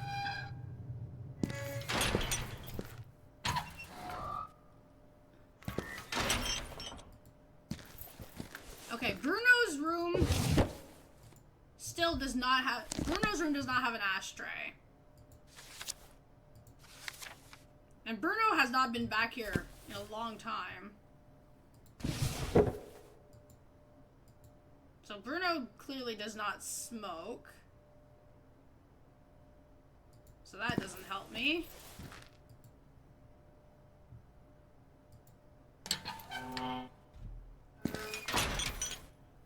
I might have to just say forget it. But that's gonna bug me now. There's only like, I think, 2 other doctor's offices.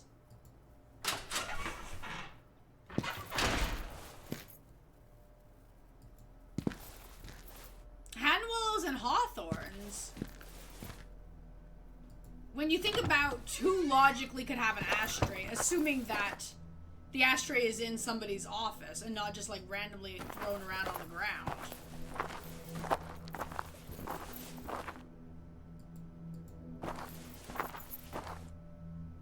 But again, that's assuming ashtray. See, this one I can't open this door. 'Cause that's the only other sewer door. This is where I gotta go for, you know, our main shit. The valve thing is driving me nuts.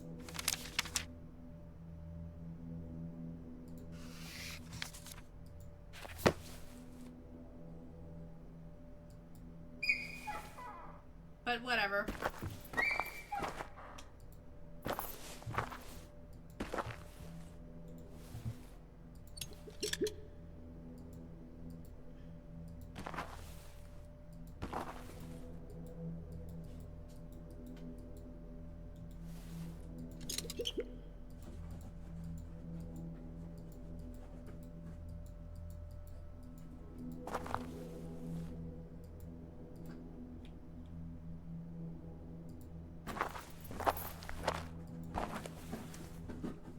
Fan of achievements was that you hold on to both items for as long as possible in the game.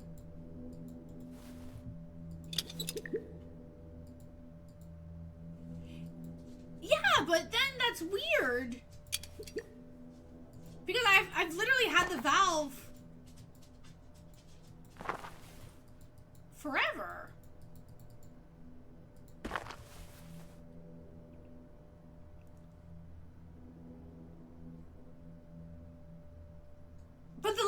was already done in the sewer.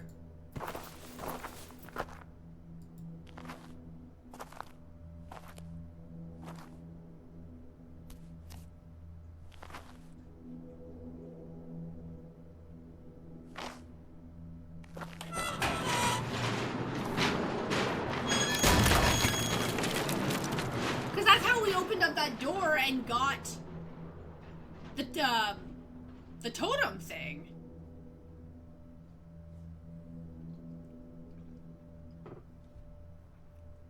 Either way, I did make a save point anyway.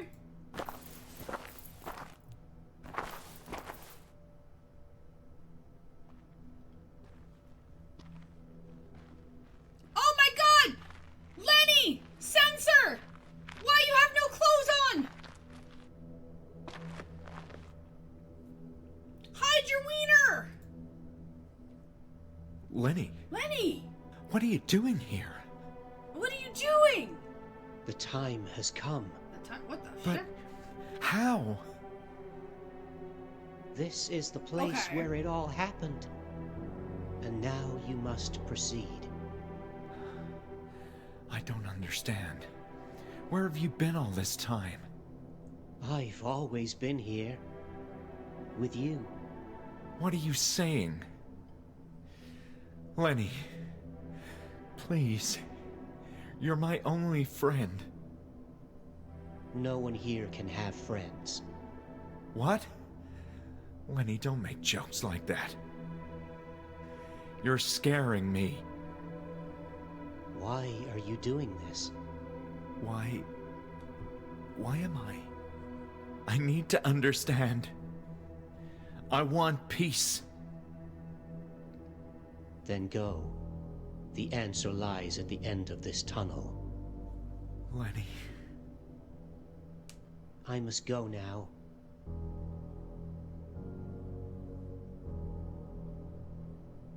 Because that's not weird.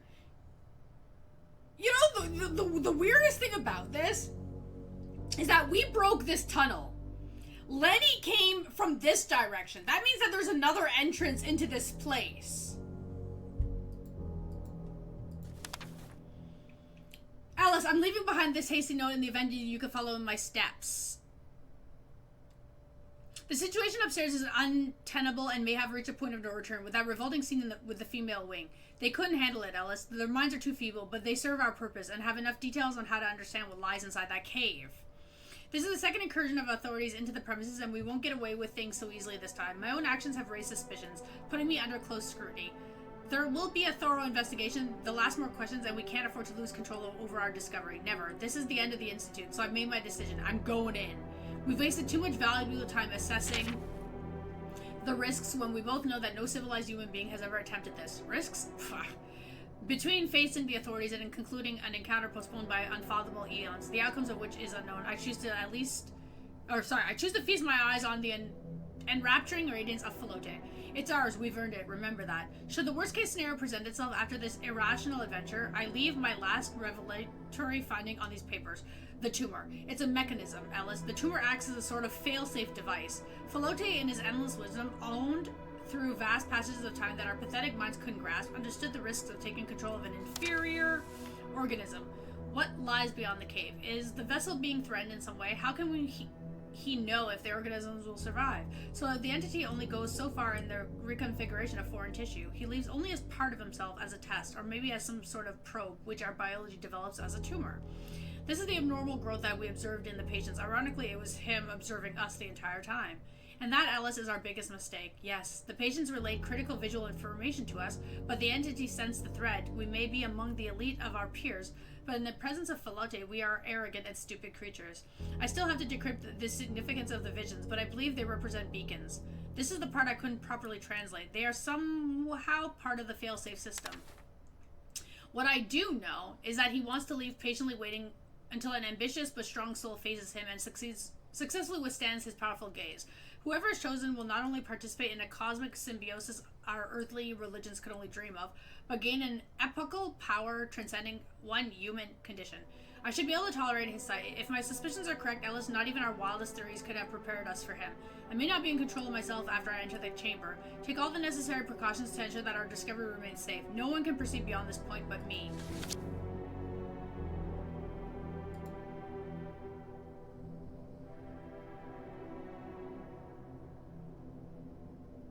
Oh god. Okay, wait a minute here. Game?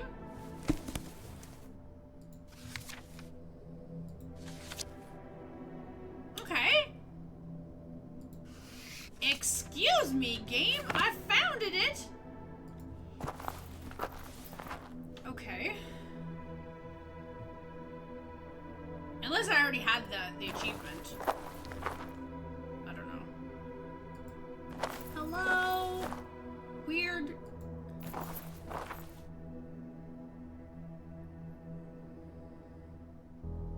Okay, where the hell did Lenny come from? Here?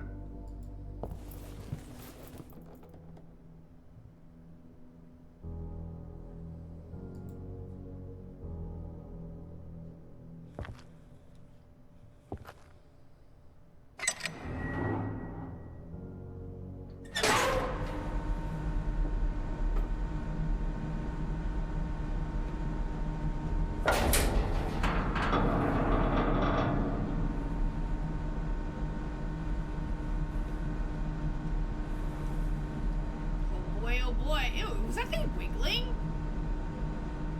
Ew, it's wiggling.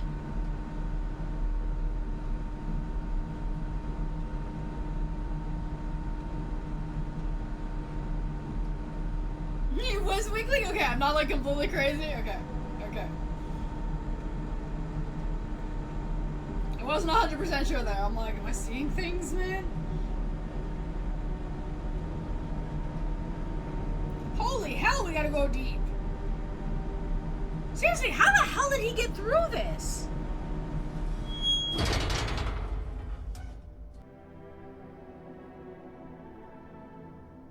Game's like, guess what? You can't go back up. You know, it's quite tragic. If you wanted to run away and change your mind, you can't do it.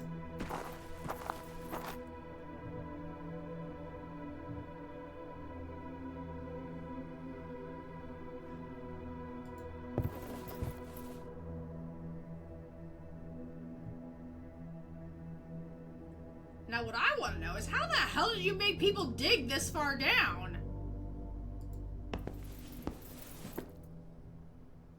Make it make sense, game!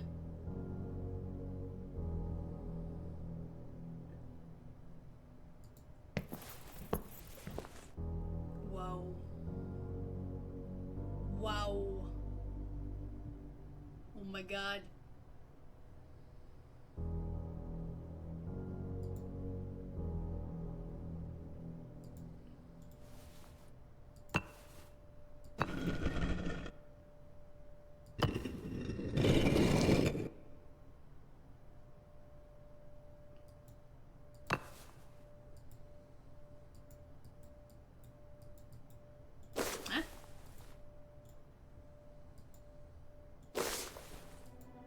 Take the valve!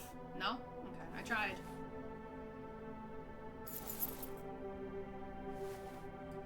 Right. Rotate.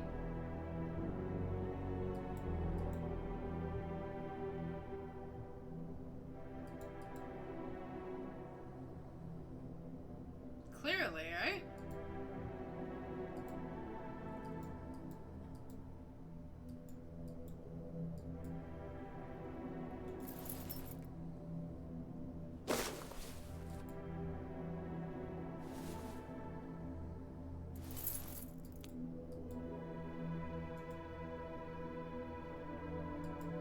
Am I missing something?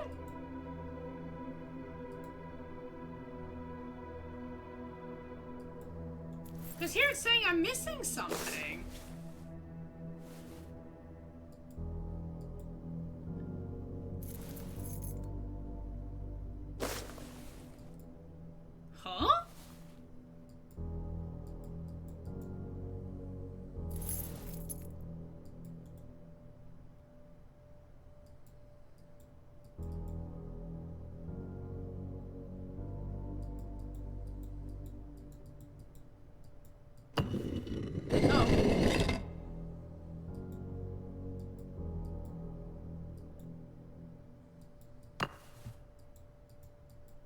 it won't turn without the key.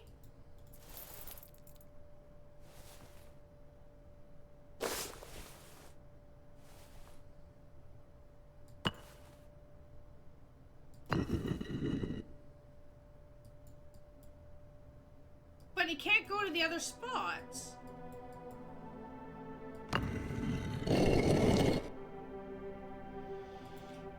Okay, game, I really don't understand you. Okay, will you stop that? Tasks. Find the cat. I'm here. Encounters with the entity. Oh my god, game, you are so not helpful here. Ancient artifact.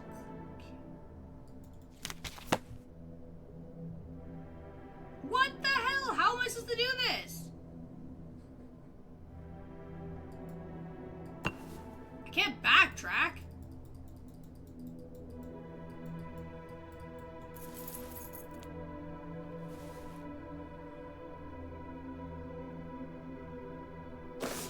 There's only one way to put this thing in.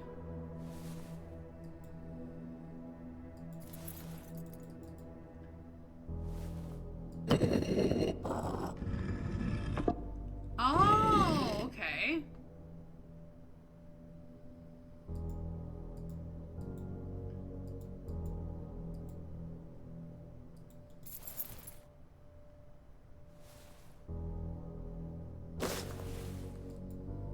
No, okay.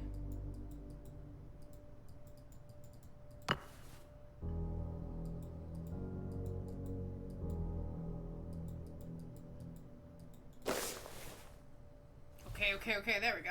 I'm getting somewhere.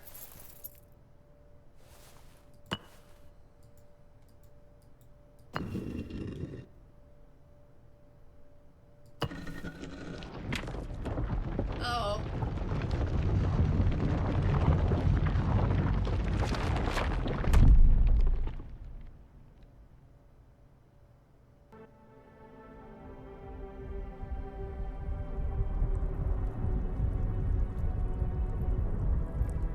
That's the entity. What the hell?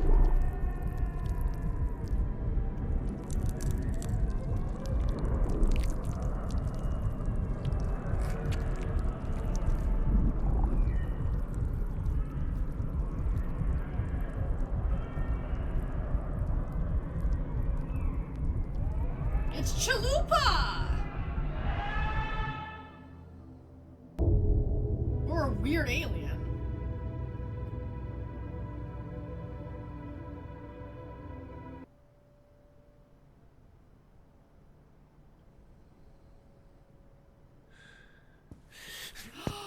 The shed! Interesting.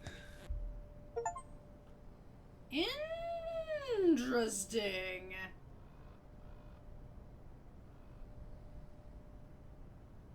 Really? There's nothing hidden in here? This is like the perk. What the frick? Or do you just not remember waking up here? Okay, there's literally nothing in the shed to touch? Come on, this is like the perfect spot to give me my freaking... my ashtray! Look, there's plates, there's cups, there's water. No, no, no, nothing. Nothing, nothing, nothing, nothing. Nothing special.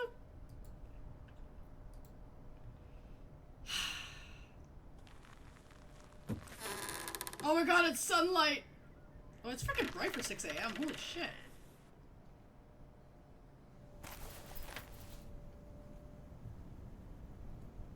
And then he doesn't acknowledge that. It's so bright.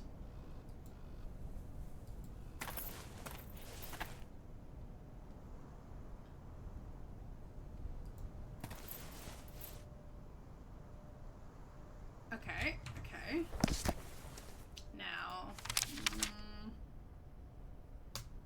I'll save here.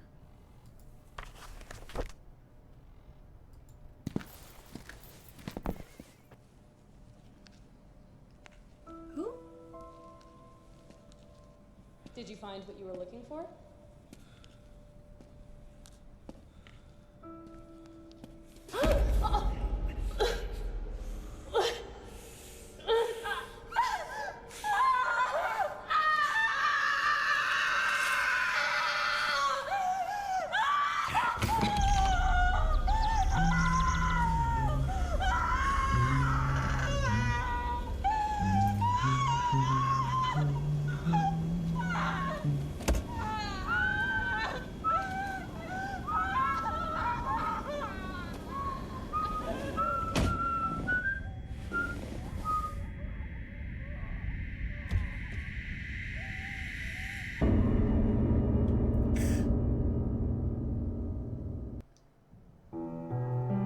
I knew it! I knew that was too easy.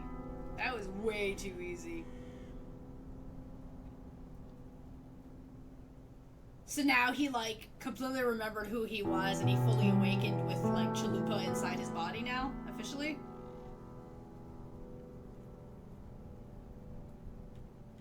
You have ending answers? I mean, the ending was... I figured out who he was about halfway through the game. It was too easy, though.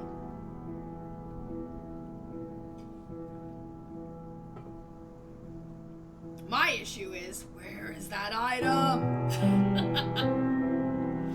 But I enjoyed the game, though. Like, it wasn't what I thought it was gonna be. But wait, like, it wasn't a bad game.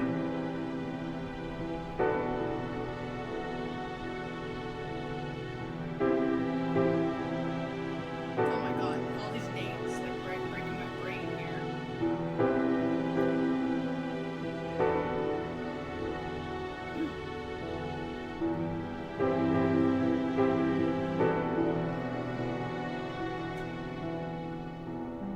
Wow.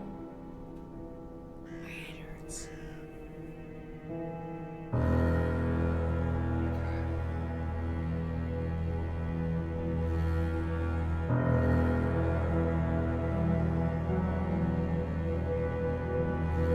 But I gotta say, poor Julia definitely did not deserve that.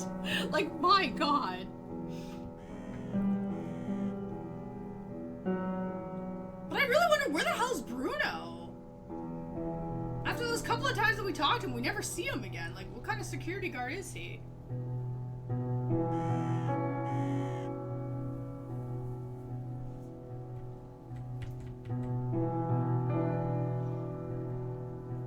Okay, like, how many credits do you gotta go through, my dude?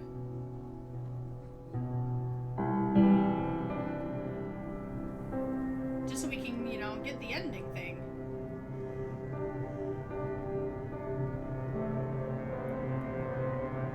Three-quarters, Jimmy. Oh my god. Oh my god, yeah. It definitely caught me off guard. I wasn't expecting that to happen.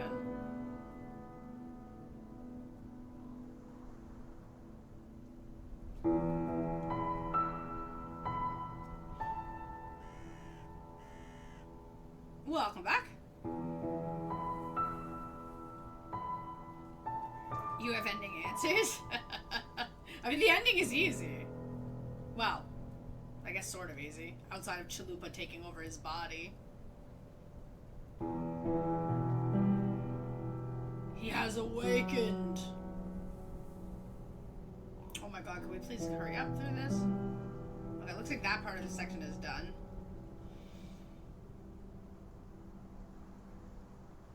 And thank you!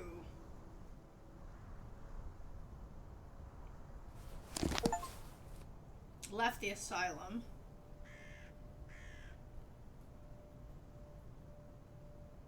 Yeah, I mean, I knew we were Hawthorne from the moment that we did the surgery. When we cut open that body.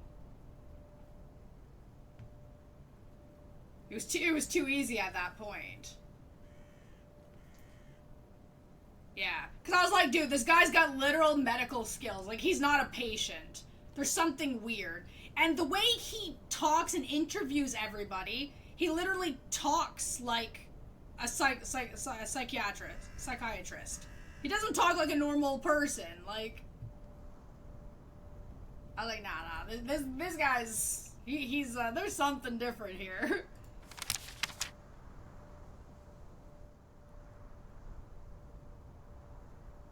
Okay, let me, I like how it's called invalid.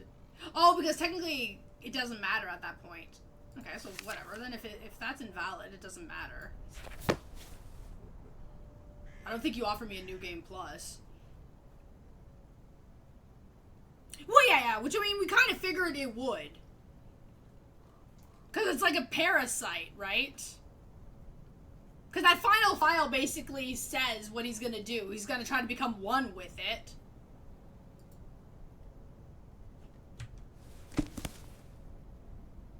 Okay, so if you do that... Oh, invalid, so it doesn't matter there, okay. Okay, so we got all the files. I somehow got the bad ending. Well, I'm saying there's only one ending, right? It's the only choice that you can make is become one with it. Right?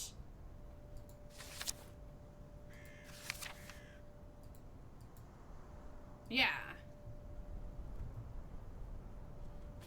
Okay, we got all the files. Okay, I just want to see one thing. Technically, we're done. I mean, we finished it. The only way, I think, for me to find the ashtray and whatever is whenever I go through a second playthrough, because I gotta keep the wire cutter things the whole game. Okay, so the only way to check that part, 1 second. Right, okay, so the ashtray is located in this room. The room where you find the uses and abuses of psychology. So that's there. So you gotta click the table, grab the ashtray. There.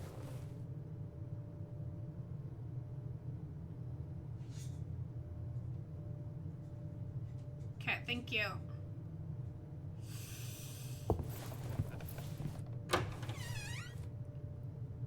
It's so weird though. Okay, so let me check one last spot.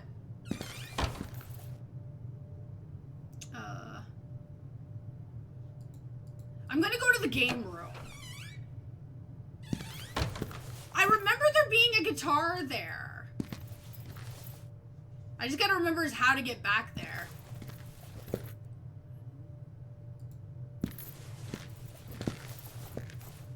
But I'm pretty sure I touched that. So if it's not there...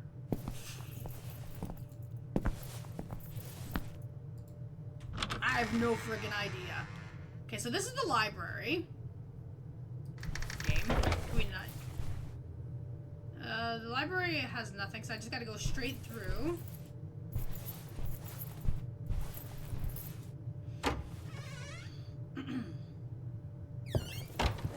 Now, I'm pretty sure it's the guitars in here.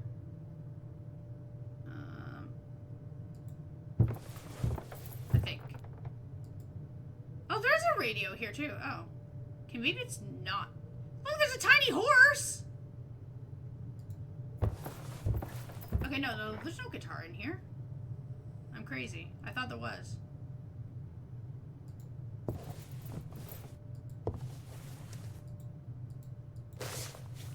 Just an old toy. Can't this be considered a tiny guitar? He has to be on the list. Okay, so no, that doesn't count. Right! Okay, no, that doesn't count. Okay, now I'm confused. I swear there was a guitar in this room. I'm gonna cry in a corner now. I thought, maybe. But now, where did I see a guitar? Now I don't remember. And I can't go further over here. Okay, so it's definitely not that. Well.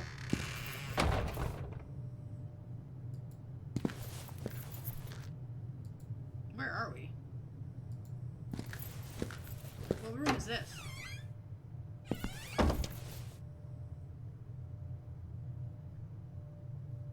Oh, the therapy room.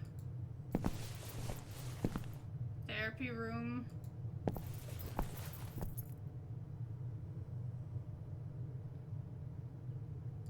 Definitely not this room. probably something else I'm missing in that list. Probably.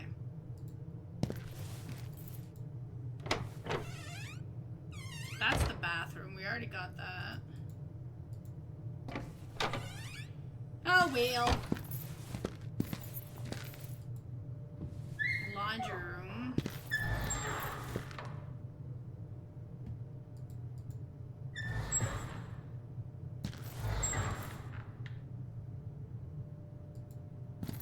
And this doesn't open. Yeah. I'm not sure. Because, okay, so ashtray glasses, definitely we have. Mosquito repellent, yes. Head statue, yes. Book in the director's office, yes. Pump, yes. Doll head, yes. Gag, music records, yes. X-ray, yes. Book in the room to the left of Julia, yeah. Yeah, so then logically, the only thing left would be that small guitar.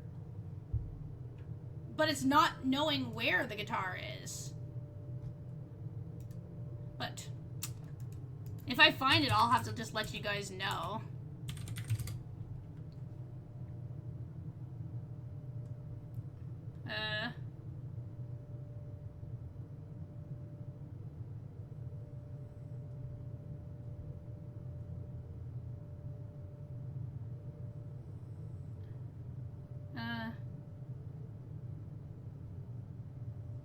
Okay, so people are saying the guitar is that toy inside his cell.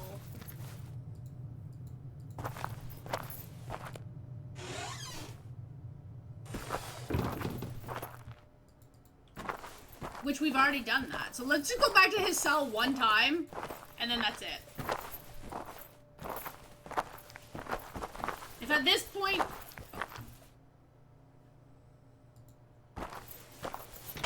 nothing works, then I'll have to inquire from the depth, see if maybe potentially it could be bugged out.